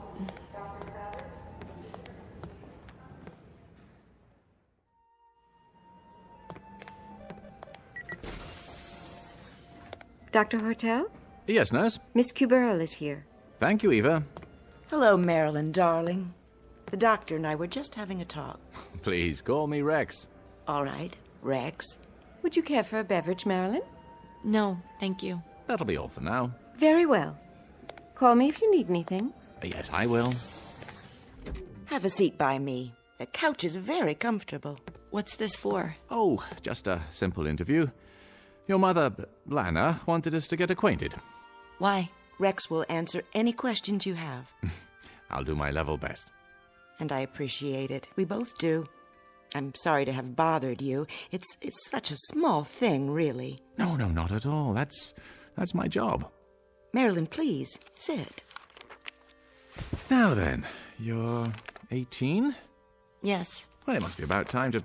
Ah, yes, I see that you've already received your notice. Went out last week. That's why we're here. No, you mustn't worry. I try not to. Marilyn's like so many young people nowadays. She is? Mm-hmm. And it's our fault. How so? Well, because we haven't made things clear to her. It's a matter of communication. But when you deal with a bureaucracy, well, there's bound to be an information lag. I read everything from the Bureau. But it didn't give you any definite explanation of why you've had to wait this long. I'm sure it's been difficult. Marilyn looks at you, Lana, at the women all around her in pictures on the Trivid, and then she looks into a mirror. It has a negative effect on her self-image, not to mention her spirit. There's nothing wrong with my spirit. Marilyn, please. Well, from pure perfection of body, face, limbs, pigmentation, carriage, stance, she sees herself and is horrified. Isn't that so? Well, Well, of course it is. The child asks herself, why must I be so hideous, off balance, oversized, awkward, when everyone around me is so perfect? In short, she's tired of being a monster. She's come close to giving up. Dr. Rex, that's all well and good, but you don't understand. He doesn't. I beg your pardon? She isn't just depressed or anxious, she's... Well, go on, say it. You're my patient now. Everything is in strictest confidence. Well, she's... I don't know quite how to put this. I've made up my mind. You have? I don't want to have the transformation. You what? I don't understand it either. She never said anything before, and now, suddenly... Is this true? Yes. Oh, perhaps you'd like to talk about it. Not particularly. She won't give any reasons. She just... Suppose you tell me, Marilyn. In your own words. There's nothing to tell. I just don't want to change. You do understand that transformation is a normal part of growing up. It has been for years now. In a way, it's a milestone. a sign of maturity. It means you're ready to take your place in the adult world. How? By being like everybody else? Well, I wouldn't say that. No, there are a great many styles in the catalogue. You're absolutely free to choose any one you like. There's no pressure on you at all, no coercion. Isn't there? No, that would be against regulations. But I have to choose one, even if I don't want to. That's the way it's set up. If I don't, well, I don't even know what would happen to me. You make it sound like you're being forced. No, that would be contrary to free will. And if there's one thing this country guarantees... But what would happen if I don't? If I stay the way I want to be? Why do people care so much? I thought this was supposed to be a democracy where we respect everybody. Marilyn. Even if they want to be different. Even if they want to live their lives the way You they... mustn't talk like that. Why not? You've been given every advantage, every privilege. We're talking about a chance to develop your full potential. Would you mind if I conduct a test? What kind of test? A personality profile. For my records. I don't see why not. Do you, Marilyn? Come over here, please. What's that machine? Oh, it simply scans your mental activity, then prints it out on a strip of paper. The whole process takes a few seconds. It's quite painless, I assure you. All you need to do is sit in this chair. It's all right, darling. I promise. What are you putting on my head? A cranial recorder. I'm sure you've had this done before. You did. When you first started school, remember? All right, close your eyes, please, and sit quietly. Now, you must understand, the transformation is desirable not only from an aesthetic point of view. It plays an important role in one's psychological adjustment. According to scientific research, it's absolutely vital. There. That's all there is to it. What does it say? Lana, was there anything specific that triggered your daughter's feelings? An emotional incident of some sort? Nothing that I'm aware of. She's never shown much interest in her appearance, but I honestly can't imagine anything Your that husband died in the Ganymede incident, I see. 5 years ago. Did you ever discuss this matter with him? Yes. I recall that he had some misgivings at first, but he finally chose number 17. Your number. Huh, I see. You remind me so much of him. Your eyes and the way you walk. Well, that's hardly surprising. It's an outstanding design. He's not Daddy, Mother, or Uncle Rick. Now, you can go back to the couch now, Marilyn. We're all finished. Just lift the helmet off. You were very fond of your father, I take it. Yes. And you respected his opinions, didn't you? He was very, very intelligent. Oh, I'm sure he was. Did he ever tell you that the transformation was bad? Not exactly. I'm sure he didn't. What did he tell you? He said he thought it was tragic. Jack had some ideas that were rather nonconformist, Doctor. But it was just talk. He had the highest physical and psychological rating with the rocket service. Well, this is a very unusual case. I'll require some additional time to look into the matter. Suppose I get in touch with you, say, in a few days. That will be fine. I appreciate your seeing us. Did you find out? What's that? The machine. Did you find out what's inside my head? Oh, your general intelligence rating is quite high. Social adaptation, good. Powers of reasoning appear normal. Oh, above normal, in fact. Then why won't you let me make up my own mind? Honey, please. Why can't I? Why should I be forced to do something I don't want to do? You can't make me, can you? Oh, no one has ever been forced to take the transformation. No, the problem is to discover why you don't want it. Then, once we understand that, well, we'll make whatever corrections are necessary. You're something of a challenge, young lady. Don't you worry. I'm sure we'll be able to handle it. Whatever it takes.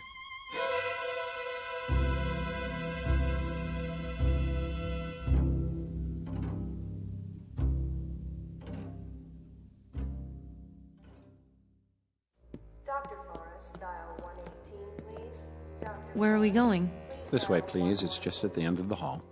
What part of the hospital is this? They have the private offices down here. I thought Dr. Hortel was going to meet me. You mean Dr. Rex? He'll be along later. Miss Marilyn Cubero. Come in, Marilyn. Sit down. It's too dark. I can't see anything. Walk toward the desk. Wait. See the chair? Yes, but I can't see you. Sorry, the lamp must be right in your eyes. Let me adjust it. Who are you? I am Professor Friend. Sigmund Friend. You must call me Sig.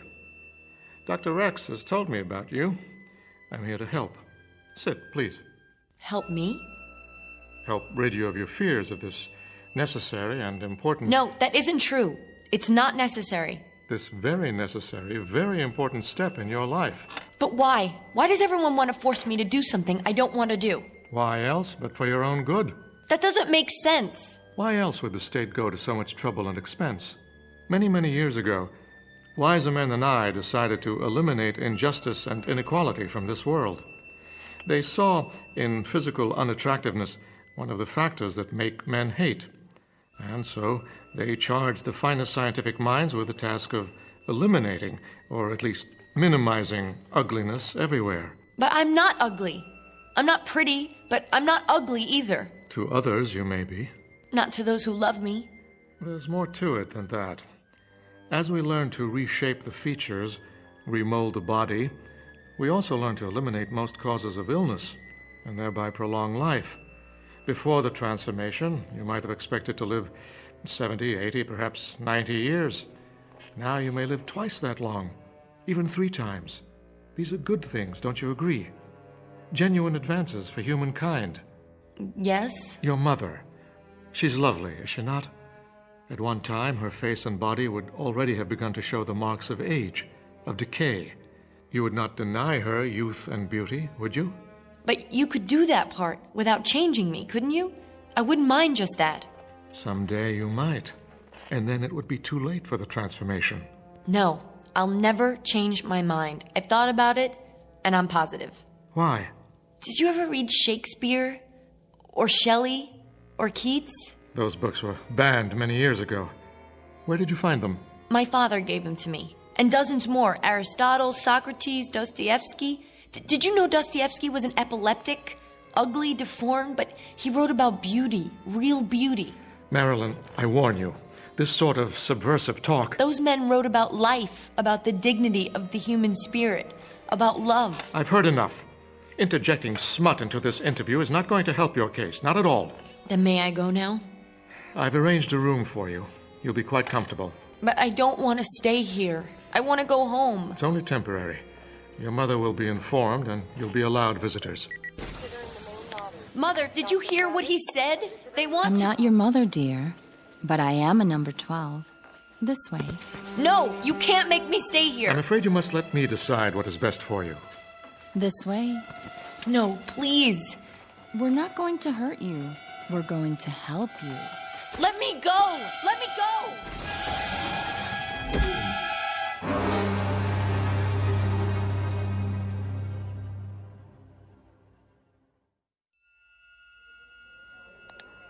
We're almost there. Just ahead. 3rd room on the left. And you're sure she's all right? Oh, absolutely. I'm so glad.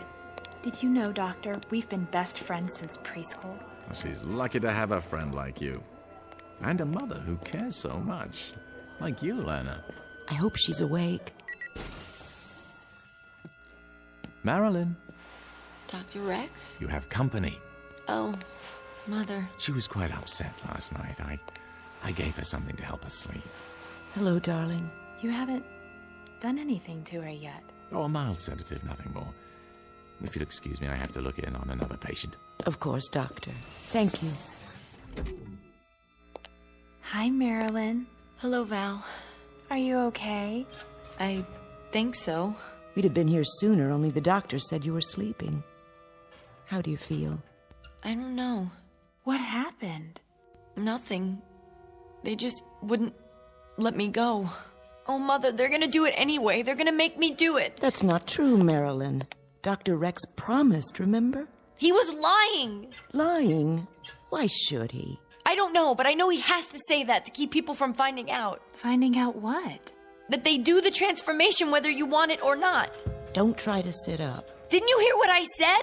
I can't see why you're so unhappy when all they want to do is make you pretty. But they don't. What? Last night before I went to sleep, I remembered something. I remembered what Father told me.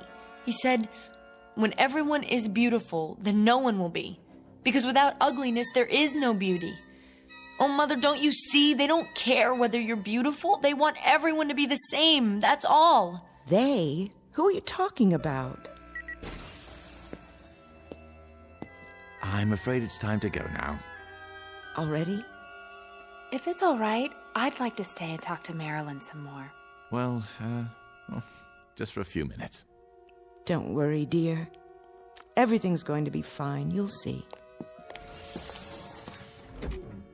What do you want to talk about? Well, I was thinking about what you said, what your father said. I don't see why he's so important to you. Val! I mean, he's dead, isn't he? Besides, you must have had other fathers. My mother's been married 11 times. Personally, I always like the stepfathers better anyway. Please, Val. You've had 9 fathers since the first one. Well, haven't you? Everybody marries everybody these days. Val, stop. After all, how can anybody live with the same husband for 100 years? Besides, from what I hear, your first father wasn't much fun. Stop talking about my father. You didn't know him. I loved him. He was good, kind, and he cared about me. Not the way I looked, but what I thought, what I felt. And he cared about himself, his dignity as a human being. My father wasn't killed in the Ganymede incident, Val. He killed himself. Why? Because when they took away his identity, who he was, there was no reason left to live. I don't understand. And I don't understand you, Val. Look at me. Do you ever feel anything? Sure. I feel good. I always feel good. Like that poem we learned in school. Life is pretty, life is fun. I am all and all is one. You don't get it. Get what? What are you talking about? You really don't. You can't. You can't understand anything. I gotta go, Marilyn.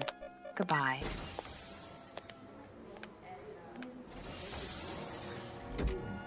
I have to get out of here.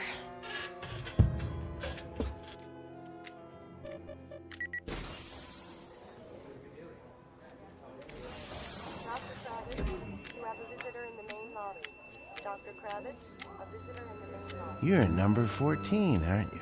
Yes. Do you like 14s? I do now. Have you had lunch yet? I was just on my way to the 22nd floor. That's amazing. So was I. Working a long shift today? Till 7. Then I'm free. That's great. Say, have you seen the Holo Lounge yet? If you like, I was thinking we could... Which is the way out? I can't remember. Must be those 2 doors at the end.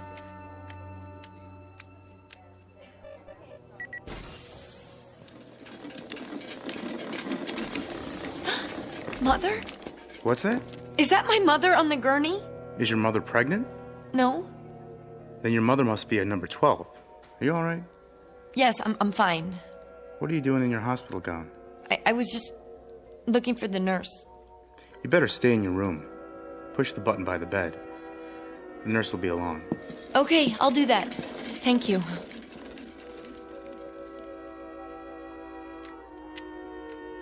The double doors. This has to be the way.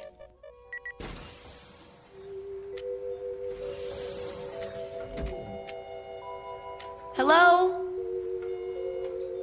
What is this place? Somebody? Hello, my dear. We've been expecting you. Dr. Rex? Where am I? What? This is an operating room. No! No need to run. Sooner or later, everyone decides to be beautiful. What number have you chosen? No, please, please!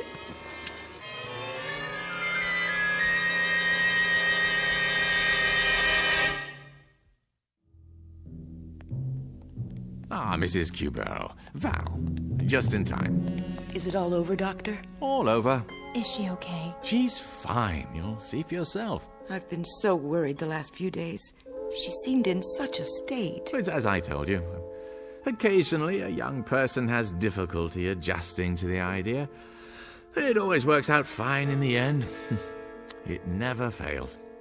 A complete self-contained procedure. Mother! Val! You see? What did I tell you? Look at me, Mother. Look at me. Marilyn? Well, what do you think? You're beautiful. Simply beautiful. Wow, I love your long legs. And the nicest part of all, Val, now I look just like you and Mother. Turn around so I can see you. Do you like my makeup? They even gave me some high heels. Of course, I'll need a new dress to go with my new look. Yes, yes you will. Come along, Marilyn. We'll do some shopping on the way home. Then we'll have a party, and all your friends can come over. You're going to have so many new friends from now on. I know. Isn't it exciting?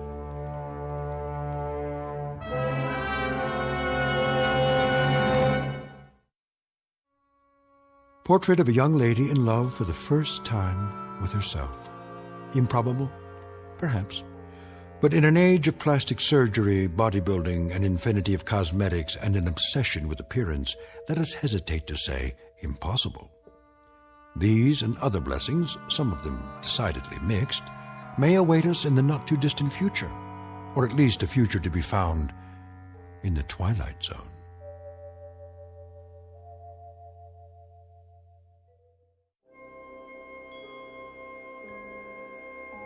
Hi, this is Carl Amari, producer of the Twilight Zone radio dramas. I'd like to take a moment to tell you about our official website at twilightzoneradio.com, where you'll get the latest news and information on these Twilight Zone radio dramas. Plus, at twilightzoneradio.com, you can digitally download 3 free episodes or any of our episodes for only $1.95 each. In this age of ever-changing technology, we've decided to make these episodes instantly available to you by making the Twilight Zone radio dramas a digital download-only series. This means that this series will no longer be offered on CD. The CD collections at our website are now being offered while supplies last at buy one, get one free. So be sure to get your favorites before they're sold out. Be sure to visit us often, and I'll see you in the zone.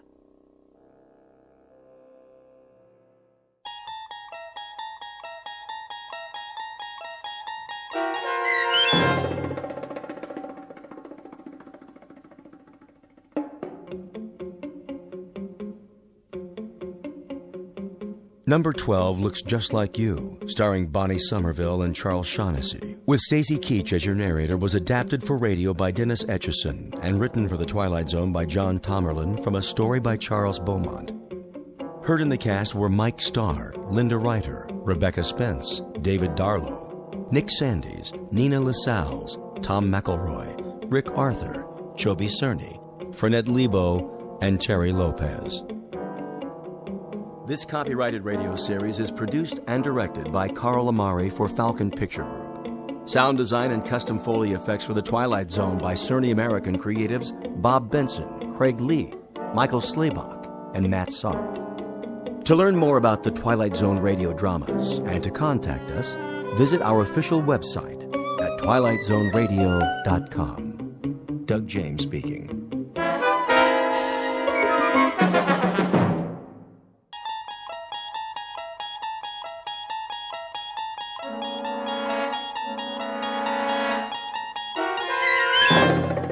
You unlock this door with the key of imagination. Beyond it is another dimension, a dimension of sound, a dimension of sight, a dimension of mind. You're moving into a land of both shadow and substance, of things and ideas. You've just crossed over into the Twilight Zone.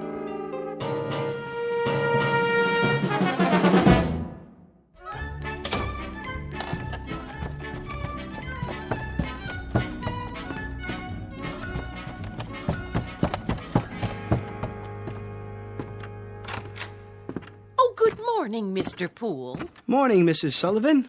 Off to work? You know it. Oh, Mrs. Sullivan. Yes?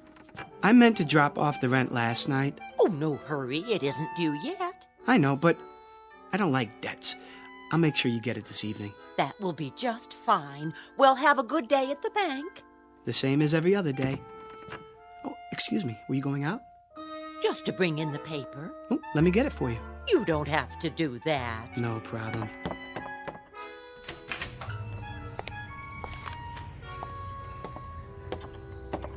Here you are.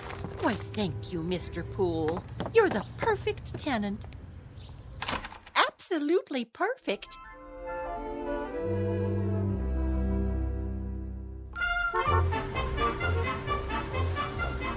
Paper, get your paper.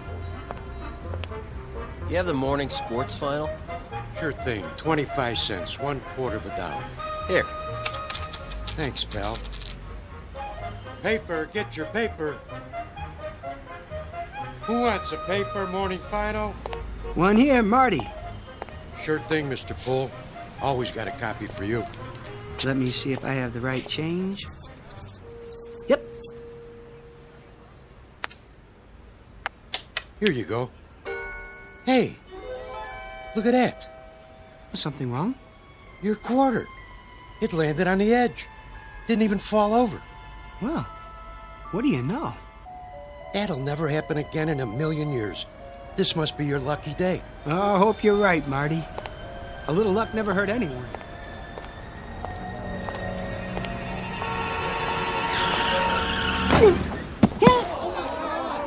Oh, that poor man. What happened? That car had hit him. Did you see it? Somebody call an ambulance. Mr. Hector B. Poole, resident of the Big Apple, the Glass Canyon, hoping to survive an assault on his senses, all 6 of them. Flip a coin and keep on flipping it. What are the odds? Half the time it will come up heads and half the time tails. But in one wild, freakish chance in a million, it will land on its edge. Mr. Poole, a bright human coin on his way to the bank in the Twilight Zone. And now, The Twilight Zone and our story, A Penny for Your Thoughts, starring David Eigenberg with Stacy Keach as your narrator. Stand back! Look what you did! I didn't see him, honest. He just stepped off the curb. Where's the ambulance? Oh, what happened? Easy, mister. You all right? Oh, I think so. Oh, just give me a hand. Look, lie still. I'll get a doctor. Oh, no. I don't need a doctor. I mean, if you'll help me get up. You sure? You ought to take it easy. At least get an x-ray. Why? No scrapes, no scratches, no broken bones. I seem to be fine. You should stay down. I would. Something like that, he could sue the guy's pants off. Pardon? Oh, I just said, wait till you get to the hospital. You never know. No need for that, really. Oh, you don't know how sorry I am, sir. Oh, no harm done. I swear, I didn't see you step off the curb. If you were hurt, God, I could never forgive myself. You clumsy idiot. I wish you'd broken your fool neck. What did you say? I said, if you were hurt, I could never forgive myself. No, not that. The other part. I see no reason for you to be abusive. Abusive? I should have been more careful, but it was equally your fault. Are you certain you're all right, sir? I think so. Thank heaven for that. I'm simply trying to say how grateful I am that you weren't injured. Lame-brained jaywalker. That asinine stunt took 10 years off my life. Now, see here, I'm not Let me brush you off. Where were you headed? I was on my way to work. Well, I'll be happy to give you a lift if you like. No thanks. It's not far. I think I'd rather walk.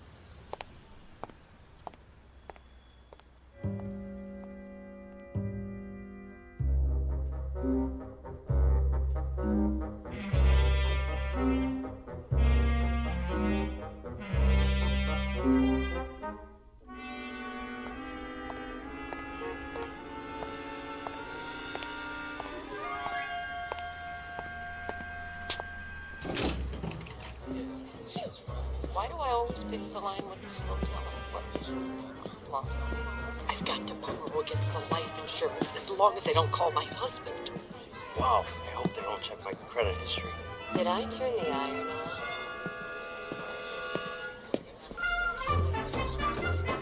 on? Well, Poole. Morning, Bran. You watch Stop this morning? What's that? Must have. Not like you to be late. Oh, yes. No, I mean, no. No, it's not. It's 9:10. Well, something happened on the way. Did it? Brand, can I ask you a question? Go ahead. Well, why are they all whispering? Who? The customers. What about them? It's just that they're usually so quiet. I mean, nobody talks out loud in a bank, but this morning... What do you mean? You don't hear them? Hear what? Oh, I get it. Have a late night, did you? No, but on the way here, I better grab some coffee. Miss Turner just put some on.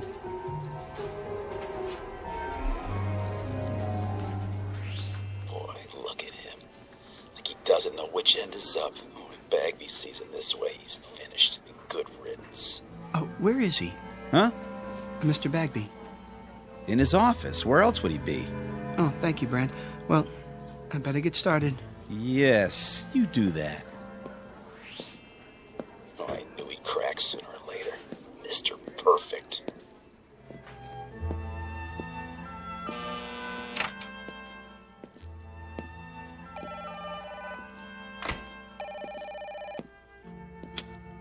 Hello? No, the vice president is on another line. May I take a message? Very well. Eileen. Morning, Hector. How long has he been here? A half hour. I wouldn't bother him, though. He's got an important call. All right, I'll wait till he's finished.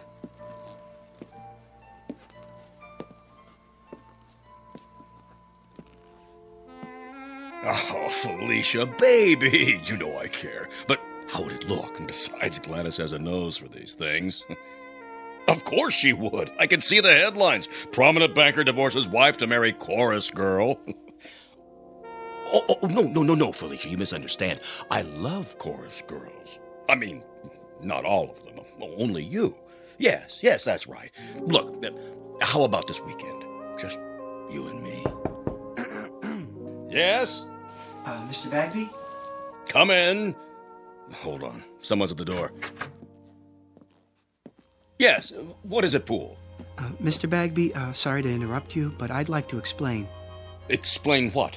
Why I was late, sir. Were you? 10 minutes to be exact.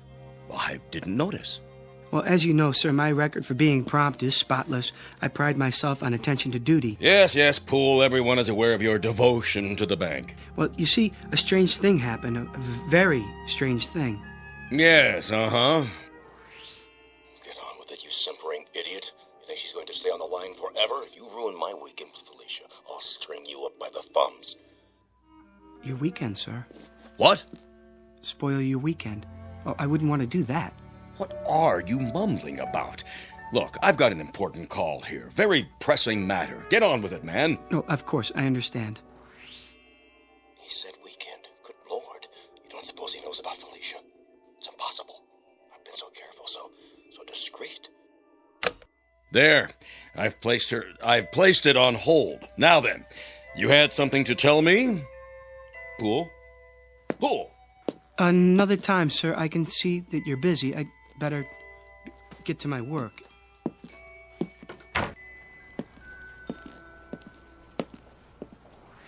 Poor Mr. Poole. He looks so tired and pale. I'm all right. Oh, good morning, Mr. Poole. Good morning, Miss Turner. Did you say something? I didn't know I looked that bad. Oh, you don't. You look very well today. As do you. Oh, why, thank you. Would you like some coffee? Not just yet, but thanks for asking.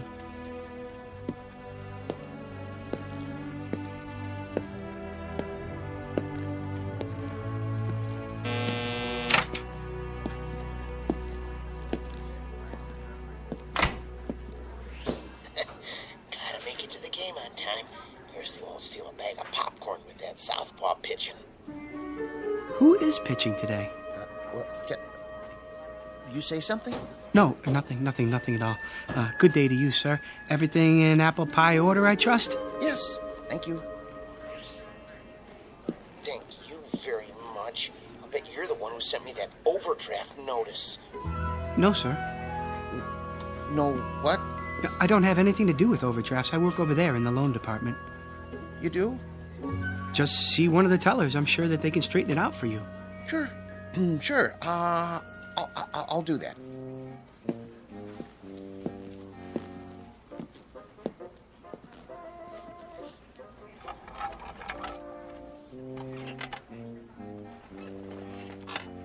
Pool? Yes. You know Mr. Sykes of Ajax Cement? Oh, yes, Mr. Sykes. How do you do? His loan has been approved. Will you see that the papers are in order? Of course. When do I get the check? Mr. Poole will take care of that for you. Here's the file. Certainly, Mr. Brand. Won't you sit down, Mr. Sykes? Everything's there. Oh, I'm sure it is. The check's for $200,000. I see. A loan for $200,000. That's quite a sum. Expanding the business, Mr. Sykes? That's right. Wrong. Well, which is it? Huh? You are aware that this loan must be repaid within 90 days. Sure I am. In full. Yeah. If I bet the money right, it'll come out to over $1 million. $1 million? No, 200,000. That's all I need.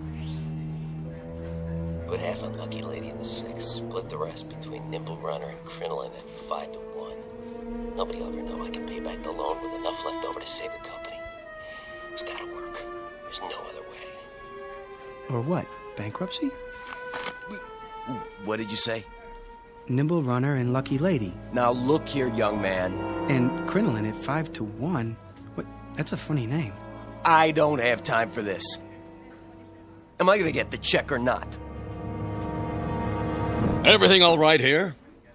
It better be. I'm not sure. What's going on, Poole? Something wrong, Mr. Sykes. I don't know, Mr. Bagby. I signed everything. Well, then what's the problem? He just told me he's borrowing the money to bet on the horses. What? That is what you said, isn't it, sir? I said nothing of the kind. Well, and then he said that Ajax Cement was bankrupt. Ah, he's mad. Poole! Doubtless there's been a mistake. There certainly has. If you'll come with me, I'll correct it at once. I'll talk to you later, Poole. But Mr. Bag... In my office. Yes, sir.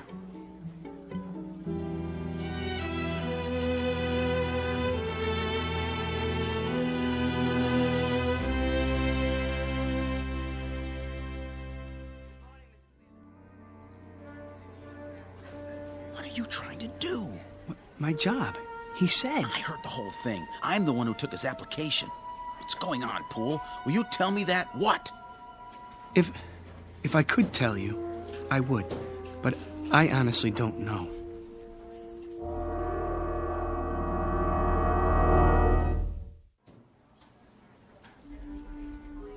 How would you like that, ma'am? Can I have it once, please, and some quarters for the laundromat? Of course. 180, 190, 200. Just a moment and I'll get your receipt. I want it in the form of a cashier's check. Oh, I'll need to get it countersigned. Money order then. Yes, sir. That can't be all I have. Check the balance again. I've already checked it twice. If you'd like a printout of your transactions... I would, yes, so I can compare it to my records. There must be some mistake. 401, 402, 403. 20 years, the same window. Not one promotion. Nope, not me. Hello, Smithers. Oh, hello, Mr. Poole. Don't worry, you'll get that promotion. Do you really think so? I mean, what promotion? Stick with it. You'll see. Yes, of course, but how? Have a little faith.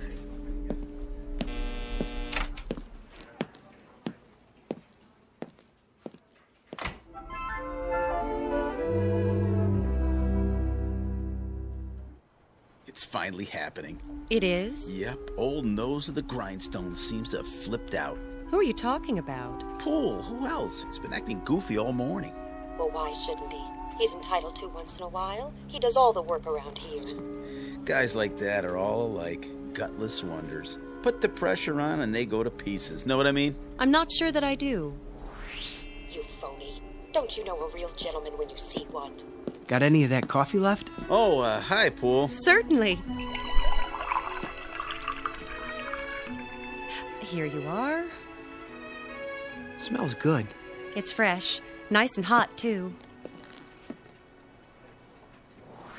You do all of the work and get none of the credit. You should speak up more and assert yourself. But I guess that's not in your nature. Miss Turner? Yes? There's something I've been meaning to say to you. There is? And I hope you won't be offended. Oh, I'm sure I won't. But, well... Yes, Mr. Poole? I want to thank you. Thank me? For your kind thoughts. I don't think I quite understand, Mr. Poole. Romancing the help, eh, Poole? Brand, please. Well, who can blame you? Miss Turner's the prettiest girl in the new accounts department. Just saying absolutely nothing. I haven't seen such an aggregation of beasts since the last time I went to the circus. Oh, I'm sure that's not true. Yeah, a lot of action around the old coffee station lately. That's no surprise. Not much chance for socializing on the job, is there? Brand, if I could get a word in... Yeah, go ahead. You were saying, Mr. Poole? She's probably a tiger. Let the sweet prim ones out of their cages and they revert to the jungle. That's enough, Brand. Hey, watch it! Oh, sorry. You spilled coffee all over my shirt. I'll get a napkin. It was an accident. No, it wasn't. You did that deliberately. He said it was an accident. I'll see you later about this, Poole. Good for you. I really didn't intend to do that. I'm sure you didn't. He was only joking. Maybe he was and maybe he wasn't, but he sure had it coming. Well, I suppose I should get back to my desk. Yes, I suppose so. Or else it will be time for lunch. Will it? I mean, oh, it will. And then we'll all be having our lunches, won't we? I guess you're right. I mean, those who brought them. And those who didn't will go out somewhere. For lunch, I mean. Alone or together. Yes, they certainly will. Well, back to the old grindstone. It's been nice talking with you. Nice talking with you, too. Bye now. Bye. Oh, Miss Turner. Mr. Poole? One more thing. I hope... Yes? I hope you have a nice day. I feel the same way. Exactly. Such a gentleman.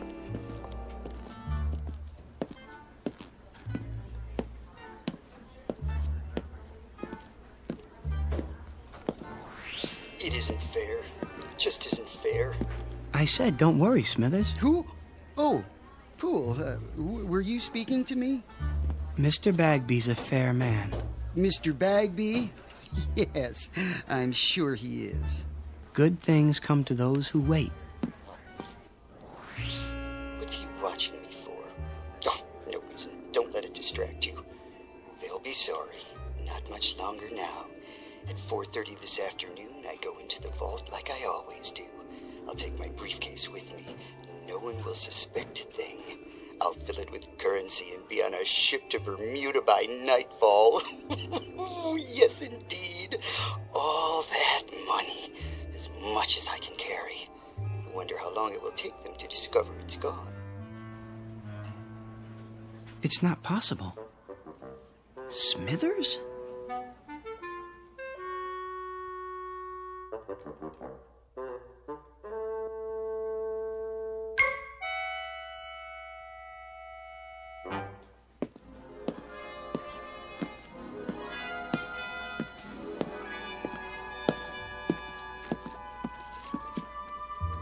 Oh, Miller. Hi there, Mr. Poole. Got a minute? Sure do. Pretty quiet morning. Is that what you call it? Well, as opposed to payday, then everybody and his brother shows up. Get a little rowdy sometimes, trying to cut in line and everything. But I keep 'em in order. Teach 'em respect for the uniform. You can count on me. I know I can. That's why I wanted a word in your ear. What's up? How long have you been a guard here?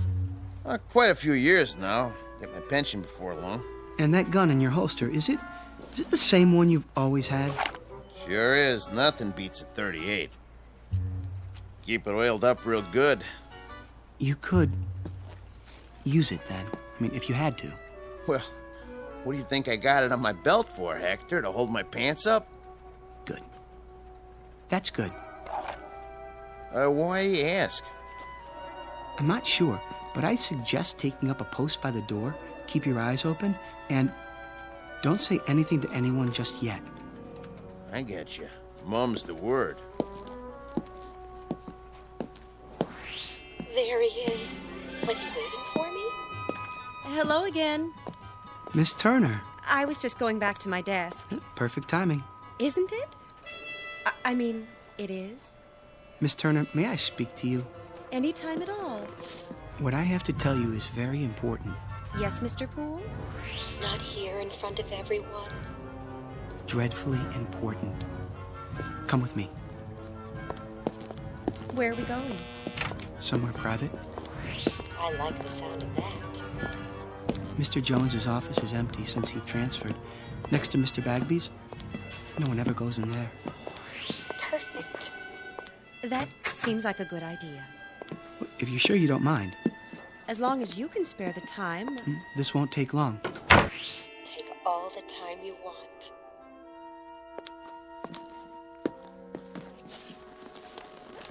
Well, what is it? You'll think I'm crazy. Is something wrong? Terribly, and I don't know who else to talk to. I'm here. Miss Turner, I keep hearing voices. People talking, their lips don't move. But I can hear their voices clearly. I've got this ringing in my head. Oh, no. Well, it's not what you think, Miss Turner. I mean, I can read people's minds. I don't know if I can help you with a thing like that. I'll prove it to you. Think something, anything at all. Well, I have to hand it to him. This is an original approach. Why did it take him so long to gather up his courage? Because it only happened this morning? What did? At least that was the first time I noticed it. He didn't notice me until this morning? No, not you. The voices. Mr. Poole... They won't stop. Perhaps you should lie down for a few minutes. Maybe later. I'm trying to tell you something. I know you are. No, this is serious. Do you think I enjoy hearing people's thoughts? I'm sure I have no idea. Well, try to imagine. It's like seeing people with their clothes off. Which people would that be? Well, Miss Turner, I have reason to believe that someone may try to rob the bank this afternoon. Mr. Brand was right. He's coming unglued. No, I am not unglued. It's true. I mean, at least I think it is. You heard them say that? Well, in a manner of speaking. Well, then, in that case, you should do something about it. But what if I'm wrong? You have a responsibility to the bank, to the stockholders and depositors. I suppose I do. We could talk about it over lunch. I mean, one could, two people, whoever they might be, if they wanted to, that is. Otherwise, just one, alone, talking about it to himself. Of course, that might be a bit lonely, for some people at least, unless... There's no time to waste. No, definitely not. I have to get out of here. Why? I mean, what's your hurry? Have we finished our conversation? I thought... I've got to tell Mr. Bagby.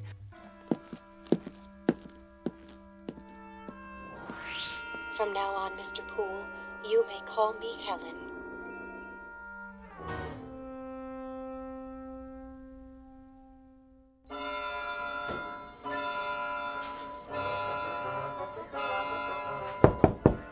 Come in. Mr. Bagby. Oh, there you are, Poole. I want to talk to you. Sir, I'm worried about you, Poole. About me? But sir... I've always considered you one of my best men. So why, Poole? Why what? Just tell me straight out. We lost the Ajax cement account this morning because of that nonsense a while ago. Something wrong at home? The wife, perhaps? I'm not married. Oh, well, something's bothering you. Yes. Have a seat. I'd prefer to stand. Then out with it. Well, I don't know how to put this, Mr. Bagby. Speak up, Poole. I'm with you. You won't believe me. Of course I'll believe you. You're as honest as the day is long. Well, you've been like a son to me. Well, a son-in-law, at least. If you were, which you're not, legally speaking. But nonetheless... Mr. Bagby, Mr. Smithers is... Smithers? Well, what about him? He's planning to rob the bank. Say what? See, I told you. Would you mind repeating that? Smithers. Old Mr. Smithers? Old Mr. Smithers. He's sitting on his stool right now, planning it out. At precisely 4:30, he's going into the vault. He does that every day. Exactly. But this time he'll have his briefcase with him, and he'll fill it up with banknotes, as much as he can carry. And by tonight, he'll be on a boat to the Caribbean. How do you know? I heard him talking about it. But he's one of our oldest and most trusted employees. Well, he was here when I took over the bank. I absolutely refuse to believe. I swear it, sir. He has it all worked out. Wait a minute. I take your point. Who's the one who ends up stealing the company funds? Isn't it always the most trusted employee? The man you'd least suspect? The man who's completely reliable for years until that one moment when everybody relaxes their guard and... Gotcha! He strikes. Good work, Poole. I wish it weren't true. I sort of admire Mr. Smithers. He's always there, steady as a rock, going his own way. I wouldn't have believed it if I hadn't overheard it myself. Well, no time for sentiment. Quick now, tell me the details. Well, at 4:30 on the dot, it starts.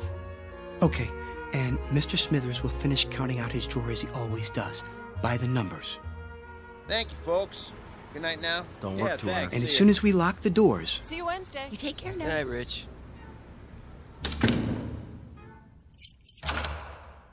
He'll close up his cage, count down the drawer. 73, 74, 75, plus the bills. He'll stand up and go to the vault with the deposit, as he always does. The last teller, with his briefcase. He'll be back there alone to lock up the vault. Only this time, things will be different. When he comes out, his briefcase will be heavy. Very heavy. Miller, may I see you a moment? Yes, sir. Rich, let me out, please. Okay, be right there. I'm waiting. Gotcha! What? I'll take that briefcase. Here. What? Shall I cuff him? Not till we see the evidence. Looks pretty heavy to me. Dump it on the desk. I'm your witness. Sure thing. What do you think you're doing? What does it look like? Your mistake, Mr. Smithers, was in assuming that we were all asleep. A great mistake. But nothing gets by this institution. As a matter of fact, I've had my eye on you for a long time.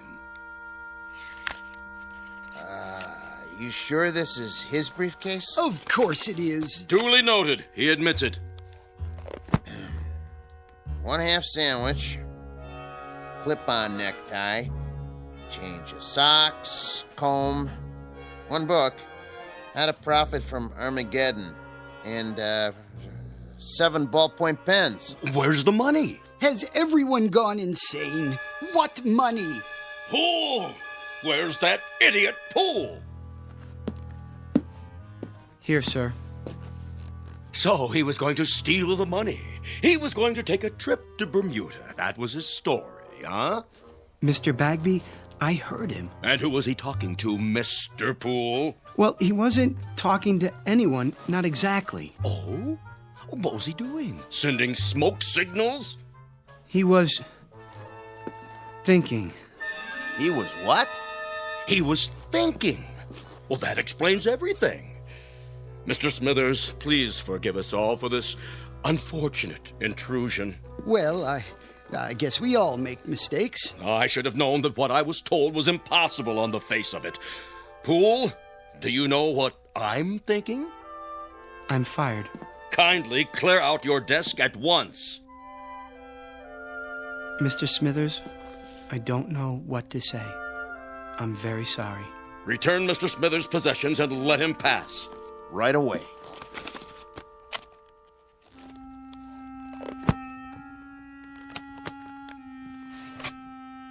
How did you know? What? It's true, of course, Mr. Poole. Yes, it's a little dream of mine. Have you ever had a dream? I have. Often, people look at me and all they see is a funny little man, frayed and old, and they never know. I have the dream almost every day. I had it yesterday and the day before that. Well, I don't always plan on Bermuda, though. Sometimes it's London, Paris, Fiji, beautiful, exotic places, thousands of miles from here. Places where there are no ledgers to keep, where I'm not a little man with no future and no past.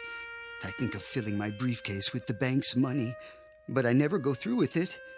Do you know why? I've lived with it too long. I'm old and set in my ways.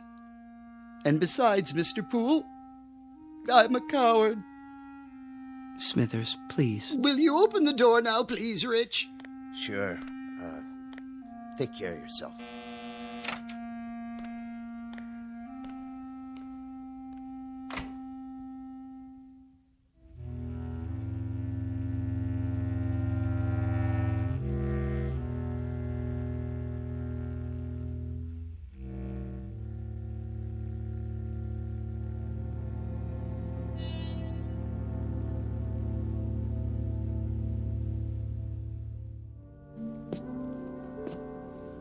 Can I help you with anything? I've got it. I guess this is goodbye, Miss Turner. It may be a blessing in disguise. For your career, a man with your abilities. Much more than mind reading. A strange delusion. But with the proper medical care, it'll go away. It's not a delusion, Miss Turner. There, you see, I can read your thoughts. But how? Well, until this morning, everything was normal. I was happy. Well, at least I wasn't unhappy. I had my friends, my job, and now this. I thought it was a gift. Well, it's no gift. It's an embarrassment. It's been nothing but trouble to me. I never imagined people were the way they are. You know, we do things without thinking about them, and we think things without the slightest intention of doing them. I've learned one thing. People are not what we think they are. Poole! Oh, thank heaven I caught you. That was the Ajax Cement Company on the phone. Mr. Sykes has been arrested. I know, for gambling with the company money. I tried to tell you that earlier. $200,000 if that loan had gone through. Mr. Poole, about your job. It's still yours, if you're interested. Why, that windbag. Mr. Poole, if you can really hear me, you're wasted in that job. If you let him take you back on the same terms, you're crazy. Everybody knows you should be in charge of the accounts department. Well, what do you say? Well, everyone knows I should be in charge of the accounts department, Mr. Bagby. In charge? Good. That would mean he'd move into Mr. Jones's old office. That would mean I'd move into Mr. Jones's old office. Now, really, Poole. This is absurd. What am I standing here wasting time for? Don't let him bamboozle you. Felicia's waiting. Man, oh man, what a weekend this is going to be. Stand up for yourself. He needs you more than you need him. Would you excuse us, Miss Turner? We have some business to discuss. All right, if you're sure. I'm sure. Business? What business? The business of Felicia and your wife, Gladys. What? I know all about it. I know where you're meeting her and when. It's impossible. No one knows about the trip or the apartment on Riverside Drive. Riverside Drive, Mr. Bagby.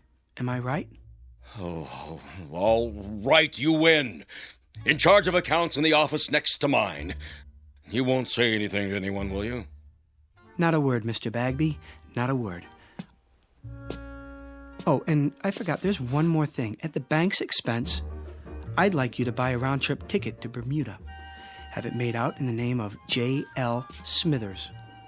I think he'd like a vacation.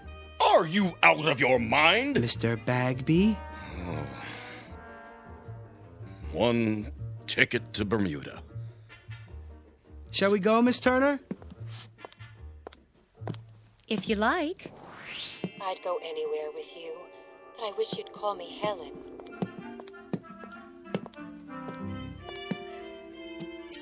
Have a good night, folks. We'll try.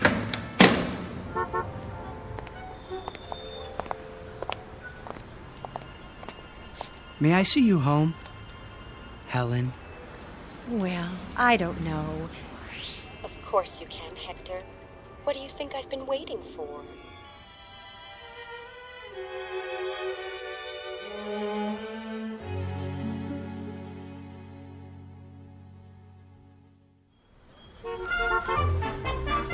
Paper! Get your afternoon paper. Latest stocks. Oh, just a second. Do you mind? Not at all. Oh, hi, Mr. Poole.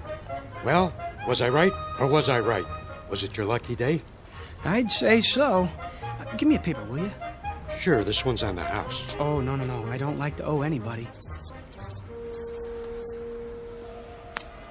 Heads. You win. Hey, why'd you do that? I had that other quarter standing up all day, and nobody knocked it over till now. Well, I guess if you're the guy who stood it up, you're the guy who can knock it down. There goes your luck. Could be it's just beginning. Paper, get your late edition paper. What was that all about? Oh, nothing. Wait. What is it? Think something, Helen. Think anything. Oh, I am, believe me.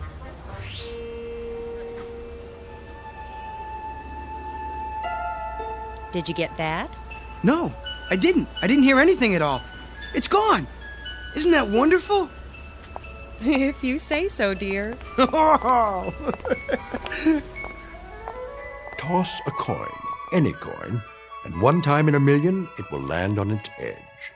But all it takes to knock it over is a slight vibration, a light blow, or even a vagrant dream. Mr. Hector B. Poole, a human coin on edge for a brief time in the Twilight Zone.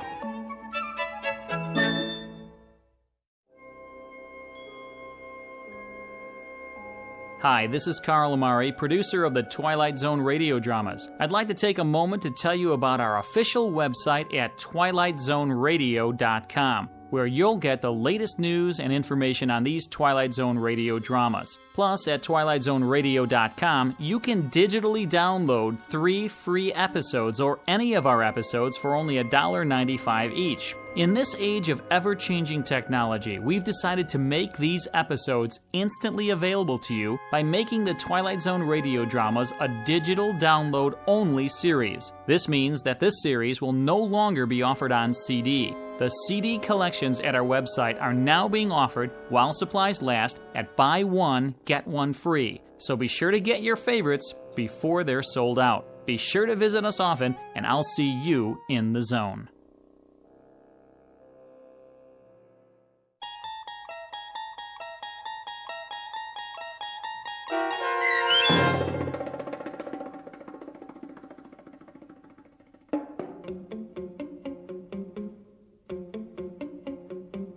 A Penny for Your Thoughts, starring David Eigenberg with Stacy Keach as your narrator, was adapted for radio by Dennis Etchison and written for The Twilight Zone by George Clayton Johnson. Heard in the cast were Michelle Graff, Doug James, Jamie Barron, Jeff Lupetin, Kurt Nabig, Chobi Cerny, Frenette Lebo, Peggy Roeder, Alex Sopner, Carl Amari, Karen Olson, Tracy Hernandez, Christina Verba, and Vince Amari. This copyrighted radio series is produced and directed by Carl Amari for Falcon Picture Group. Sound design and custom Foley effects for The Twilight Zone by Cerny American creatives Bob Benson, Craig Lee, Michael Slaybach, and Matt Sorrow. To learn more about the Twilight Zone radio dramas and to contact us, visit our official website at twilightzoneradio.com. Doug James speaking.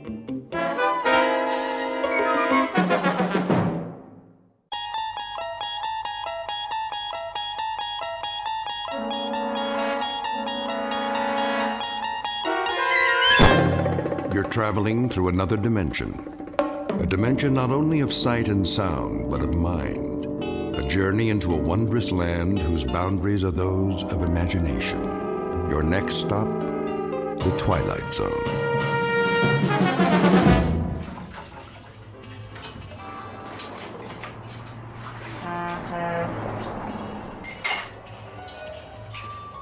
All right. Everybody ready? For what? The evening rush. That's a laugh. What do you mean? It's that time of day. Truckers, moms and dads, everybody gets hungry. They have to eat before they get to Vegas, don't they? Fix your hair and get your uniform on straight. Nobody's been in here for 2 hours. And that was for a donut and a cup of coffee. We'll be lucky if anybody stops between now and closing. You've got some attitude, Kitty. All right, well, do something. I mean, fill the napkin holders, get setups on all the tables. Look at this salt shaker. It's half empty.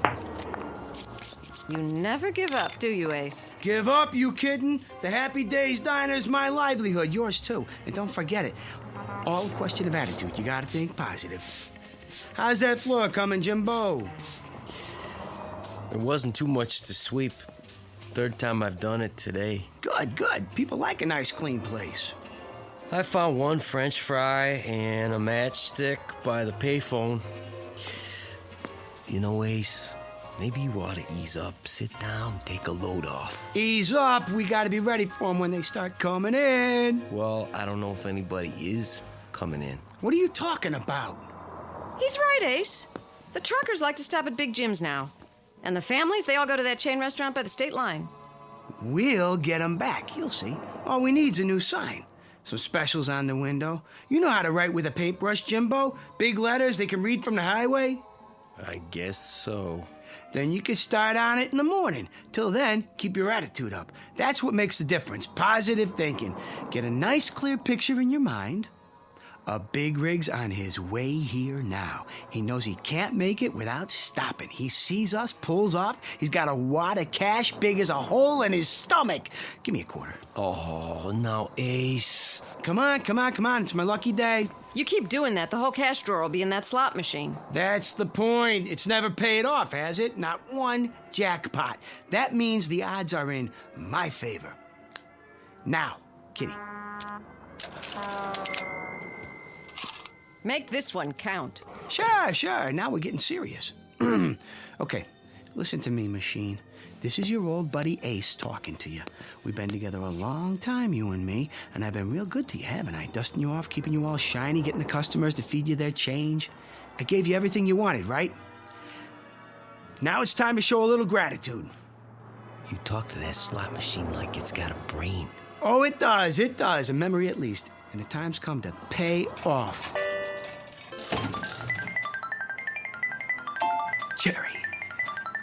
Cherry. And a prune. Well, at least I doubled my money. Take my advice. Hold on to them. That's 100% profit. Nah, I'm just getting her warmed up. Okay, sweetheart, you had your fun. I'm warning you for the last time. Pay up or get out. Ace? Don't bother me. Ace? I think we've got a customer. Yeah? Yeah! Hey, a big rig, just like I said, see? You were thinking of it, weren't you, Jimbo? Like I told you to. Oh, I don't know, Ace. I might have been... Sure you were. Mind over matter. That's the ticket. It's all in the concentration. Well, what are you waiting for? Go in the kitchen, put the soup on, heat up the grill. We got ourselves a live one.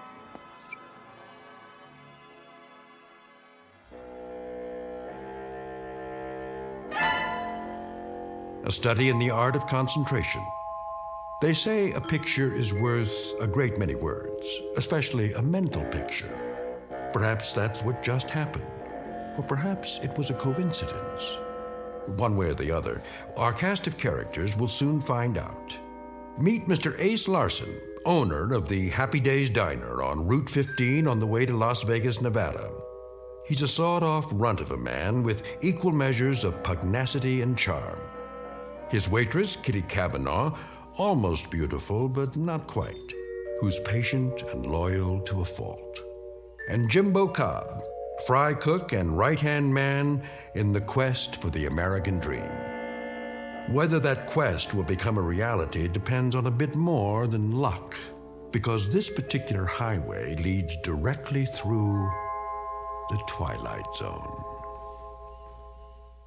And now, The Twilight Zone and our story, The Prime Mover, starring David Eigenberg, with Stacy Keach as your narrator. That's better. Enjoy your meal? Yeah, it's great. Here's the check. Feel pretty good, huh? I do now. So do I. Kitty, give me a quarter. Oh, Ace. Come on, come on. Are you gonna play that one-armed bandit? Oh, yeah. She's ready to pay off. I can feel it. That'll be the day.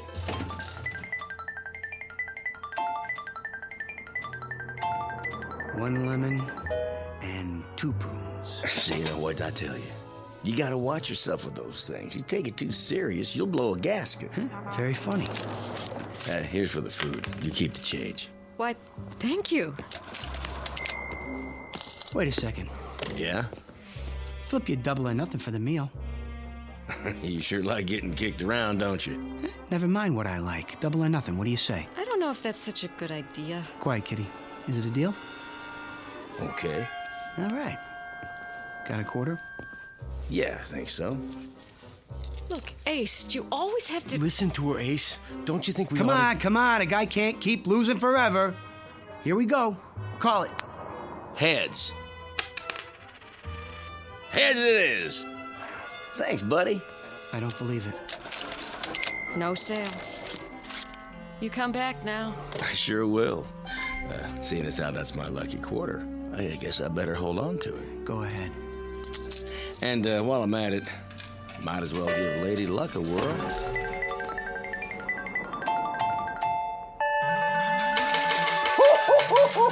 Jackpot! Just like that. Oh, hand me a paper bag, will you, sweetie? I'll take him to go. Sure.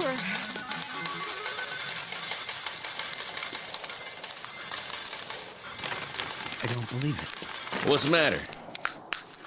Would you mind hurrying up? Sure. Oh, hey, I got a tip for you. Yeah? You gonna give me a cut? How much you figure? No, lay off the gambling. Nothing good ever came of it. You have a nice day now.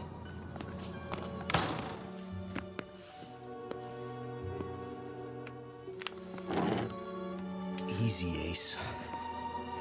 It ain't fair, Jimbo. It just ain't fair. Oh, don't take it so hard. That's easy for you to say. Maybe your luck will change. Yeah. Maybe I'll get electrocuted or something. Night, boys. Where are you going? Home and to bed. Any objections? Nah, honey. I wouldn't blame you if you quit. I can't. You owe me 3 months' salary. So long, you big-time operators. Be careful going home now. Will do. Gee, what a nice girl, huh? Yeah. Too nice. Ace, how come you and Kitty don't get married? On what? With what? I got a little saved up. You could use that. A little ain't enough, Jimbo. A chick like Kitty deserves the best. And the best comes high. Well, we could fix up the back room, make it real nice, just for now. Well, then where would you sleep? Don't worry about me. I could take care of myself. Sure you can. They better slow down out there. Darn fools, they must be going 90.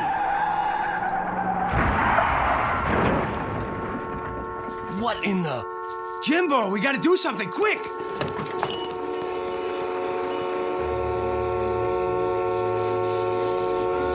Oh, they hit the pole. The power lines are down. Let's get him out of there. Can't. It's gonna catch fire. Stay back or we'll get burned up with them. Car's upside down, Jimbo. There's people in there. We just can't leave them. Quiet. Go inside. Call for help. No use. They knocked the telephone pole over. Well, don't just stand there. Think of something. That's what I'm trying to do. Quiet, please, Ace, if you don't mind. What's happening? Am I seeing things? It's turning over. How? Just a little farther. You're right side up now. Come on out. The door open. Just stay clear of those wires. Can you walk, honey? I think so. Come on. Take my hand. Hurry up. Get clear. They're gonna make it.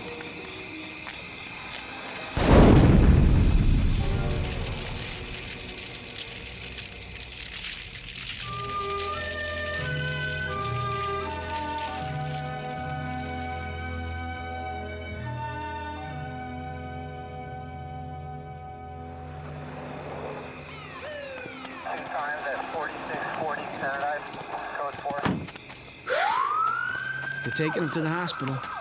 That's good.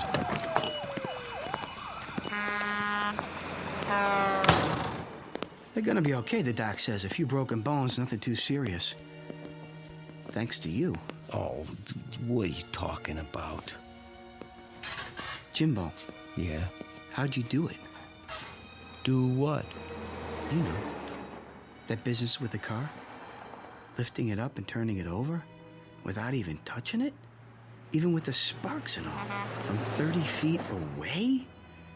How, Jimbo? Oh, come on, Ace. Look, let's forget about it. I can't forget about a miracle, not when I seen it with my own eyes. Ace. Okay. Okay. I mean, if you want to keep secrets from me, I mean, that's your business. I'm just gonna turn in early anyway. I mean, just don't snore tonight. It's tight quarters back here, and...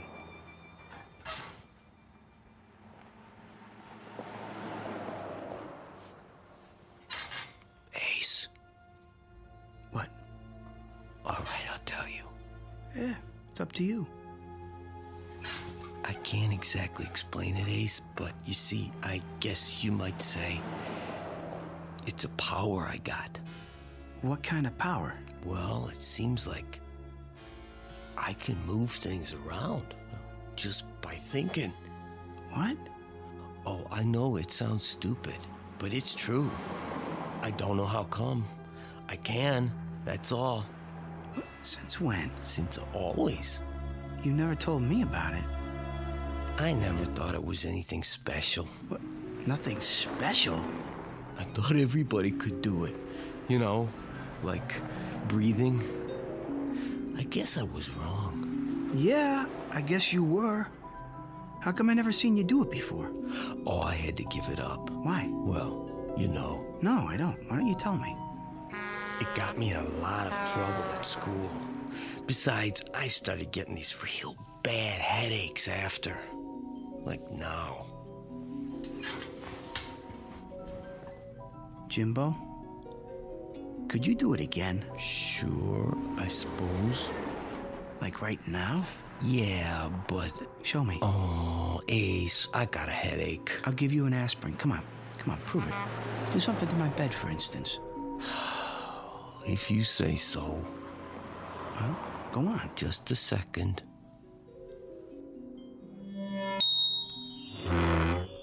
It's lifting up off the floor. I can see under it. Oh, sorry, Ace. I'm pretty tired. Jimbo, listen. Could you move something small, like a quarter, maybe? Oh, that's easy. Give me one, then. Here you go. Make it come up heads. Okay. Heads! That's not hard. How about, say, a pair of dice? Smaller the easier. Here, let's give it a try. What did you get? A 4 and a 2. Now, make it a 7. You did! He did it! What's the joke? There's no joke. I just feel happy. What for? Oh, you big stupid jerk! See, 4 years working in this crummy joint, beating our brains out, and we could have been living like kings. We could? How? You'll see. Did they get the phone lines back up? Don't ask me. Who do you want to call? When I think of all the dough that we could have... Hello, Kitty? Listen, baby. Hold on and listen, will you? Can you get packed and ready to go in 10 minutes? Never mind, I'll explain the whole thing later. Just pack your suitcase, you hear me? I'm bringing the car over. We're taking a little trip. You going somewhere, Ace? Come on, move. We ain't got all night. We? You bet we're going to Vegas!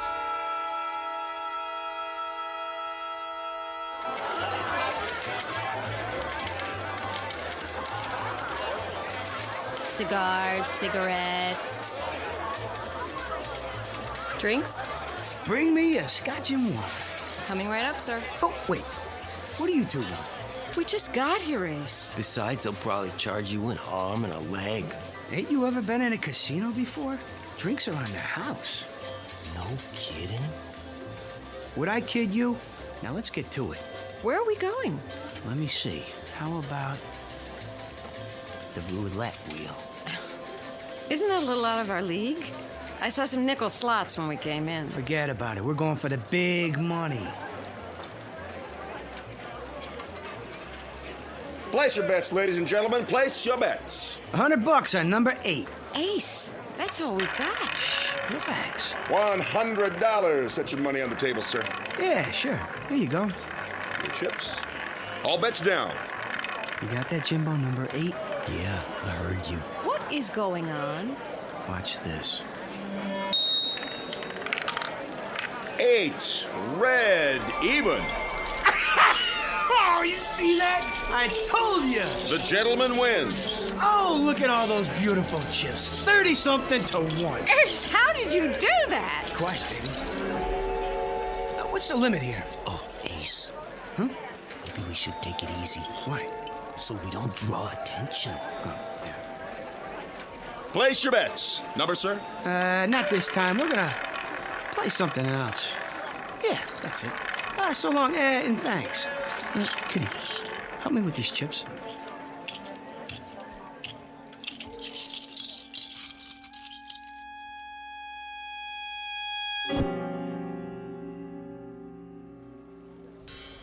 Seven craps, line away. Excuse me. Mind if we get in here? That'd be my guess. This table's cold as ice. It is, huh? Well, let's see if we can change that. New shooter. A dice, sir? Sure. I'll give it a shot. But you don't even know how to play craps. Quiet, kitty. Well, do you? I know plenty. You ain't seen nothing yet. New shooter coming out. Here we go.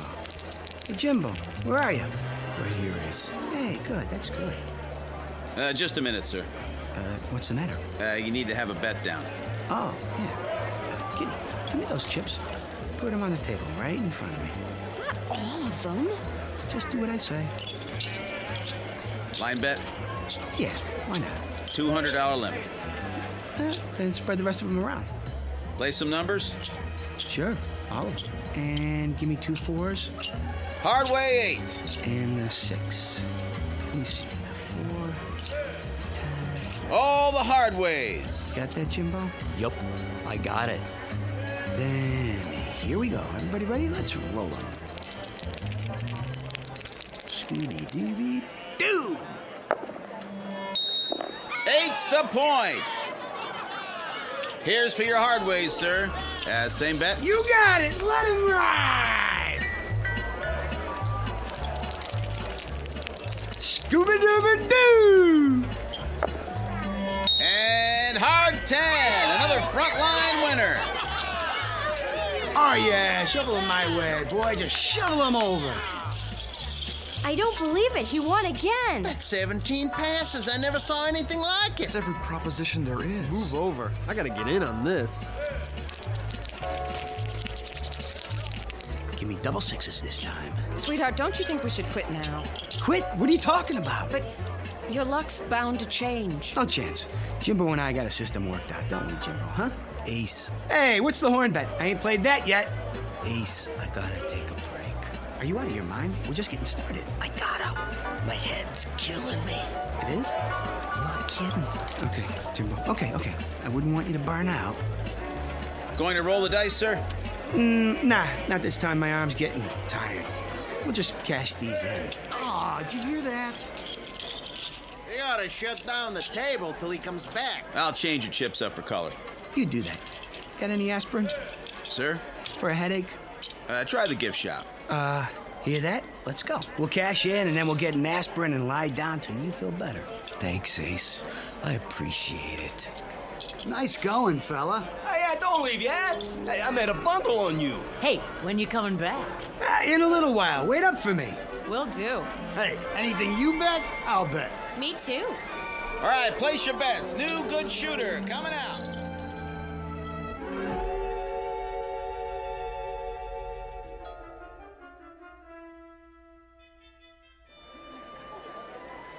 17, 6, 7, 8, 9, $220,000. Thanks, babe. Jimbo, help me carry it. Are you staying at the hotel, sir? Maybe, maybe not. What's it to you? I was just going to suggest they have a safe in the office if you're a guest. Don't worry about it. I like to keep a little petty cash on me, you know what I mean? Of course, sir. Yeah, see you, Toots.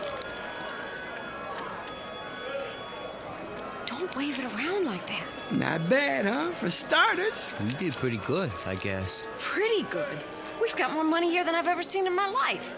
Headache go away? Not yet. Then we better do something about that. Cigars, cigarettes, chewing gum. Got any aspirin? Let me see. Bromo, candy bars. Here, aspirin in the 2-pack. Great. Oh, I'm afraid I can't change a bill this size. Oh, who asked you to? Why, thank you, sir. Don't mention it. Ace, that was a $50 bill. So? Plenty more where that came from. Let's see what kind of rooms they got in this dump.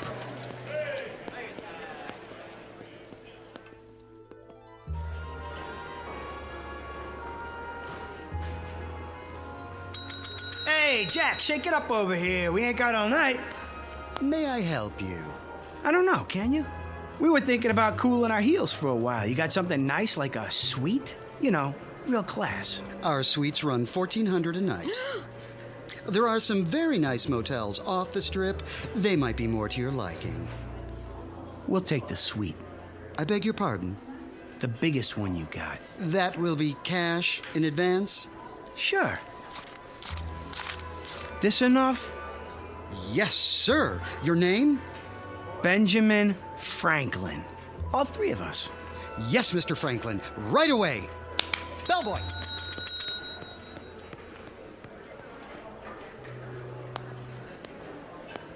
Ah, there you are. Depends. Who wants to know? Come on, Ace, let's just go. I'm the manager. The pit boss told me about you. He did, huh? We'd like to be sure you're taken care of. Thanks, but we just got a room. Nonsense. Those are for the regular customers.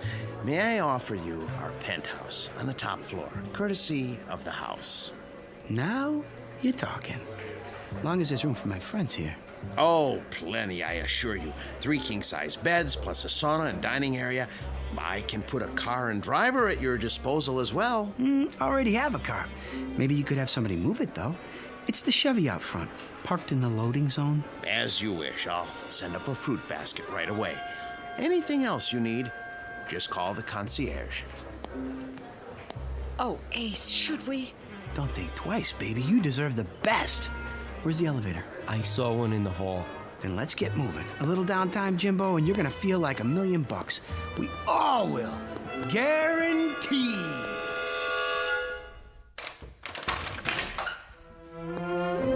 This is more like it, huh? It's beautiful. Is this all your luggage? Yeah. Here you go, Junior. Go buy yourself a pair of roller skates and pick me up some toothpaste, toothbrush, and all that jazz. This ought to cover it. Thanks.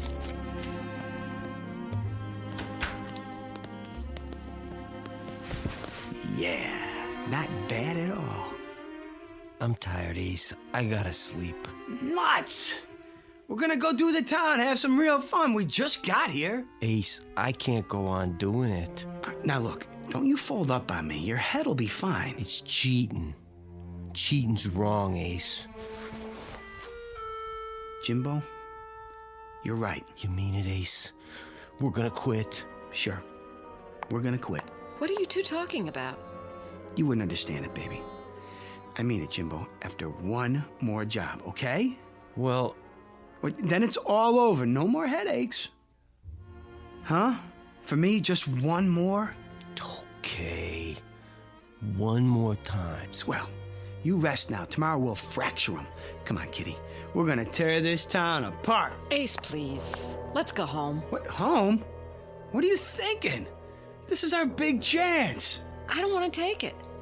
Ace, you've been lucky. You've won enough money to last the rest of our lives. Can't you leave well enough alone? It ain't well enough for me. Don't you get it? By tomorrow, I'll have enough to buy this state. Understand? Aceville, USA. You're sick. Honey, I've never been healthier in my life. In 24 hours, I'll be able to get you anything. Hey, where you going? Home. On the bus. Look me up when you're through playing Little Caesar. What's the matter with her? You've been ignoring her all night. Ain't very polite, Ace. Well, I was busy. A man should never be that busy. Why don't you go after her? Kitty's worth all the money in the world. Isn't she? Yeah. Yes, she is. Then go. Kitty!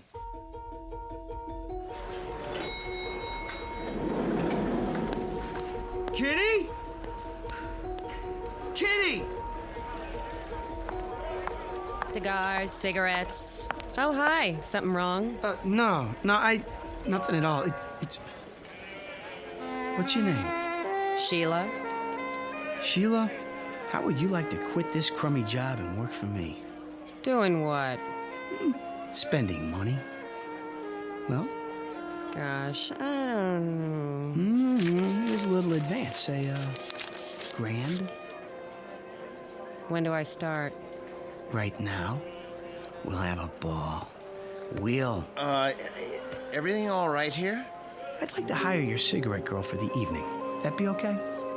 Why, I suppose. This help you make up your mind? Yes, I'm sure it will be. I thought so. Oh, one more thing. Who's the biggest gambler in town? Let me see, I mean big. No limits. I believe Mr. Nolan is visiting us this week. Big Phil?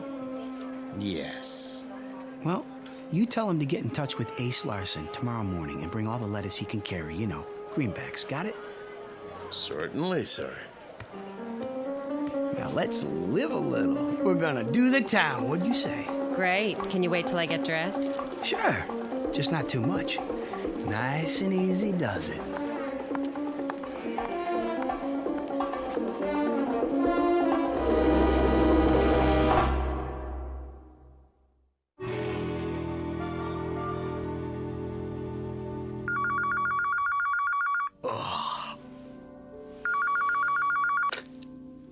Hello?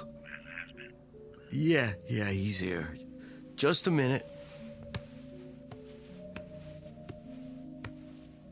Ace, you're wanted by the... Who's calling? Mr. Nolan? I'll tell him. Ace? Let me alone. Phone call, Ace. Mr. Nolan. Oh, yeah. No, I'll take it in here.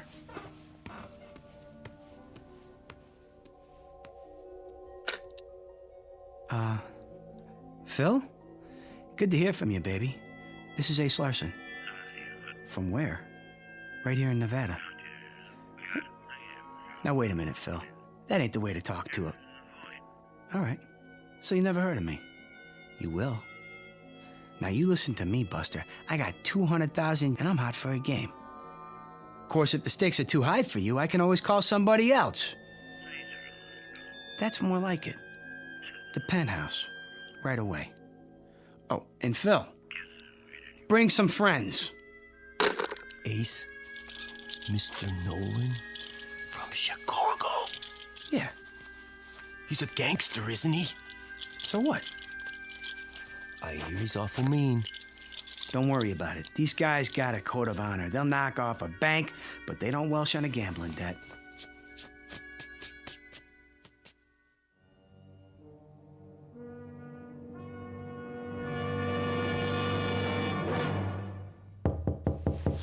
Get the door, Jimbo. Don't keep the gentleman waiting. You Larson? No, sir. My name's Cobb. Come on in, Phil. I'm Ace. Who are your friends? Let's see the stuff. Jimbo. Sure, Ace. I put it in the suitcase.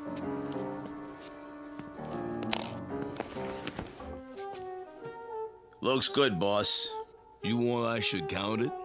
Go ahead. While you're doing that, I'm gonna order breakfast. Want some? Cup of coffee. You never gamble on a full stomach. Room service. This is Ace.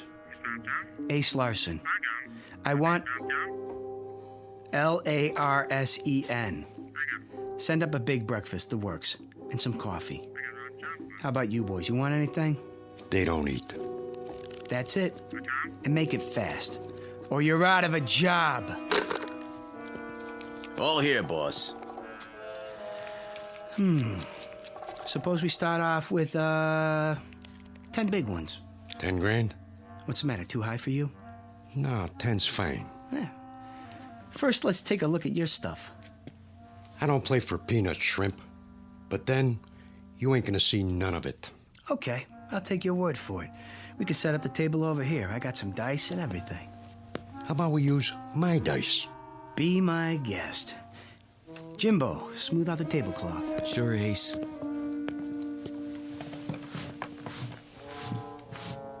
I'm shooting for a natural. How does 7 sound, Jimbo? Think I can make it? I'd say so. All right, then. Scooby-Dooby-Doo. And 7 it is. I guess that means I win. Huh, fellas? This time. One more. Shooting for an 11 this time. Yo. 11. 11. Let's see those dice. They okay, boss? Yeah. One thing, Larson. People cheat on me once. Only once. Understand? Absolutely. Now that we got that straight, I'll let it ride. Am I covered? You're covered. Coming out for a point. 8. How much odds you'll give me? How much you want? Say 50 grand. 20. 20 it is. You're on. Here we go. Shooter, shooter. I'm hot today. Sometimes you just can't go wrong. 7! Win a 7 on the come out. Like I said, this is my day. How long you gonna hold those dice? I'm setting them down, but don't worry. They won't get cold. Hi. Sheila, hi. You ready to take me to Lake Mead? Who's the dame? My good luck charm. Any objections? Uh-oh. Ace, can I talk to you for a minute? Come on in, baby. Sheila, these are some buddies of mine. We're playing a little penny ante type game. Stick around. It won't take much longer. Ace, there's something I Come need. and watch. Roll 'em. You know, this is getting to be a drag. Let's separate the men from the boys, huh? What do you say we shoot the works? Jimbo? Ace, I dump it all out. Now, hold on. What's the matter, Nolan? I thought you were a big operator. You chicken? Hey! Go ahead, Larson. Shoot the works. And where's the dough? My credit's good. Sure it is, Phil. Sure it is. This is the life, huh? Win $1 million, lose $1 million, just like that. Okay, I'm looking for an 11 or a 7. Ace! Don't bother me. Ace, listen. Scooby-Dooby-Doo, and there it is. Load up the suitcases, Jimbo. This game is over. Tough luck, trooper. Huh? Read 'em and weep. Snake eyes. But Pick it all up, boys. I don't understand. You got nerve, pal. I like that. Anytime you want to play some more, just let me know. For now, I'm out of here.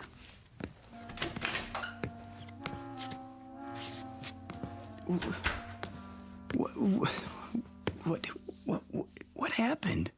Sorry, Ace, but I was trying to tell you. I lost it. The power. I can't do it no more. Maybe I blew a fuse or something. You ain't mad at me, are you, Ace? I mean, I couldn't help it.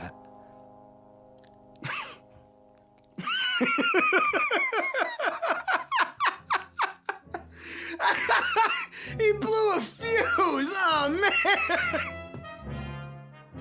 Some funny, Ace? Does this mean we're not going to Lake Mead?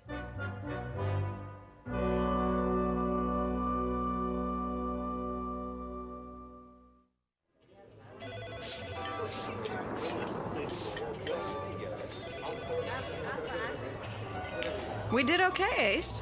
Nice crowd for lunch. Hey, thanks for painting the sign, Jimbo. Don't mention it. These old slot machines sure are heavy. Yeah, you got your end? Yeah, I think so. Now push the dolly. I'll get the door. I guess that's it, Mr. Larson. Good riddance. It's not too late to stop them.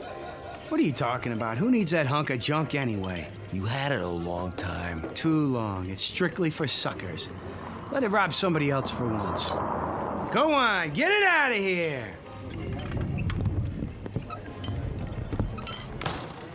I can't say I'm sorry. Hey, Kitty, with that thing gone, I bet we could pull in enough every month to... To what? I mean, you know, I ain't any good at this, but you want to get married? Well, I don't know. Jimbo, you have a quarter? Right here. Go ahead. Call it. Heads. Heads it is. All right, Mr. Larson. I'll marry you. Oh, baby. You won't be sorry. What are you standing there for, Jimbo? Get back to work. Sure thing, Ace. Sure thing.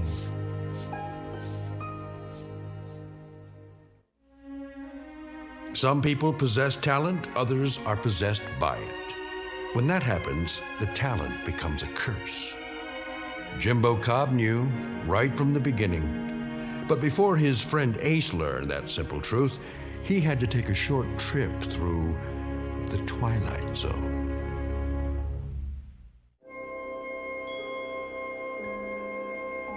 Hi, this is Carl Amari, producer of the Twilight Zone radio dramas. I'd like to take a moment to tell you about our official website at twilightzoneradio.com, where you'll get the latest news and information on these Twilight Zone radio dramas. Plus, at twilightzoneradio.com, you can digitally download 3 free episodes or any of our episodes for only $1.95 each. In this age of ever-changing technology, we've decided to make these episodes instantly available to you by making the Twilight Zone radio dramas a digital download-only series. This means that this series will no longer be offered on CD. The CD collections at our website are now being offered while supplies last at buy one, get one free. So be sure to get your favorites before they're sold out. Be sure to visit us often, and I'll see you in the zone.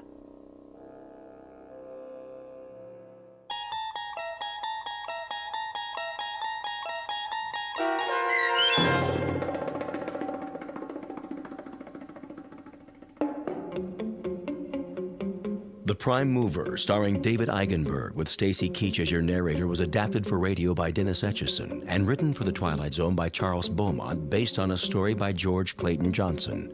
Heard in the cast were Kurt Nabig, Fernette Lebo, Alex Sopner, Joby Cerny, Jamie Barron, Doug James, Jeff Lupiton, Peggy Roeder, Michelle Graff, Tracy Hernandez, Jason Mallow, Carl Amari, Christina Verba, and Vince Amari. The producers of The Twilight Zone wish to thank CBS Enterprises and the Rod Serling Estate for making this series possible. This copyrighted radio series is produced and directed by Carl Amari for Falcon Picture Group. Sound design and custom Foley effects for The Twilight Zone by Cerny American creatives Bob Benson, Craig Lee, Michael Slaybach, and Matt Sorrow. To learn more about the Twilight Zone radio dramas and to contact us, visit our official website at twilightzoneradio.com. Doug James speaking.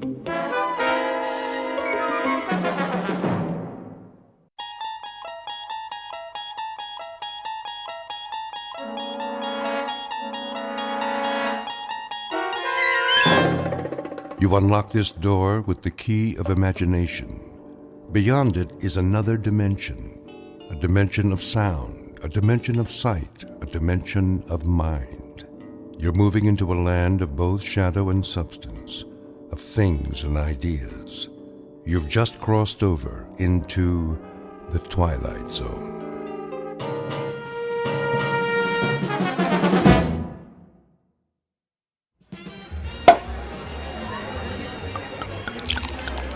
Here's to Michael Franklin, in honor of the most stunning, ruthless stewardship of a corporate takeover I've ever seen. Thank you. Thank you, Alan. Thank you, everyone. And may I just say, I absolutely deserve it. I know you've had your eye on that corner office for some time. Well, it's yours. Actually, Alan, I have my eye on the corporate suite. Why? That's my office. Exactly. Careful, Michael. Your ambition is showing. Well, my ambition is what made this deal happen. My ambition is what allows our billable hours to skyrocket every quarter. And my ambition is what will eventually lead me to not only your office, Alan, but to your company-paid condo, your company-paid Mercedes, and your company-paid weekly $200 haircuts and manicures. Just kidding. I have to admit, you had me going there, Michael. I have no doubt that someday you will occupy my seat in the company. We'll have to wait and see what the future holds. Tut, tut, no harm in celebrating. Speaking of the future, check out that wild-looking old woman sitting behind the table. Wearing that colorful headscarf with all the jewelry? She looks like a contestant for Best Halloween Costume. No, I think she's telling fortunes. See how she's looking at that guy's hand? Let's go see what she has to say. Alan, you don't believe in this stuff, do you? Of course not. It's just for fun. On the other hand, maybe she can give us a hot tip for our next takeover target.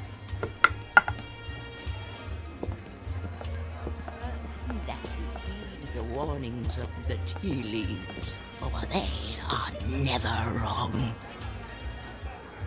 I see there are 2 more supplicants who wish to learn about their futures. Make that 1 supplicant. I'm not playing. Oh, go ahead, Michael. What can it hurt? I put my faith in real things, Alan, like profits and a well-written prospectus and a robust return on an investment dollar. And people? People are the least reliable things on the planet. Well, anyway, I'll spring for your reading. How much is it, please? For this most rare and deep connection to the mystic masters of the cosmos, the charge is $5. $5? Ooh. It's highway robbery. All in good fun and worth $5 to find out what's next for the amazing Michael Franklin. There you are, my good woman. The mystic masters thank you. Yeah, I bet they do. Please be seated and give me your right hand. What's wrong with my left hand? The right hand crosses the body's meridian, connecting directly to the humors of the heart through the intercession of the soul. Oh, I'll say this for you. You've got the sales pitch down pat. Please close your eyes and focus your thoughts on your inner golden light. I would have guessed that green is your color. Michael, quiet. All right, I'm quiet. I'm focused. Watch as the golden light moves toward you. Slowly, it surrounds your consciousness. Surrender to its mystery. I never surrender. The mystic masters perceive you as a man who values work above all else. She's got that right. She could have said the same thing about anybody in this bar. There are people in your past who have suffered a disconnection with you. Spirits are left unsatisfied. Well, it can't be old girlfriends. It doesn't take time to go on dates. Your soul is troubled. My soul is just fine. Thank you very much. There's something strange. I am attempting to discern your future, but I cannot. I could have told you that. No offense. What's the matter? The reading is over. What? Hey, we paid you to tell us fortune. Here is your money back. I cannot complete the reading. Now look, lady, I don't believe in all this hocus pocus, but a deal's a deal. Just tell me I'm going to be the richest man in the world, and you can keep the $5. I do not take lightly the readings of the soul. I'm going to go complain to the manager. Alan, hold on, Alan. Look, we don't want to cause you any trouble, lady, all right? Just say what's on your mind, and we'll leave. Very well. I will tell you what the mystic masters have divined. May the Lord have mercy on your soul. What is it? Alan's gonna fire me? I'm gonna lose my hair? Your future is very clear, and it is this.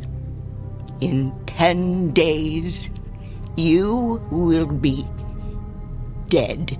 What? I don't think that's very funny. The signs are serious, and the reading is true.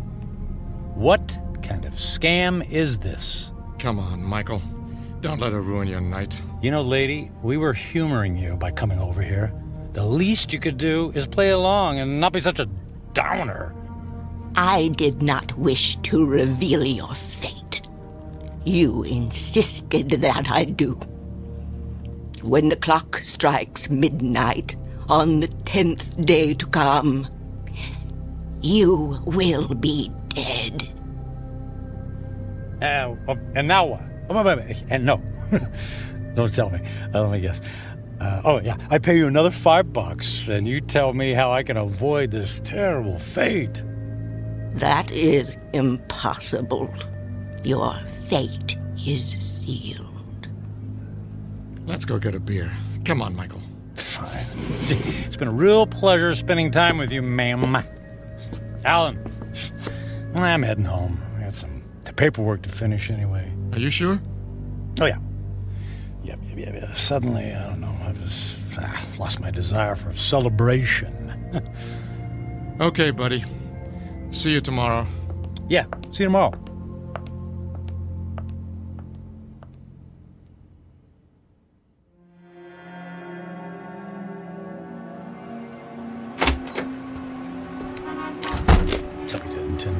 I'll be dead in 10 days. Jeez. Yeah. Con artist. Hey. Come on. Where's a taxi when you need one? Oh. Hey, taxi!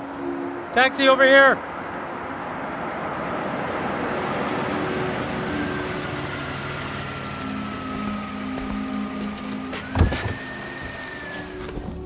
Hey, where to, buddy? Take me to... Hey, pal, you okay? Feel dizzy. You don't look so good. I need... Hey, buddy. Oh my gosh, he passed out.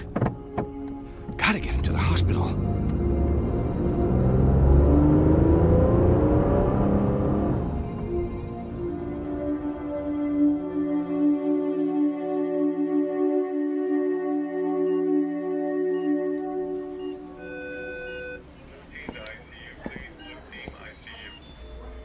Mr. Franklin, can you hear me? Where am I? You're in the emergency room at Samaritan Hospital. What happened? What's going on? Easy, please. Don't try to sit up right away. You're still recovering from the anesthesia. Anesthesia? Yes. For what? You were brought here because you passed out in a taxicab. Do you remember that? Vaguely. We performed some tests on you. Blood pressure, heart. Everything was normal. Well, then, I don't get it. Then why am I... In an abundance of caution, we gave you an MRI. I'm afraid we found something unusual. Oh. Well, what does that mean? There's a dark spot on the X-ray of your brain. We don't know what it is until we perform more tests, of course, but I must impress on you. This is a very serious situation. Well, what happens next? Well, I'd like to check you into the hospital for further procedures. We can consider options for chemotherapy and radiation right away. But I feel fine. I'm in great shape. Cancer has no respect for those issues, I'm afraid. How long do I have? A few years? Given the size of your anomaly, I suspect that your prognosis is dire. And how long? 6 months? It could be a matter of days. I'm very sorry, Mr. Franklin. I will send a nurse in to take your information, all right? Days, wait. The old woman in the bar, she was right. I'll be dead in 10 days.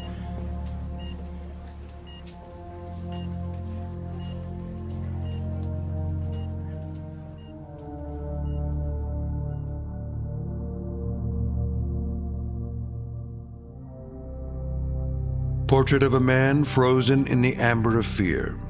Michael Franklin, workaholic captain of industry, ruthless to his enemies and dismissive of routine human interaction. Given a prognosis that would send a chill of terror down the spine of the most stalwart of men, he is faced with the rising specter of his own mortality. But even worse, he stares into the rear-view mirror of a life only half-lived. Devoid of true friendship, with only a string of consummated business deals to mark his measure, Michael Franklin is about to embark on a frightful journey of self-examination that can only be experienced in the land between regret and insistent memory, a land we like to call the Twilight Zone.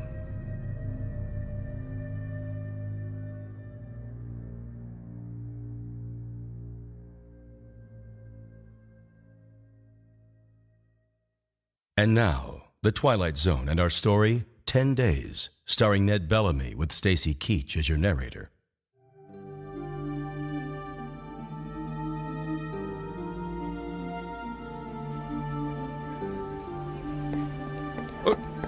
Nurse! What happened to the patient who is in this bed, Mr. Franklin? I just saw him a moment ago, Doctor. I have new information about his condition. Oh, I certainly hope he isn't about to do something foolish.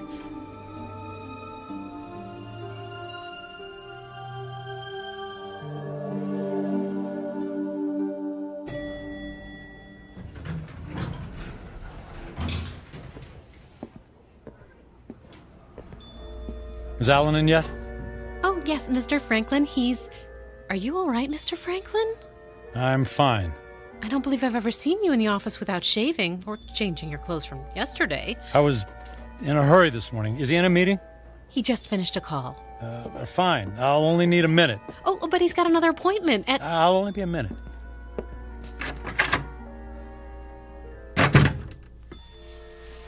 Michael, you look like you haven't been to sleep all night.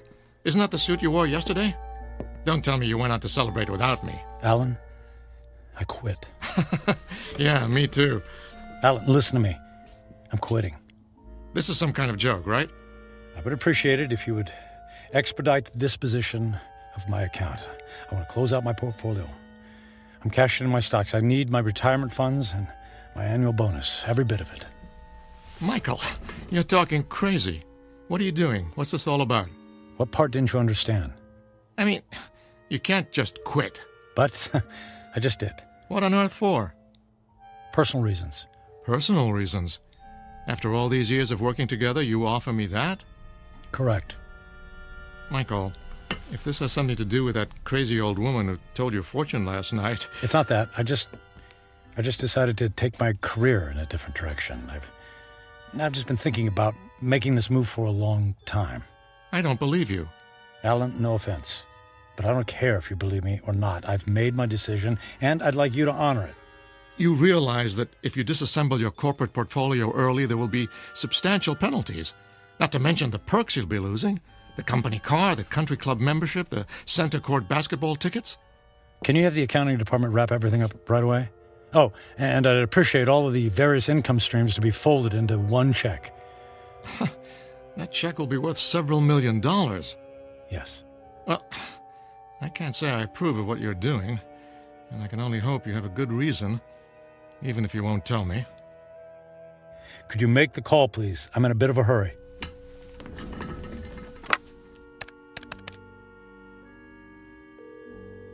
After 12 years, I don't see why there's such a... yes, this is Alan Fisher in corporate. I have it's an unusual request. Michael Franklin has decided to leave the firm, and he wants all of his outstanding monies gathered into one check for immediate pickup. Yes, I understand the amount is substantial. Very good. He'll be right there. All right, Michael. The check is being...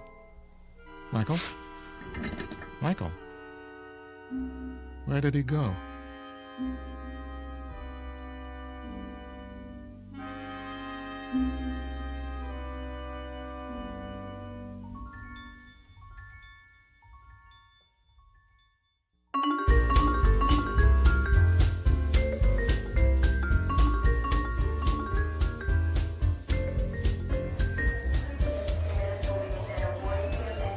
May I help you, sir? I'd like to buy a ticket to Rome, please. Leaving today. Very good, sir. And on what date would you like to return? Just a one-way ticket, please. I just love Rome. The sights, the food, the museums. It's a banquet of... Yeah, I'm in a hurry. Please. If you'll just sign here. Will you prefer a window or an aisle seat? Surprise me.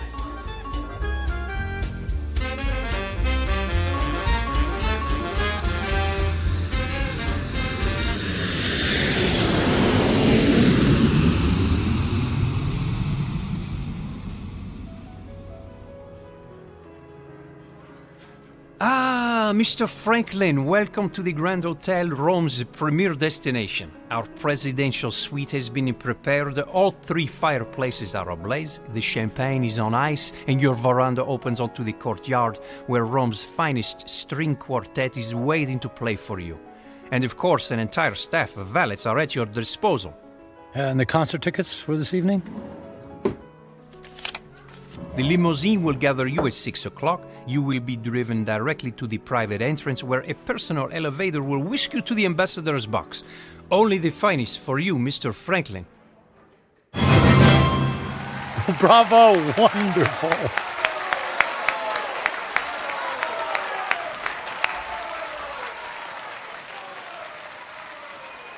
Excuse me, Mr. Franklin. The young lady in the next box has sent this fine wine to you. Well, please ask the lady if she would care to join me. Right away, Mr. Franklin.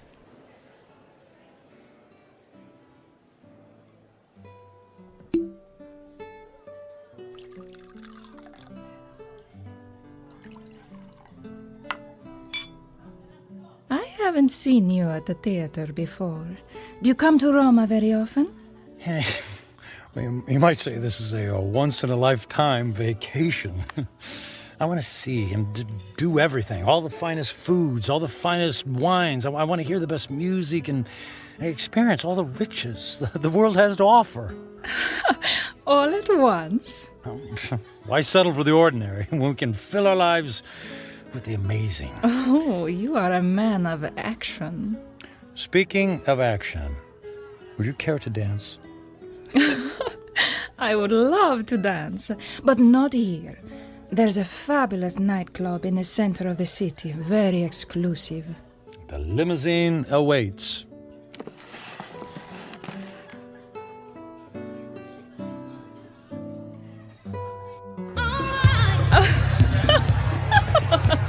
What a wild dancer! It's not me. It's a champagne. You're so funny. I believe I'm slightly tipsy too. Oh, tipsy. What does it mean?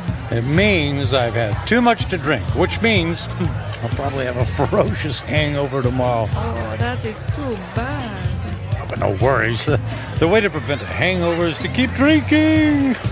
More champagne! More champagne! More champagne! And more dancing. And more dancing.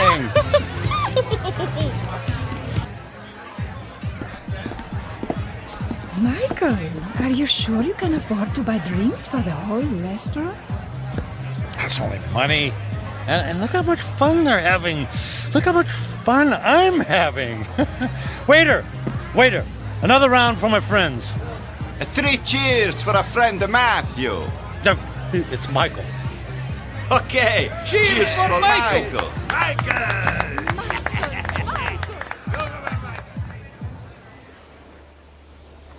Michael, are you able to walk? It's not me. It's the streets that keep moving. You danced the night away. And we'll do it again tonight. The sun rises over the ocean. If I see a million mornings, I never grow tired of seeing that sight. Imagine if you only had a few more to see. I'm sorry, what did you say? I said, would you care for some breakfast? I'm starving. Then let's go to the best restaurant in the city and order everything on the menu. I've never met a man like you, Michael. If you want something, you just take it. Of course. What's that old saying? Eat, drink, and be merry, for tomorrow we die. Michael, what's wrong? You look sad. Did I say something wrong? Maria, I wanted to ask you something. What is it, Michael? Would you care to join me on a small trip? Where to?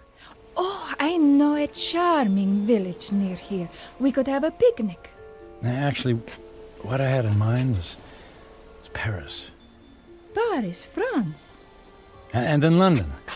And then Monte Carlo, or Moscow, or Hong Kong. I mean, we could go anywhere in the world. But what will we do when we get there? Whatever we want. I'll buy you diamonds, or a new car. Would you like a new car? Michael, you're making my head swim. I don't need a new car or diamonds. What then? A yacht? My life is here, in Rome. I can't just pick up and leave to go hopping from one country to the next. Why not? You just said you admired me for that very thing. I admire your freedom, but I have responsibilities. My parents are here, my friends. Well, they'll be one phone call away. I can't just leave. You can do anything you want to, just like me. Don't you have anyone you feel responsible to? We were discussing breakfast. Breakfast, that's what we need. Michael, I asked you a question. Come, we'll order the most expensive breakfast in town in the most expensive restaurant. We'll have them serve us eggs on plates made of gold. I'm not really hungry. Where are you going? Where are you going? I have things to do. But what about Paris, London? You're willing to give all that up? If I left with you, then I would be giving up something. Like what? My life here. It's who I am. The people I love, the friends I have. So window dressing, none of that is important. And what do you think is important? I am. And what I want. I see. Goodbye, Michael. Fine! I'm going to Paris by myself. There's lots of beautiful women there, too!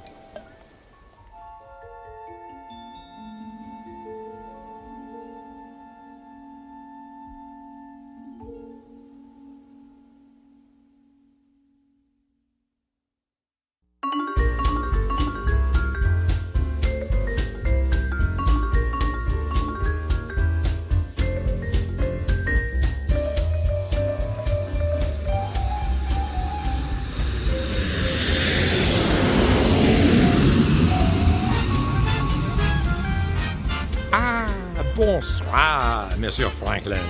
Welcome to Paris. Your suite is prepared for you with a view of the Seine and a bottle of champagne on ice, right? Mais oui.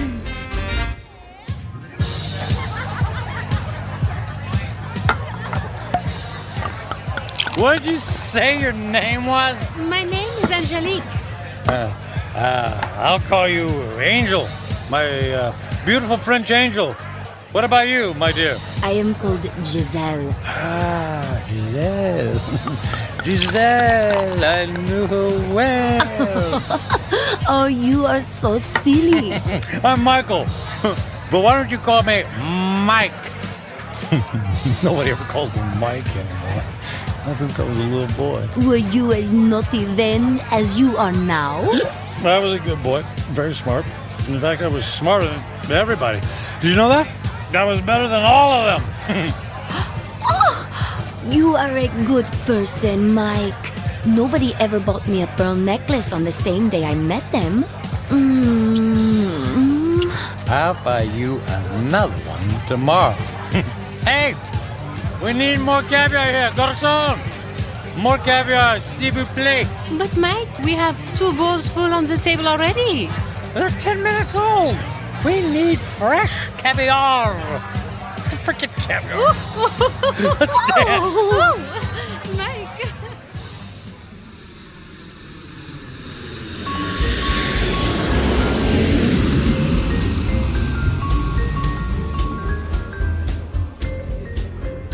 Welcome to London, Mr. Franklin. Your suite has been prepared for you and... Bottle of champagne on ice. Got it. Let's say, on second thought, cancel my room. Book me on a flight to Monaco. I got an itch to gamble. Right away, sir.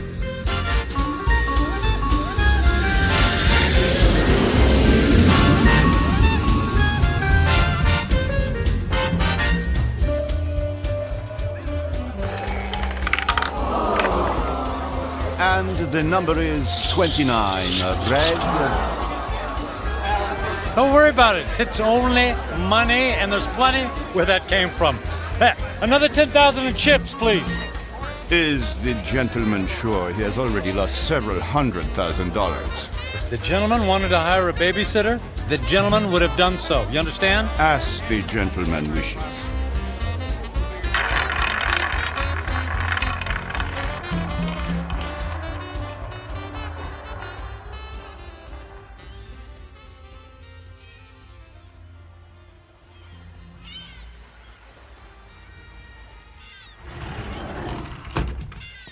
Mr. Franklin. Good morning, Mr. Franklin.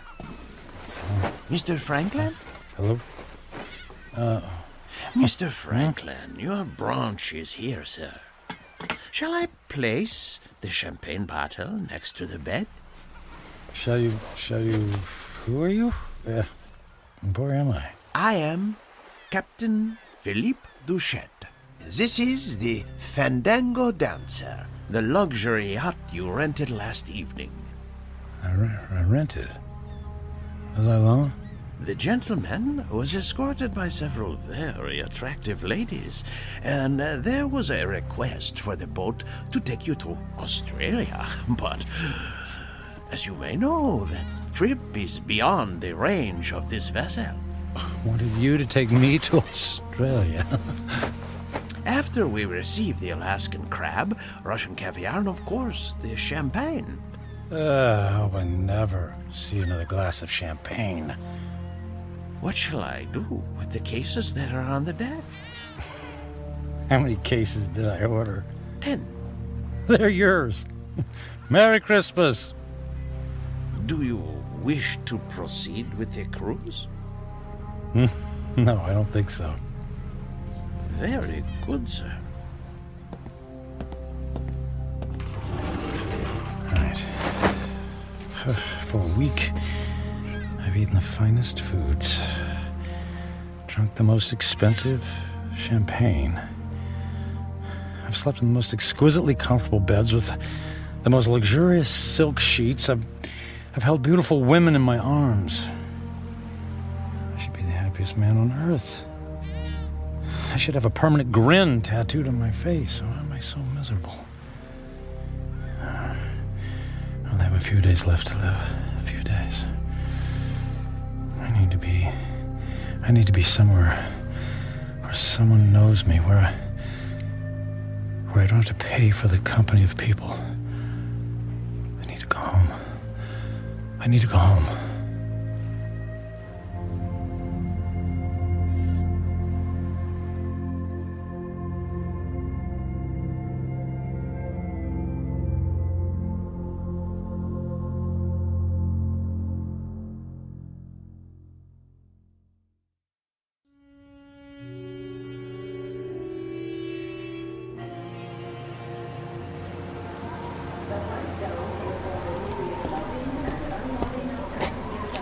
Taxi!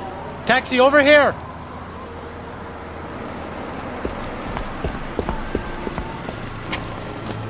Hey, where to, mister? 1020 Clark Street. Hop in.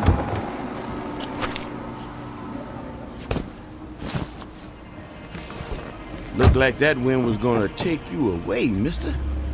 We flew in through the storm. It was quite a bumpy landing. Well, it'll probably blow over soon. Say, I don't think I've seen you around here before. Well, I haven't lived here for quite some time. That must be it then. Oak Grove being such a small town and all, I know just about everybody around. Yeah, well, as I said, it's been a few years. Just visiting? That's right. Family? Not really. What'd you say your name was? I didn't, but it's Michael Franklin. Your dad was the high school teacher. That's right. Oh, I don't think I remember seeing you at the funeral. What was it, 4 years ago? I wasn't here for the funeral. You didn't come to your own father's funeral? Well, not that it's any business of yours, but I had meetings in Japan and couldn't fly all the way back here. Is that all right with you? Is it okay with you? Look, if you don't mind... You'd prefer if I stopped flapping my gums, right? Well, I wasn't going to put it like that. Not to worry. The wife says I'm 99% hot air. It's just that I've been flying for the better part of 24 hours. Jet lag and all that, you know. Well, say no more. My lips are sealed. Anyway, here we are. 1020 Clark. Let me help you with your bag. It's all right. I can manage. Here you go. Keep the change. Mister, do you know you just paid me with a $50 bill? Huh? Oh, yeah. Yeah, that's fine. Well, you have yourself a really fine day, because I sure will. And you be careful in that wind, you hear? Well, something tells me it's not the wind I'll have to worry about.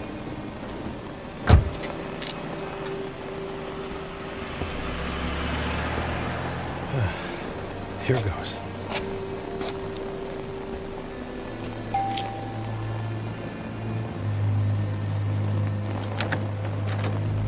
Hi, Carrie. Surprise. Michael? What are you doing here? It's a long story. May I come in? Well, It's pretty windy out here. I suppose so. Thank you.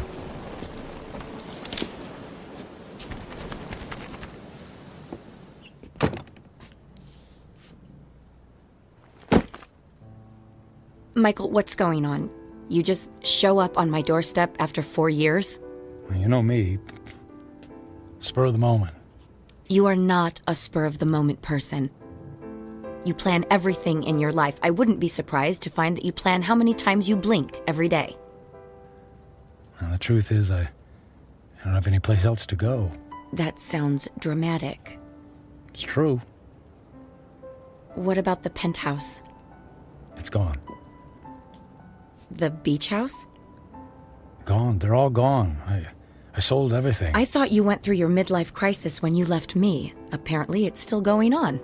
Please, Carrie, I don't want to fight. Then what do you want? I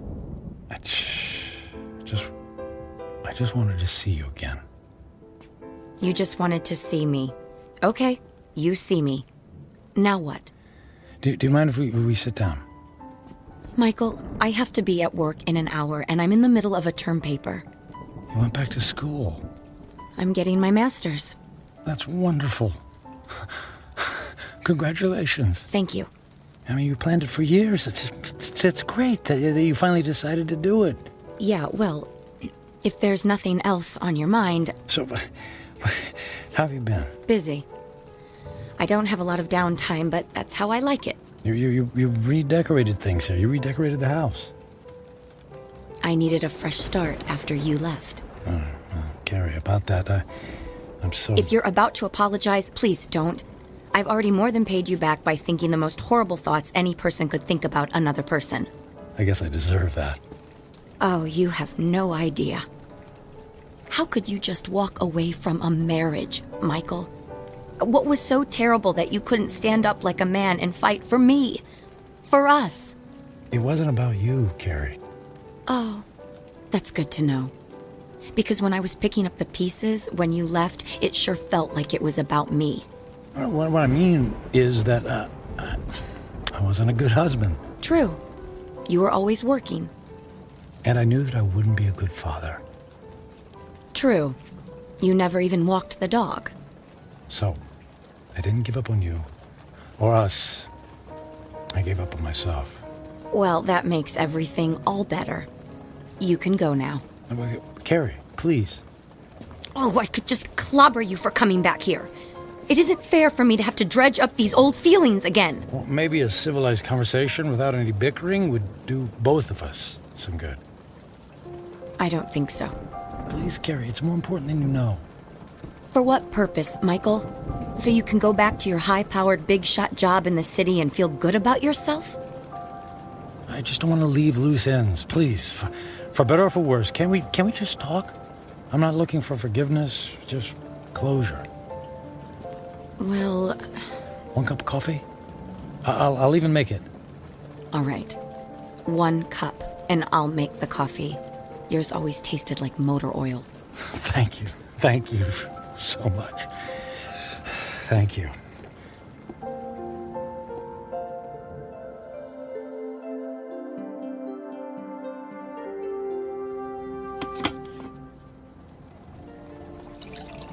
So you quit your job, sold your homes, and now you're here. It doesn't make sense. Yeah, about that.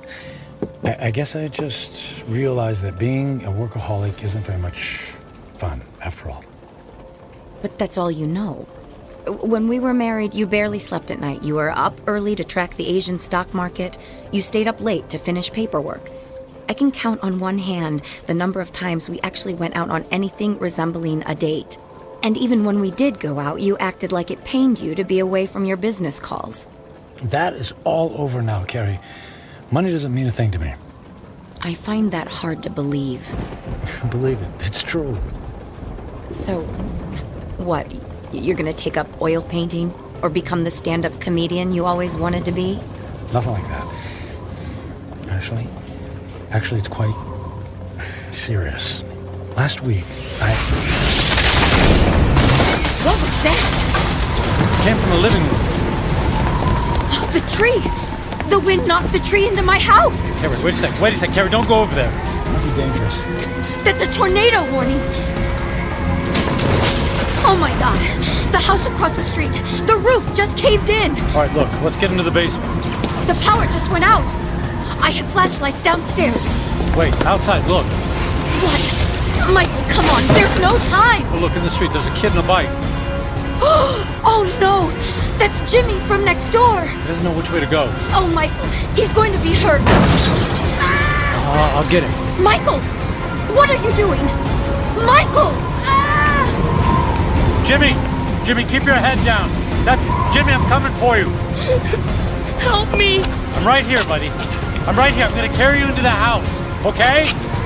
What about my bike? I'll get you a new one. Let's get out of the storm, okay? Okay. Put your arms around my neck and hold on. I'm trying. Squeeze real tight, Jimmy. I'm scared. And I'll be brave for the both of us, Jimmy. Okay? Got to get this door open. Michael, I can't budge it. Carrie, push. Push as hard as you can. Carrie, push. Pushing. Harder. As hard as you can. There, you got it. We made it. We made it. Into the basement. Come on. Come on, Jimmy. That's it. Let's go get safe. Okay.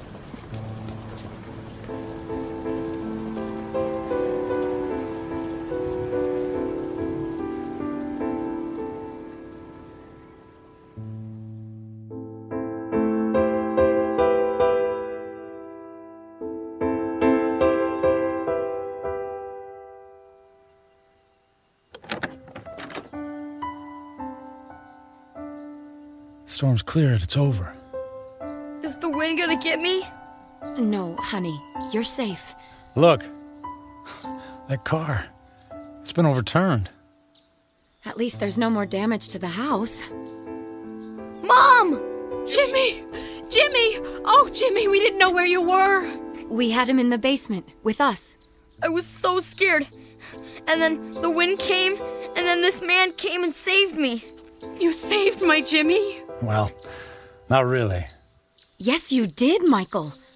You ran right into the path of the tornado and brought him inside. Oh, come here and let me give you a hug. You don't have to. Okay. How can I ever thank you? You don't have to. It was my pleasure. Is our house okay, Mom? Yes, sweetie. We were very lucky. Jimmy, you're a very lucky little boy. Yes, and thank you again for my son's life. Yeah, thanks. You're welcome. Michael, you saved Jimmy's life. You're a hero. I didn't even have time to think. I just saw him and ran. It was still amazing. When the chips were down, you really came through. I'm proud of you.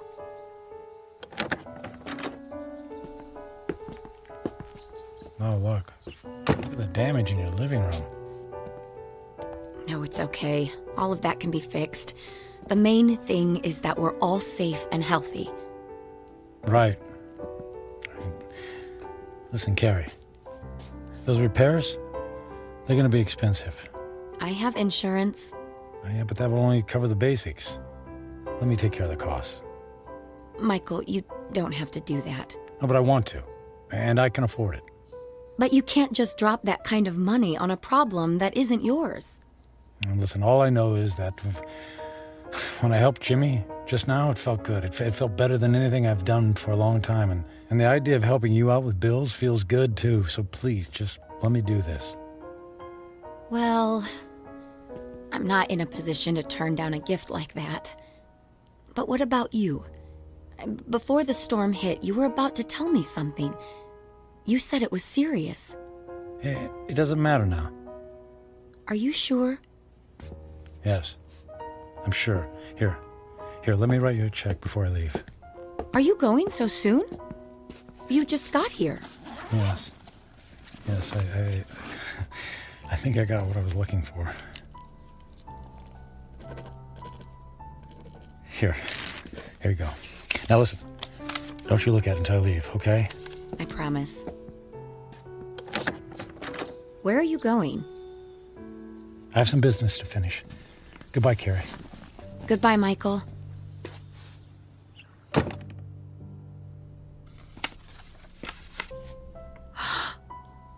$1 million?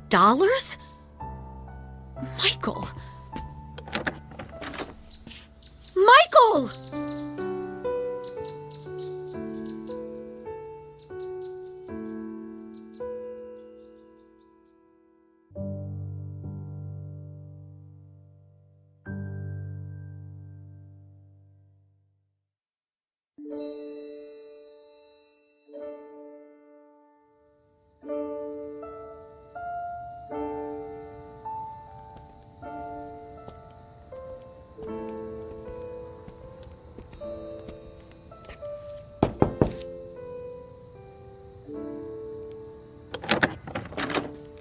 Yes? What is it? Forget the late hour, Reverend. I realize it's nearly midnight, but I wanted to visit the chapel and the door's locked. Unfortunately, in these times, we must protect ourselves against theft. The doors remain locked overnight. Is there any way I could just go inside for a few moments? No, I'm sorry. If you can come back in the morning, yeah. But you see, tomorrow morning will be too late. I only have tonight. Mm-hmm. It always seems that way, my son. But have a little faith. Please. Go home. Get some sleep. I don't have a home anymore. I've just come in from the airport. I came straight here. Please, it's more important than you know. All right. You seem to be in great need. Thank you. Thank you, Father.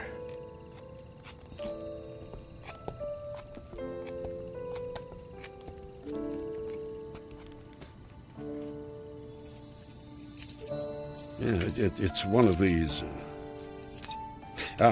Here we go. I'll come back in 10 minutes. I won't need more than 5. And now that I'm here, I don't know what to say. It's been a long time since I've set foot in a place like this. In fact, I can't remember the last time. I suppose it's true. People come back when they're in trouble, but I'm not exactly in trouble. In fact, all my troubles will be over in just a few minutes. Then why am I here? Maybe I just wanted to see if I could find a moment of peace before everything ends. Just a single solitary moment when I don't have to feel so alone. The truth is, I'm alone because of my own actions, by the selfishness of the man I've become. I was given love, but I turned away from it in favor of my career. I gave up friendship in favor of business colleagues who couldn't care less if I lived or died. So what did it all mean? What is the sum total of my life? I have no job, no home. I'm gonna die without a single friendly voice in my ears. I did have some good times with Carrie. Thank goodness for Carrie. I don't blame her for being angry. And despite her anger, she took me into her home. She forgave me. And Jimmy, I saved his life. He'll have a chance to grow up, to have a family and a little boy of his own. I gave that to him. I did make a difference after all. Maybe I had to go through it all so that I could be there to save his life. If that's true, then it's worth it. I'm glad things turned out the way they did. I did something worthwhile. My life mattered after all.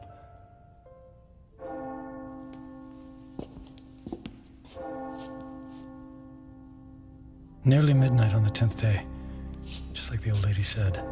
When the clock strikes midnight on the 10th day to come, you will be dead. I'm not afraid. I thought this moment would be terrifying, but I actually feel ready. No regrets. I'm prepared to say goodbye to everything.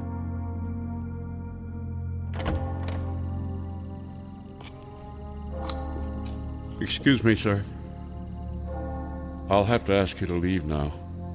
Yes, I'll go. And thank you. From the bottom of my heart, thank you. No, may I ask one favor? What is it? If anyone asks, can you tell them I was ready and that I was grateful? Grateful? For what? For everything. It was all a gift.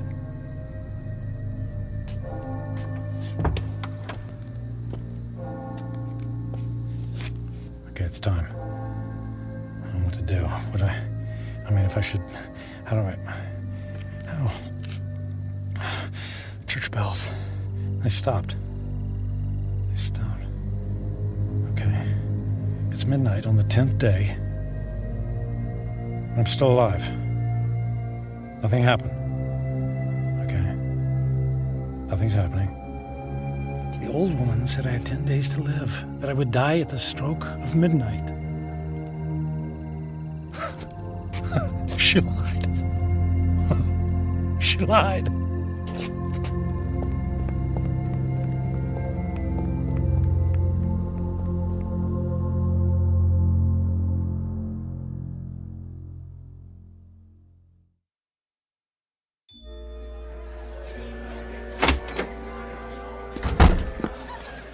Hey, excuse me. The old lady, the one who reads fortunes, is she here? She just left a few minutes ago.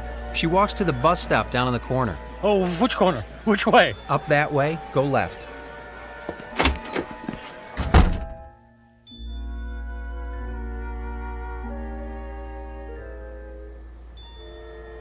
Where is she? I don't let her be. Ah, there she's. Hey, don't get on that bus. Wait. What is it? Who is calling? You lied to me. Who is it? Who are you? What do you want? Look, I'll stand in the light so you can see my face.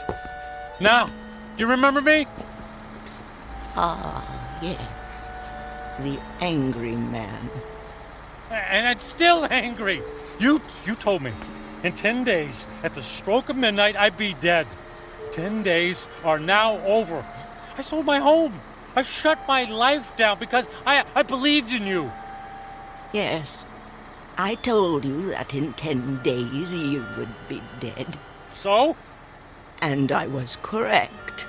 The man I spoke to 10 days ago is dead. What do you mean? That man was selfish and cruel. That man was friendless and meaningless. Can you say the same things about yourself today? I guess not. He's gone. Bury him. Give yourself the rarest of all gifts in life. A second chance. A second chance? Huh. Sounds too good to be true.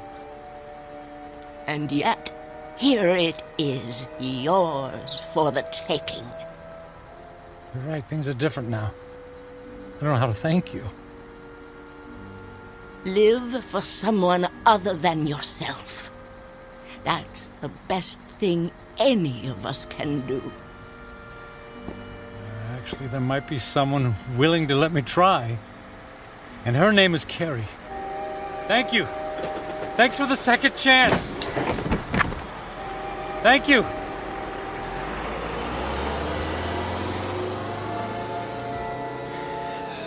Thank you. Thank you so much.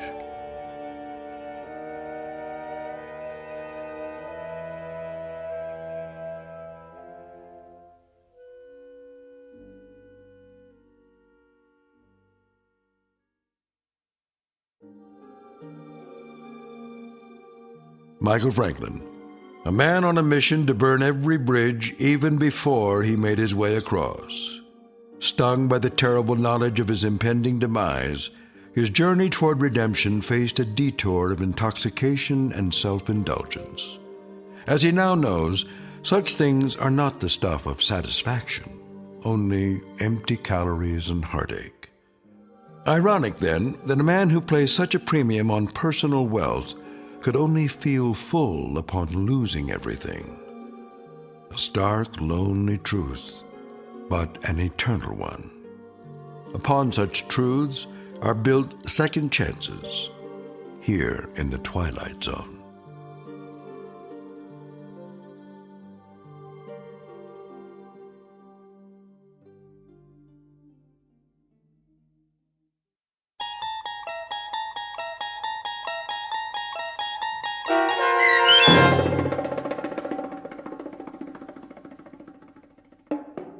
"10 Days," starring Ned Bellamy with Stacy Keach as your narrator, was written for The Twilight Zone by Mark Valente.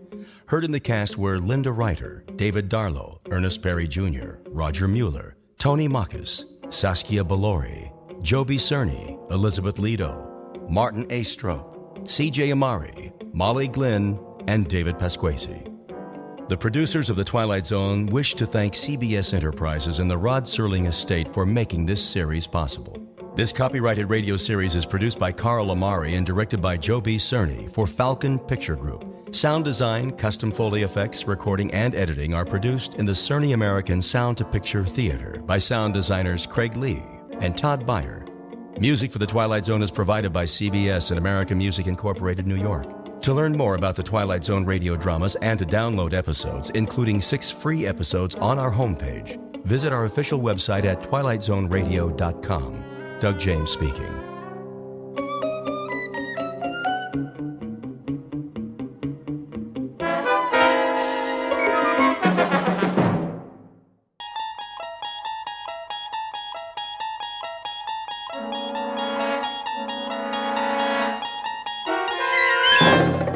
You unlock this door with the key of imagination. Beyond it is another dimension, a dimension of sound, a dimension of sight, a dimension of mind. You're moving into a land of both shadow and substance, of things and ideas. You've just crossed over into the Twilight Zone.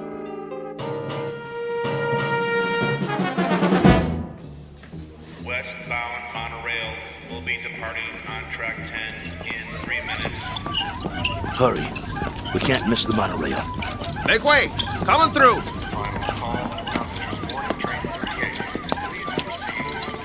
Keep pushing. I'm doing my best. Ah, wait a minute. One of the wheels fell off again. Get it while I hold him up. Okay, I got it. Here. Let me slip it back on. Westbound monorail Hurry. will be departing on track 10 in 2 minutes. All aboard for all points west. Excuse me, conductor. Yeah? Is this the monorail to Kansas? Sure is. Better get on board, though. But you should have checked your cargo. This ain't cargo. It's a B-2. A what? A B-2. Whoa! What is that? Is that a man? Is he alive? That, sir, is a B-2 boxing robot. Wow. He sure looks real. Yeah, he looks even better in the ring when we activate him. Westbound monorail will be departing on track 10 in 1 minute. Conductor, we bought a ticket for him. Here you go. He's fighting tonight. We have to keep an eye on him so he doesn't get damaged. Well, he's got a ticket, so get him on board. We're pulling out. Sure thing. Okay, I got this end. Okay, ready? 1, 2, 3, lift. Come on. Oh, my goodness. How much does this guy weigh?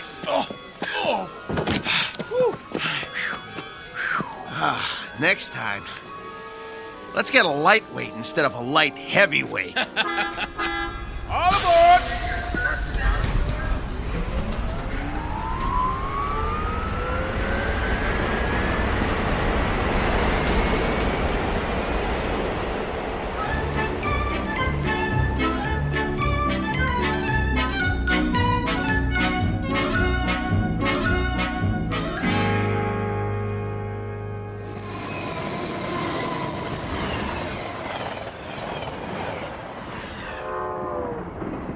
Ladies and gentlemen, kindly observe the no smoking sign and ensure that your seatbelts are securely fastened. Thank you. Here's our seats. C11 through 13. Let's sit him down in the window seat. He gets the window seat? Get him seated.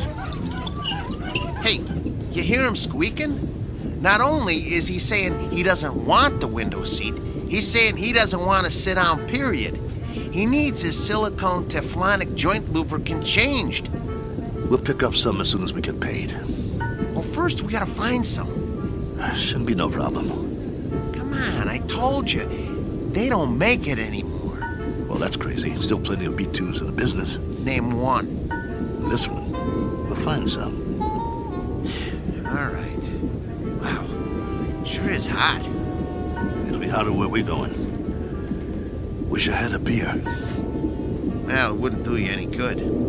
I already had 3 and I'm still thirsty. Not Naxo, he don't need a thing. Never complains. Then, why does he squeak so much? You think he'll be all right? Yeah, if he doesn't get hit. Can it, Pole? Hey, come on, no use glaring at me, Steele. You know he's shot. That ain't true. A little overhaul is all he needs. Well, yeah, a little 10 grand overhaul with parts they don't make anymore. When you talk, you think he was ready for the scrap heap. Ain't he? No, he ain't. That's because he's a little old? Well, try ancient. Plenty of fight left in him. Well, you think he's okay or not? Steele, I don't know. And that's a fact. He needs work. Like what? Well, for starters, the trigger in his left arm. It's been rewired so many times it's just about had it. He's got no protection left on that side. Plus, his eye lens is cracked. Leg cables are worn out, no tension left in him. Even his gyro's off, not to mention he needs silicone Teflonic joint lubricant. We'll get him some. Where? I'll find it. Yeah, after the fight. What about during? He'll be creaking around that ring like an antique steam shovel. This ain't 1940. It's 2040. Be a miracle if he goes 2 rounds. It ain't that bad, Paul. Actually, it's worse. Wait till the promoter gets a load of battling Maxo from Philadelphia. We'll be lucky to get monorail fare back home. The contract is signed. You can't back out. Well, the contract is for battling Maxo in fighting shape, not this bucket of antique hardware. Just you wait. Maxo's gonna do all right. Against the B7? It's just an experimental B7. It ain't got the bugs worked out yet. That's why they took a bout with us. Well, after tonight, battling Maxo's new nickname will be One Round Maxo. That's enough. He's been doing okay for 5 years, and he'll keep doing okay. So what if he needs a little work? So what? If he wins some money, we can get him all the silicone Teflonic lubricant he needs, and a new trigger for his left arm, and new leg cables, and everything. He's gonna do all right. You'll see. Maxwell's gonna do just fine.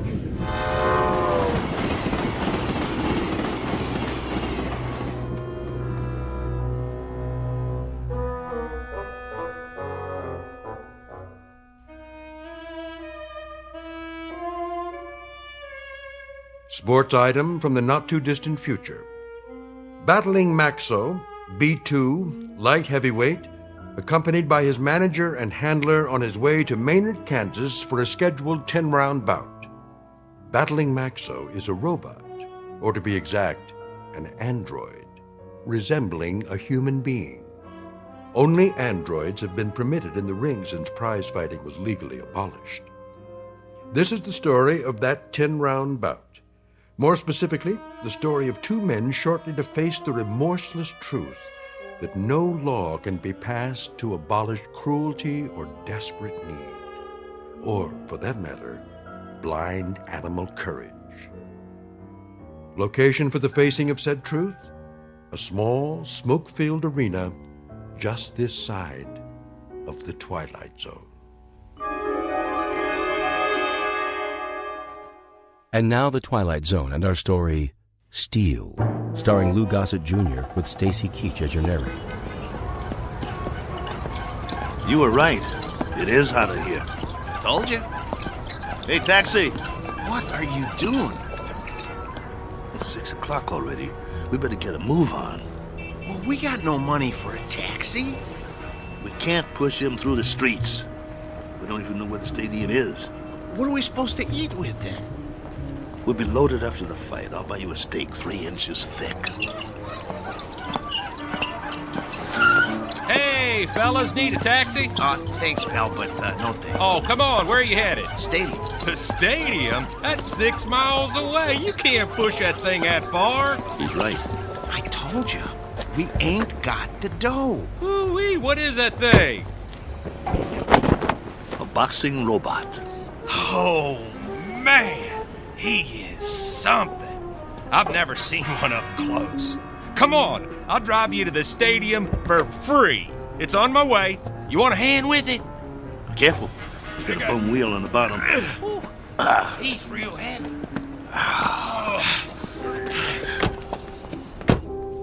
Oh boy, this is a real honor taking a fighter to the stadium. Well, thanks. Hey, which robot is that? This is Battling Maxo from Philly. Maybe you heard of him? No, but, you know, I'm no expert. He was almost light heavyweight champ once. No kid. Yes, sir. You ever heard of Dimsy the Rock? Don't think so. Why don't you give it a rest? Dimsy was number 3 in the light heavy ranks, on his way to the top. Well, my boy took him out in the 4th round. Left cross, bang! Almost put Dimsy to the ropes. It was beautiful. No kid. Yeah. Used to be in the game myself. Light heavy. Before they passed the law. Called me Steel Kelly because I never got knocked down. Not once. I was number 9 in the ranks before they outlawed human boxers. Wow. That's something. Anyway, tonight is going to be a good fight. Driver, have you ever seen a fighter from here called The Flash? Oh, yeah, you bet. Man, that is one good fighter. 1-7 straight. He's riding a bullet to the top of the rankings. You just wait. Matter of fact, he's fighting tonight, too. They're bringing in some heat from back east to fight. Flash is gonna slaughter him. Oh, where'd you guys say you were from? Philly. Oh, man, you're not. We are. Oh, look, I didn't mean nothing. I didn't know. Skip it. Forget it, pal. Doesn't matter. You're right. Why don't you shut your trap for once? Look, fellas, I'm sorry. Well, you guys need anything else? Anything? Do you know where we can get some silicone teflonic joint lubricant? Oh, do they still make that stuff? No, they don't. Just trying to be funny. They haven't made it in years. Hey, look! They got the fight card posted for tonight. You guys are the third fight out of 7. Woo! Your fighter must be pretty good. Oh, the Maynard Flash, B7 versus Battling Maxo, B2. You got a B2? Yeah. Well, at least you're not at the bottom of the card. We do have that going for us. Drop it, Bo. You'll see. You'll all see. It's nothing personal, Kelly. It's just the way it is. Well, it'd be a miracle if he wins. Hey, if he does, can I have his autograph? Sure thing. Thanks for the lift. Good luck, fellas. You're gonna need it. Steele, Maxo's not programmed to sign autographs, right? I know. Let's roll him inside.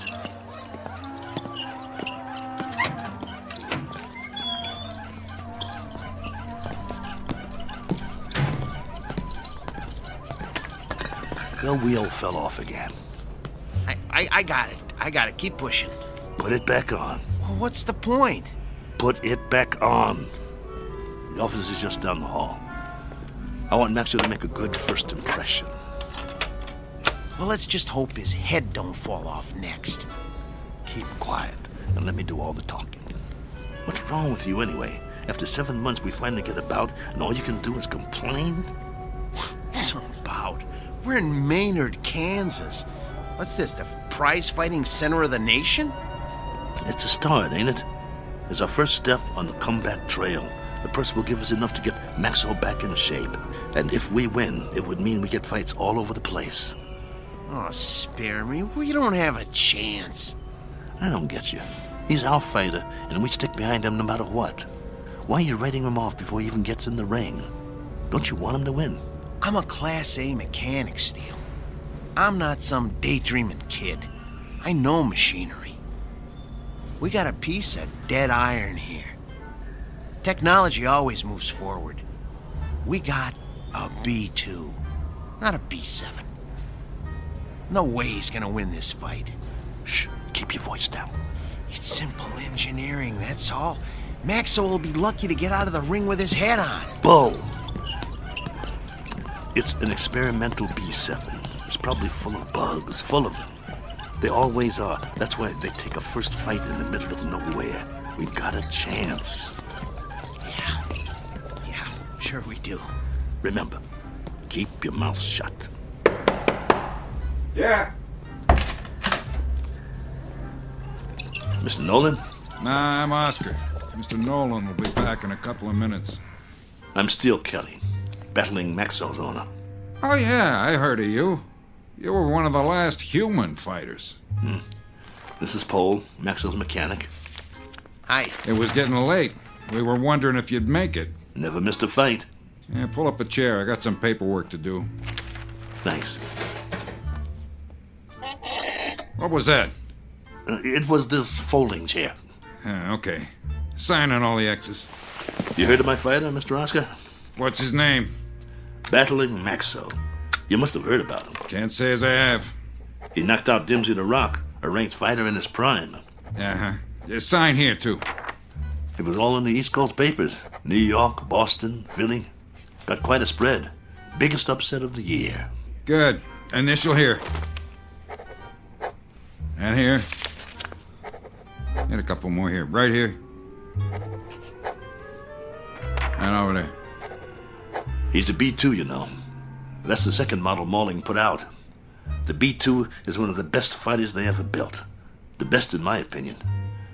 Maxwell is still going strong. I don't go for these new ones, you know. The ones made out of steel, aluminum with all the doodads. Too flimsy. Nothing solid. Nah, Mauling don't make them like Maxwell anymore. Oscar, who are these guys? Mr. Nolan, I'm Steele Kelly, and this is... Is that your fighter? Yes, sir. Battling Maxwell. Fighter in shape? You bet. Prime condition. Paul, my mechanic here, is a Class A mechanic, and he took Maxwell apart and put him back together just before we left Philly. Oscar, cigar me. Yes, sir. Ain't you forgetting something? Huh? Light me. Oh, yes, sir.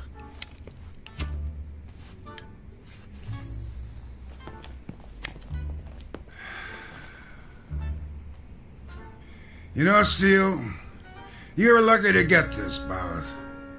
We ain't staged a bout with nothing less than a B4 in must be 2 years now. The fighter we had scheduled got run over by a truck in a loading dock at a stadium in Detroit. I needed somebody on short notice. So that's the only reason you're here. You got nothing to worry about, Mr. Nolan. My fighter's in shape. He's the one that knocked out Dimsey the Rock in Madison Square Garden a few years ago. Maybe I just want a good fight. And you'll get it. Maxwell's in top shape. No first-round knockout. No, nothing like that. People pay to see action. Do you have a prep room we could use? We want to check him over and make sure he's perfect.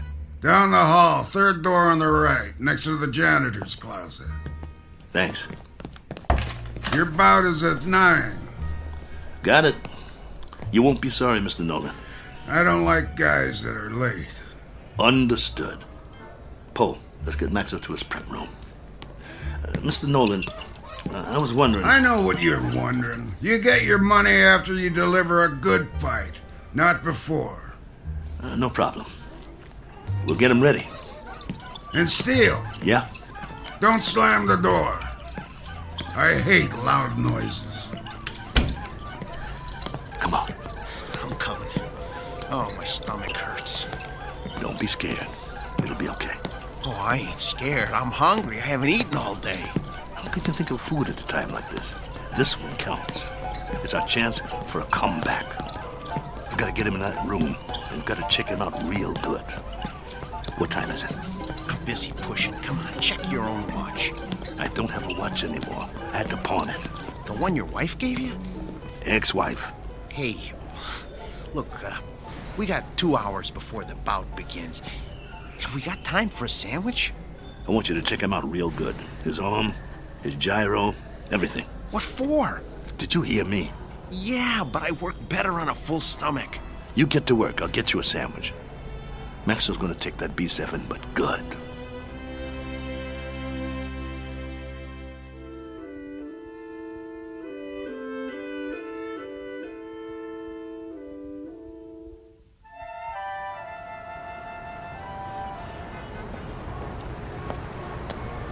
Excuse me, sir. Do you know where I can get a Philly cheesesteak? Try Philadelphia. Just kidding you. Oh, there's a nice little place around the corner, but I doubt they'll have something like that there. You new in town? Yeah. Where you from? Philly. Well, that figures. What brings you to town? I got a fighter in a third fight tonight. Really? Well, you must have one good fighter if you brought him halfway around the country for a fight. He's a great fighter. He's fighting an experimental B7. A B7 fighting a B6 could be interesting. He's not a B6. A 5 might stand a chance. He's better than a 5. He's a classic B2. A B2? Oh, well, I've never seen one of those, but I hear they're great bleeders. Good luck. Oh, by the way, at the diner, I recommend the roast beef on rye. Bloody rare.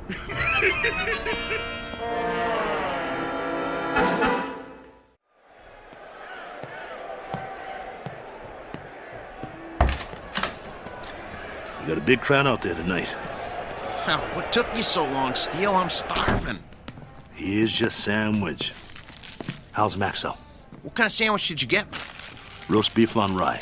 Well done with silicone teflonic joint lubricant on the side. What? It's mayo. How's Maxo? Did you get me a pickle? How's Maxo? I love dill pickles. Oh, here it is. Okay, well, the answer to your question is Maxo is still big as life and twice as ugly. I cleaned him up a little, though. The B2's always looked real.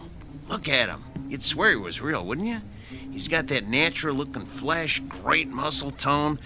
He could have been a male model if he wasn't a fighter. Come on, get to it. Well, outwardly, he hasn't aged a bit. His hair's still curly. Just like mine. Yeah, but he's got a little bit more than you do. Hey, when I had him made, they gave him my good looks. That's a matter of opinion. Quit stalling. What's the good news? Well, that was the good news. And, I also turned his power source on, and that's still good. So I ran a diagnostic check. And? And everything that was bad when we left Philly is still bad. There's got to be something we can do. Open him up again. You got a thing for bad news, don't you? Come on, Paul. Earn your keep. That's what you're here for. I'm not a miracle worker. I'm just a mechanic. Well, what do you want to do, retire? Oh, fat chance of that. Then quit stalling and open the control box. All right. Let me power him up first, so we can walk over to the table. He's too heavy. Okay, come on. Atta boy.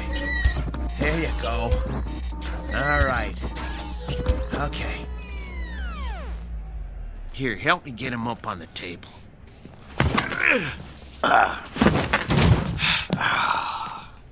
That's my boy. The doctor will see you now. Lift his arm.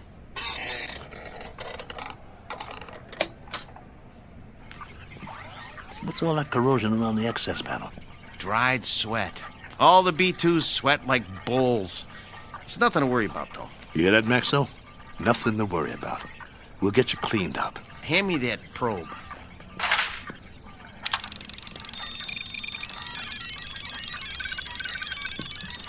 Well?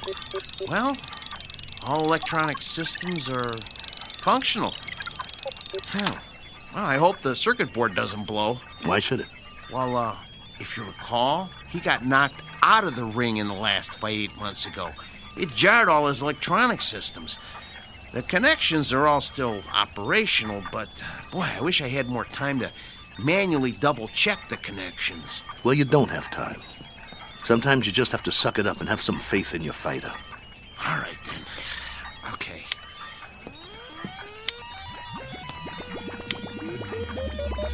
Well, I activated all his systems. Keep your fingers crossed and just hope nothing blows.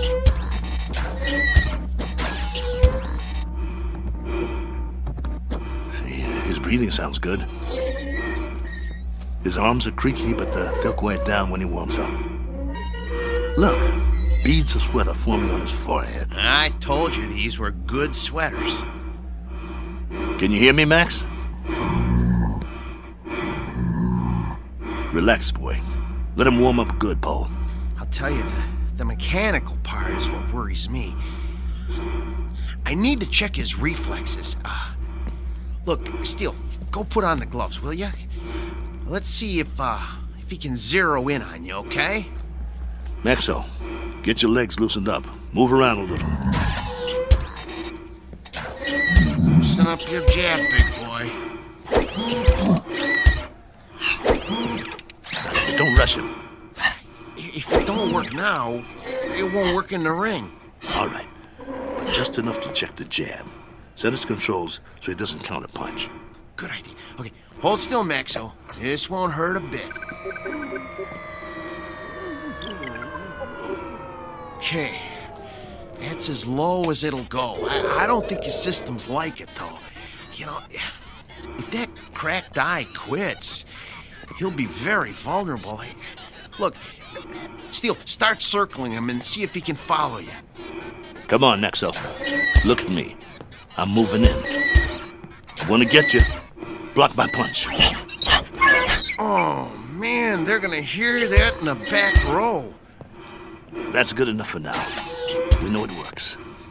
Steele, he's gonna get more than one punch thrown at his head. He'll outdance him to keep clear. Give him more power to his legs. Those cables are bandy. I don't like doing this. There's not much tension left in them. He seems to be moving all right. Yeah, but, boy, a heavy wind might knock him over. Put him on automatic. Oh, no. Come on. Let's not push our luck. Do it. All right. Here goes nothing. Maxo, gloves up. That's it. Beautiful. Now, let's see if he can move in for the kill. Kelly, Steele, no. Leave his systems on defense. He might have a couple of rounds if we leave him on defense. It takes less energy. He's gonna get beat to pieces if we let him move in. No, do it. Will you use your head? He's a B2. He's gonna get slaughtered anyway. Look, if we let him go on defense, we might be able to salvage him for pieces. Nolan paid to see him on offense. It's in the contract. Activate his jab. Come on, it doesn't have any lubricant in it. Do as I say. All right. Activating the jab. Shut him down. Shut him down.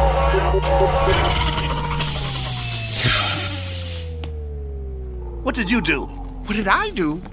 I told you to take it easy. It was on the lowest setting. I told you to check the arm. What's the matter with you? So help me if you broke that arm. If I broke it? Yeah, you. Look, Steele, I kept this heap running on borrowed time for 3 years now. Before we left Philly, I told you we needed to fix things and replace parts. We couldn't let this chance go.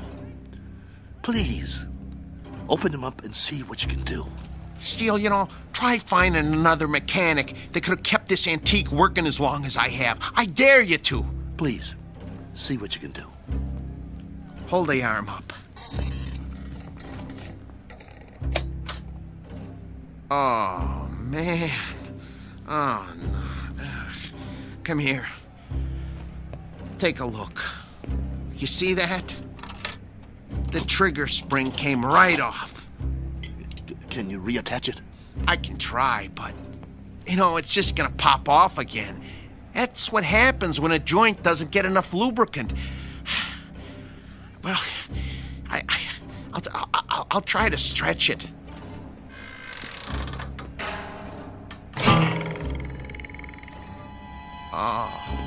Oh, nuts. Oh. Well, that's that. No. One jab too many. We gotta do something. What? Fix it. I can't. You just can't fix a spring. Once it can't spring, it ain't a spring no more. I told you it was getting ready to break, and to get a new one last year. He's got to be fixed if he's going out there, and he has to go out there. They fronted me the monorail fare. Steele, he needs a new spring. Nothing else will work. Well, can't you get another spring? Where? They don't make them anymore. It's a special spring. I can't just take one off a washing machine or something. Quiet. Yeah? 10 minutes. Something wrong? Oscar, can you make out about the one after the next one? Mr. Nolan does not make changes. We just need a little bit more time to make some last-minute adjustments. Sorry, pal, no can do. We want him tip-top, don't you? Nolan's got you on next. What's the difference? Third? Second? It's all the same, right? Second's the semi-main. That ain't for a B2. Maybe some B2s, but this one... They want to see a fight, not an execution. But I'm telling you... 10 minutes or you're out of here. Be a shame after coming all this way. Right, boys? Right. Well then, I guess that means... that we'll have to hurry. You heard the man? I heard him, but it's over. We're finished. No, we're not. There must be a way. What? Sell them for scrap and get a couple of monorail tickets? We hung in there as long as we could, but this is it. I have to hand it to you, Steele. You wouldn't give up. Quiet. I'm thinking. There is one way. It just might work. What might work? If they don't watch the fights. Who? Nolan and Oscar.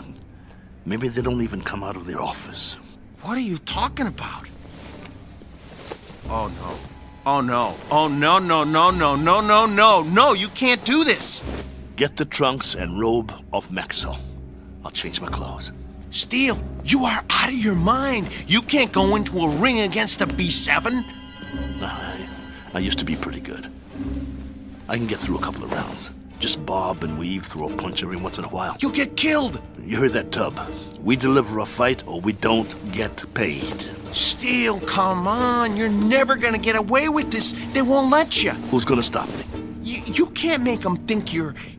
Steele, for God's sake. I can if you help me. Nobody here knows what Maxwell looks like. If Nolan and the other guys don't watch the bout, we'll be all right. Steele. The crowd won't have a clue. B2 sweat, bleed, and bruise just like the new ones. Give me the boots. Look, I got an idea. You know what I can do? I can wire my sister. She'll send us the dough to get us back east. Tape up my hands. Steele? Steele. I got another idea. Wait. Look, hold still. I know a guy in Philly wants to sell a B5 cheap. We could hustle up the cash and, Concentrate on wrapping my hands. If you don't take them right, I could break them on the first punch. Steele, this is suicide. It's a B7 out there. Don't you get it? It's a B7. You're gonna get mangled. Quit talking. I gotta do this. Hurry up. There's no more time, Paul. Put the gloves on me. Oh, I don't want to do this. Please don't do this. Look, let me go into the office and let me talk to them. Maybe they'll understand. No, they won't understand. So you're not going anywhere. You're gonna stay right here and lace up my gloves. Ow! You'll help me or I'll beat your brains out on this wall. But you're gonna get killed, Steele. Then I'll get killed. Better me than you, right? I got us in this mess. I'll get us out of it. Get the heap out of there! You heard the boss. Lace my gloves up tight. We gotta fight.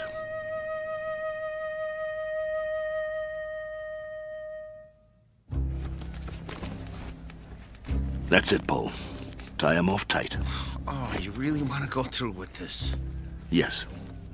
Let's go. How do I look? Like a broken down old fighter. So I'll pass for a B2? That's what I said. You look like a broken down old fighter. Here. Let me put a towel around your neck. Pull up the hood on my robe, too. I'll keep my head down so they can't see my face. You better do that in the ring, too. Let's go.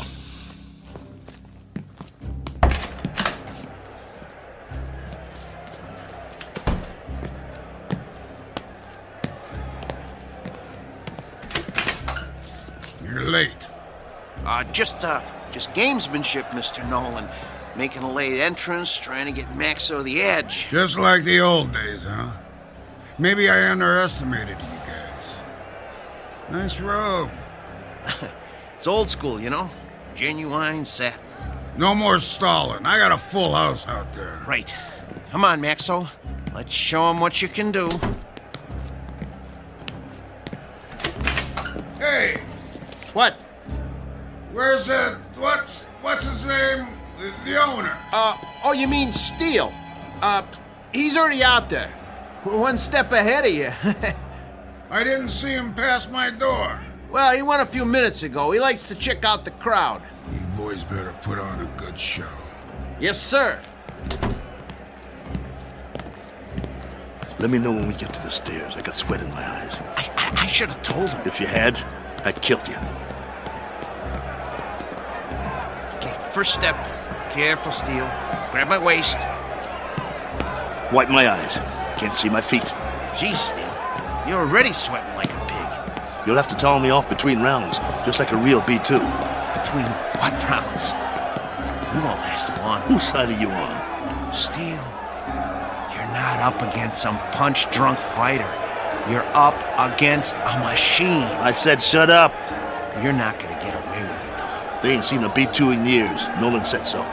Steele, you're never gonna pull this off. This is your last chance. Just get me to the ring.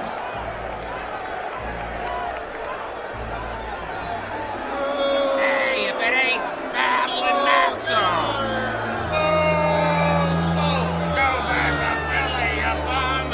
Rattling Maxo's more like it.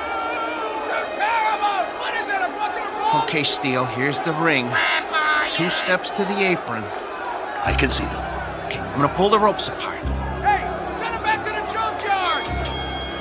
Ladies and gentlemen, the next contest of the evening, a 10-round light heavyweight bout featuring out of Philadelphia, the B2 Battling Maxo!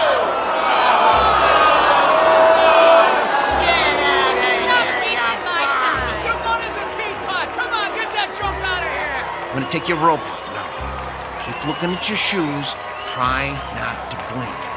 Stay in my corner. Of course I will. Breathe through your mouth. Come on. Little breaths. Come on. Breathe. Not too fast. I need a drink. Sorry. The water bottle is filled with B7 hydraulic fluid. And now, entering the ring, his opponent, our own B7, the pride of Kansas, the Maynard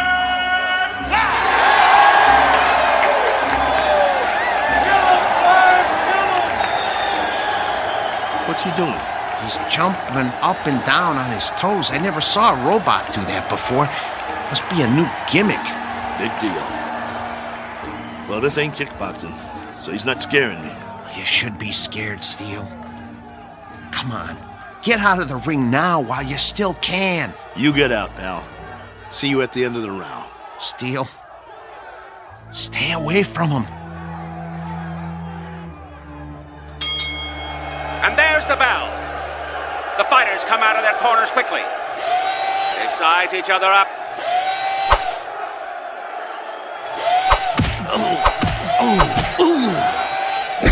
Oh, the Flash landed a vicious right. And another. And another. Come on, get away from him. Get away from him. Maxo backs away. Come on, I got money on this fight! Come on, I can take it. The Flash is the aggressor. He backs Maxo into the ropes. Hey, no holding. Get your B2 off the ropes. See how you like this? Bring it, you bum. I can take it. There's thunder in those punches. Your mother's scrap metal! Maxo backpedals. The Flash swings wildly. If he lands one of those, he'll take Maxo's head off. The Flash is coming in for the kill. That one was lethal. Stop the fight.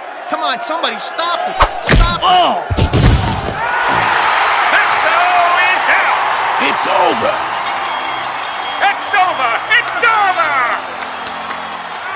Come on, stay down. It's over. Just get me up. I've never been knocked down. I'm Steele Kelly. In the time of 1 minute and 22 seconds of the first round, your winner, the Maynard Flash! That's it. Haul him out of here. Move it! Is he broken or what? No, he's okay. Just a second, okay? Steele, can you stand? Come on. Talk to me. Are you bleeding? Put the towel over my face. Yeah, sure. Get the robe. What? The robe. I want to walk out of here like a man.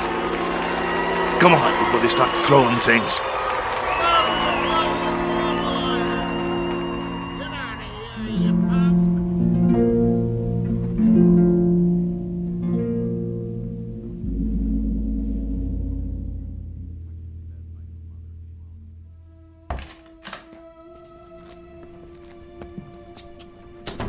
Come on. I'm gonna help you. Let me help you up on the table. Come on. Here we go. Sit. Come on. Steele, I'm gonna try and get you some ice. Forget it. But your eye. It'll be all right. I think right now you need a good stick man instead of a mechanic. That eye looks terrible. Actually, I think you need a doctor. Oh, man, you are really a mess. I don't have nothing with me. No needle, no thread, no iodine. That's not what I need. All I got is a couple of Maxo shop rags. Well, maybe we can stop the bleeding with them. Go. What? Where? Go get the money. But I can't leave you now. All right. Look, but just lie down. I don't even try to move, okay? I'll be right back.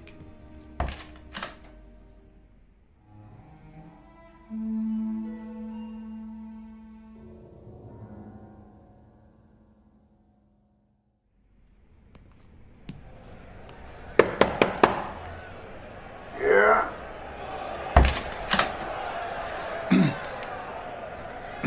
Mr. Nolan? Over that quick, huh?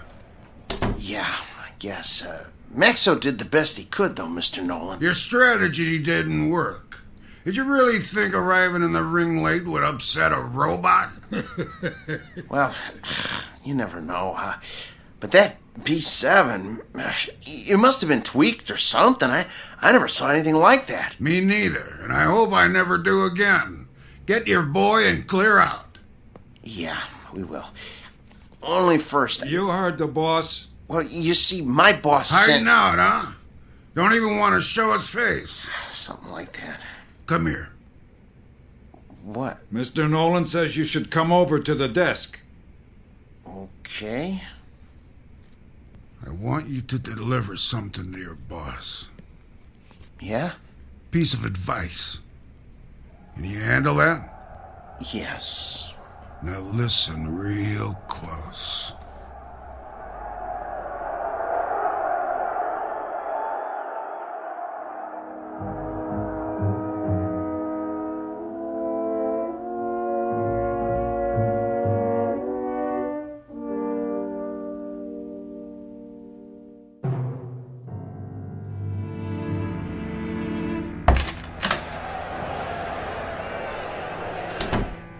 You get it? Steel. Well? Here. This all he gave you? Where's the rest? Well, that's what he gave me. This is just enough for monorail fare back to Philly. Well, he said he wouldn't pay for a one-rounder. What do you mean? Come on, take it easy. No. Here, let me see your hand. Oh, man. Did you break your wrist? He can't do that. Steel, that's it. He's got a bunch of thugs in that room now. I'll go in there. You can't. If he sees you, he'll know what you done. But the contract says... I'm supposed to deliver a message to you, too. He said to tell you. You're lucky he doesn't run us out of town on a monorail. And if you ever show your face in town again, he said you won't be so lucky the next time. Help me up.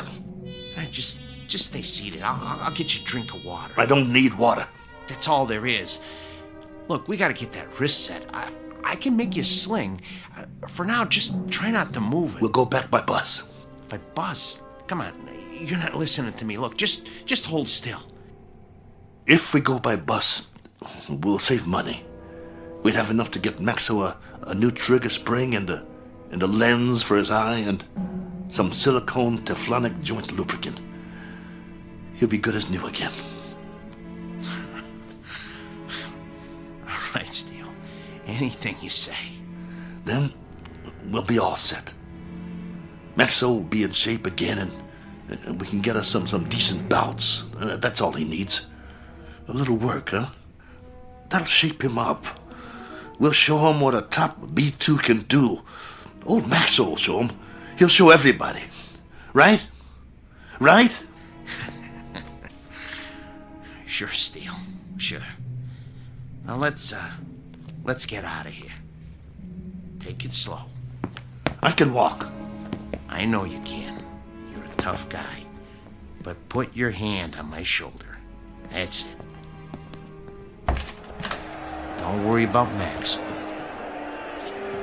I can pull.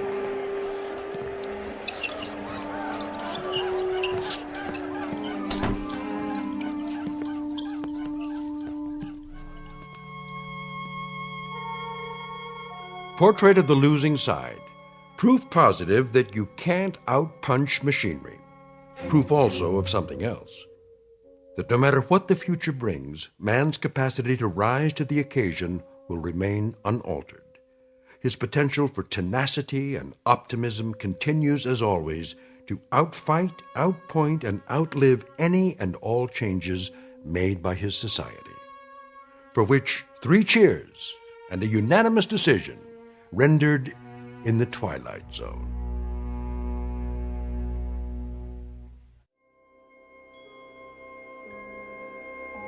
Hi, this is Carl Amari, producer of the Twilight Zone radio dramas. I'd like to take a moment to tell you about our official website at twilightzoneradio.com, where you'll get the latest news and information on these Twilight Zone radio dramas. Plus, at twilightzoneradio.com, you can digitally download 3 free episodes or any of our episodes for only $1.95 each. In this age of ever-changing technology, we've decided to make these episodes instantly available to you by making the Twilight Zone radio dramas a digital download-only series. This means that this series will no longer be offered on CD. The CD collections at our website are now being offered while supplies last at buy one, get one free. So be sure to get your favorites before they're sold out. Be sure to visit us often, and I'll see you in the zone.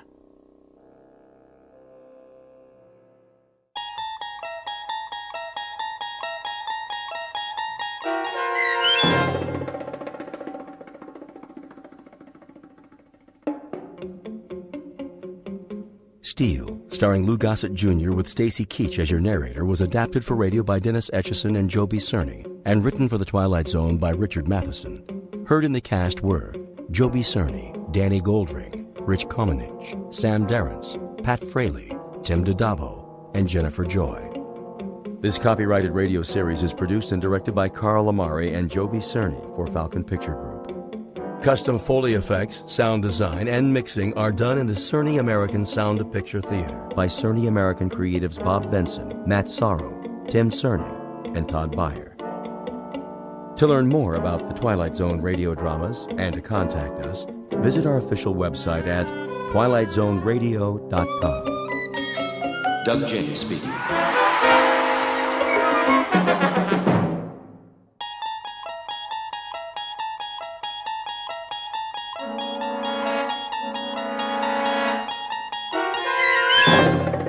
You unlock this door with the key of imagination. Beyond it is another dimension, a dimension of sound, a dimension of sight, a dimension of mind. You're moving into a land of both shadow and substance, of things and ideas. You've just crossed over into the Twilight Zone.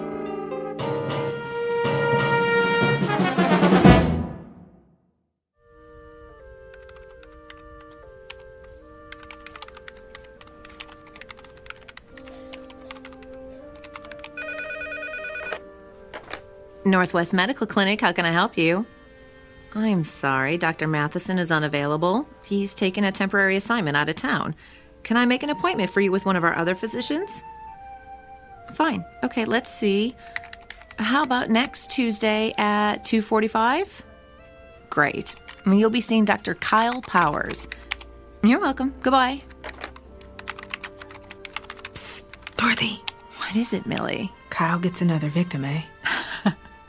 I know, right? How many of Dr. Matheson's patients is he seeing? Quite a few, which makes sense. He's got the lightest patient load at the clinic. Gee, I wonder why. Shh, Millie, someone will hear you. Well, maybe they should know what they're getting into before they see Dr. Doom and Gloom. Excuse me. May I help you? I have an appointment with Dr. Kyle Powers at 10:15. Another one bites the dust. Shh. Okay, what is your last name? Callahan. Okay, Callahan, let's see. Ah, yes, you were originally scheduled with Dr. Matheson. Yes, but I guess he's out of town for a while. I'm afraid so. Dr. Matheson accepted a year-long research position at a university on the East Coast. Oh. Kyle is seeing most of his patients. Like lambs to a slaughter. Millie? Mrs. Callahan, why don't you just have a seat over there in the waiting area? The nurse will call your name when the doctor is ready to see you. Thank you.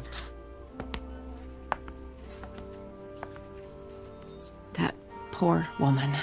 I feel so sorry for her. If she's used to Dr. Matheson, she's in for a real shock. I know. I don't envy anyone facing their first appointment with Dr. Kyle Powers. Mm-mm.